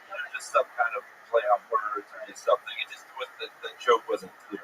I just love your energy. Your energy is on point. That's like what I feed off of when I'm at a show. Because I come to comedy shows. When I do come to a show, I come to have a good time, and I want the comedian on stage to be having a good time. And it seems like you were having fun. So to me, that's really important. Thank you. What was the middle one about? The second one? Just my mom. I was talking to her about having grandkids or me having kids, and she said, well, don't ever try to bring them over to my house, because I'm not ready for a kid. And I was like, well, why? And she said, well, no, you enjoyed that nut, so you enjoy the consequences, which is that child. So that's their children are beautiful orgasms. Yeah. That's not true. I've been pregnant a couple of times and I did not come. And I had to go to Six Flags and get rid of that shit. You guys look at the worst thing. Oh my God, I don't even know his name. Well, that's why they call it the Great Adventure. Yes. Chelsea, you rock. Yeah, Thank you. I'm gonna make you. Oh, thank you. She's on Twitter. It seemed a funny. Did only black people sign up? I feel really good today. I have a feeling in 5 years we're going to be playing Terminator and hearing her voice. I know, right? Yeah. Take a pregnancy test. The wasp are coming. Do you guys remember? Do you guys have any myth that you remember having? Like that's a great way to award someone. Hasta la vista, baby.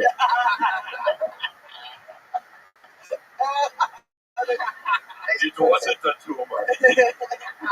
Those should be posters for Planned Parenthood. It's not twins. Which is funny too because I am the spokesperson for Planned Parenthood in Oklahoma City. They got a bus with my face on it and everything.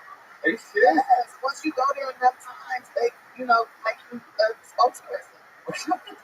You earned that shit. That's how you pay them back. Tiffany, something else that impressed me about you is you did some work with the inner city youth. Yeah. And it's a program called Chuckles, Not Knuckles. Chuckles instead of Knuckles. No, Chuckles, Not Knuckles. You're right the first time. Okay. But that's very admirable. Do something like that. Yeah, I would imagine him looking up information about us. I just imagine him in the city. Yeah, like he's looking at it, or going to like an internet cafe, like how much can I get for $5, please? I'm in my suit when I'm doing research. I'm walking around my apartment, I'm ironing, I'm documenting, I'm doing my dishes. What kind of sounds like Stuart Smalley. I'm smart enough. I'm metallic enough. And gosh darn it, people like me. 40 pounds of fiberglass here. The midsection is ABS plastic. That sounds like you're going to have testicle cancer or something. I love my strategy. The meaner you are to me, the more factual I will respond. You will die of pancreatic cancer at the age of 45, and your fiance will have left you 3 years before, realizing what a terrible person you are. You got to realize, Tony told me to be nice to the guests. I was pretty beat up on Jeff Ross last week. He didn't like it. Yeah, and Bobby, you just kept bashing. Well, I did it in a clever way. I know you didn't, or else I wouldn't have told you that you have to pre-approve your questions. which I didn't really do today. I took your word and you did a good job. So thank you. See if there's going to be Iron Patriot, everybody. Totally gonna let you vibrate on me. That's it. Came with Jeff Ross and Bob extremely hard last week. Sometimes you get a little out of line. You have a couple good weeks in a row. Well, I had a lot of the guests come and meet pretty hard, so I wanted to be on this. What's that? It's man carrying shit. Every guy goes through it. We just don't recognize We have to stop bullying is what he's trying to say. He's been fucking student of our business, and this is a part of Chuckles Not Knuckles. You know, we teach kids how not to bully. And if they do bully, But Iron Patriot wasn't a superhero. He was a villain pretending to be a superhero to fool the world and Baghdad his evil plan, as was displayed in Dark Adventures of the Lids. And then Peter Parker defeated him when he found the disc that had all of Norman's names on it. So he was never a hero. He was always a bad guy. He was just pretending. wow, you jacked up. Yeah, he tricked Americans to thinking he was good drug. Yeah, so he wasn't a hero. He was a villain. Yeah, well, I mean, most people know that story. That's why I just said that. Yeah, you're on the same wavelength as me, Mike. We got to get together later. You're going to be assassinated. That wavelength is just a hand masturbating himself. I can just see Mike right now clearing the schedule for the rest of his week so that he can hang out with you and talk about comic books. Hilarious. What's next? We just ride the city bus together and nobody judges us. They treat you like people out here.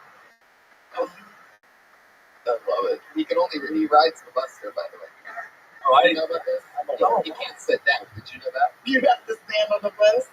I bet you be freaking out the crackheads. Or giving them hope.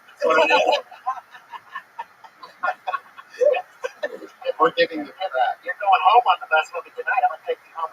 No, you can ride in my little car. I got a Corvette. No, I mean, I don't have a Corvette. It's a convertible. I'm not a Corvette. Now I have a Volkswagen. Oh, I love that chocolate mousse. That chocolate mousse? Oh my God. I know. This man saying, see what I'm saying? Pussy, I love that chocolate mousse. That would use some last for an animal tonight. I think Iron Patriot's from Florida. Texas, Dallas. In fact, we performed at the same club that you did, at the Curtain Club. Yes, I was hoping you talked to the owner because that Doug Simmons used to book Dirty Grabber back in the day. That was the street where the Dirty Grabber man used to. Okay. Did you like it? Did you like that area? Yeah, it was great. Cool. Okay, everybody, your next comedian's name is Timothy Cash. It's Timothy.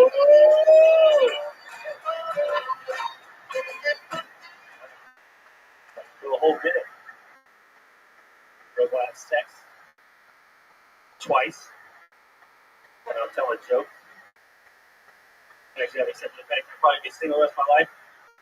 Not by choice, because every woman I meet says the same thing. And I'll say, I'm tired of playing games. I want to play more games. I need a man that doesn't play games. Stuff. Love me some yachts. This kind of thing don't work out. I know what I'm going to do. I'm going to try my other dream job. Want to be a fireman. Give it a shot. You know that saying they say, fight fire with fire? Don't ever do that. Flamethrower will not put out a fire. In fact, it makes it significantly worse. Two guys walk into the bar. Bartender says, Are you asking for the cow? I timed that everything. That was pretty good. The machines have failed you. You were excellent. That was good, man. Yeah. But it's not up to that. It's on time. Is the winger shirt an ironic or ironic? Now this is original $2. That did not answer the question. That just further complicated it and gave me 9 more questions. Anyway. Don't fight fire with fire. Funny. Yeah. But yeah. It was good joke structure. Very good. Right. Up with a minute. Usually like a 2 to 4 minute like talker sex. Is it all non sequiturs? What? Is that right? I'm on Twitter. It's like quick, like one-liners that aren't connected at all. Oh, like Frasier. Come on, I'll see them. That's how they make it. Yeah. She don't need to Yeah, do that. really do segue from what is. Yeah, just do them. Pretty honest. The virus, you need to go deeper. Like, they're like, there was a car fire, and I did this. There was this. It's actually long percent, a little bit longer. Yeah, okay. Cool. I would tag the Yahtzee thing. I would shorten the front a little bit any way you can, and then tag it I just feel like you talking. If you actually like Yahtzee, like you talking about nothing like the feeling of watching 5 guys roll out of that little canister. I don't know, just get into it.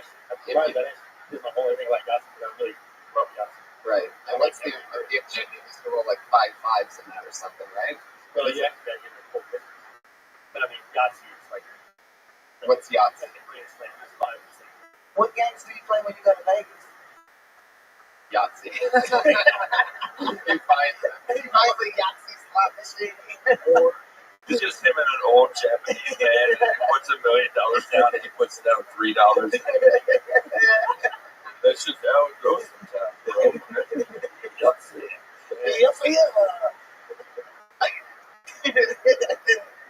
But yeah, I mean, the thing is, like the chain and the way. I mean, you look like everybody who's ever sold Slipknot tickets outside of concert. But I don't know what is this what you're going for? Like the Winger. I mean, when you first Winger was a horrible band.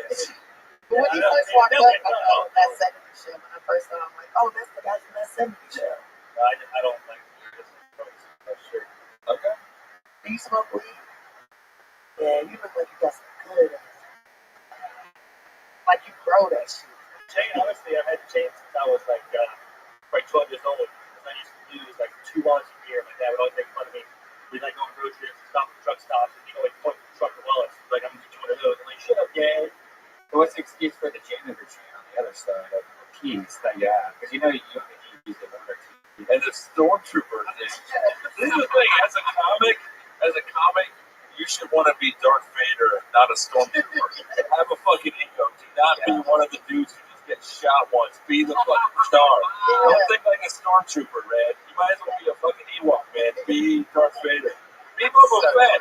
Have some amazing lines, but we still kind of forget you but think you were cool. Like, just be, but don't be a stormtrooper. You want to be able to stand out, And look at Iron Man. He's not dressed as one of the henchmen from the 1966 Batman. He's not that dude in the shirt that just says Bob #1. He's the fucking villain who tricked people into thinking he was a superhero. Yeah. Thanks. No, it wasn't that funny. Anything. Well, thank you for mentioning that. By the way, you didn't even realize that you said it was funny. So, but that would make you the ironing patriot. The ironing patriot. That's it. I'm going to the iron flags all day. What's that? Tony Stark. Wow, look at you, buddy. Osmosis is rubbing off on me by osmosis, being around you guys. Well, yeah, of course. It's about time you say something funny. It's been 33 weeks. I love that the girls pretending that I'm Tony Stark. Here's my headshot. How the fuck did you? That's really funny, Patriots. I love about LA. They won't laugh, they'll fake laugh. It's awesome. Yeah, I can tell how excited he is right now. Normally, he doesn't make this hard of eye contact with me. Like, he's just looking at me, being proud of him. He can't. I'm on my way out. Oh my god. City ruins it by being creepy. What would be great is if every week he tries to make that Tony Stark joke, but there's no context for it. He's like, what the fuck? It's like, are y'all ready for this guy? Like, I had my moment and it's gone. Timothy Catch. Fuck yeah. I would acknowledge something about, I don't know, the way you look more. I mean, I'm sure you do that. I'm just saying, I don't know. You look great. They want to get rid of the beard next week. Oh, don't fucking do that, man. But you're expired with 30 minutes. Guaranteed 30 minutes. Yeah, man. Fucking, my beard grows like this will be back in like a month. It'll be back in 2 days. Every time I eat anything, like, see, I got a mustache. You got your mustache joke. Every time I eat anything, I have to take a phone out, put all my mustache. Dude, I eat ice cream in a hotel by myself because I don't want anyone to see it. It's like,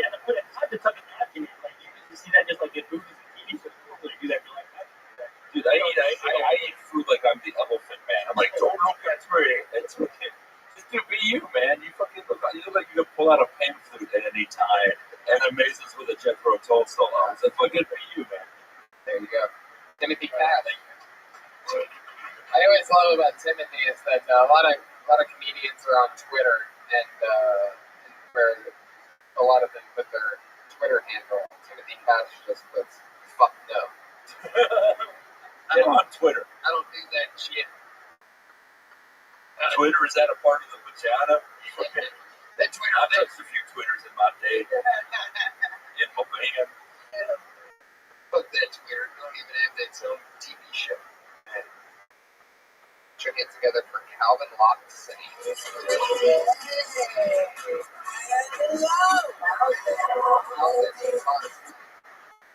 Uh-oh, you know what that means? Just got blacklisted. Yikes. Sucks to be him. R.I.P. Calvin Oxley. The next comedian goes by the name of Eric Vasquez.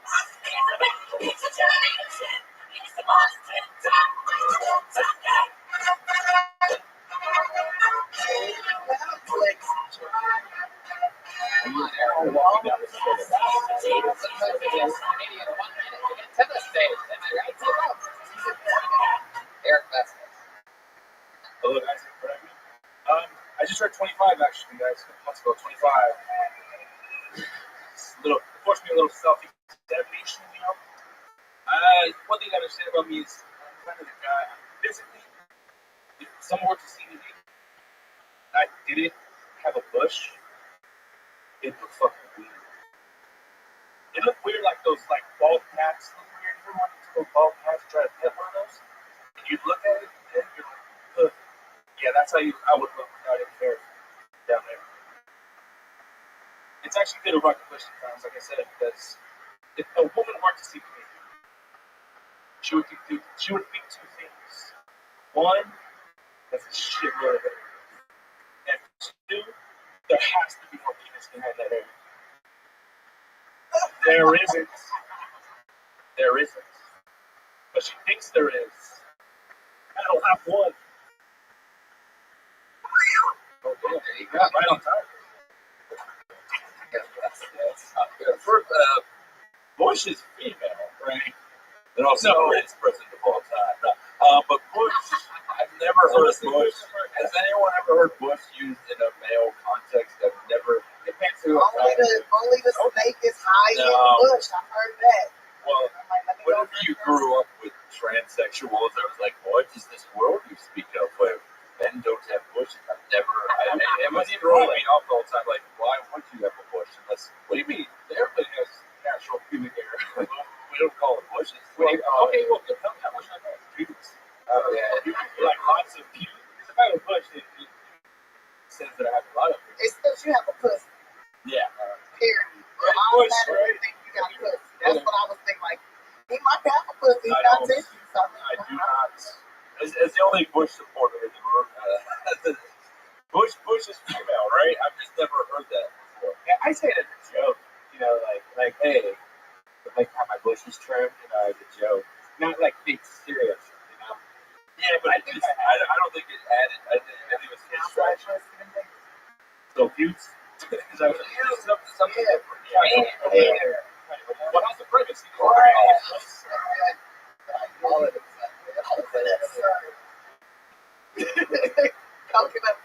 you like the premise? I think it could be if you just get into it. If you start telling us what it's like instead of trying to make us picture it, because then it gets gross. So you're sort of like half describing it, and then all of a sudden we're looking at you, and it's just bad. So instead of giving us too much time to think about it, start throwing out things of what it does look like. I think it was saying that you have a tiny penis and lots of hair, then get into it. It's like a fucking. Sounds like a clitoris.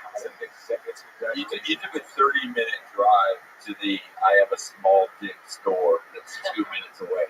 Like, it was just basically I have a small dick, and it was just an overcomplicated way of doing a very basic. And that might even be it. It might even just go, you know, like however you would say it. But, you know, like I would say, come right out with I have a small dick.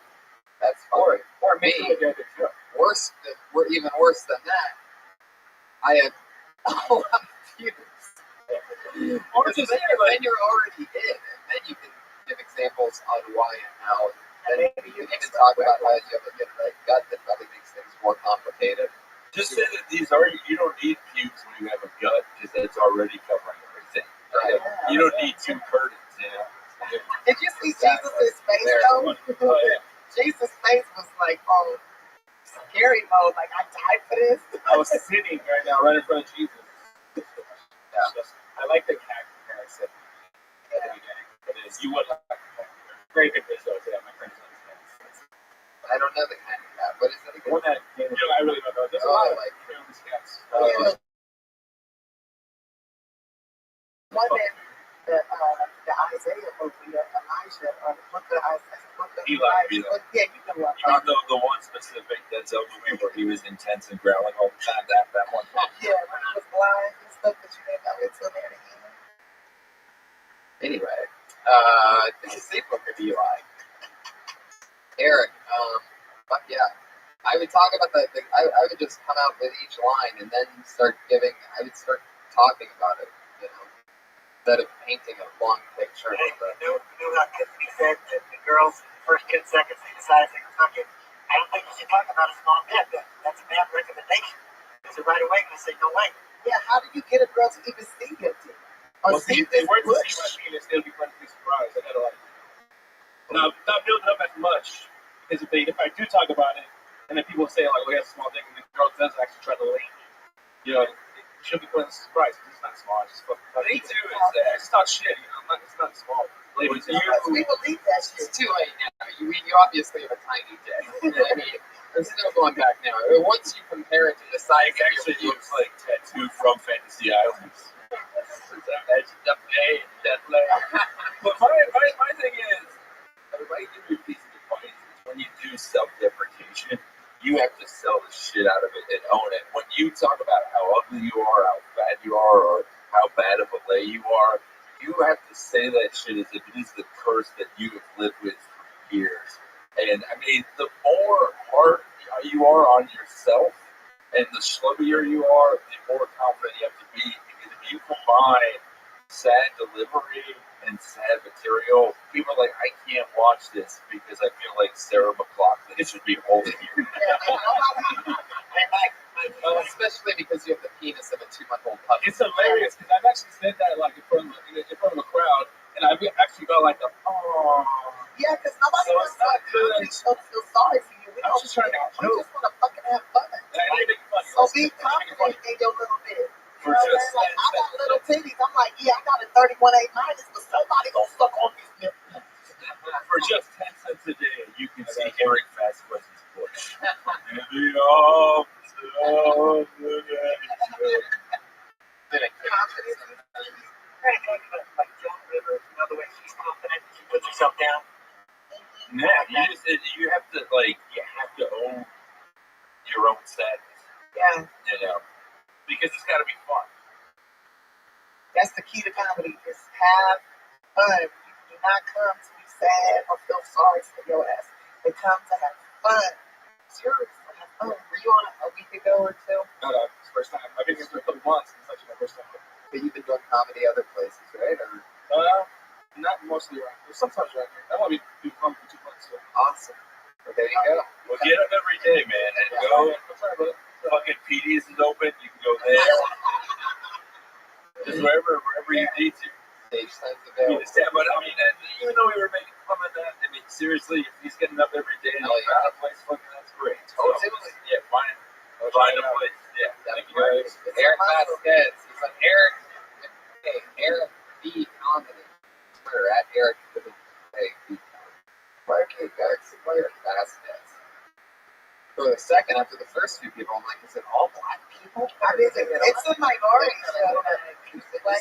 Well, we did get like the whitest. We got like the face of gentrification, so we didn't get that. Yeah. One black person had to give up their spot so that guy could go up. Yeah. Totally. Fuck yeah. Do you guys have a bit that you did when you first started out that, did I really? We talk about this? I don't remember talking about anything.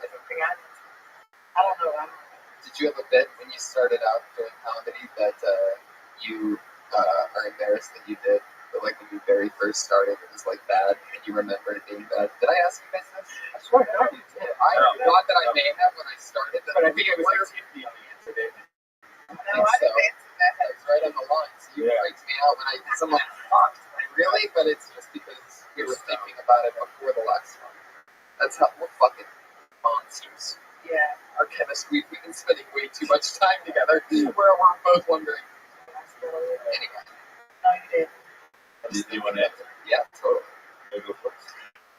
My first bit, I remember it was probably wagging. Maybe I might have bit it off of somebody. I don't know, but as we were poor, and I was like, yeah, we were so poor. We had 2 TVs. You know how everybody had 2 TVs? But our TVs were in the living room, stacked on top of each other. And one was for picture, and one was for sound. And if my light-skinned sister held the antenna just right, we would get covered. That was my joke. It was so whack. That's pretty. What do you mean that's whack? That's fucking awesome. Yeah, I've always done it. Ever since I was 16, but fuck this shit. I'm like, yes, I'm the Beyonce of this shit. What's that? I just need somebody famous to cast. What's that intention on your mix for you? No, I didn't know my Fired all the other comics on the show. Yeah, which Beyonce are we talking about? You have a mediocre sister that's trying to do comedy? No, none of my sisters aren't mediocre. They're some bad bitches. I guess maybe I'm the Nicki Minaj. Maybe fuck that, I'm the Kim Kardashian. No, I didn't do it. I don't know. I'm just a bad bitch comedy. You're the Tiffany Haddish of comedy. Yeah, I'm the Tiffany Haddish of comedy, and I've always been good. But I'm the Tiffany Haddish of slam poetry. Already on this. Why don't we all just sit up? I'm Tiffany Haddish. No, I'm Tiffany Haddish. And I'll be like, I told you I was white. Please put me for video games. I need this. What was your experience? Oh my God. 3 weeks in, because I did do slam poetry for 7 years while working at McDonald's. I know it's weird, I'm judging people. But I did, and then I started comedy. My 3rd week of comedy, I got my first book gig. This was in Florida, and it was at a lesbian bar. And I literally just had 7 minutes of material, and my closer was about breast cancer. And it was a joke about how awesome it would be if there was a breast cancer porno. And one of the lines of it was, "What should I take off first, my hair or my top?" Another line, it was a whole trailer thing. It was like, and Pat Morita as Dr. Chemo Sabi. And he had died the week before, so I just went in memoriam. That's hilarious. But the whole thing is that, and someone threw a beer bottle at me while I was doing it. I don't remember some angry man with his lesbian girlfriend. I don't exactly remember what the lesbian who threw the beer bottle at me looked like, but I think it was like one of those bricks that falls on you in Mario Brothers with the face, the flop. But you know what? That was the greatest moment.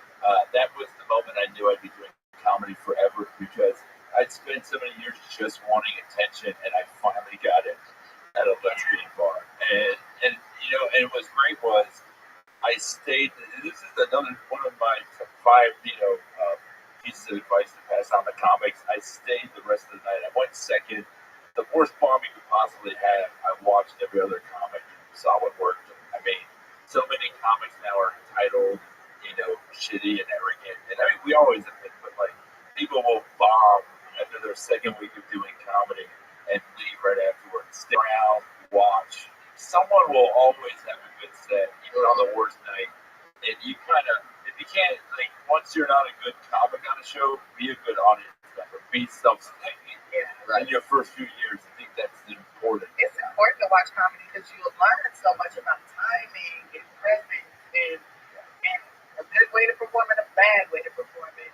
Even if you see something kill that you despise, and learn about what you don't want to do. Yeah, it was crazy when I got the job here in 2007, and I worked here for 3 or 4 years at the door, and I would watch. You're getting paid basically to hang out and get to watch a show from the back there. You're seating the room. You're making. Sometimes I was just making sure that people were 21 and nobody was heckling. You get to see 16 paid regulars do 15 minutes a night. And they're all sort of, competing and fucking. I mean, it's not a competition, but everybody wants to be the one that they remember the most. Yeah. So And all new comics that have with each other. I hope that like two of the comics we talked to tonight like go up to each other and meet each other and introduce each other. Right. Yeah, there's no better feeling in this show than having somebody come up to me 2 weeks later and be like, hey, that one thing, and I won't remember it first, and I'm like, oh shit, but when they get stuff working and it all comes together. Remember, the more helpful we are, the less funny we are. So. Yeah, exactly. Because you're going to learn today. All right. Oh, you guys both have funny first bits. The TV on the TV and the breast cancer. I thought you were going to say they had the scissor away some tissue.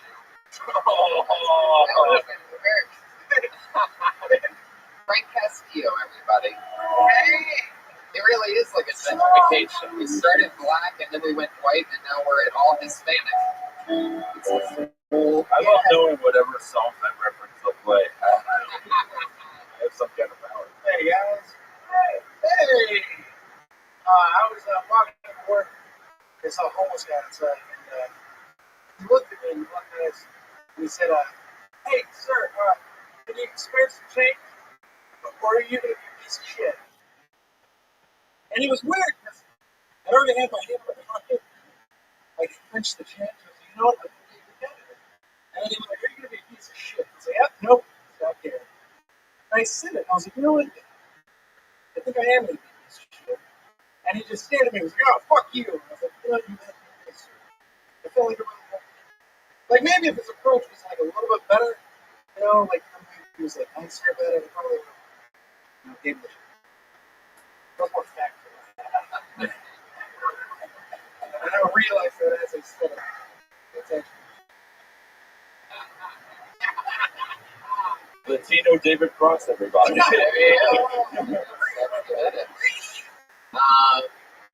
But yeah, it's interesting where it's, that's immediately what I thought. The moment that it started getting factual is when you said that you're staring at him or he's staring at you, like the fact that you're still there.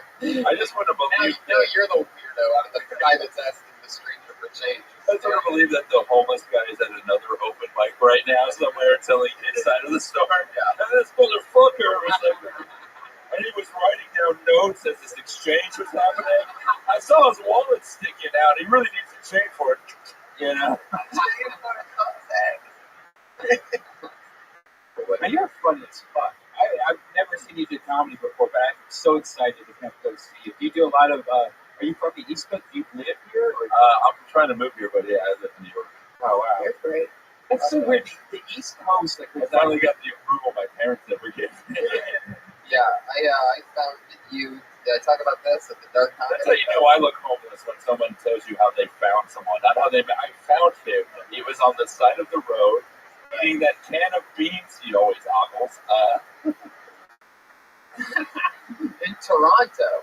Yeah. I did the Toronto Dark Comedy Fest, and I was booked on that, and I didn't know what was happening going into it. And you and I ended up bonding a lot. We were on all the same. I'm pretty sure we did a show together every night, if not two. We roasted the Iron Sheik together twice. Yeah.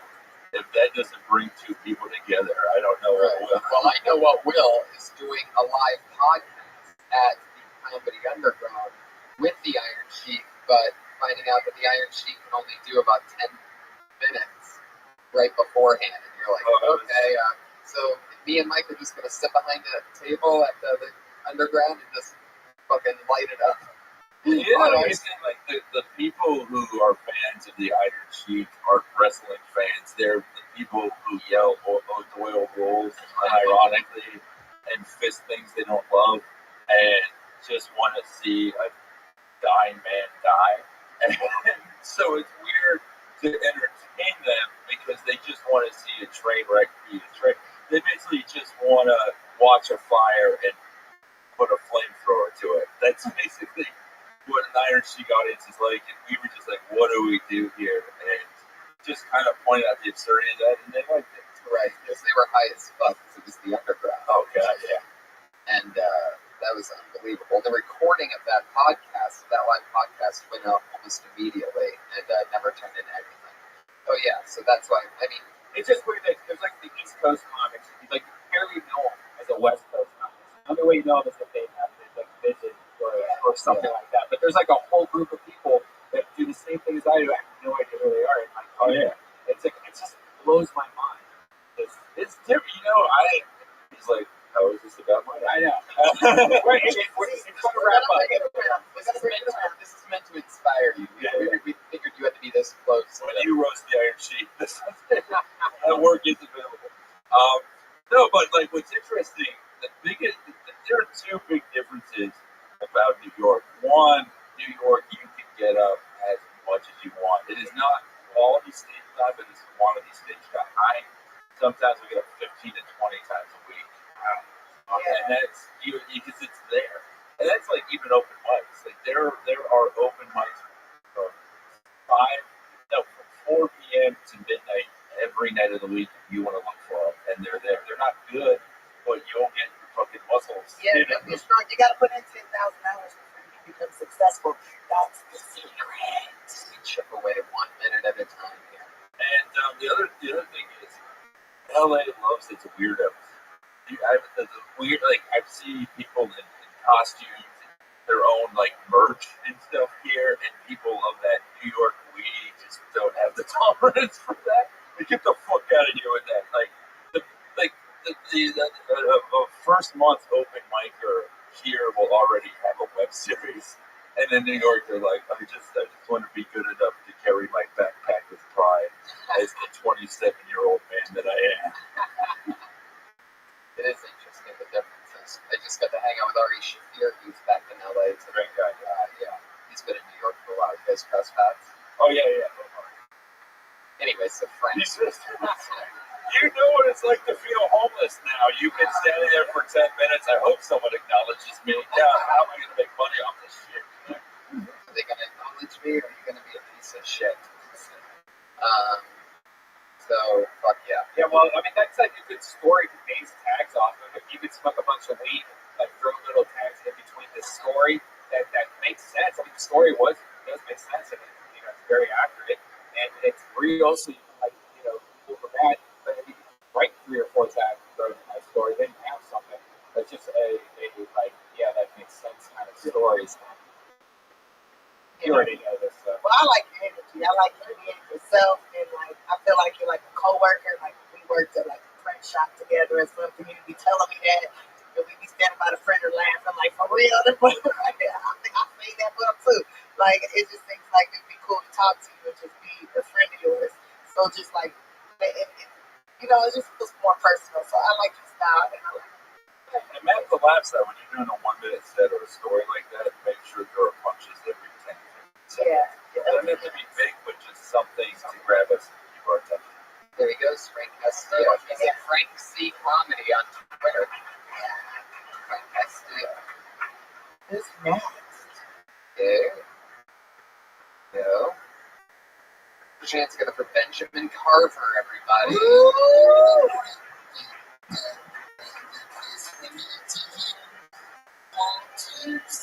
Hey, how you guys doing? Oh, speaking of pussy, $5, right? How do you do it? I love chocolate women. Without you girls would be no flavor in this world. Hey, I want my next kid out in Afro. You believe that? Because, I mean, how chocolate girls don't fight, they win. So I figure, you still have to tip your argument to make it happen. Okay. I don't know, I just had to say that. I just want to give him the taste of their own medicine real quick. He looks like the drunken Jesus that lost his hair at a bar fight. He looks like the gay dude at the nail salon. He's a cool stoner on the podcast. I'm just saying, he's a cool stoner on the podcast. Well, fuck it. I know it's Dennis Robin and fucking Miley Cyrus over there on the date.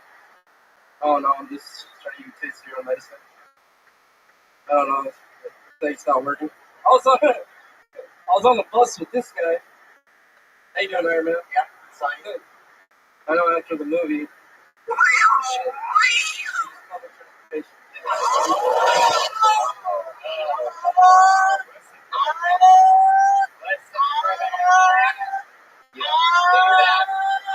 This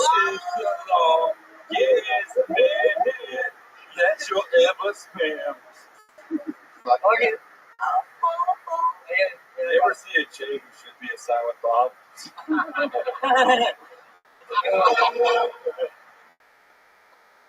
Oh my God. Trump just brought the show to a cheating halt. Ah, you don't like how it feels, huh? I love it. Yeah, fly back. Get up.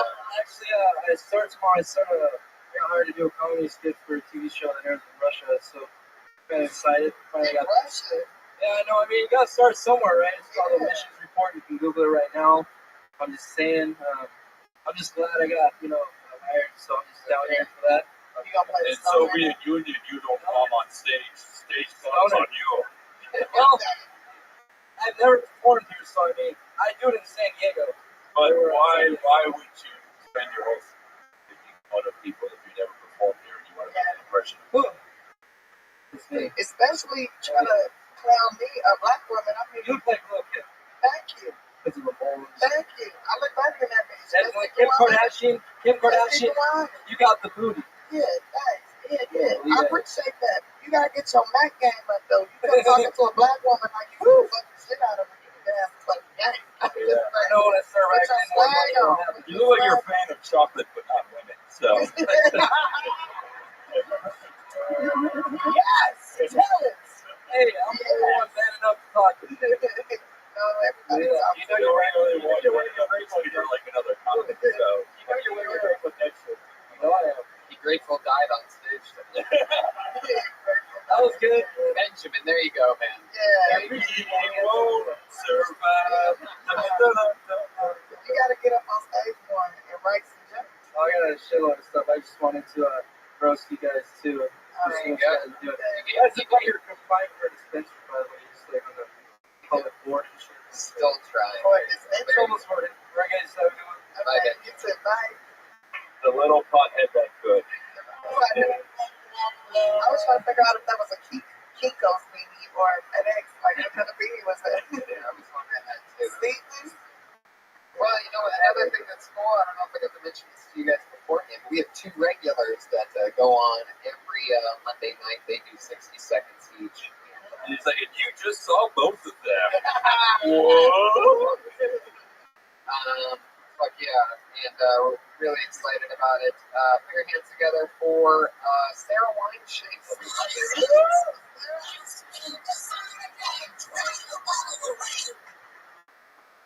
You guys ever see these people that have their sunglasses fastened to a rope? They wear them around their necks. It's weird. Like thick glasses, bro. Now you'll never lose them. Because they're on a rope around your neck. It's always these dudes that think they're so extreme.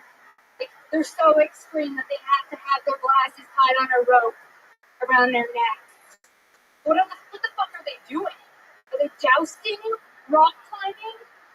What emergency are you gonna need your sunglasses? You know what I'm saying? Fucking weird. And the cheaper the sunglass, the more likely the rope. Like, no one who has nice sunglasses feels inclined to tie them on a rope. It's always the poor motherfuckers trying to hold on. You know? Their lives are so action-packed, so extreme. Wow, that's so Killing it. funny. Right, that's so funny. Wow. She ready. Get it, girl. And I like your skirt. Thanks, girl. Thanks, girl. You're so right about the awesome glasses too. The rope. That's just fucking hilarious. That is really, really funny. How much more did you have about that? It seemed like you could have kept going. I like that. Yeah, it's hard to tell whether you had more or you were just about to start pulling a Frank Castillo and just describing over and over again. So all of a sudden I'm staring at the guy with the rope around him. The homeless man's name was James. He was 35 years old. I was like trying to take my time. I was nearing the end. It could have gotten weird. Like, had it been like a minute 03, would have been weird. Interesting. I really like it, how it is. Like, I think you're getting it out there just enough, the information. And with your style and with the other things that irk you and those other goofy things, I think that all really goes well together. Fuck Yeah, rope around the neck. Like, what is so? There's almost nothing else that people keep ropes around their neck with things. Bus passes, mental disability, illness cards. It's a whole lot of things. They whole life savings. There's a multi-purpose rope right here. But exactly what she just said all goes with what you're saying. Like, even anything on a rope it never is rich person It's like stuff. a house kid, It's like never, a you never see latchkey kids. you never see anybody's Maserati key connected to a rope. I just bought a pair of glasses and they were sports glasses. I guess they're fishermen, and they did come with a rope already, but it came with like a big round thing that if you lose it, it floats. And it's just like a big block next to the back of your rope. So you have a buoy on your foot glasses. I do. That's so funny. And you never get a water. Anything with a rope on it seems like something a grandfather passes on to you. Take this, my son. Yeah. Yeah, I feel like Redman, when I was thinking of people that might have ropes in their glasses, I was like, maybe Redman. What? But I don't know.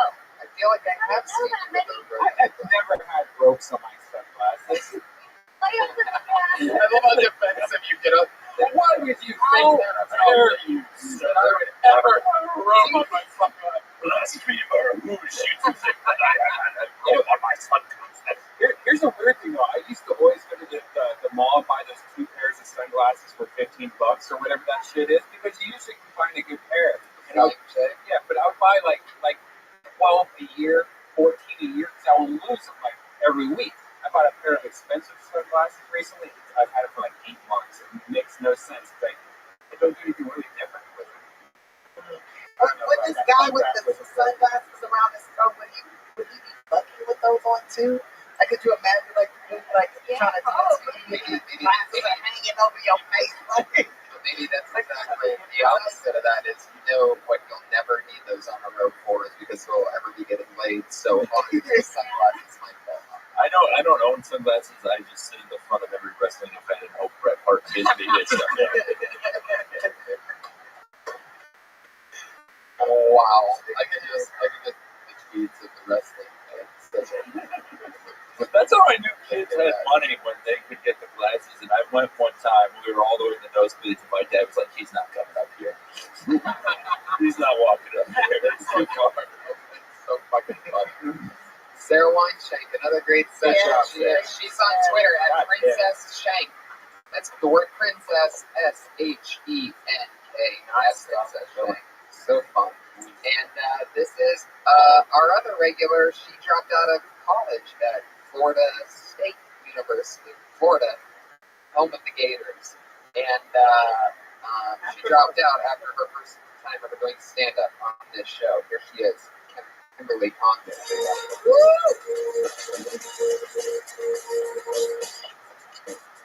up, guys? I want to tell you something funny that I read earlier.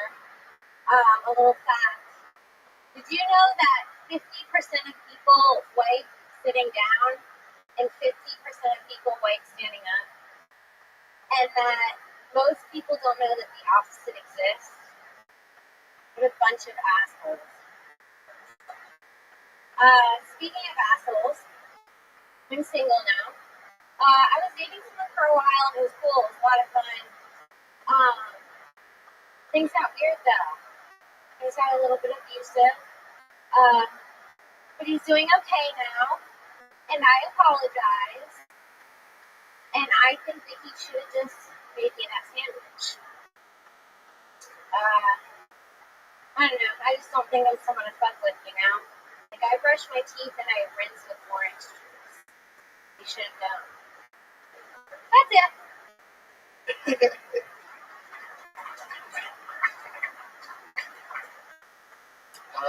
How long was that? 54 seconds. Fuck yeah. I don't get the rinse with orange juice thing. It tastes terrible. It's fucking awful. If you've ever done it, it's badass. That's pretty rough, yeah. Right? Yeah. The 3 times I brushed my teeth, I mean, I drank orange juice afterwards, and it was horrendous. The 3 times he brushed his teeth. And the one thing that I noticed was that the first words out of your mouth were, "I'm going to tell you something funny." Like, I don't know. Like, I just feel like you're raising a bar in like being like serious. It's I just think it's a very weird thing to say at the top of anything. Like, I'm going to tell you something funny that I just read. It's like, well, then you read something. What are we doing? Almost. I mean, It's very like go up and say, I'm hoping to get booked on the Museum of Tolerance. Yeah. Like, I would just get into, I read, if you're going to do a bit about that or about anything. Yeah, I got a strange story to tell you about it. A new interesting fact I learned. Yeah, what I learned today is that. Yeah, anytime someone's like, here's something funny, it's like the audience is going to decide that anyway. Yeah, exactly. So if you tell them it's funny, they're like, oh, this is going to be crazy, instead of you being an underdog and then wanting to see something funny.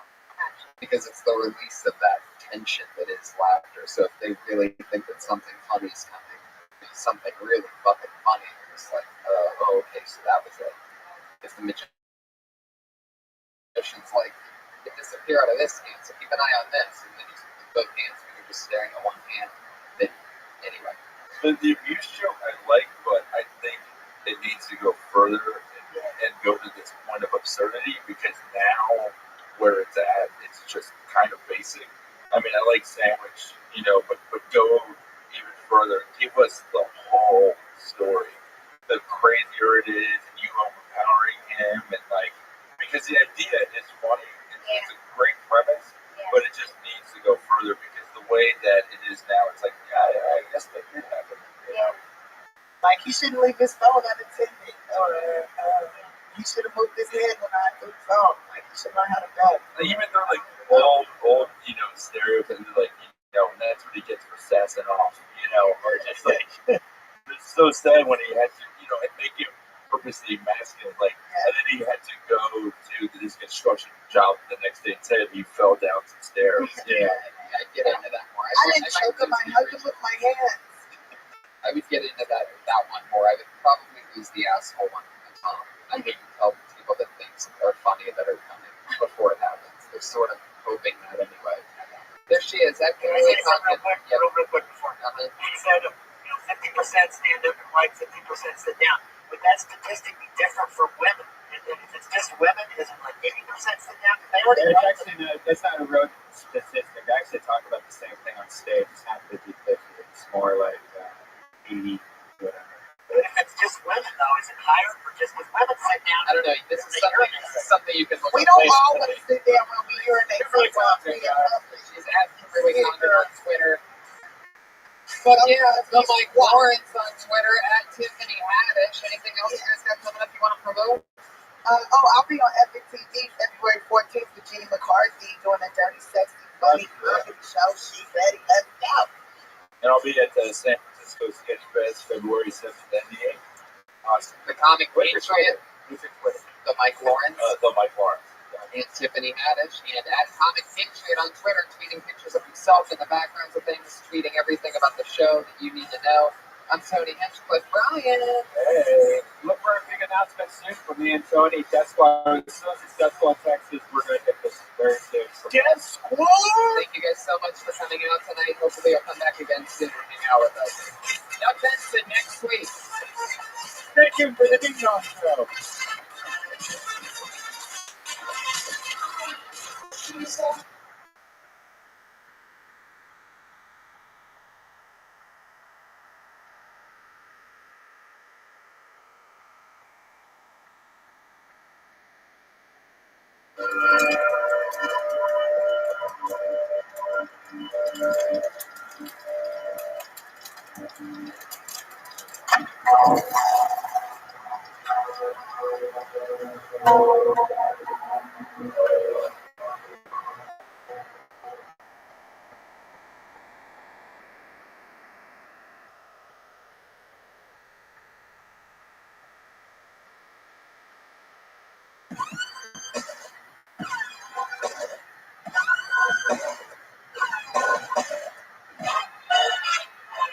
Hey, this is Rabbi. I'm coming to blah, blah, blah, World Famous Comedy Store. This is a brand new episode of Kill Tony. Give it up for Tony Hinchcliffe. Blah, blah. Yay! Yeah, how you guys doing? Happy Monday. Hi, everybody. How exciting. Episode 34. Here we are. Yes. And we're still alive. Yeah, you had a fun weekend. You were in Vegas. Yeah, I pretty much took, as you listened to here last week, we went to Texas, we killed our bodies, we both pretty much died, came back to life. But I had to go immediately to the UVA because I didn't have to kill myself. And so I partied like I was 21. Like, I can't believe that. I specifically told you. Yeah, totally. No, I think earliest I went to bed was like 9 a.m. Seriously, and it went from like, the problem is that you go downstairs to get like coffee when you wake up in the morning, and immediately you're inside of a hornet. Like there was people with machines that were inside their like pants that looked like robots that were like, it was just putting dildos in your ass when you were walking around. Really? I swear to God. Wow. And then every single person you see was like, oh, hey, come up to my room, let's smoke some weed. You go up to the room, it's like a fucking Miami Vice, 1980. There's piles of cocaine, there's fucking bombs. So it's like, because I feel like most people would think that the AVMs would be like a disappointment. You're saying that it's... No, it's Hangover the movie. It's anytime you close your eyes as a kid and think, oh, I want to go to Vegas one day, and then you go there, it's like, oh, that was kind of cool. No, it's what you closed your eyes as a kid and thought it was. Right. Yeah, cheap dildos going in. Yes. That's awesome. Yep. I saw people fuck at the bar. It was great. Dave Navarro was there with 5 girls all eating each other out. And the best part was... Really? Yeah. Dave Navarro? Yeah. When you saw him eating girls out? Well, no, in Vegas. He was on a couch with all girls all around him, and all the girls were eating each other out, their boobs out. Wow. And then the So funniest... you got to see Dave Navarro's life for a moment. Yeah, just I did. for a glimpse. Yeah, and I sat it was AVNs for you, but it was Thursday for Dave Navarro. Yeah. Yeah, there's a whole Dave Navarro story that it's too long to go into it. There was some weird shit there. But the best part is that there was constantly, I saw it at least twice, there was families with kids checking into this hotel while there's people walking by with dildos connected like on their foreheads. Wow, worst parents in the world. Yeah, you gotta do research. You can't take your kids. I bet they have creepy discounts to draw kids there because they know it's a very adulty weekend. So right. Like whatever water parks or whatever. Maybe that's disgusting. That should be I had the opposite weekend. I spent my weekend recuperating, and I miraculously came out of the most sick that I've ever been. Did you go to the doctors and everything? I went to the doctor twice. It was a debacle, but I'm all better. It just ended up being some crazy bug. Or we got briefly, which would be a possibility also. We talked about we lost 6 hours of the line. Yeah, that I think I did. I think I may have blacked out during in Dallas. I think I creepy that night. I agree. Like you were talking earlier. Like, remember we were at that place and we were on that one place. I'm like, no, I don't. I remember that meeting. Like you're not supposed. Like Jeff Daniels says that make you like black out that much where you're at a place for 6 hours. I think it was the Long John Silver's. We had Long John. Our only meal all day because we were in the tail end of this crazy road trip was Long John Silver's that was connected to a Shell gas station. And we're like, we're in the middle of Texas. Who gives a fuck? We're hungry. Let's do the Long John Silver's. We haven't had that in forever. Like it seemed like it was a cool idea at the time, but it was a really big mistake. But I had a great weekend, spent it recuperating, did shows back here at the home clubs, the Comedy Store, the Ice House for the first time. 4 or 5 weekends I've been out on the road, so it's good to be home. Played some Birds of Steel. I have a flight simulator video game that I got for Christmas that's very exciting. I know how to fly planes now. No big deal. But I'm excited because I came to the show on Friday in the main room here, big show, and a packed show, good spot, and there's something glistening in the second or third row, and I see this gold hat, and who was it but the Iron Patriot? He came to the show in the flesh. Put your hands together for the Iron Patriot, everybody. Avengers in the battle against anyone with put our red line by the Iron Patriot. Fuck yeah, that's our head of security here, making sure we're all safe at all times. I came out of my costume on Friday and Saturday to the main room. I was looking very stylish. I had my 15 and 15 Iron Man cap. I had my 19 with one hair. My Under Armour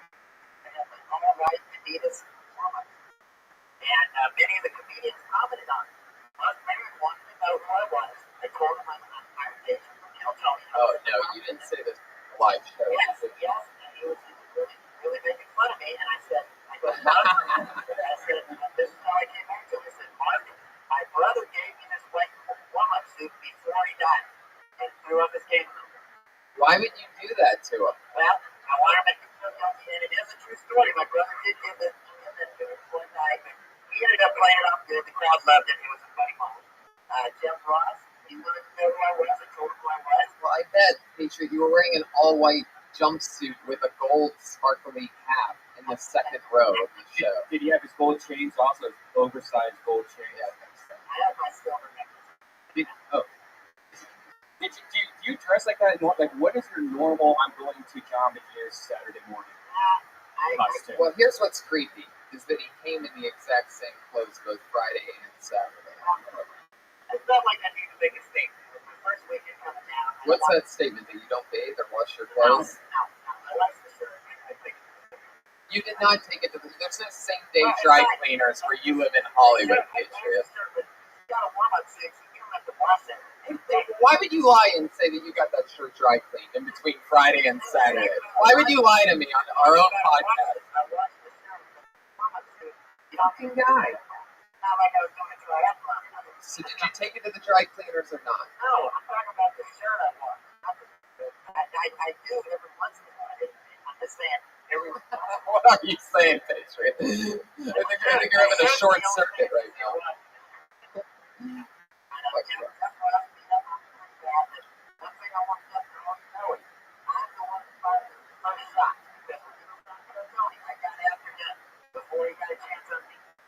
Yeah, you remember that. Didn't go well. Yeah, but That interaction didn't go well. You ruined that moment. I got a little stroke out. He didn't like to talk about double chin. All right. That's enough. Yeah. Jesus, Patriot. Take it easy. I got another song on it. I told you. Oh, no. You sent in a song? This is going to show my softer side. Oh. I know you guys purposefully don't tell me when you send in a song because you know I don't want to do it. And I'll just tell you guys right then, like the heat process. Let me ask you a question, because I saw a tweet this week that somebody tweeted that they bought the Dirty Crabber album. This is a failed rock and roll band from Dallas in the early 90s. And the whole album, I believe, is $10, right? Yeah. All right, now here's my question. From your newfound Iron Patriot fame, Death Squad fans have gone and ventured into this music and buying it. Are you sharing the profits with the other members of the band? Clear back in 98, I signed up with the Orchard. You know that Red Orchard company that sells music? No. I signed up with them, and it sounds like a really big label. No, it's a big internet label, the Orchard. And if people buy that money will go directly into my bank account. So I appreciate anybody buying it and helping out a lot. Wow. Well, he just loopholed a response to it. He just pretty much said that he just gets all the money. No, and he double promoted it. He said the name of the website 5 times. The Orchard gets a percentage, and then How much does Orchard get? I think they get about 30%. Wow. I'm not sure what the thing is. They pretty healthy chunk. Yeah. All right. Let's. I can't believe you sent in another song. Patriot. Is this a new one? Yeah, I'm gonna tell you after I get done with that. I'll tell you what's about. Okay. Well, how far in do we have to go? Because these are usually just completely unbearable. Okay. Go ahead.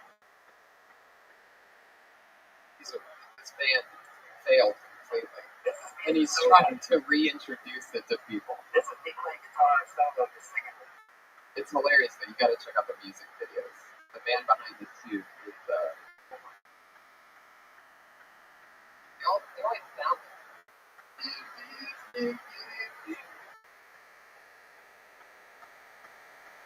Baby, I'm gonna find a day every night and day. Not only knows the ground. Goes round. I get a feeling just that night. Knows the ground.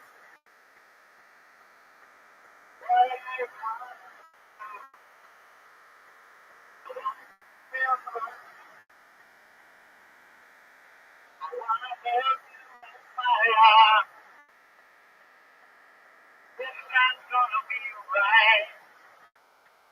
Wanna be right, baby.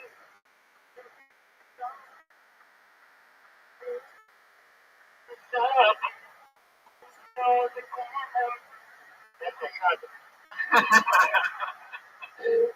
Whoa, something bad happened in that song right there. I didn't know your robot suit had a bailout switch like that. Do you go into like an experimental rap part of that song or something? He jumped on the song and stopped right there. Well, I didn't want to go on too long. I mean, you gotta get the point. Right. It's a beautiful song. I get the feeling the second verse of the song is when you choke out Jamie and hide her underneath your parents' stairs.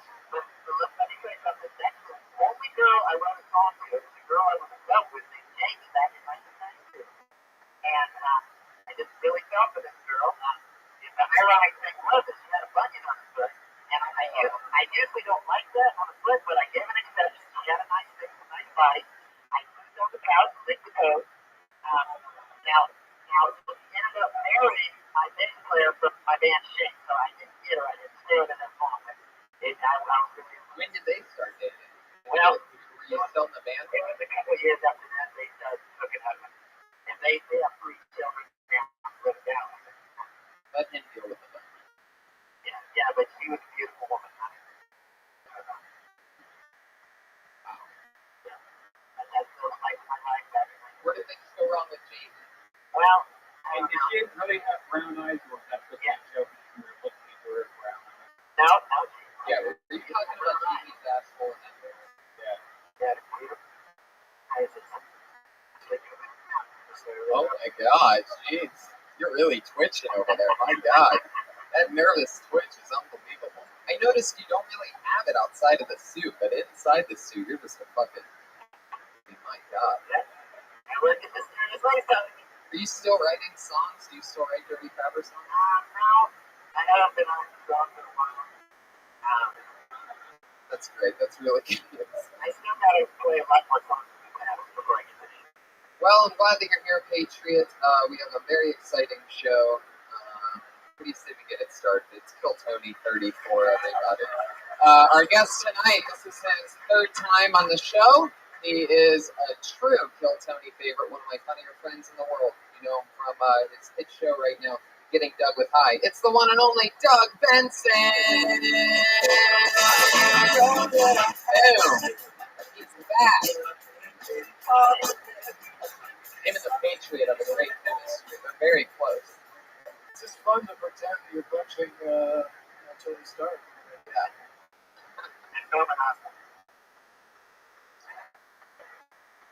The Patriot.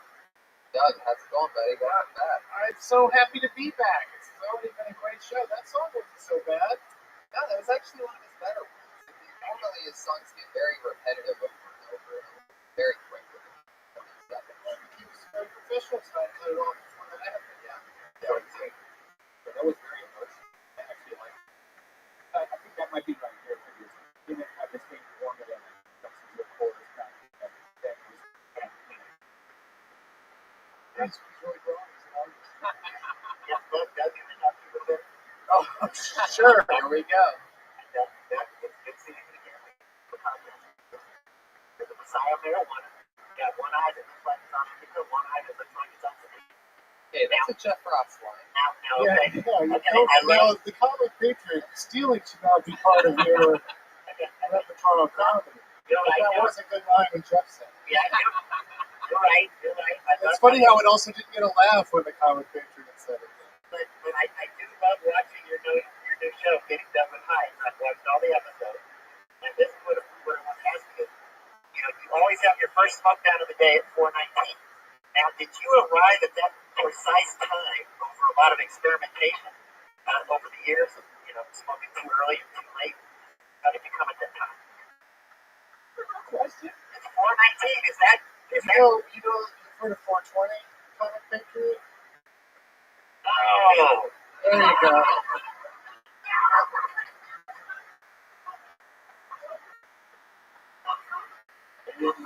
Oh my god, that really just happened. Yeah, every episode of it at 4:19, I announced that it's 4:19 for more smoking on 420. Somebody just threw some energy drink. By better Can I ask you this, Jeff? I know that Tony isn't big enough to on his own to come on the show, but what if I Jesus Christ! What if I Oh came? my God, you piece of shit! Definitely. Oh, it's fine in this throwing stuff. What if I came along with him? Would that be enough firepower for us to get? Oh my God, Patriot! You're a couple steps ahead of me, which is odd because you could barely move in that thing.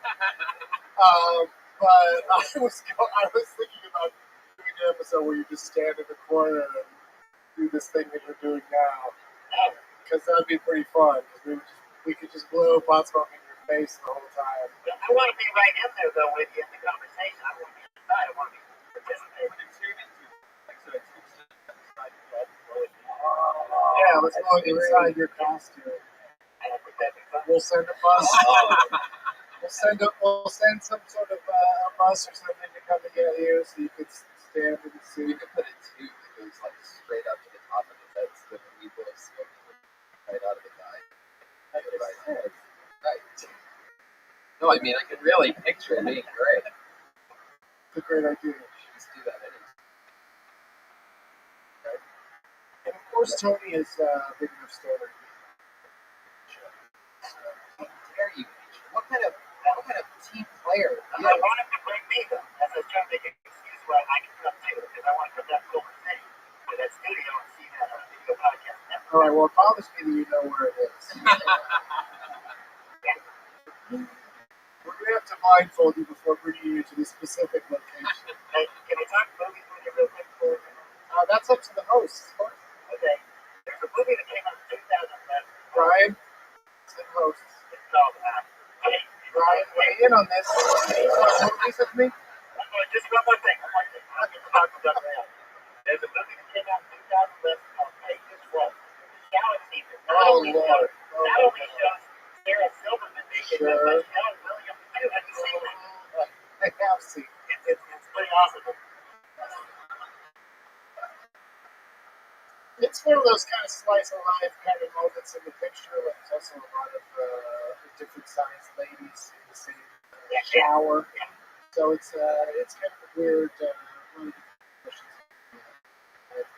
I think. What is your favorite shower scene in the movie? They can love me that show later. What is your favorite shower scene from a movie? Wait a minute. What do you think he was going to say? The Penn State documentary? I loved when Kevin Bacon got out of the shower in Wild Things and you saw his dong. Women in the shower? What's my favorite? Porky's is my favorite. Oh, that's pretty good. Carrie's good too. I knew he'd agree. He said, "Yep." No, I can't think of any. I'll get back to you. How to bring up Do you like food? Can you eat in that food? I'll eat before I go. Wow, that should be in your personal ad. It's backstage. So you know, I like to have a little sandwich before you do this. Well, let's get this thing started. You had it on before, Doug, and we had you at the podcast fest. You guys know comedians, over 30 of them signed up tonight. It's so much fun. You guys know that you get 60 seconds. You know that 60 seconds up when you go to town with a kidding. That means we're out. Doesn't matter. I'll sure bring up the angry West Hollywood band. Furious. So here we go. What we should bring out is that guy that was yelling after the game yesterday. Oh, he was great. Yeah. Richard Sherman. Yeah. So funny to think Richard Sherman. It's crazy. Didn't Richard Sherman write Supercalifragilisticexpialidocious with his brother? Yeah. Wow. That's true. Saying Mr. Banks. So when Richard Sherman did that last night, the group of people that I was watching with was more excited at that part of him being out than I love that Erin Andrews, she didn't just watch all that shit go down to Crabtree. She done it with his like screaming. Well, who's directed at? What are you talking about? So the funny. guy that did all that fighting they were just doing in that game that we were all watching. Especially the reporters really didn't hold it back. They had a good chance to have something funny. She sure did. Well, let's get it started, guys. You guys excited or what? The first comedian goes by the name of Brendan Looney. Close. It could be anything. Your name's Brendan. You're up. Middle class guy.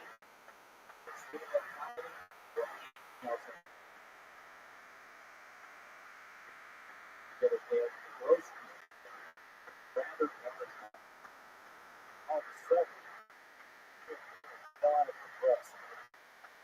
And she was what she did was and she looked up and said, "Who be throwing hands? Who be throwing hands?" Other one be like, "That guy." I was laughing. Opportunity. He could have mind I go to Starbucks because I always mispronounce it. Like the other day, I asked her, "Oh, they're trying to say on something like this stuff." They don't have that at Starbucks. Vegan drinks. There's a new study that just came out that the diet soda can cause depression. But I'm a huge drink of diet soda. Because what does it matter?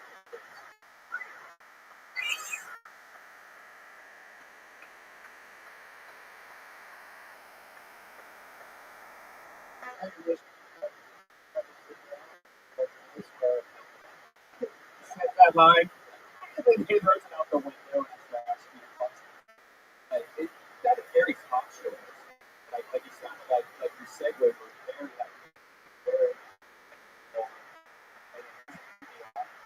but other yeah. It's actually an interesting one because I coincidentally was walking through the original like 45 minutes ago or something. I saw you just like walking from one side of the house. And I saw you do that joke about how Italy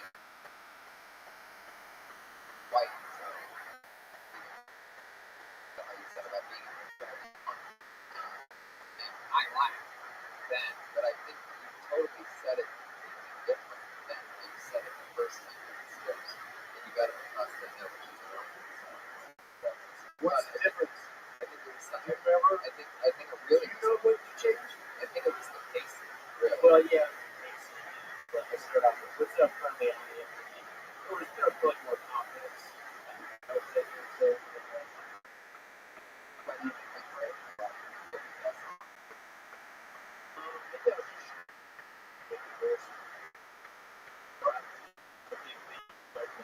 Oh shit. It could be like the old films, you know, every acceptance speech was I didn't think this I didn't think I was gonna win. And then always face like a you know, the 1 chance. In your case tonight you had a win in how many yeah, so I can that's one of my excuse. I'm on board with that. I mean, you know, sometimes there are things that turn up the game and you recognize them and adjust. And that's why I liked when you walked up here and just went, "Cool," just said it, and then went into your act very matter of factly. You didn't whine about it, but you missed an opportunity there because you know maybe you said something funny about it. Everyone would enjoy the fact that you added something based on awkwardness. Yeah. Clearly professional presentation.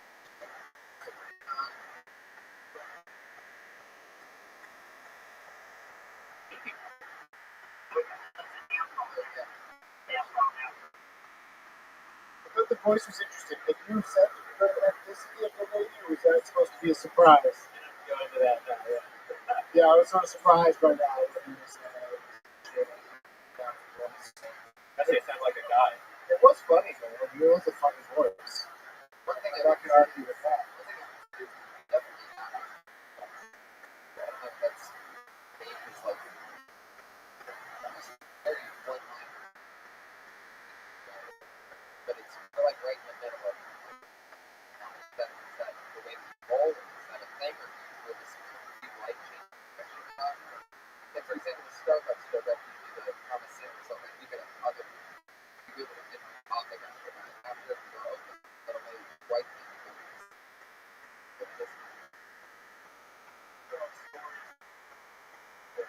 think it's the minute restriction, if I may, on your behalf. I think it's the minute restriction that's making it draw as many of these players as possible. Yeah. I like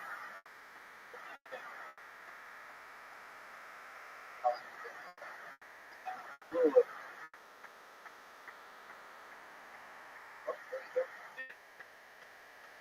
Beauty. Soon to be Arlington Phenom.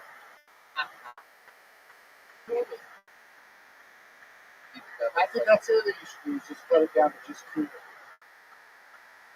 This Brendan stuff is so ladies and gentlemen, cool.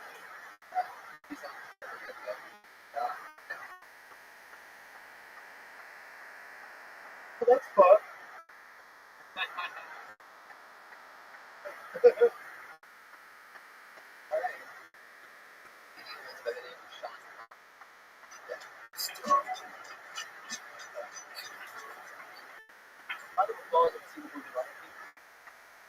right. I don't like that movie because it doesn't make any sense. Different from beginning to the model wrestling.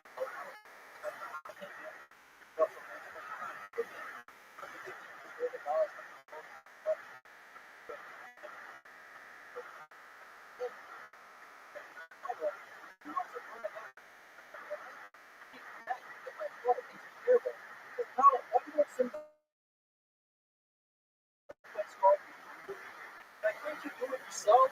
Who had the black belt jiu-jitsu, like, uncles and black jiu-jitsu? You're not supposed to face the blind people. It's like, you can fight scars. Simba can't do it. You want Simba to fight scars? Simba is going to die.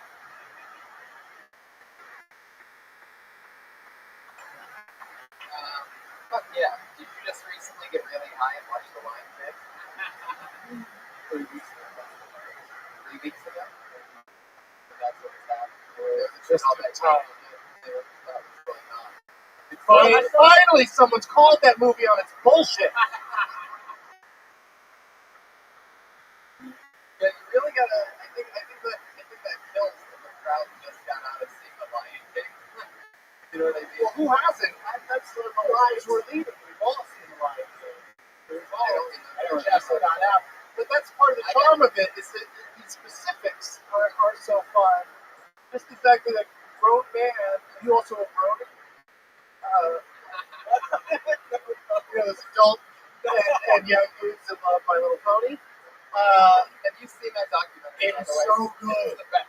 It is so good. I haven't lied, but I've heard it anything in a really long That's the only reason I'm referencing it, and I'll continue to reference it for the rest of my life. Because they're super into My Little Pony, but you are seemingly into Lion King. It's more like you just saw it and you're looking for things to talk about, and you came up with that about it. So it's mostly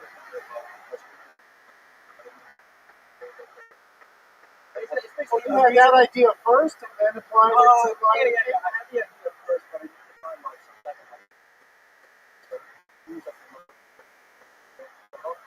That just felt to me like you already said, you saw Lion King. No. That's just a kid kind of. I'll watch that. I want to say Chuck section. Yeah. So this is the open into that. But these things are still on through like the side. And then this is like it's still there's no but nothing less fun. Was it the time limit that made you speed up so fast? Yeah, like now you're talking like normal. You were so fast that. Did you? I just want to do a quick little I want to try something. Did you say his name again? Could you put the mic back in the stand, come back up and do this? Start exactly the same way you did last time. Just do it again. You go flip it back and leave the mic in the stand. We'll introduce you again. Then just start the same way you did last time. If you can remember how you started, just start the exact same. You're never gonna believe this. Sean Khan, everybody. It's Sean.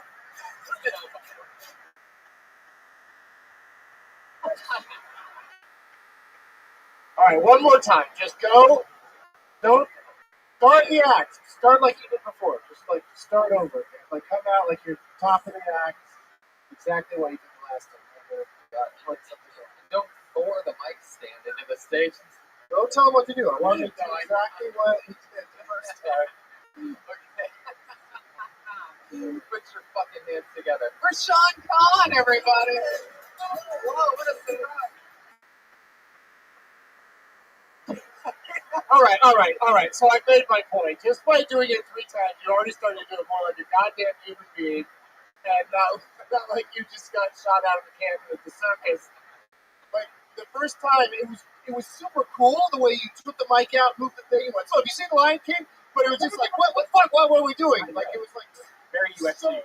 So quick, so aggressive, and still hold it out. Still, the story was less than but I just thought, go ahead and even though you only have one thing, go ahead and like even now you're just sitting down super cash, like just come up and own it for sure.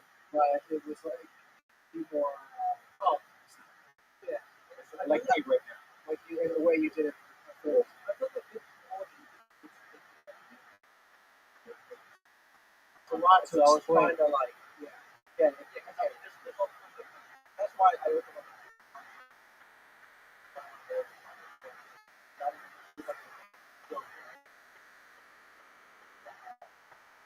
I think learning to do 1 minute comedies is a bad thing for you or through the show because all the things are different when you should treat it more like it's ever been good. Because if you ran out of time and were interested to hear the punchline, then we're not going to force you off the stage. We're going to say, what's the rest of the joke?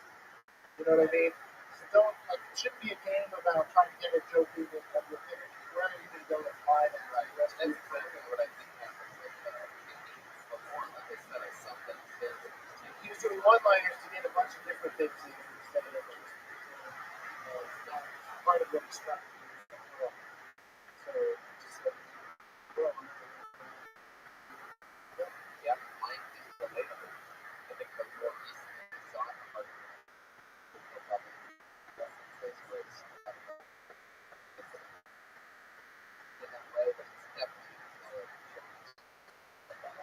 Sean Conn, everybody. And,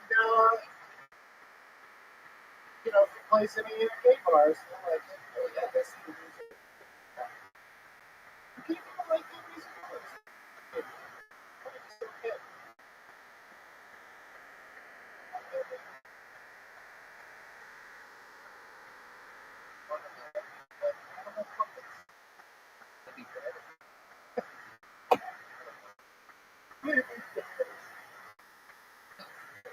The Brodies think something else. Oh, it's the best. Highly recommend it. It's actually very touching too. That all. Dude, I teared up a couple times. Yeah, it really is. It really is. Like, it really makes you happy that these weirdos. No, they're not. That's the thing. They're not weird. They just like something that they're socially awkward. Yeah. Yeah. That's a whole other level. Yeah. Watching a camera crew follow while trying to get directions.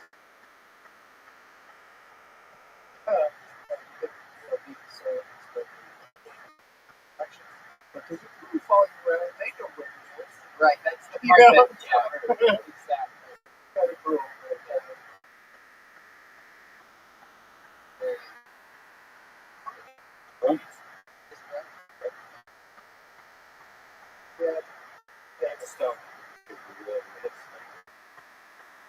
Trey Stewart, everyone. Holy moly. Trey Stewart. Oh.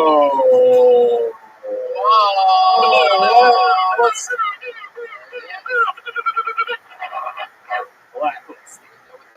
what just happened to some poor person?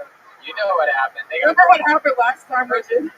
First time I remember first time. I filled my glass the last time. It's a really funny moment in the video history podcast. These are easy. Yeah. Very toxic. This I've got a stick. Your class this time. Good call. Chris Stewart, you've been blacklisted by the Bobby Weaver band. Next comedian is Melanie Baldonado.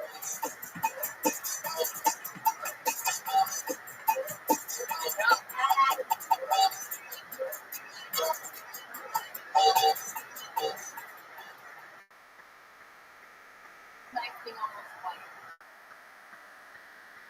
My mother was Hispanic, and I don't understand that look white, one look white color. I understand Muslims live in race of white skin. You don't understand the struggle. I don't think you understand the struggle. You were the cohort with 3%. But I had cousins that were really, really like pretty nice. And that you're so judgmental. It's like you're the one who got a tattoo that attacks your neck. They don't come to me like that. I feel like that was a minute. Maybe I got more seconds. You got about 20 seconds. All right. Oh, really? All right. All right. I felt like a minute. I'll stay in on it. When people get mad and they get judged at the airport, it's like, you look whiter than me. Yeah, you're Middle Eastern, but nobody judged you for your ID. She just didn't believe you. Okay, she thought that was good. Get it? Nobody judged you, sweetheart. Nope. 15 more seconds.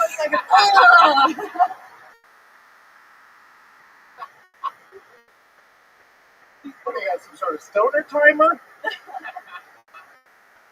It's still not up? Oh, no, I did it. Oh, I didn't hear it. All right, go. Yeah, they have your cousin has a tattoo. Oh, boy, it's not her face. Almost Other than attack their face. Well, attack them too on them. The joke with it. Right. Totally lost. The last joke, I think it's the most the last. Like Middle Eastern people sometimes say that they get judged at the airport because you didn't get judged until you flash crazy. Nobody knows you're gonna be. Like, I mean, don't bitch about it. Like, I get judged at the airport. I get pulled out of line. I'm not even Middle Eastern. I'm from sure. Well, you know, the terrorist drones aren't helping. And, I do. Well, I mean, you know how, like, joke. well, you know how in the line they're supposed to be, like, every other, like, they're supposed to go every other in the line. Remember that? Yeah. But they used to pull me out right after they threw other people in the gun. I would never, ever, ever, ever, ever, ever let it. Seriously, I don't think anyone here would ever even think that did that. Anyone here? Now, bombing, on the other hand, what? I thought that everybody really enjoyed their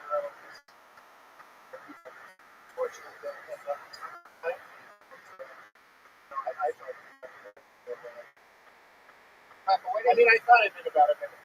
What is the tattoo?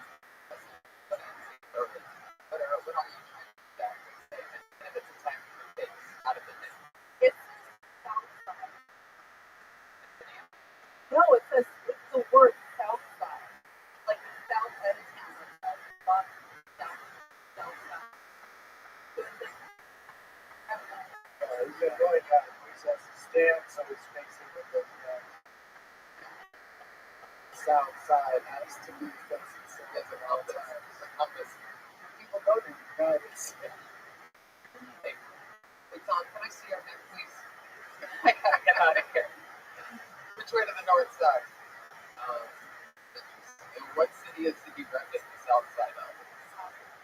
Oxford. The only people that should be. Oh my god. So he's kind of almost representing Cameroon. Actually representing great that is what's going on. So no way that guy's never done that, right? South side tattoo on the neck. Oxford. Is that really your head? Yeah. Really sales through CSA. No, that guy with the neck. I don't know if they're Maybe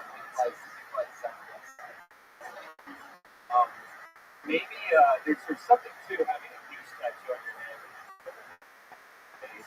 You can write south side jokes or you can change it to have a difference. You can find jokes in Northwest or airplanes, whatever. But maybe go deeper into that sense of based off something real easy to do. All the stuff that we talk about all the time really is sound. Stuff you never see, their point of view to target, but your point of view could confuse easily because you're speaking as if you've never looked at you or had think people. Right? Is that what you were saying earlier, Brian? Not at all. I would have flat hour. Come on down to find out what you look like. We got an audience of people in the belly room. We'll just tell you the truth. What is your actual?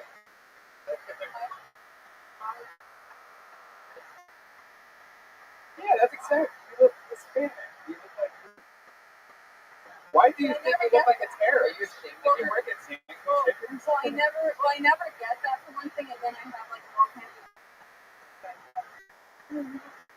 Everybody has Persian and Middle Eastern guys coming to the film. That has nothing to do with Middle Eastern. I have Persian guys coming up to me. They sound exactly like that. That's pretty good eating for them, you know.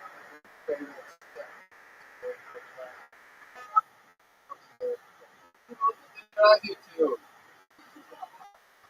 Anyway, so that, yeah, at least decent content.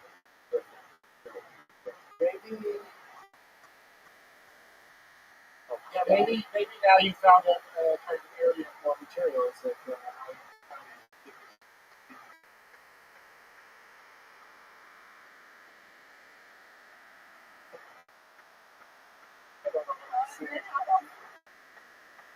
There's probably a lot there about the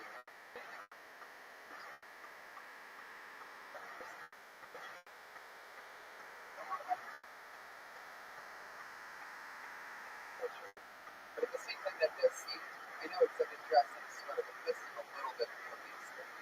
It does seem like you Middle Eastern it up a little bit. It could be a problem. I mean, it's like it is a sweater, but it could be if wrapped a certain way around a certain body part. Oh my God! No, Patron, no. Melanie Maldonado, thank you so much. There you go. It's Melanie B Comedy on Twitter. Whoa. Jesus, Patron, out of control tonight. you ever pay women so you can look at their feet? What? Kind of figure. Hey, I was just watching Savage today. You need to give it Melanie a nice offer. Someone higher. Somebody beside me. I just watched that today. Big Savage. I haven't seen it. I was intrigued because I thought it was Patriot, is there like a website that you can go to? Wikifeed. Oh my God. Wikifeed? The hero, I found that she had a little curve on her toe. I found that on Wikifeed. yeah, but you mentioned it to her on the show. She You know the story. the legend. Okay, so power down. And how many do we do? Just get through as many as we can. Oh my God! Well then, let's come around with him and do that.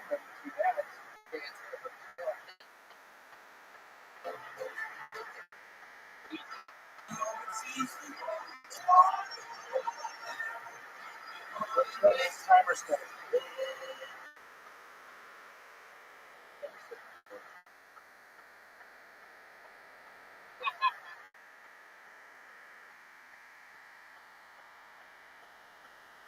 Okay. Going a couple bucks. I don't think I'm trying to explain to you guys, but I'm going to do a bit hard. from a town called Beaver. You go on top of it.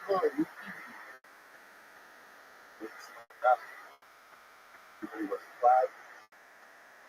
So I can each other. We drink all Beaver. We drink tears from a ball of Beaver. It's just, how do you get a ball of Beaver? You can try it. Then you're guessing. They're like 99 feet above you. Like, fuck you, you're in danger. You can do it physically. You got to catch a ball. He's literally freaking out his cage. His wings going up.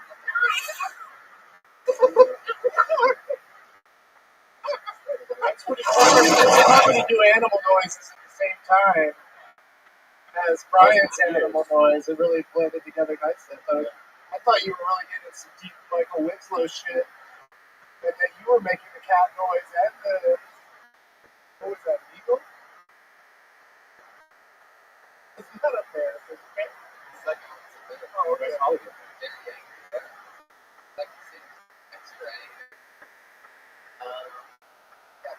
Well, let me say the first thing that came out very well said. You did realize.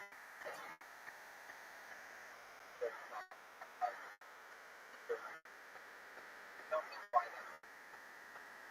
that's very almost like that. And you would what's that? Right? You're putting your hand like that.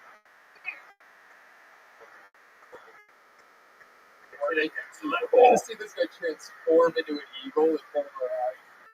Yeah, you came up very aggressive, you know, just one that I whatever you say, I don't fucking care about you. And that immediately makes the eyes flinch up. Right? I mean, and then so now you just put a huge wall that now you have to get over this wall that's unnecessary just to get back to this on this side. Okay. And then the eagles here, when start talking because like make-believe shit, it has to be really fucking funny and silly. Or I just personally just don't. I was looking for an answer on the if you don't answer, rail into the eagle.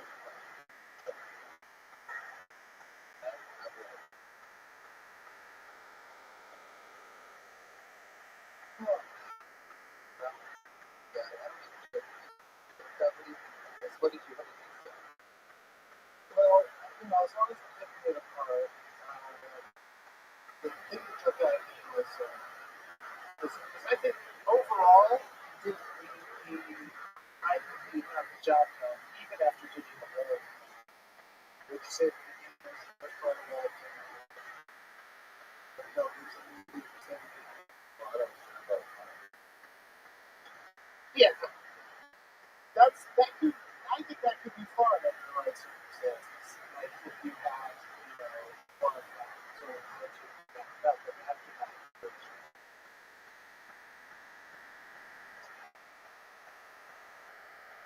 Again, but the part that happens, hey, what's it like to meet you? It's like no person's ever walked up to you and done that, and it's just, you know, that's just, you know, like somebody's probably asked you a question. So, you know, just say, try to not be phrasing of people come up to me and say, why would that be the first thing somebody says to me?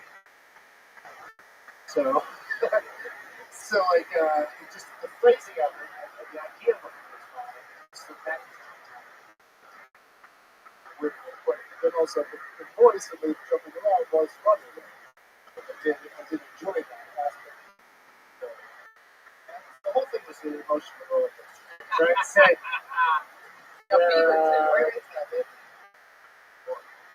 what's it like there?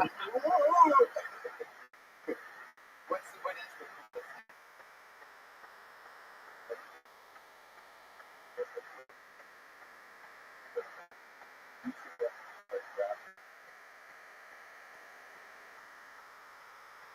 Nutria, that sounds like something you put in a drink to lose weight. Nutria might cause dizziness, diarrhea. Rat face. You should talk about that because I didn't know anything about that.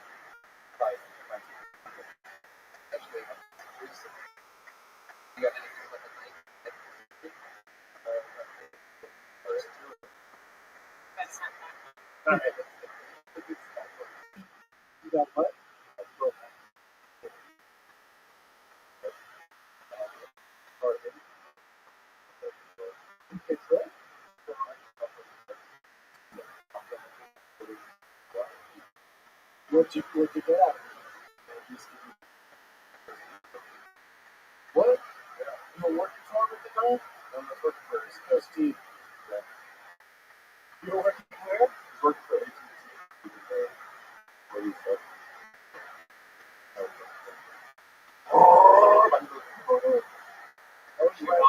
It's the honest again. Chewbacca was in the kid.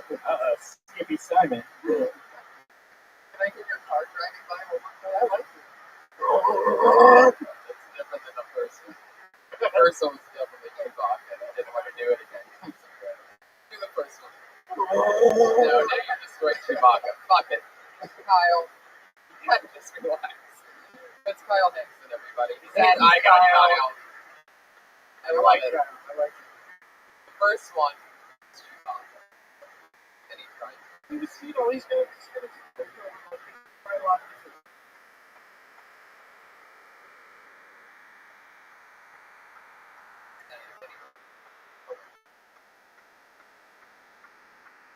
It's an eagle joke for the 6 fan. It's going to be your next comedian. It's Aaron Marsh, everybody.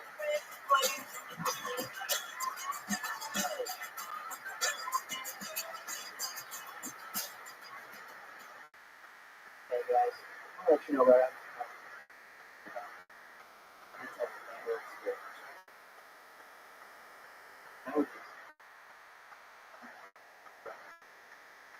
And I want to experience love the way they experience drugs. You know?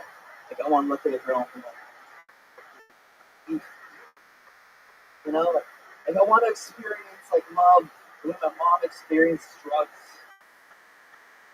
I know, that's selfish. I just don't want to left on a house full of SpaghettiOs. And that's because SpaghettiOs taste like fucking neglect. And shit where he knows it. He's on the camera.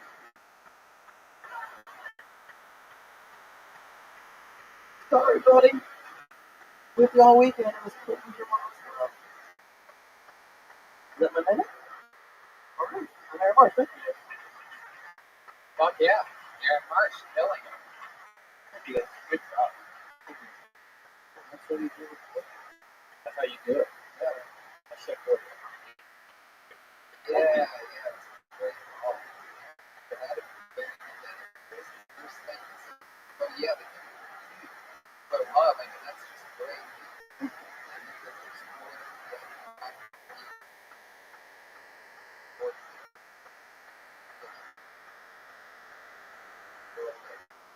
After the teeth, you're already in.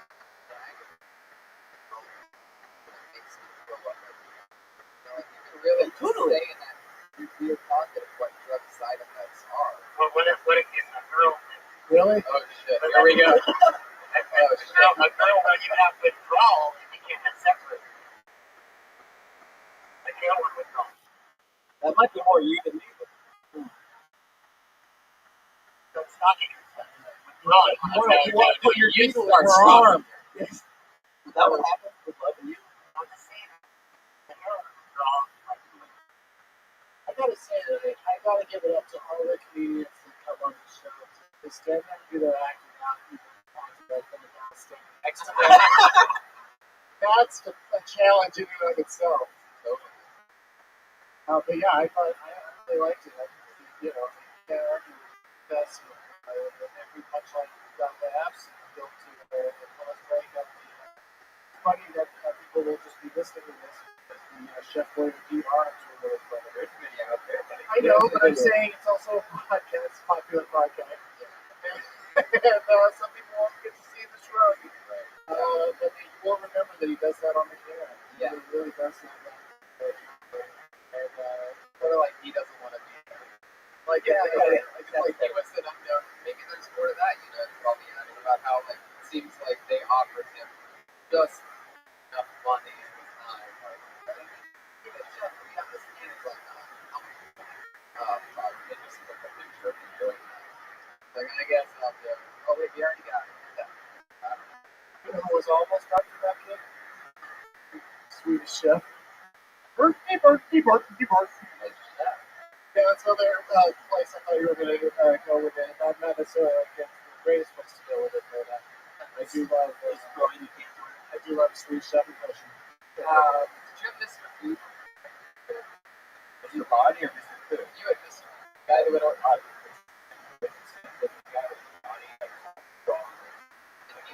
He was the cook guy?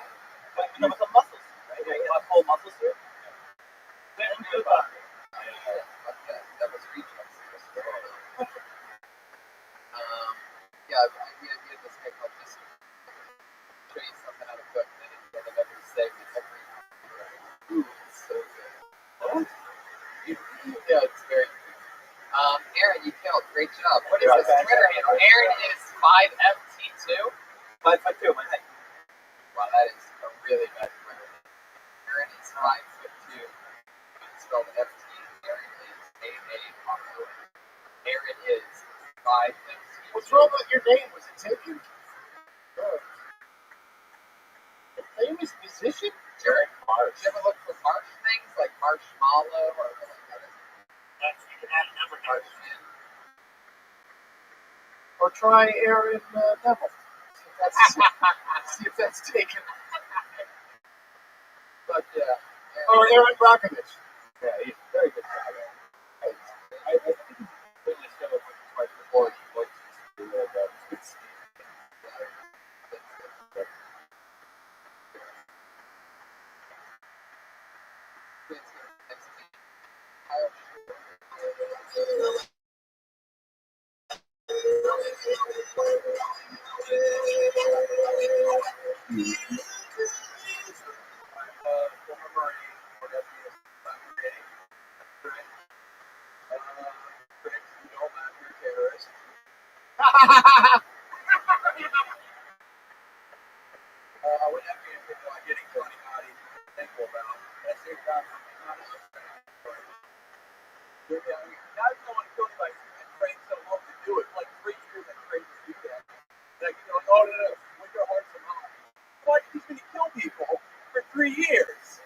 It's like training like football for like 3 years of their life to get really good at football. And then for the big game, he's like, all right, we know like football. All right, awesome. I like baseball. And you have to wear all your football equipment. And if you fail, you out of course. That's kind of fun. Talk to him faster when you play into you probably. Yeah, but all the words were intelligible. When you said that doesn't happen with football, like training for 3 years, like it made me think that it's like Rudy without special happy. Like what if Rudy just ended and he never gets it? That's what that's like, or at least that's what you paint the picture as. Training on that same dance and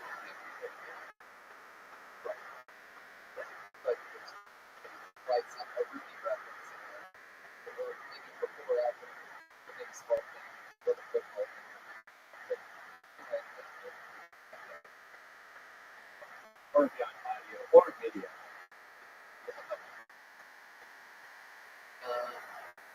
It's funny you're talking about The shame you get to kill.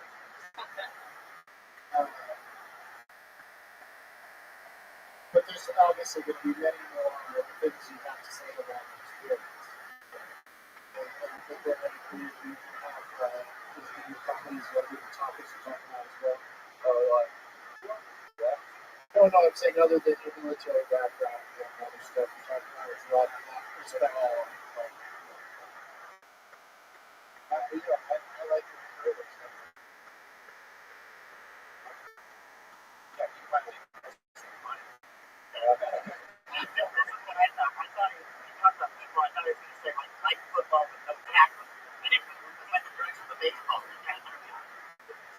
It's kind of interesting to know what one person he'll never have to please has to say about. Yeah. Did it turn you off or did it back or you just went off for a second? Yeah, but the Patriots.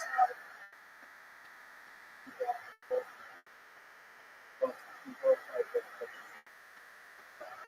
But yeah, So you might want to apologize to a true patriot. We have a real patriot on stage. He didn't ride a bus to Afghanistan. Can you imagine just dropping off the Iron Patriot in Iraq or something like that? Oh my God. I'm not going to walk the streets. I'm already looking for a bus that goes to Oklahoma City. Oh, yeah. Oh, thank God there's no routes that achieve that. Gonna need a transfer. And anyway, I thought that was good. Yeah. Keep it up. I'll show it to you guys. At baked as cake. Baked as cake.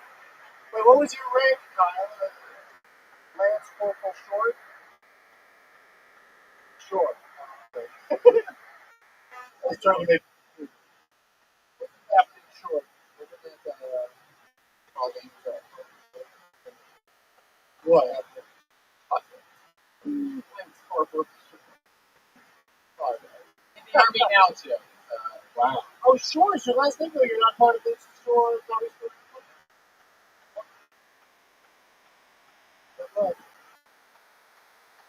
Oh, here we go. I feel like you missed the part.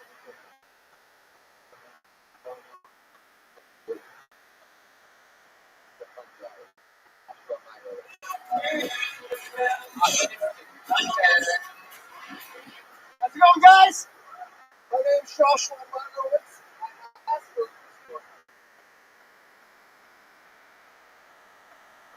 Asperger's is a hypochondriacal autism. Don't know what that is. It's a part of it. So feel free to laugh. Don't get weird on me. I'll be weird for you. Luckily, I'm very loving parents as well. Dad always has something to say to me. Oh, chameleon! You're more like a vampire! You sleep all day and then you go out at night and suck! I'm Joshua Manowitz. Holy shit! Action packed! Wow! Yes! Thunder and lightning. Yeah. That might have been the best minute I've had so far this year. Don't touch me. Wow. That was great. You could have done a better job. And it just looked great. Like, if you don't know Josh, about 5. Really? Here in LA? I'm here at the Comedy Store. And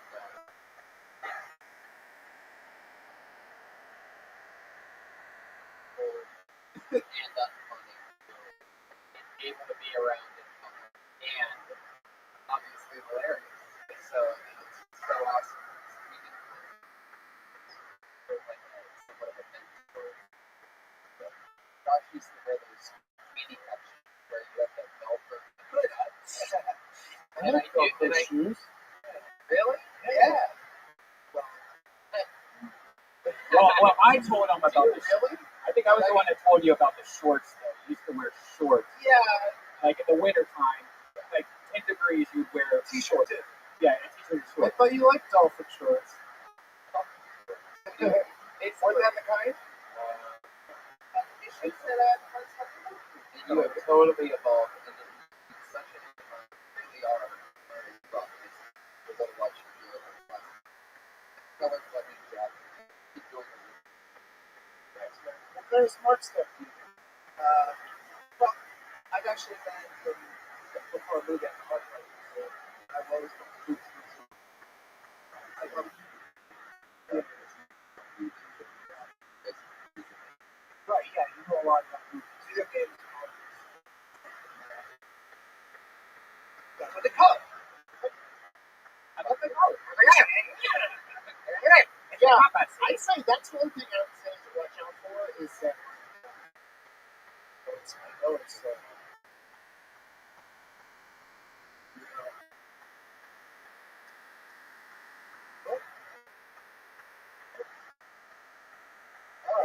Good guess, Jerry, but no cigar.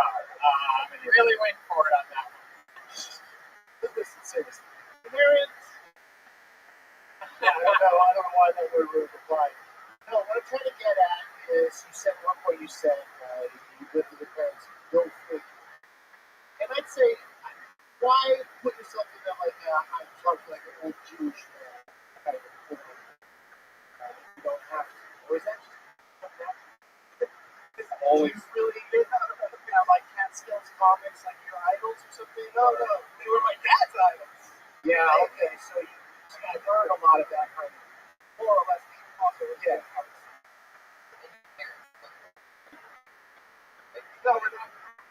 But your impressions, like your impressions, real quick, your mom. They still look at you in that dress code. You look like that broad shoulders. They are accentuating them. You look like a young rock. That's enough. Oh my gosh. Sorry. You look like a young rock Hudson. That's a perfect example. You got go figure from her. Or from someone much older than you. It could be anybody. Your impression of your dad. Go for it. I mean, is that not like a full-blown rabbi? I mean, there's such both power to you. It's incredible.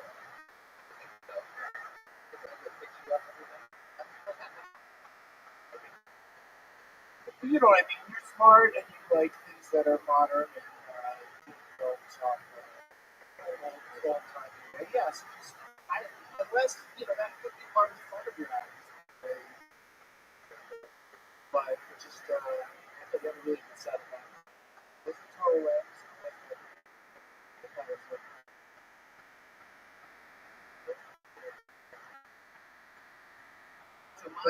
So mind still laugh, though. You'd say go through that. I didn't even notice me the wrong way. It's just like, this is not how people talk. I don't know if you need it. I don't think you need it. So, I really got it. Don't want to go. I can see so. I mean, that's like, also don't. It's not unless you also, but I think that's an establishment that sort of That's the thing. If you get into them at all, you're going to get your parents and victims of it. Saying stuff like that makes perfect sense. Maybe people don't forgive. Point out.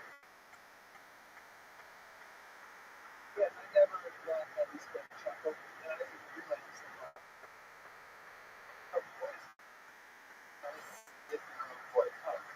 yeah, say, go figure. Sorry, God, say that, not sound very cultural.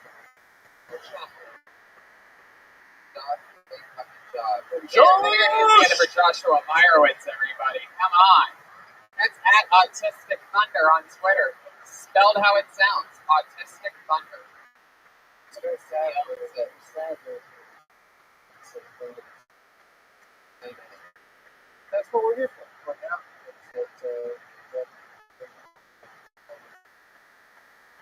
So don't change a thing, man.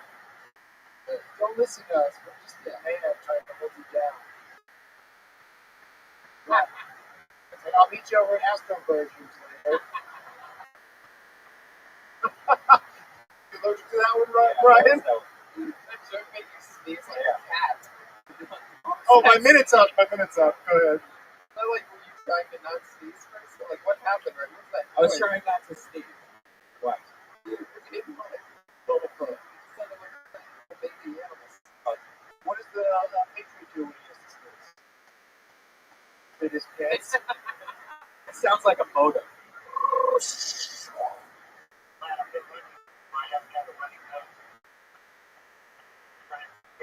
Yeah, it's cold and flu season, buddy. Take care of yourself. Yeah, right. That's one end of it. Your next comedian is Jerron Horton, everybody. Oh, he's right there.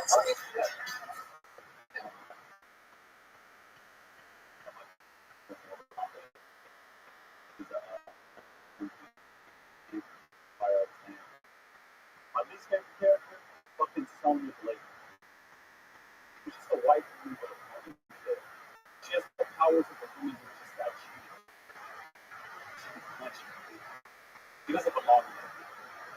I didn't even have that. Like, my mom bought me Shaq Fu. Shaq Fu's just like Mortal Kombat, except for he paid. But little meal. We both kind of fast food.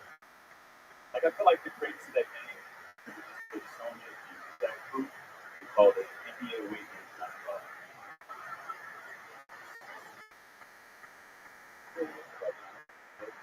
Yeah, was that a sports joke at the end?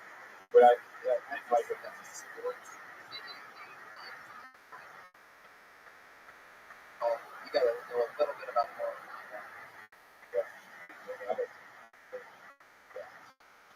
I thought of it for his special skills. It's not special skills.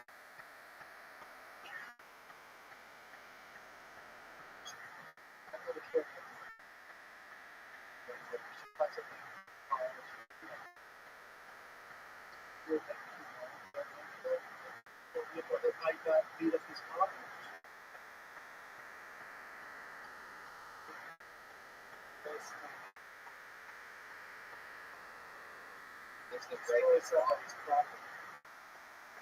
But yeah, I got a little lost at the beginning on some of the references. Like when you said it was the 12.2 minutes. I think the whole audience got to know it.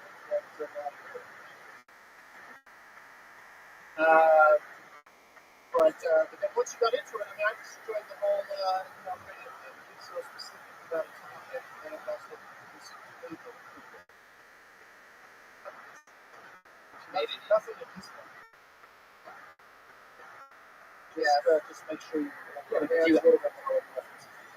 Yeah, but just did anything make sense enough for you to like it? Like I can think of one thing that makes sense because I don't know what time the video they put that on. No idea. Hey.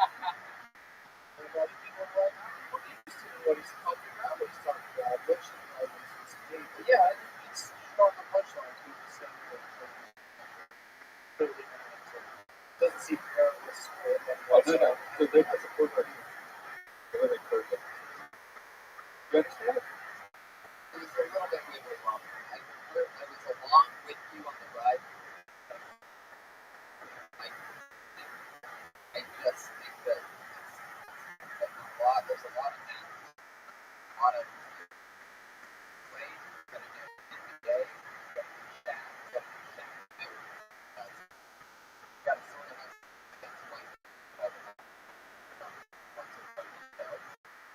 But yeah, this isn't here. I think I was thinking just much. She didn't have a fixed way. What is the zoo? Just out of curiosity. Does anybody know what Sonya Blade stops?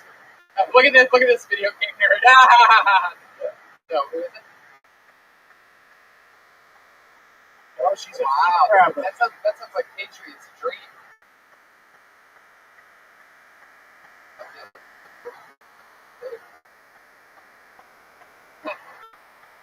That sounds like she has feet. She wants to put her on. Would you let a woman choke you out with her feet on your neck? I just kind of like to look at girls naked. Yeah. You know where to look. So if a girl's completely naked walking in front of you, you're going to take at least, how many seconds?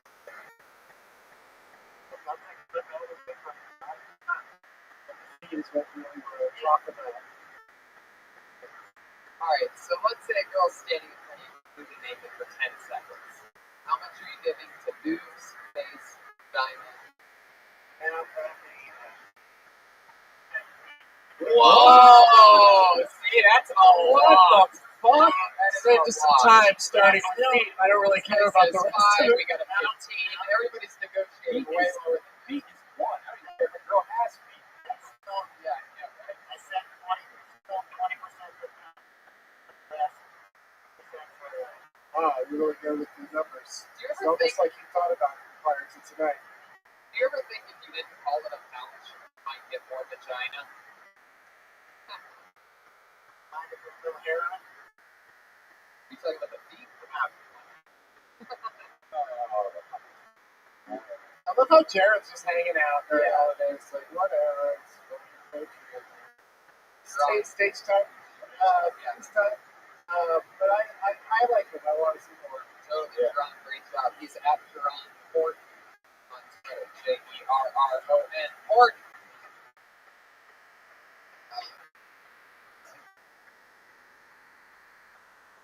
Let's go for Dan Waller.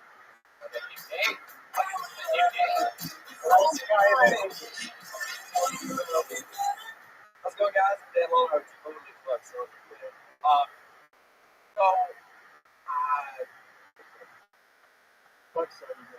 Yeah, I will. I want to. I'm not sure why it's called glory hole, but it sure is fun paying through such a little target. You know what I mean? Guy on the other side didn't agree. But I mean, give it up for the conference store bathrooms. They're top notch. So I'm not sure. Maybe you can help me. Is it still considered fingering if you use your thumb, or did I just thumb that gas station or something? Guys, free juicy fruit either way. That's a W. That's a win. So I go to church a lot. Might have guessed. But I had some trouble the other day. This woman was freaking fuck out. She's freaking out. Like in the middle of the service, she starts freaking out. So I had to say to her, I'm like, look, lady, relax. All right, the Pope has said that breastfeeding in church is totally fine. Sit back, read your psalms. I'm almost full. Guys, I'm Dan Waller. Oh, Jesus Christ, this guy's a fucking machine. How long have you been doing stand-up, man? I started like 7 years ago, but I've lived like 2 long. Right. You live here in LA? Yeah. What else? I write a little bit. I act. I've seen commercials. Oh, you're that guy, Little Caesar, who was jerking somebody off? Yeah. It was part of their big act. It was really big in Chicago. Yeah, I really, I try to remember the one I like the most. And I like to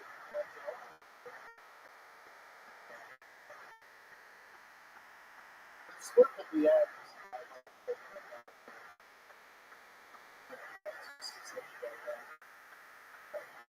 Great stage. How often do you get up? Yeah, a couple days a week.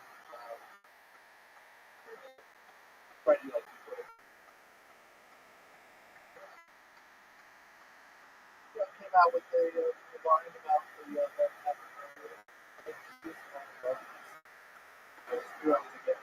Thinking about somebody played the butt that whole time. yeah.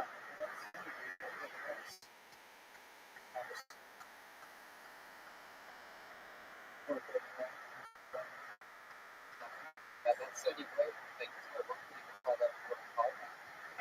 Oh! Anyway, the Writers Guild, my health insurance. Dan, it's fucking hilarious. You know, back. Yeah, I would definitely like to hear more. I would like to hear more also from this. Yeah, you know, like the whole like stuff is super fun. It's all fun. And it works good as format, but it also helps if we're just getting some new kind of yeah, on some of that show. But then it's a little bit longer. A lot of my stuff is like that sort of schizophrenic.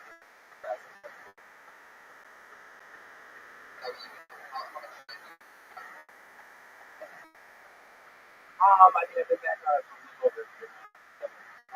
A mustache. But That's enough. I don't know how fast your facial hair grows, but yeah, you have a full beard right now. You normally have a crazy mustache? Yeah, like I had a big old you wax it. Shit. Yeah, a bunch of silver like Polish like that. I'm so glad you don't have that. Keep the beard going for not many centuries. Because they love the beard. Anyway,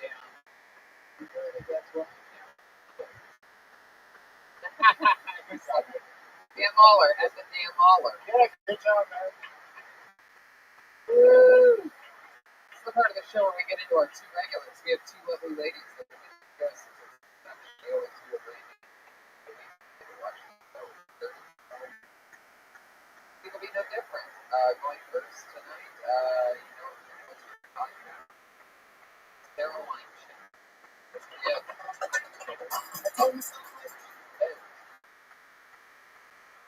We're feeding all these rice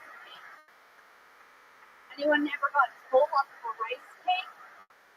How many rice cakes does it fucking take to get full? What's misleading about rice cakes is the word cake. I feel like it doesn't need to be there. Right? I have a lot of assumptions based on it. I'm gonna assume this is gonna be fucking good, and it's not good. Rice cakes are not great. Another question is what the fuck happened to romaine and iceberg lettuce? They still exist? Can't just get a cob or a Caesar anymore. Gone. Just kale and arugula now, guys. Also, in case you were wondering, quiche is no longer a thing. It's been replaced with a frittata. That's it. My good trend update. Guys. That's 58 seconds. You got this thing down. This is like your third or fourth week of roasting right in that pocket. I guarantee you have to have, I know for a fact, just in the past month, you have at least 4 or 5 other food alone. That's a lot. If you're doing a 15, 20 or longer set, I mean, that's a great thing to have in your sleep. You just roast it and you can open with it, you can establish yourself, you can do it in the middle, you can do anything you want. I think you're treating this regular spot exactly how it should be treated by staying in the pocket, stretching out lots of things. This one's no different. I love the nice thing. You give me a snot rocket right at the beginning, too. That was the fastest you got me into the snot rocket. And you had me right away, too. Because if you don't know, Sarah has that established style of telling you what annoys her. It's always little things that you sort of really don't think about, like the fact that rice cakes are basically inedible, super light, not really fulfilling. They sort of seem good when you're at the grocery store and you're hungry and you buy them. You go to put it away, you pull it out of the bag, it's just like nothing. It's like so light, you realize it's probably nothingness to it. And the fact that they do call it a cake, which is normally delicious, like frosting, sweet, flavorful, to say the least. What's up on that? Put peanut butter or jelly? No, you're supposed to eat them just as normal, and then you can put little stupid things on. You can also talk about that and shit that you're supposed to add with Dress it up. Yeah, like the back of the rice cake package has other recipes, like some fucking like iceberg lettuce on it. You know, it could be like a callback or something. Crazy. Yeah, I like quiche. Now, what do I have to say now instead of quiche? No, quiche, that's how. What's Frittata. Frittata. Frittata, yeah. I like the. I just never thought before about how they cheated with the word cake. They now how upset that is. I thought that they would joke there something like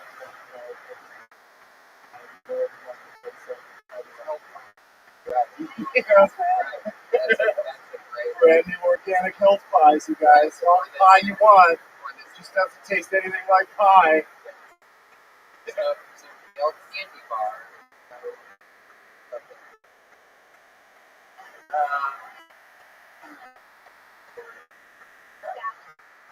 There's actually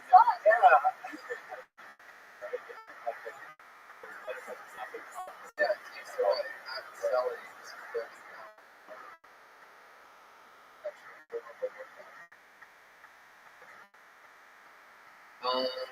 Yeah, you're covering it. Great job. Yeah, that's good stuff. Yeah, She's on Twitter at Princess Shank. SHEN. I'm so proud of her. Yeah, it's amazing.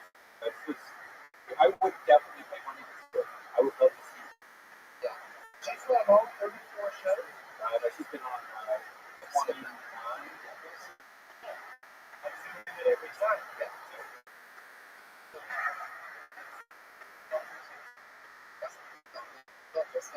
Your final comedian, she's been with us the longest.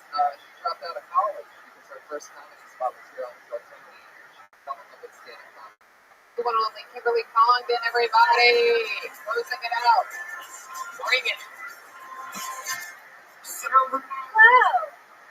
I read a story where a lady got mad and talked her husband because he said he was the only how good was that?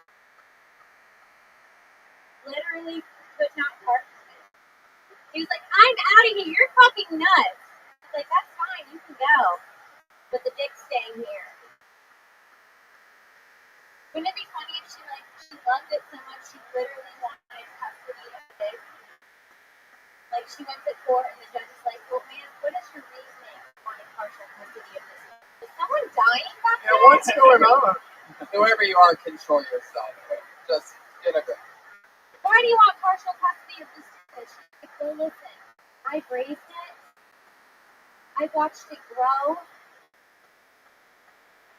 It's not that you can live with it, but I should have it on weekends and holidays. That's it. Thanks. Slaughter test. Again, 59.88 seconds. It's like a joke at this. That was great. Very well written. Yeah, I don't blame you though for lashing out at that weird laugh. That was Is that fucking real? Is that a real laugh? Yeah. Just let it out or do whatever you need to do. Next time we're out outside. And never come back. Whatever you need to do to make sure that never happens again, that'd be great. Now it's just a regular thing. Just let it out. Dude, a regular laugh is unbearable. It's all the same thing, but just let it out. Whatever that squealing thing is, high pitch. Like separate your laughter and water drinking activities. Yeah, that's the problem. I heard that noise on Blackfish when they separate the kids from their parents. Kim Congdon, you fucking destroyed. Yeah, that was awesome. The ladies of Hill County. Bring it. Disturbing trend. We all know about the gun.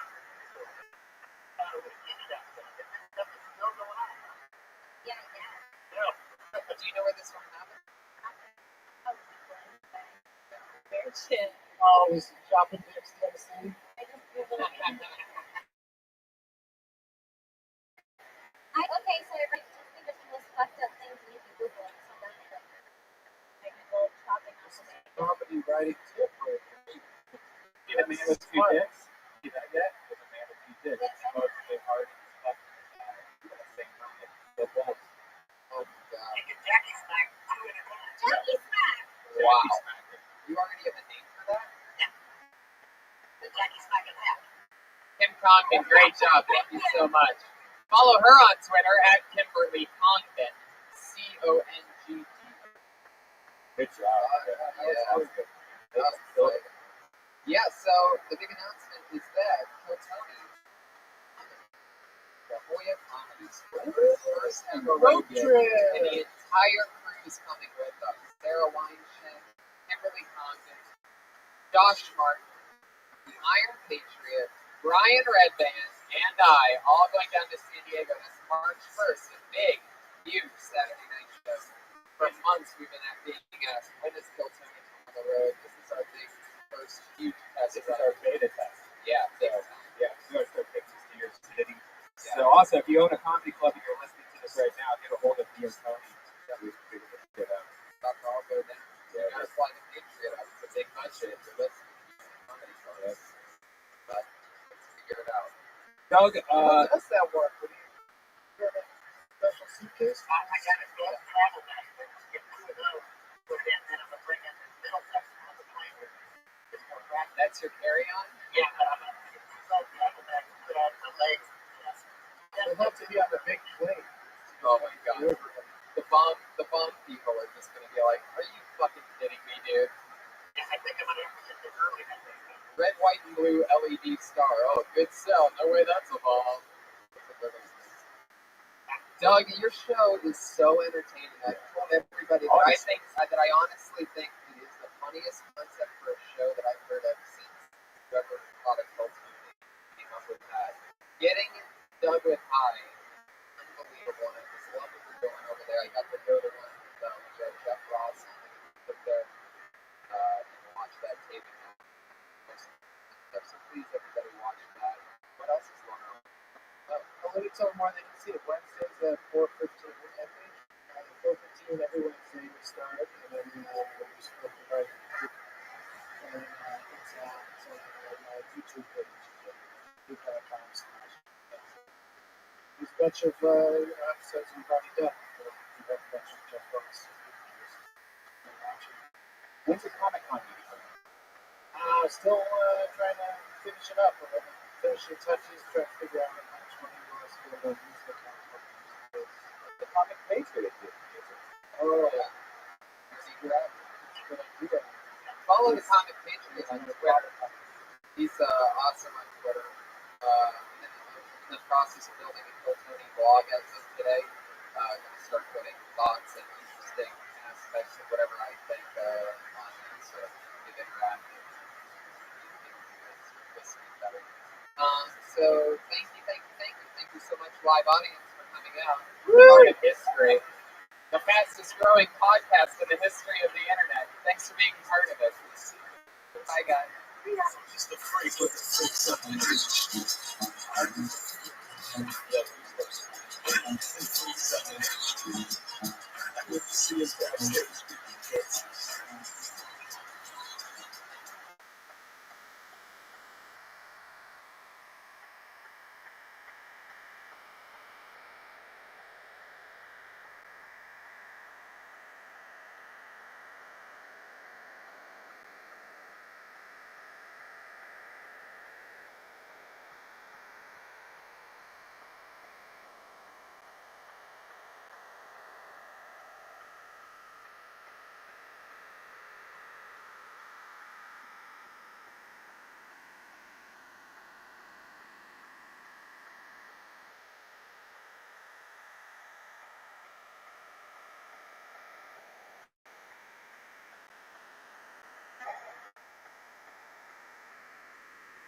Hey, this is Frederick coming to you live from the Comedy Store for a brand new episode of Kill Tony Volume 2.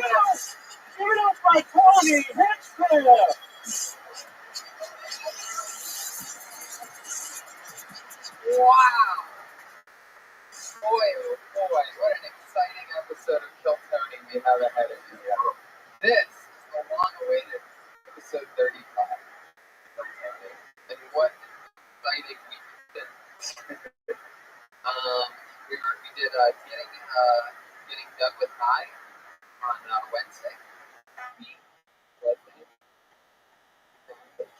Yes. If you guys don't know him, he's this guy. Yep. This is him right here. The Iron Patriot. Woo! So, there we are. That's installed. The man was a doll. So, yeah. Exciting week. And, as you can tell, for the first time since episode 1, there is no Iron Patriot here. Oh, oh no, right. I got a phone call. While I'm having coffee doing some writing the day after getting done with Hive, and the Iron Patriot quit Kill Tony. Yep. In a stunning turn of events.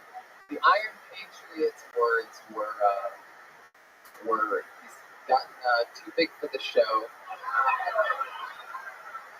That when I'm ready to move on to Comedy Central or Jack, that he'll be waiting for my phone call. But until we are up to a higher production quality and not on the Death Squad network, he will not be working with the show. These were his words. At which point, I'm on the sidewalk. I took the call inside the coffee shop. At this point, after that, I'm on the sidewalk yelling like a crazy man. And I was thinking, you know, that you have that third eye sort of like, man, I bet you one of these cars driving by right now is going to see me yelling like a crazy man, which I never do. But there's a point when he's telling me all of this, a guy who we've sort of had a bond, Just the night before, actually, I saw this cute little flip phone that he had, and because he was using MapQuest that he printed out on paper, and it had failed him. He was 15 minutes or 10 minutes late to his, meeting to go through Doug's podcast. Right, and there was a car to pick us up. He was using a printed paper map. Yeah. So we asked him about it. We saw that he had, the oldest, flip phone in such an advanced world on his phone. Yeah. I think it was the E815 Motorola, if you guys know what that is. And we also noticed that when he was having trouble parallel parking at the bend. The thing that really stood out was the Patriot has this thing where he slams car doors really hard. Yeah, I think there's a couple of theories. I think he wears armor all day, so when he's out of the armor, he's very strong.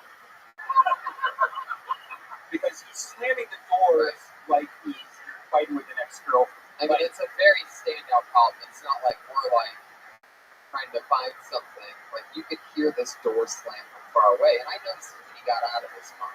So he gets out of his car, and he wants his door. He has to open the back door in the trunk to get these giant bags out of his suit. And anyway, it ends up being that when he gets in the SUV, he slams the door. When he's hitting it, Hey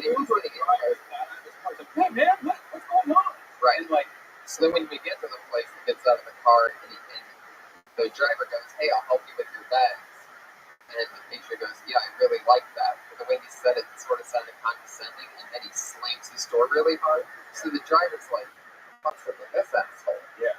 Anyway, but look, I've always looked past the little things. That's no big deal. Like forget his car door problem. Forget the fact that he's had a dog leg piece came off of his genitalia. There's a lot of things that we've talked about with him on this show that I can look past. But what I ended up yelling at him about on that sidewalk was a thing of loyalty and, he was basically saying that he didn't want to work with you or the Death Squad Network anymore. The guy that offered him a cell phone for $500. I got a brand new cell phone. I'm going to use it. I saw his little phone. I was going to just give him the phone. A couple weeks ago, I promoted a CD on iTunes. Just no reason. I have no reason to do this. I'm just trying to help him out. And that's what I was saying to the Patriot, that he's insane. That you'll never be able to build relationships in any form of show business if you burn each bridge that you go to. So the next day, that he quit, not even an hour later, I'm in communication with Doug Benson, who says the Iron Patriot just asked if he could be a regular on my show.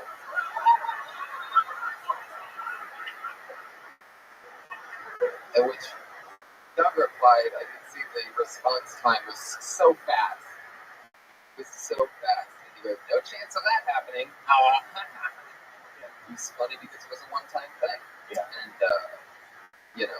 Patriots always hinted at wanting to jump ship. I guess I always truly deep inside thought it was a joke, but there you go.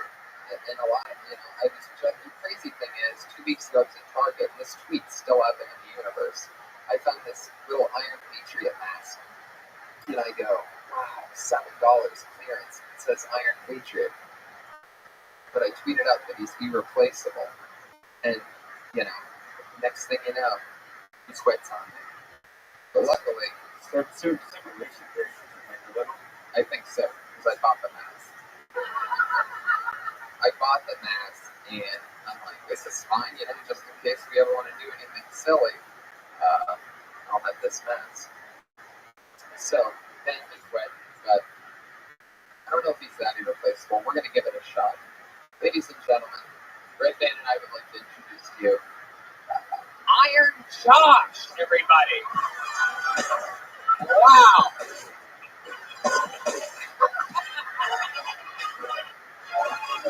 Holy shit.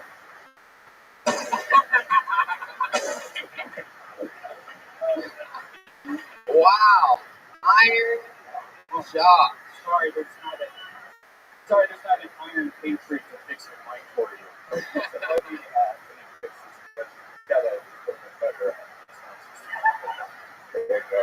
Iron Josh, how's it going, man?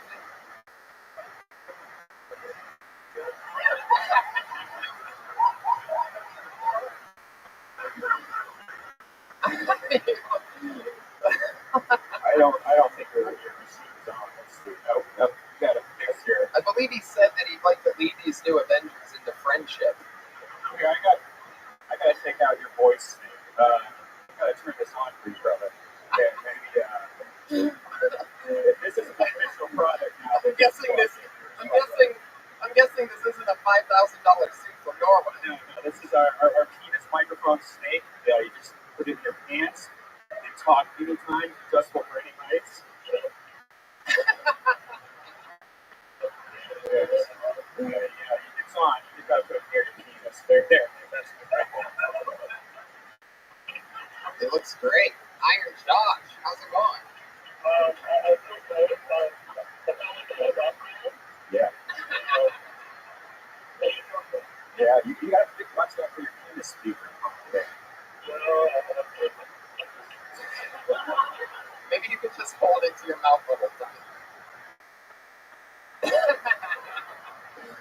Let's hear one of your famous catchphrases. Yeah. Iron Josh.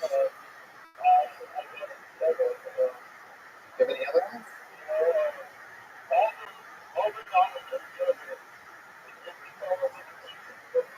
That's very helpful. Unlike most of the time, that actually wasn't very helpful. Yeah, totally. But yeah, how exciting. You know what, Iron Josh? This costume doesn't seem as realistic as a chest light. So let me just turn on your chest light right there. Fuck yeah. I mean, are you alive, Tony Stark? Wait, who are you? Who are you actually the Iron Patriot? What? Well, you said so many weeks before that actually you're not Tony Stark, that inside your costume is actually a villain.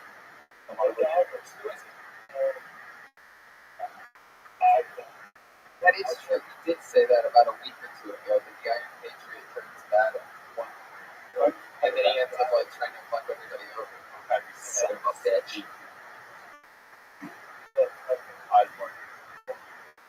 Did you take the bus here tonight, Iron Josh? Wait, can you try to sit down on the stool right here on the stage? How hard is it for you to sit? Wow. I've never seen that. Wow. It's that nice guy. Yeah. That must have cost more than $5,000. You need to get to the speaker. Yeah, get to the microphone. Still have the same lack of common sense. Fuck yeah. Wow. So we've got the Iron Josh. We've explained to I think we're in enough deal that so that's where we stand with that. We'll let you know any updates. You know what? I think every week we're going to head of security. So I think by the next chapter, or next volume, look another Patriot that we upgrade this shit using some fucking health t-shirt sales or well, we got that out of the way. What do you guys say we bring up our guests, huh?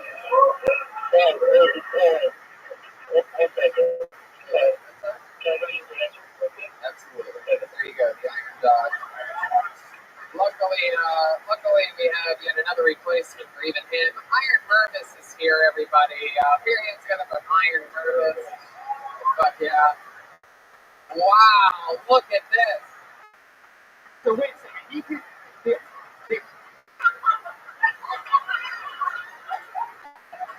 That is interesting. Wow. Holy shit. That is unbelievable. Oh. The old Patriot couldn't do that. He just play on his arms and stuff like that. His twitch. This guy could do his emotion. You can drink as much water as you want. I bet you can sit down on that stool as much as you want. Wow. Look at that. That is just a mask on air. This is like a Patriot Thor had a baby. Fuck yeah. Let's get this is the iron deficiency Patriot right here. Anyway, fuck yeah. Period together for our guests tonight, everybody. Guys that I'm pals with, we've done the road together. Really hilarious guys. You know them from their TV shows and podcasts. Put your hands together Wow. Fuck yeah.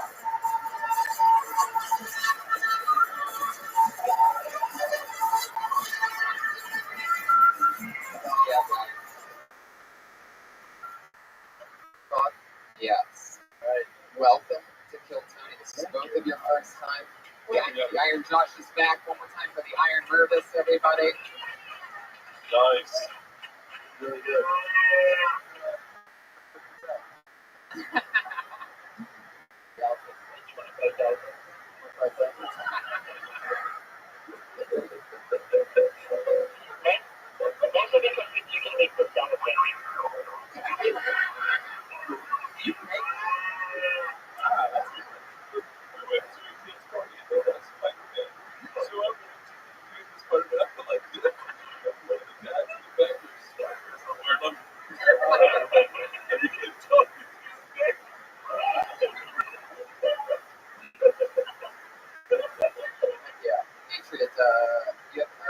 Iron Josh, do you have any questions for us, guys?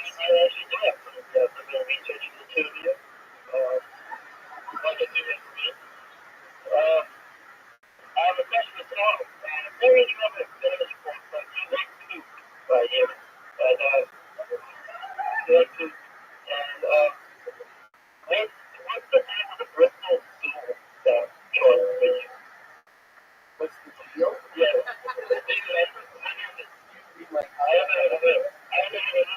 Oh, it's like lives, the medical world that's taken to, and they do 7 different types of shit.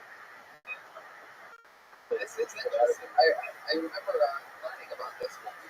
Yeah. The Nice House Chronicle. You always have 100 awards for snowflake. Tom's got 7 awards for shit. What's Iron Man? That's not Iron Man. It's from the medical world,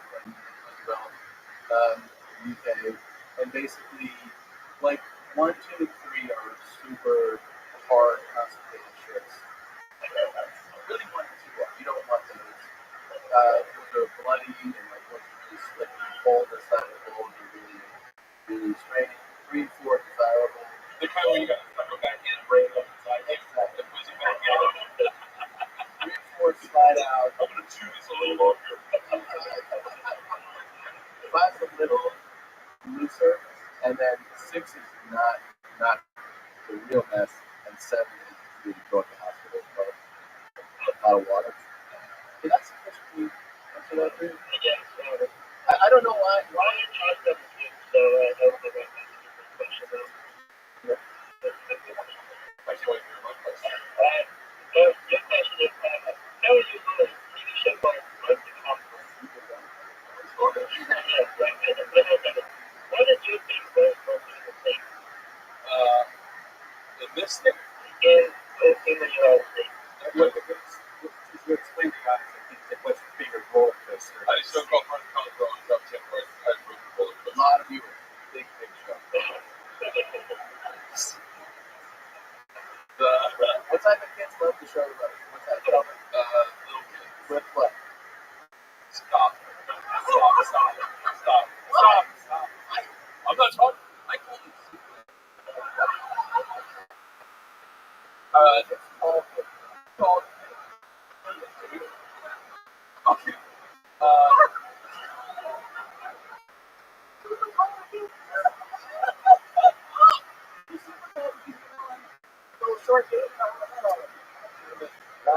So, my favorite roller coaster, my honest favorite roller coaster is both like honestly, is a one called Diamondback in Ohio.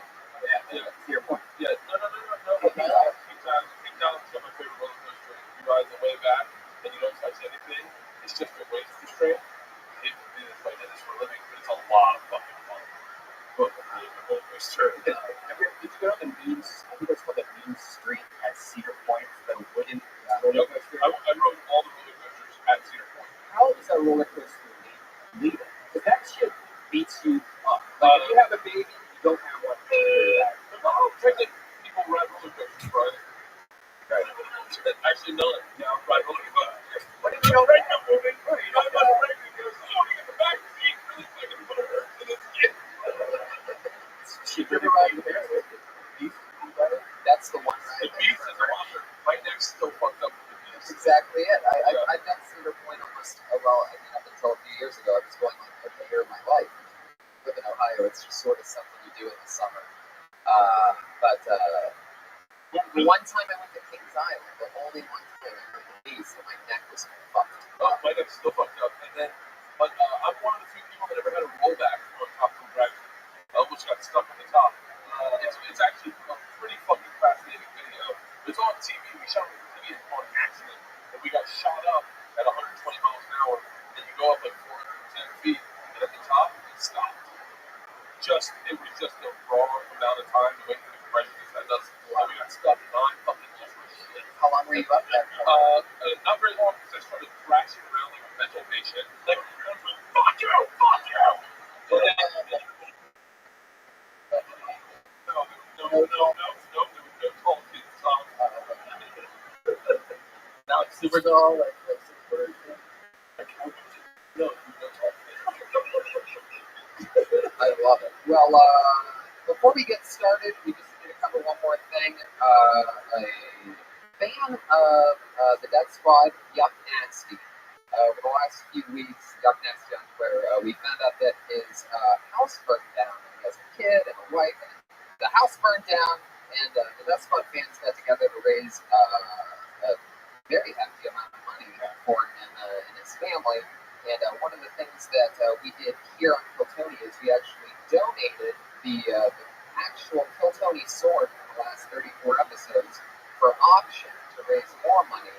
And we did that, and we gave it away because one of our biggest friends of the show, Waterboxer, was nice enough to exchange that sword with a sword that he made. He makes all the heavy majority of the awesome fan art that you see on the show, and he made a brand new Kill Tony sword that replaces that one. It's whoever the lucky buyer is of the other one will get that. Wait, is Waterboxer here today? Yes. There it is. I see you all. Get this, Waterboxer. Take a bow, buddy. It's your great work that made that possible. So that's super cool that we were able to help out a friend of the network, Waterboxer. Break some bullets. You break some bullets? Whoa, break some bullets. What's up? It's so bizarre to fucking like. Yeah.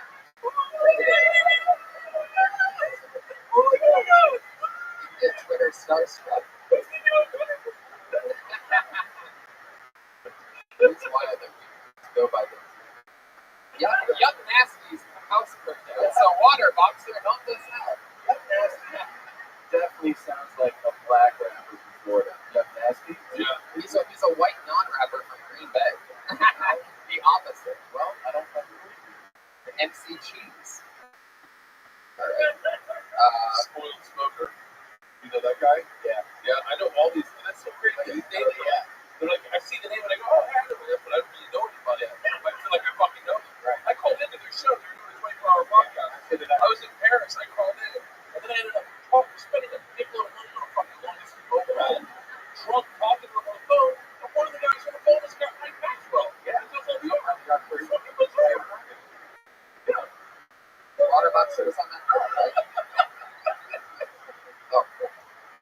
Oh, yeah. So what do you guys say we get it started, everybody? It's Kill Tony. Yeah. Volume 2 starts tonight. Episode 35. Stronger than ever. You guys know how the show goes.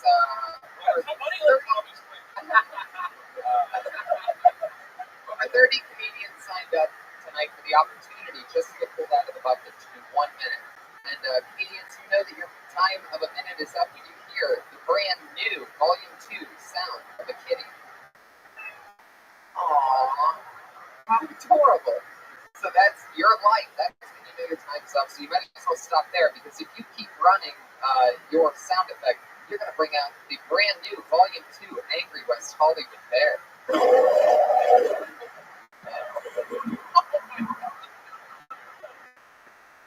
Wow. I said holy shit when it was halfway through. That sounds like me taking a shit, man. That's a big one. Let's point something out. Yeah, just so people know this. You signed up for this shit. Right. You get your name. But I would never give you unsolicited advice. Okay? Yes. There's nothing more annoying than any comedian being like, you know what you should fucking have. Right. You're like, not your ideas. So like, just you fucking work. Right? Right. Absolutely. Definitely. I probably have nothing for you. So you guys ready to get this started? Here we go. You guys know the story. We're rolling in with our brand new iron head of security. Are you getting paid iron shots? Are you getting are you hot in there? Is your legs? You can't sit down, but you sit down first. Yeah, just take a little sit down. Iron's on. Am I gonna double? Should I want to rock? Yeah. See, the old Iron Patriot would never have done that. Got drinks for Bert Kreischer. It almost seems like Josh was like the like runaround producer of the show up until tonight. Yeah. We're really working double duty. Yeah. Okay, here we go. Your first comedian doing stand-up for a minute tonight goes by the name of Nick Babbitt.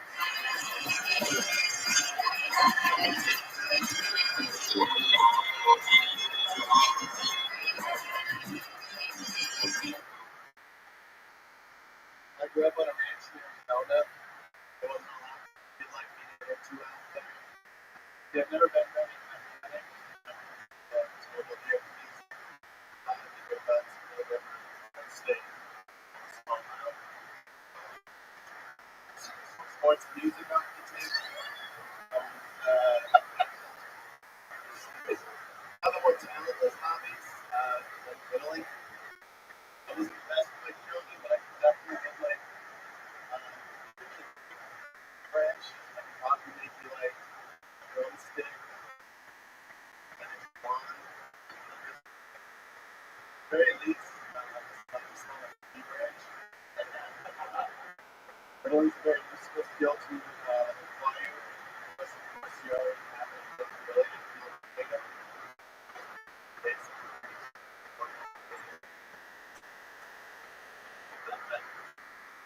Hey, look, I'm not gay.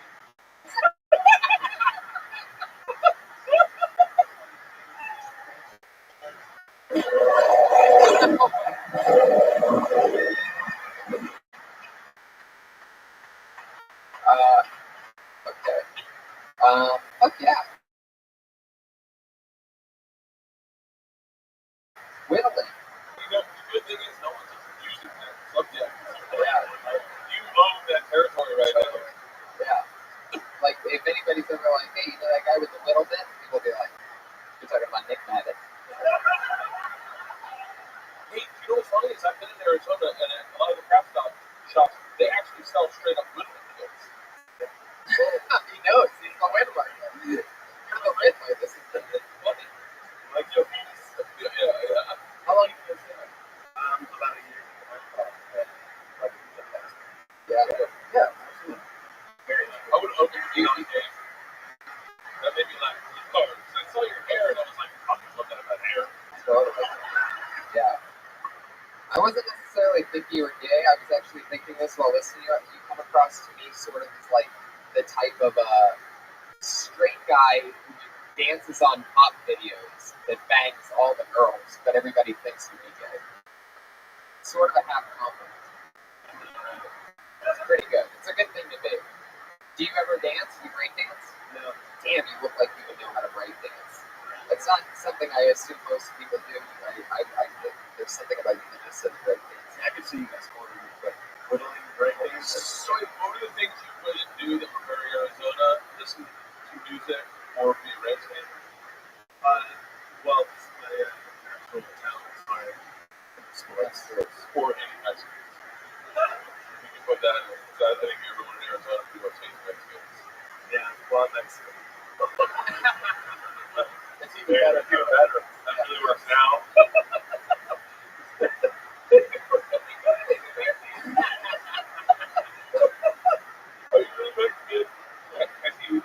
This is true. I don't like where this is going. Gary's got it. Take my phone and look. Here it is. Whoa. Oh, shit. Oh, my God. What the fuck is going on? This guy's got the head of a centaur. Like, where do you keep your horse body? Maybe keep her a screw up. You and your brother should have started a band. Oh, the Iron Josh is back. Oh, there he is. But yeah, the Iron Waitress, everybody. Wow. Fuck yeah. I like. How long do we do this? Yeah, as long as we feel it. I like. I didn't get the earbud joke, but then like when you started your next joke, then I was like, oh, that joke's over. And then I got it, and I liked that it was that it wasn't a big, you know. Yeah, I think that was like my key joke, so I find it like every time. But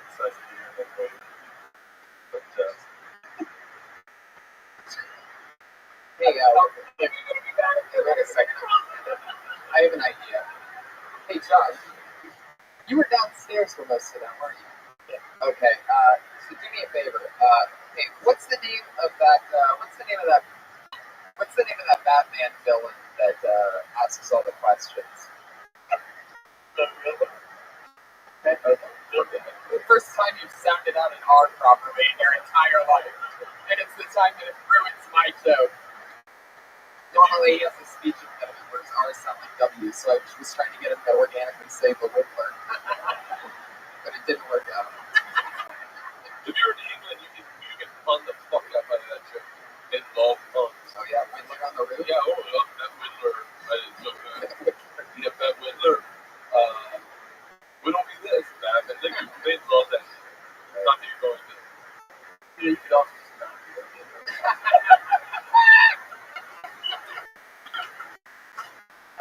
You got a crispy instinct. Yeah, no, you're really funny. Yeah, you have funny jokes. You said you get up once a week. Let's do that more. That's second nature. Yeah, yeah, you have confidence and a look. If you're doing 1 day a week for a year and a half, you're way. You've gone a long way in a little amount of time. So, thank you, Nick Babbitt, everybody. There you go. We got one down. No Twitter. No Twitter handle on you, Nick Babbitt? Not on Twitter? Yikes. All right. I guess. For those of you tuning into the other podcast that's being recorded right now.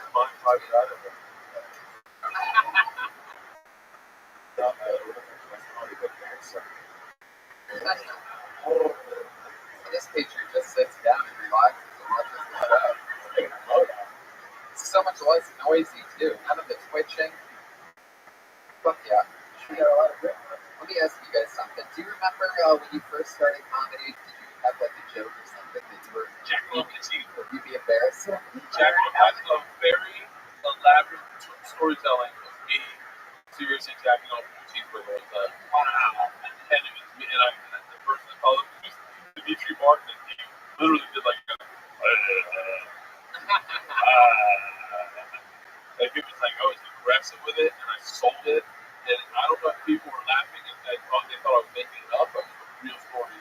And then I was like, and the best is a real story. I jacked off the cheeseburger before, and then I don't do it. You guys are that but and then my buddy, this guy that ended up beating me up, pulled up next to me right as I was in a car. I was in the car. He said, "Boy, Jack, I don't do the joke. That's just." That's hilarious. This was like your earlier big time closer. This is my. You're like, got the light? Hold on, here we go. Guys, like whenever Jack off the cheeseburger, fuck you. That was it. How about you, John? That you did back in the day. Oh no. I just said some of this. The guy had a lion.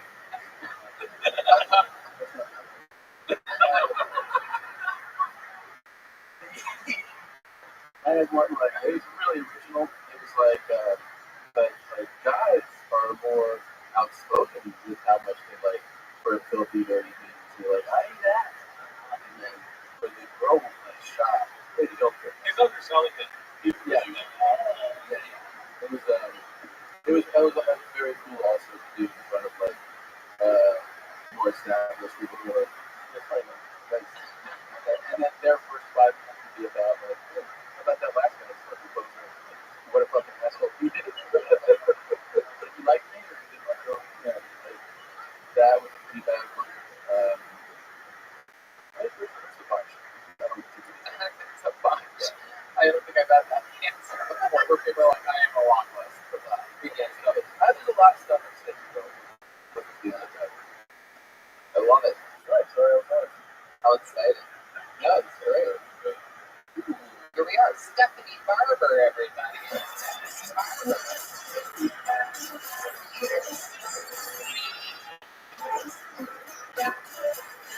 She's coming. Here she is, Stephanie Barber, everybody. Put your hands together one more time.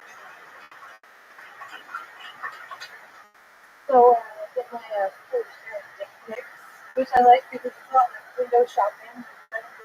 But guys, do us a favor. Maybe you could step it up a little bit, get a little bit more creative. I'm sick of getting the same headless dick pics from guys. Maybe you could be a little bit more like my ex-boyfriend who used to do really cool things like backlight his penis. It was just like Darth Vader. We called it Dick Vader. Those jokes were endless. He did other things like, and I suggest you guys try this in your own personal life, even if you don't have anybody to send it to. Get 2 mirrors, put one in the front, one behind, drop that dick right between it. Boom! Got a dignitized picture. I call it Dickfinity. It's literally an infinite seed dick. It goes on for fucking ever. That's it.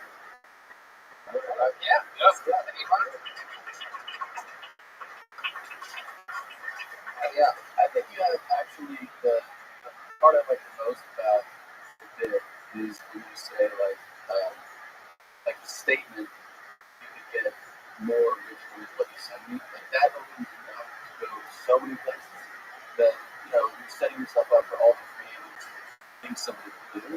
That's like like you said, the big better thing. There's 1,000 of those you can try every time you do that bit. You should literally do like a checklist and see what's the response to one. Like you say that to me the dicks are headless. What do you say? Headless dick pics. You mean with our heads or the dick's heads? Because I got long heads. I'm like, who doesn't put the head of their dick in? That's why it looks like a forearm. I thought it was a fucking shaft in it too.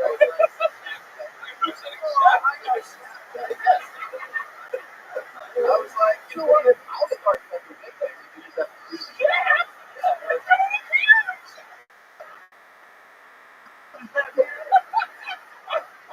I had to break this pic into 4 pics. My panorama wasn't working. Shout, shout, shout, shout, man. That's actually like a fucking amazing bit. That's hilarious. It's her bit. Right. I'm going to show you how happy I am right now. This was really bothering me.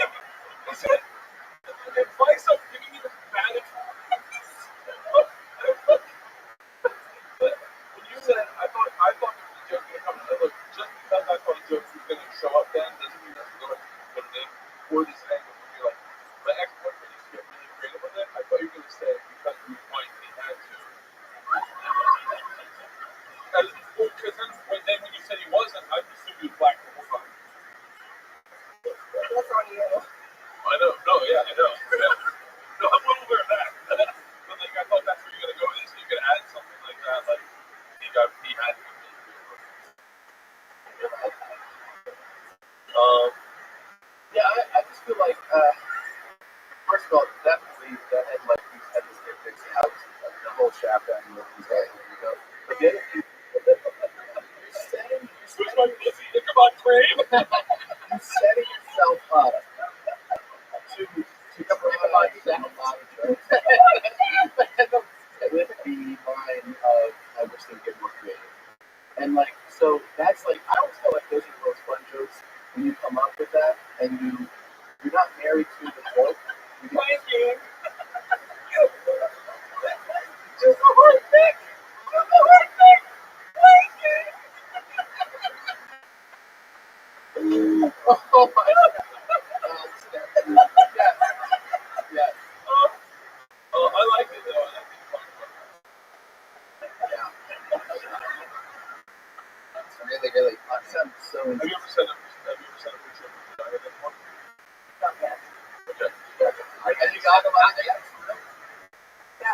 Like, are they texting you or is it now through Instagram?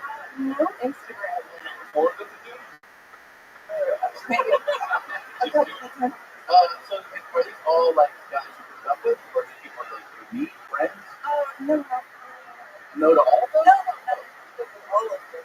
But like, Yeah, some. some from guys you grew up with, some from guys who are trying to hook up with you. And they're like, how does that work for them? Yeah, what's the result? Are you like, what's the last thing? Oh. Really? Have you ever responded super positively? Yeah. So sometimes you just go, beautiful dick, 4 exclamation points. This is awesome. Thank you. What are Yeah, what's that? Right. that's a really good angle. Yeah. Like the idea is that the dick took a picture of himself and the guy's It's a dick selfie. the dick just kind of, hey, he's sound asleep. Like, what would you say to if you got a dick pic? I don't know. I just thought that you're not allowed to send dick pics to people. Because that's like a highly offensive. I didn't know that. Yeah, oh, yeah, one important place. Like, dude, I sent dick pics to you. I said, but what do I have a file of you just one. You know, it might be illegal to send a dick pic, but I bet it's not illegal to separate the shaft from the head thing. That's almost like parts of a nuclear weapon. Go back together, it's a nuclear weapon, but separate, it's just for medical purposes. Go back to how you responded. How have you responded to truthfully the dick pics? What is the yes, yeah. There's your good joke. Yeah, like what is that? A Picasso? I'll tell you what, let's the work of art. How's this? Let's workshop this joke in the internet. What's your phone number? And then we'll just have people send you dick pics.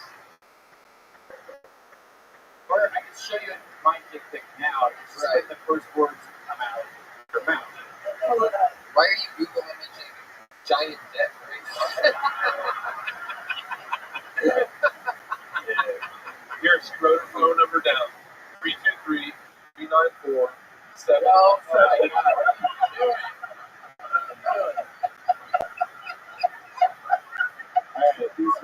sounded like such a real number. I'm just going to stretch you real quick. I have another number.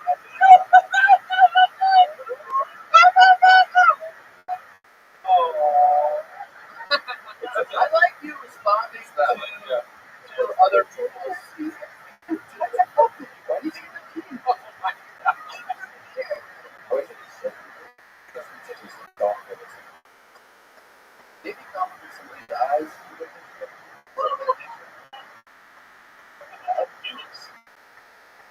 Stephanie, I think we've broken the dick pic code. I think you have about 7 minutes of dick pic on your hands that you're going to edit down now. So 3, 2, 3. Maybe talk about it. 7, 8, 9, 2, 6, 4, 3, 7. Maybe talk about that because I think just got in the shower and there's a breathing or something like that. You know, where like it's a little wet, or it's sweaty and stuff. Other veins, you know, if you're a vein girl, if you're not a vein girl, maybe like if you're a scale chick, you know, a lot of people like the scale, so a big scale. Right, where they scale like they put it up next to things. No, scales like those little scales that you look really close to the tip. Like those scales. All right, what? Who's next? Stephanie Barber. Stephanie A. Barber. At A Lady with 4 Y's. Is that right? Her Twitter handle is at A Lady with 4 Y's. Where are the Y's? If you want to tweet her a dick pic, feel free, everybody. She's at A Lady. 4 Y's. I almost want to ask her why you use that Twitter handle then.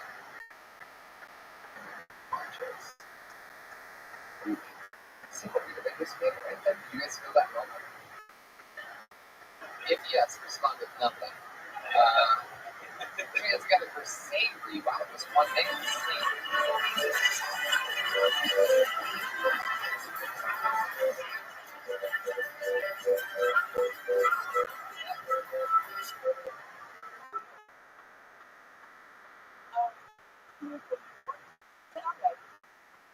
First thing I found out that Snoop You may know that Snoop Dogg is guilty. First of all, when you turn on, it comes on and goes slow. I was like, okay, this is gonna be interesting. All right, so I typed in Starbucks. Enter. I tried it. It's like stay straight. Like, now make that right, nephew. Keep your head strong. But what kind of high dress is on, right? Like I looked up, I get to my destination at a week store. I was like, I gotta go in there still, you know? And big shocker, it comes with a built-in police detector. Like I drove by the police station. Okay, I drove by the police station. It's like sipping on plain and juice. Hide your stash. You know, is there cameras? Thanks, guys. But yeah, 57 seconds of safety. Am I saying that right? Safety. Right. So you use not saying that right now. You let's either by the one name. Pick it up. Have you ever seen this? You look like Michael Jackson with a scarecrow. I just saw that the other day. I like eerily. Like, yes. You're beautiful. Oh, yeah. Michael Jackson. That's a huge compliment. I wasn't saying anything bad.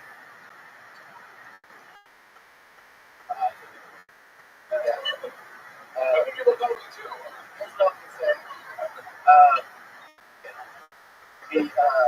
So the premise is like, how long have you been up? A couple years?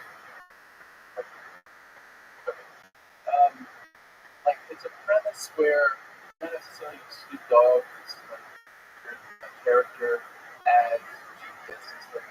There's versions of that exist. I think if you like the bit a lot, one thing you can make out would be like the awesome Snoop Dogg impression during it. So like that way it's like, if somebody goes like, oh, it's a Snoop Dogg as GPS, that is also an awesome impression. But that's what I think would make that. If you do impress me, It is one of those things you don't realize. You get up in the bit and you start doing the bit, and you don't realize how much that little bit of a real impression sells it to the audience. But I'm wondering, but I just found out recently that you can actually change the accent on your GPS. You can actually change it so it is a British guy or a Spanish guy or an Australian guy. So there's a whole field of that. Because I actually said I don't really have a GPS. Really? It's called what? So he's really got one. Always skin? Really? He doesn't really say like. Okay, I didn't really think he did. Like when you're doing it, I thought you were just doing the premise that like. Definitely. I didn't know that he really. Oh, so you need to really sell that, like. And then lie about it. Yeah. Right. Say that there's a hip-hop GPS system. And don't call it GPS system. You say that sounds so weird. Go. I got GPS in my car, and I get down. Yeah. 5 voices for it. Like maybe Yeah, it's not really a system anymore. Yeah. And sell how real it is. I didn't really know it was real, but once you said that it was real, I actually really knew it again. Like, because when you started it, I was like, I was like, oh, this is just a. But I could like Tom said, tell some things that he really does say, then lie about it. Yeah, then lie about it. They'll start second guessing. Like if you know like this other hip hop artist or whatever. Oh yeah. Like, Mike Jones. It's like you put in the address and you go, cool. Whatever, the LL Cool J. But there is a lot about these jokes. This isn't Which is why you expand is what I'm saying. Like you expand. Yeah, they talk about DMX. I couldn't even get there. I didn't know what? Yeah, I don't know. It's a lot of white people. They don't know what they're talking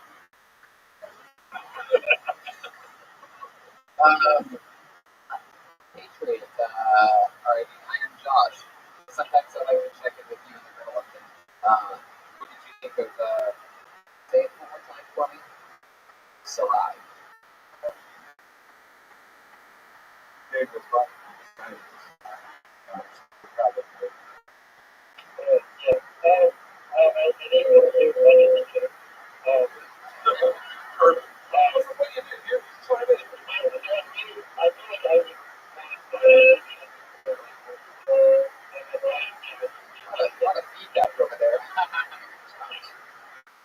Hey,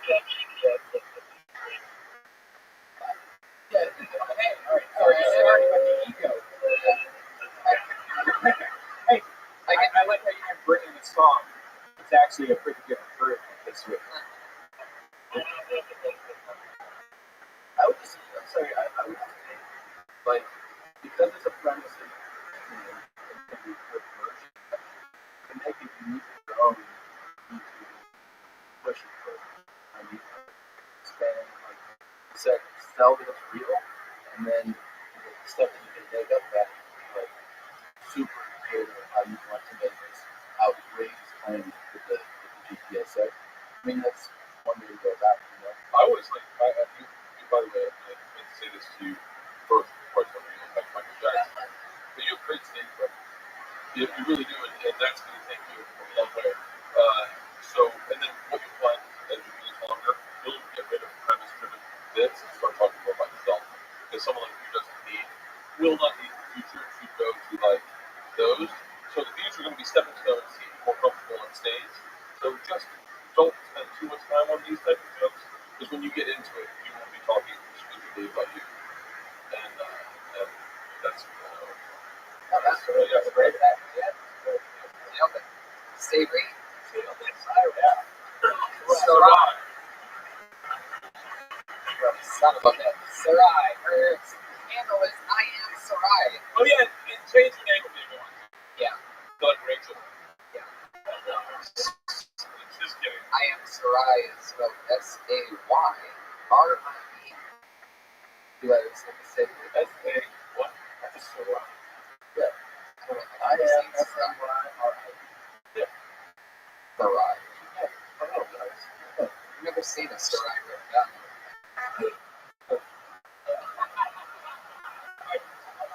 Josh, bring another double kettle one of the rocks. And you will. Yeah. Complicated. I'll say it. Yeah. 2 double kettle ones on the rocks, and then shoot that. Please, thank you. Who's next, Tony?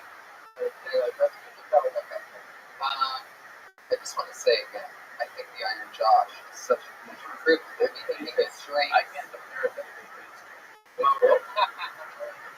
It's really good stuff. It's true. I'm a big fan of his work. Yeah, it's great.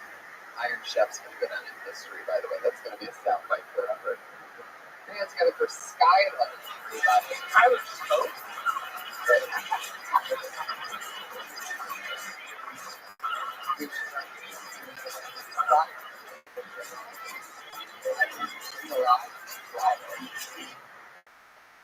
All right. So, I work in a strip club as a bouncer, and I have a couple of tips for fellas. If you're in the porn theater, don't strip fully nude. Seriously, it's offensive to me, the bouncer, and the homeless guy whacking out. No, this is a true story. I go into the porn theater, and then I open the door, guy jumps up, and I'm like, oh, dude, those clothes are so good. And then he's like, I'm like, why would you strip nude? He's like, oh, man, I'm tired of mommy right now. I'm a little drunk. You know how it is. No, nigga, I do not know how it is. All right, thank you very much. I'm Skyler. Have you ever seen Passenger 57 before? I just saw it the other day.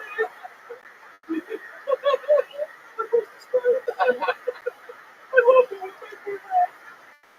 I'm stealing this. You need to. How long you this down? You're brand new, right? No.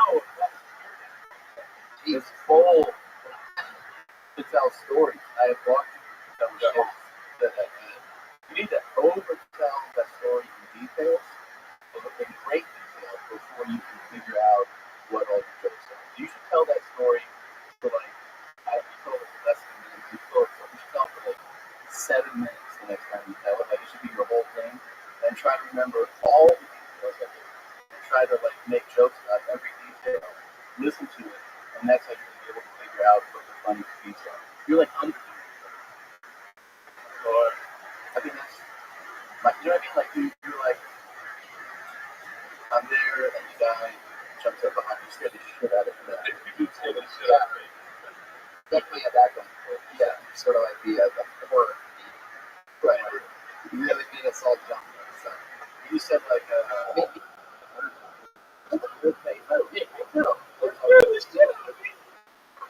you said that like and you're like, what the fuck? Right? So the guy I did say what the fuck. Right.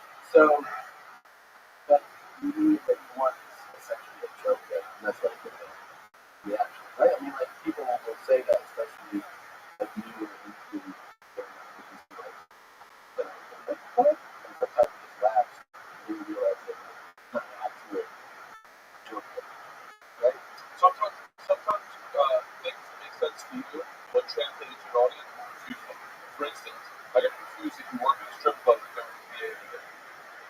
Because I was like, every strip club I've been, I've never seen a girl theater. It's like, what does it say theater? I'm saying it the way he said it. I'm saying it the way he said it. By the way, I got lost on theater also. no, but that's what he said. So I didn't understand.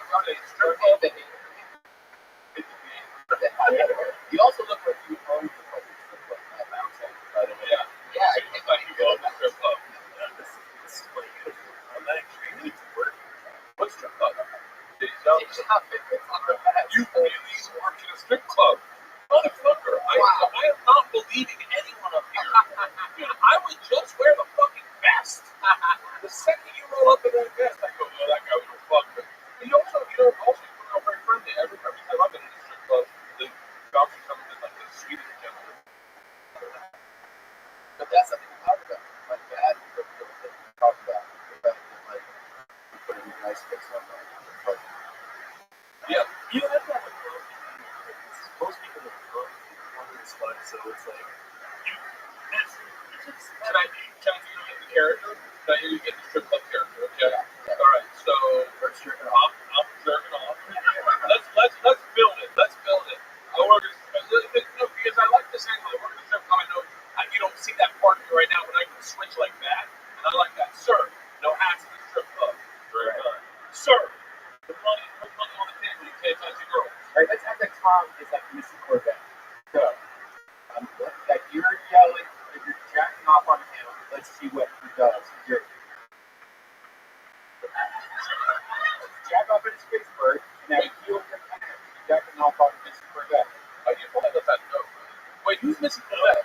So Tom is playing as the role of Mr. Corvette. Okay, my point was, no habits, put the money on the thing, and then your punchline would be something ridiculous you would stop people from doing. Yeah. That would be the joke. I'm not gonna write you. That's great. That's a great note. You understand it? Yes. Then you would say like, sir, no hats. Sir, take your shoes off the table. Sir, stop masturbating in your own house. Or whatever your joke is. Yes. So sir, you're gonna suck your own dick and you're gonna be laying on your back. But I like, because you gotta understand that when you show up as the friendly guy, I don't see the bouncer. So I don't need to see the bouncer. This isn't about you being a bouncer. That one joke is the foundation. By the way, I'm not a fucking expert. I'm just giving my opinion. That one joke is the foundation of incredible. I told you I could be a bouncer. Now let me tell you the crazy stories I've witnessed. And that has me in a fucking heartbeat. I'd love to hear your perspective. Because I never talk to you guys. I literally, unless it's a bad situation, and then I'm like, fuck, I thought that was going to go differently. Yeah. See, actually, you're that good on the filming. Your joke on that, when that 1, 2, 3 is showing you, that third line, the big punchline, can be super outrageous. It can also be real. You really think about all the craziest shit you've ever witnessed and said, and that's going to be the good thing. You should, like what we were talking earlier, you should try, that's an open place for you to try this line, that line, like all these things that you witnessed and had to say to somebody, that everyone would be like, who the fuck ever said that out loud? You're like, I've said that shit out loud, like, and you should end your show by going, a lot of people think, hey, I'm a really good guy, I'm young, I'm smart, I'm attractive, do I fuck strippers? And he's good. No, brother, suck my dick, and then drop the mic and walk off. Don't do that. I love it. I've seen you a few times under Skyline, and I had no idea that you even worked as a bouncer at a strip club. So this Yeah, you can't fucking bump it up. Definitely going to get something tonight. Got this dirty girl thing, but I come over and yeah, I'll see you. Wants to go fucking through. I know it's up there. He wants to deja vu. Everyone is like that. Yeah, I know it's I feel like I've been there. It's on Hollywood and mine were open until 6 a.m. 6 a.m. 6 a.m. Yeah, No alcohol. No alcohol. no alcohol. Beans. Fuck you. Beans full of Oh, He trailed it. there he goes. Skyler, everybody. Good job, Skyler. Good job, Skyler. Good job, Skyler. Talking about his Hey, bring up a white guy so we can tear him apart. Here's here. What? You know, 3 drinks at once. Thank you very much. I don't think oh, my stomach. But yeah, alright, I see how it goes.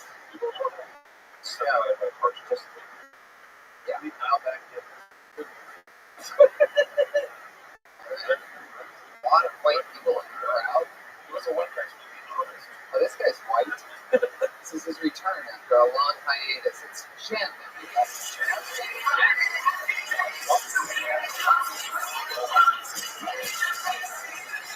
Oh, shit. What that means, everybody. Hold on.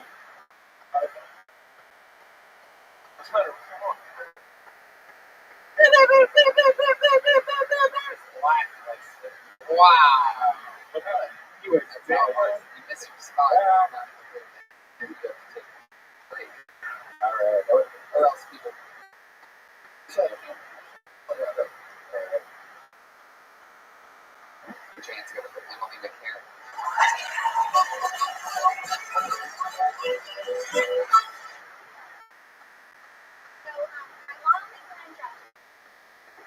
And as a result, we had many bottles of her hair. Because I was like, girls can lace her.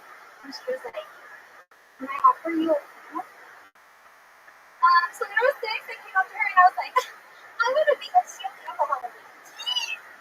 And by her reaction, you would have thought it was like, I'm going to be teaching you.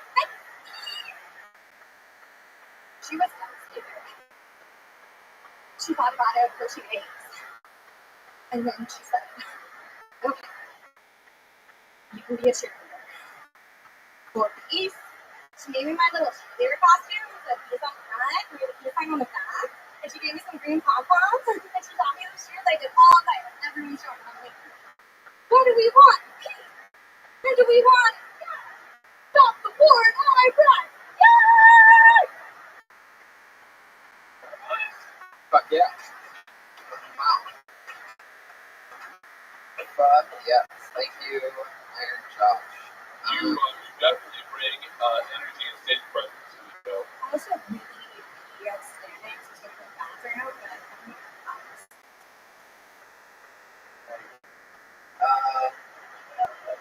Fuck yeah. You know what? That's what we former. There's so much going on. I've shit my pants on stage.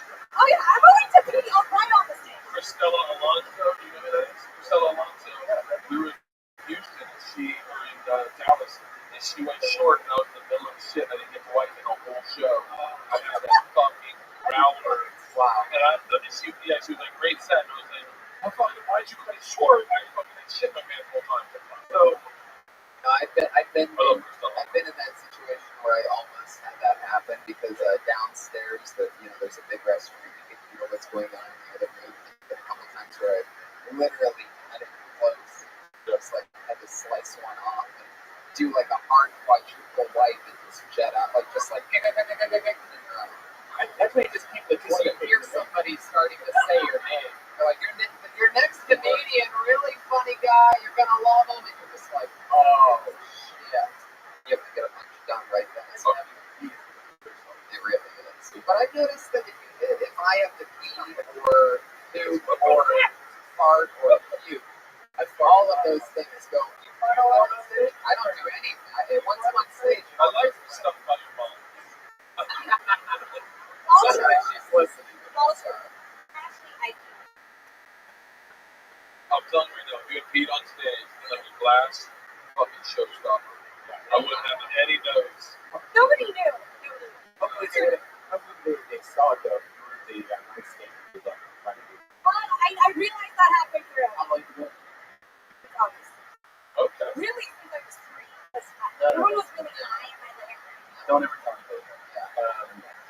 questions about this. How often do you get on stage?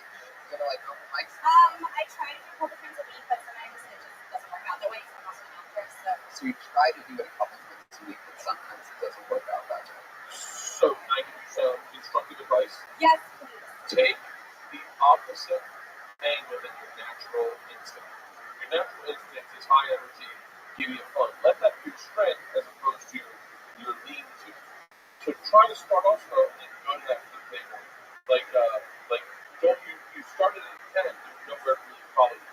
And I always say that because when I was younger, I would do that for 7 minutes, and then when you start headlining and doing an hour, you realize, oh shit, you need to have some ebb and flow. So try to use that as your knockout punch and not throw anything before it go. So like talk about the moments and see on his way, and then talk about that. I mean, I think that may help. This is coming from somebody disgusting. So I would trust he's saying. Yeah. Somebody who laughs at his own jokes. He's absolutely a mess. But the thing is, he's giving you good advice. Oh, nice. Yeah, and you should, need to do it a lot more. Say, for instance, August, and maybe once or twice a week. So it's like, even if you are able to incorporate a percentage of what he's saying, he's practice what you're not good at, and that would be, I would imagine, deadpan for you, like very low energy. So practicing low energy jokes, like write some lower energy jokes about your mom that are word heavy, and then you'll find that it's like when you see Fish Rock practice. Fish Rock can very easily get everyone laughing. He does the Fish Rock thing. When you see him on stage, he is like Woody Allen, like very dry. He was making the words work. So when you get on stage next time, try working just very low energy words, and then you'll find regular energy. Well, my mom actually writes me jokes about her horrible parenting. Stop that right now. If your mom was going to be a comic, she would have done it already. You're going to be a comic. You write your own jokes. Do not let other people write your material. You write your own. Do not. Or with your parents. You really say that to your mom? Yeah, my mom started writing. Did she write one that we heard? No. Hey, did your guys' mom give you jokes once? My mom gives me jokes. And it's just the worst. I wish I had. I should go a whole 15 minutes of mom jokes. Yeah. My mom does it. I love that. My mom does your mama jokes is uncomfortable. Wow, I'm such a whore. Actually, one of my mom's jokes was about Taik. The way that you laughed at that was very serious. Yeah. Almost like you had to. It's like you're her biggest fan. I feel like we're talking about your mother who did 65 direct shows. That apple doesn't fall out. Did you grow up Carol Burnett? Is that what we're talking about? Where'd you grow up? I grew up in San Diego. Oh, really? Yeah. And you can walk around naked there. I think you can. No, you can't. You can't. I was there. No, legally, you can walk around naked there. Legally, you can walk around naked there. I did not know that. I was surfing there, and I did not think of it once. You surf now? I surf now. Me and Jason Ratboy Collins, son. Whatever. Nope. Yeah, but I know who that is. you do? Oh, yeah, of course. I don't surf.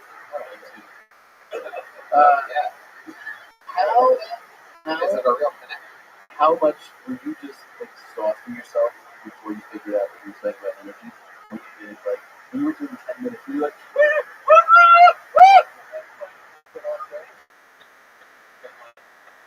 Last stop, and I did a powerful 20 minutes.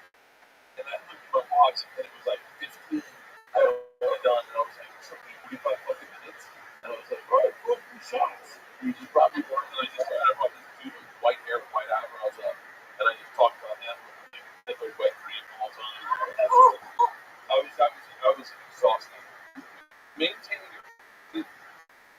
I wish you could get to see it, but watching Dave Cook work for me was a real lesson in how to maintain energy and use it on your behalf. And I love to watch, I just didn't say about Dave, he was a high energy fucking dude who knew how to pull it in and reel it back and use the words and accentuate the words and energy. So, I mean, so find my energy acts and take a look at what they're doing and figure out, like, and don't steal from them, but take a look at their take a look at their essence. Take their essence. Take their essence. If I remember, it's actually slower than I was last time. Yeah, last time that was Right, you're getting less and less crazy every time we see you. Oh no, more. There you go, everybody. Emily McCarran, everyone. Good job, Emily. Yeah. It's all happening. She's at Cartfield Joy on Twitter. Shit. It's gonna be your next comedian, Missy Martinez.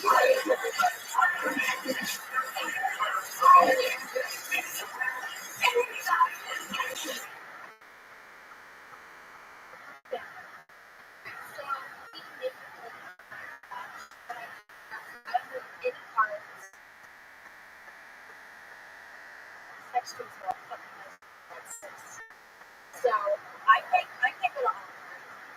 go to Rodeo, and it kind of explains all these connections. Alright, on a side note though, I am brewing my own beer. Totally unrelated though. Totally unrelated. So if any of you are interested, maybe. But you know, I have to take care of my body.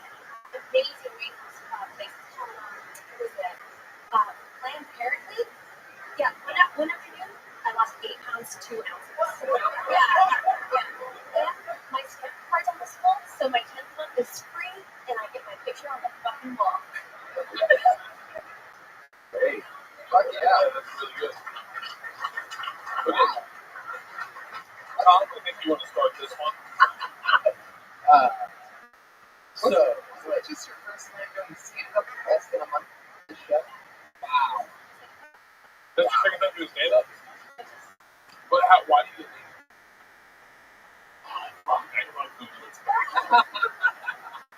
Breadsticks and Missy Martinez. Yeah.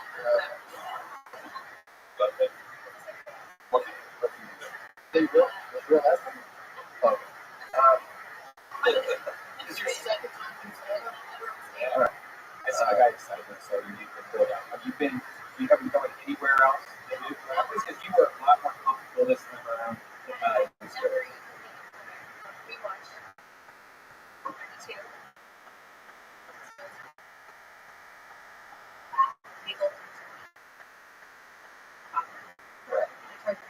Yeah, you did project definitely higher. But one thing, I had you in full class, and it was still very, yes, yeah, it's almost as low as it's almost touching the lip like that. Milk it? What? Oh, I'm sorry. Milk it? I think this grab it and close. I've been waiting my whole adult career for a porn star stand-up. Are you still waiting? I mean, no. For your second time on stage, I'm really impressed. Really impressed. Because I did not. You don't. It's gonna sound like an insult, but it's a compliment. You don't carry yourself like a porn star. You're honestly hot, but you're not like you're not doing what porn stars do when they speak to people, which is disconnecting. It's like when they fuck. You're just like, what? And they're not there. You were there. You were talking to us like you were a comic. And there's so much about sex that no one, that guys like us talk about. I want to hear the other side of, I want to fucking hear it. I have a joke about squirting right now that makes people uncomfortable as fuck. But I bet you can get away with it and it's not fucking part of the show.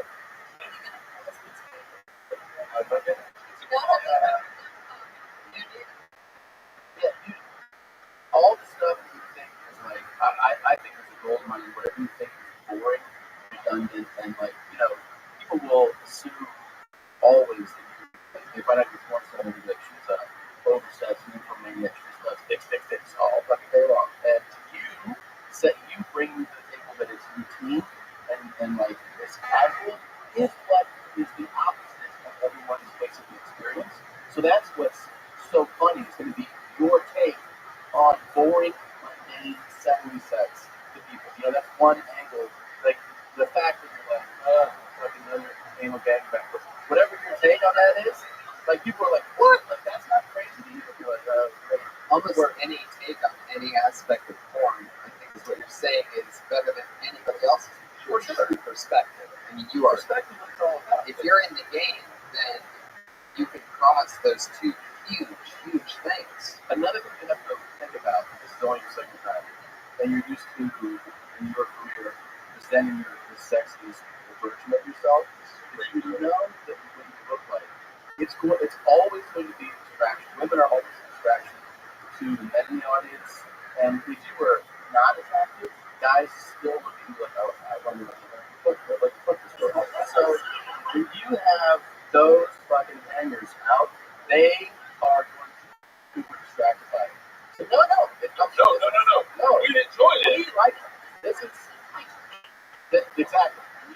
For right now, it's good. But for tomorrow, when we're not here, you need to, well, just always be aware. You can choose however you want to present it. But you can roll that rule. Just like looking at it. It is a very valid point because saying the second you might want to show up right. You know, like that, like I didn't notice that until you sat down. Like a guys disconnect. You look at shooting gold and like but that's what guys do. And so you gotta be aware of that. That's really not see you and you guys talk about something big. I mean, you're gonna fucking lose us. There'll be a line in the bathroom like, come on, let's hear closer. The thing you have to remember is that the more people you see, the less they're actually listening to what you're saying. Right. Like, they're literally, you can finish a good show, and people are going to be like, whatever, I want to jizz all over it. That's how you get caught free. Wait, explain that. Tell me this story. And you got, are you serious? And the professor like, whatever. Yeah, that's us.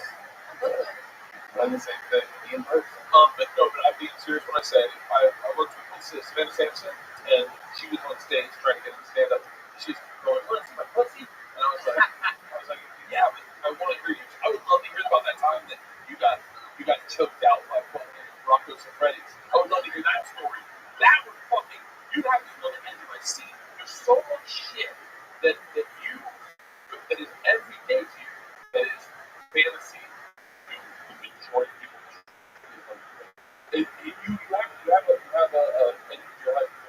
a place to speak from that not a lot of people can do it. There are not a lot of women in your profession that I probably feel like, are you going to can't be a porn star. Like, nobody. It's the truth. I mean, we live in LA. And so, but do what you're doing, get there. Here's another thing. You just said a minor note, but like, the whole way you do that, one of the most things, you know, you sell usually more than a joke.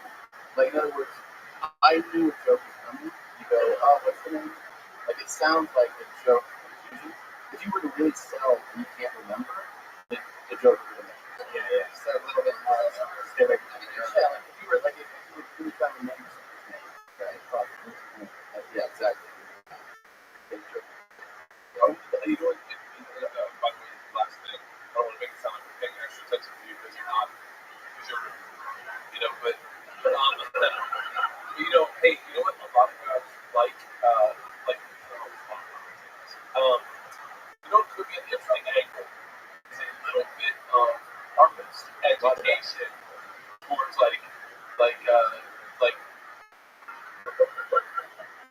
never mind. This is bad. No, you got it. It's like listen. I used to do joke bits about when I'd see an older couple, I'd say this. By the way, I'm not expecting this to make people laugh. But I'd say the woman, you want to really treat her right, I'll show you mine. It's called sandbag. Get on top of it. Tell me how to watch it film. And right as you find that, fake pull a punch out of it. Like that was so like. But those, I had a hundred of them. I still do a ton of them. Like when I go down with girls, sometimes I put my legs around her tightly and go, oh! Like but that is a go-to. That is a go-to thing. Sex moves that you have done. Ladies, you want to really know how to make your man act. Like the thing I'm doing about nonsense. Because Brian fucking told me he hit me in the squirt, and I was like, bullshit, I did the squirt. So I go, wait, I told you what Brian did? No.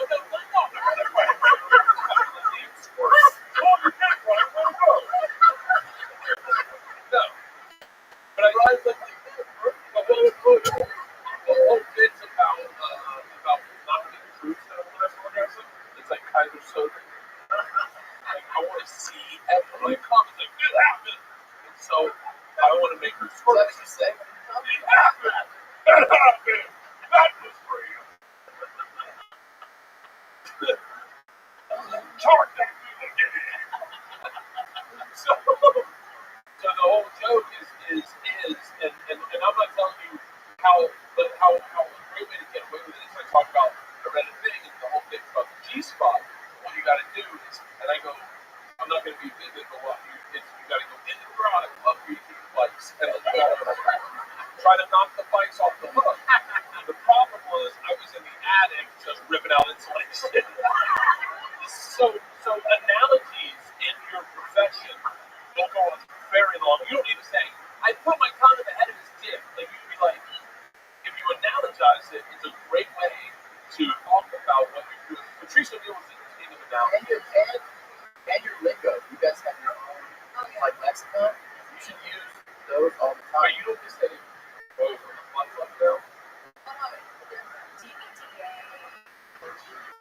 Do you know how quick I get into an anal situation on accident? All of it, right? Oh, that's not it. Oh, that's DVD, yeah.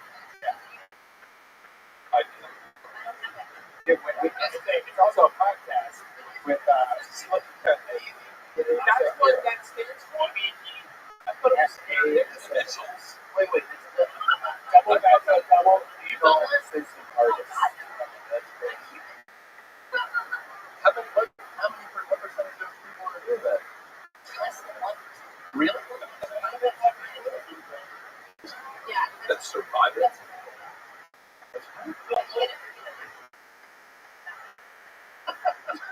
That's like the great jacket. If you win the Masters, you get like a fucking the pink sock.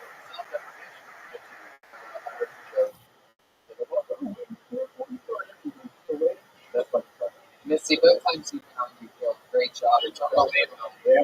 Missy S. Martinez on Twitter. Very funny. Awesome. This is the part of the show where only two regulars, do a brand new minute every week with lovely young ladies and very hilarious, super cool, always different, fun. This is no different. This next young lady, you're going to recognize her from such things as Tony. She recently just did a dysentery. She's very, very funny. Your hands together for Sarah Weinstein.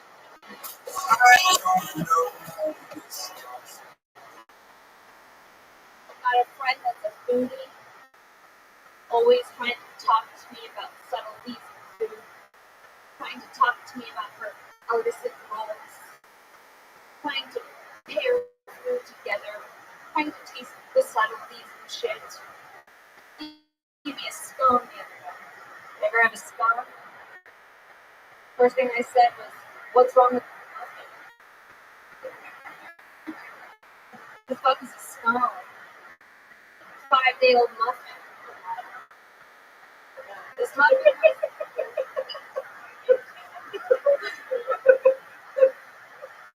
This muffin.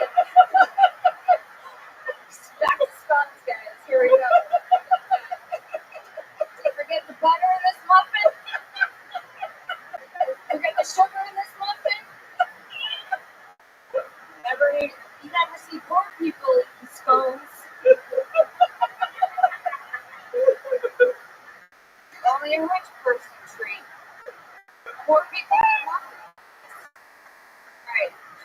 Wow. I remember the first time I'm Irish, and I remember the first time my mom made scone. Yes. And I was like, what the fuck is this? She's like, it's a scone. Yeah, That was really great. You're racing, man. You can say, what is this?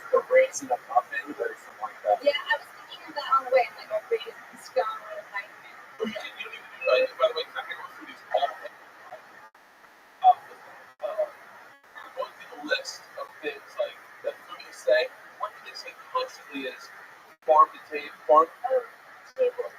Yeah, fresh to farm. fresh to Something farm to like table. that. But it's that fucking Brooklyn hipster shit. Where Yeah. it Well, really it's is very Brooklyn. And you're like, yeah, oh my god. But I live in a fucking farm. Where was this grown? And the boys that 10 years ago dude were sucking dicks for heroin. Oh, that's a really, I really enjoyed that. Fuck yeah. So you have this crazy style. I find myself saying almost every week, but by second 20, you have like this thing where you end up like getting to a point about something that I'm always just like, where's it coming with? Where's it coming with? Scum. Boom. Out of nowhere. Yeah. I wanted to just go out with the scum, but I'm like, I'll be scum for a minute. So, No, you did it. You know what you do really well? That, like, I love seeing comics that always, like, I realize I'm drawn to you, is when the point you're making at the beginning, you set it up specifically. A lot of comics don't do that, especially, like, newer comics. Like, you said specifically, and you did it a few times, foodies that like you to notice subtlety, right? That's what you say, and you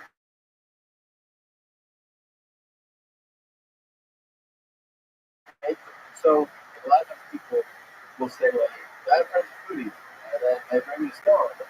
And you're like, well, you set up the specifics of it really well, and that's why the jokes work well. Because you're specific about what it's about. Yeah, of course. That was really fun to listen to. If you, I could theoretically do a joke about guns, I do let Tom set up like, what? But that's something you already do. You might not even know that you do it, but it's really something that because you already naturally do it. Now you can be aware of the fact that like jokes work better. Always being like Chris Rock is a great example of a guy who always sets you up very clearly, specifically, right? He makes the premise super clear. Then people are roped in and he makes the jokes. You're doing it. Oh, I don't answer that. Sorry.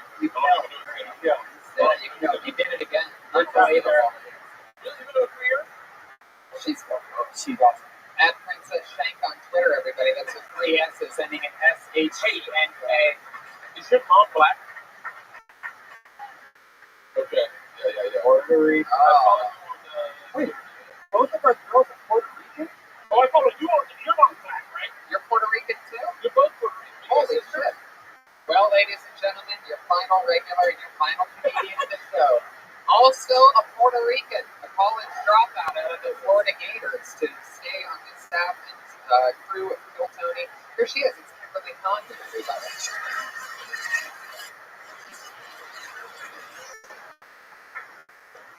So I got my heart broken in college. You guys know what that's like, right? Your first heartbreak. You spent like weeks wondering, please, what I do. Was it because I didn't want any kids? Because I told them in the beginning that if I wanted to raise something with hit system and walk weird, I'd just go to a college bar after hours. Was it because I was jealous? Because he came home one night and he was like, babe, I got slow wings and I do chunks. And I was like, who the fuck is chunks? Cut to 2 weeks later and he's blowing some fat making chunks. And I'm breaking up. I'm really sad about it. I mean, I should have known when he started wearing my t-shirts today. That was awful. I learned a lesson from it though. Like now I know what I want in a guy. I want someone loyal and respectful, someone I can really bond with. And I know what I don't want in a guy, which is another guy. That's it. That's good. I guess the t-shirts thing is bothering me that I missed it, that I didn't get it. You know how girls wear their boyfriend's t-shirts to bed? I said I should have known something when he was wearing my t-shirts to bed. That is very funny. I have a picture of a guy like so much bigger than you wearing your shirt. Like, Yeah, that's That's what that says. That's definitely an area that's worth tagging. oh yeah, you wore my t-shirt and Benny's still like reverse. Right. They don't have a beautiful visual to do like reverse. Yeah. They're the tight squeeze. They don't fit me anymore, so you basically, took them from me. Raped you or whatever, you know what I mean? Like, whatever way you're going to take it, because I know that has to physically stretch something out. Are you from Florida? Where? I grew up in Melbourne, Ontario, but I went to school in Gainesville. Girl beach. That was cool. I was raised in Sebastian. Keep Buster Holes, son. Yeah. Do you know the legend of Bert Price? No, I don't. Maybe you should Google it. I went to Florida State. I didn't start anything in comedy. I didn't start basketball until I went to Florida. You went to Florida State? Yeah, did you stand up in Florida? No. I started when I went to. And you dropped that in Florida for real? Yeah, I dropped that. Yes. During your senior year? Yeah. Wow. Did you stand up? Yeah. You started here? Yeah. Okay. She's written a brand new minute every single week since graduation. Thank you. No, that's right. We're running out of time. That's Kimberly Condon. Follow her on Twitter at Kimberly Condon. Tom Segura, Bert Price. If you get it, you got this deal going. Yeah, that's it. Thank you guys so much. Just kidding. That was so much That was a lot of fun. I actually had a blast doing that. Thank you to all the comedians that came up. And I apologize. I did not know everything about comedy, nor does Tom, nor does Rabbi. That's what I said. Yeah,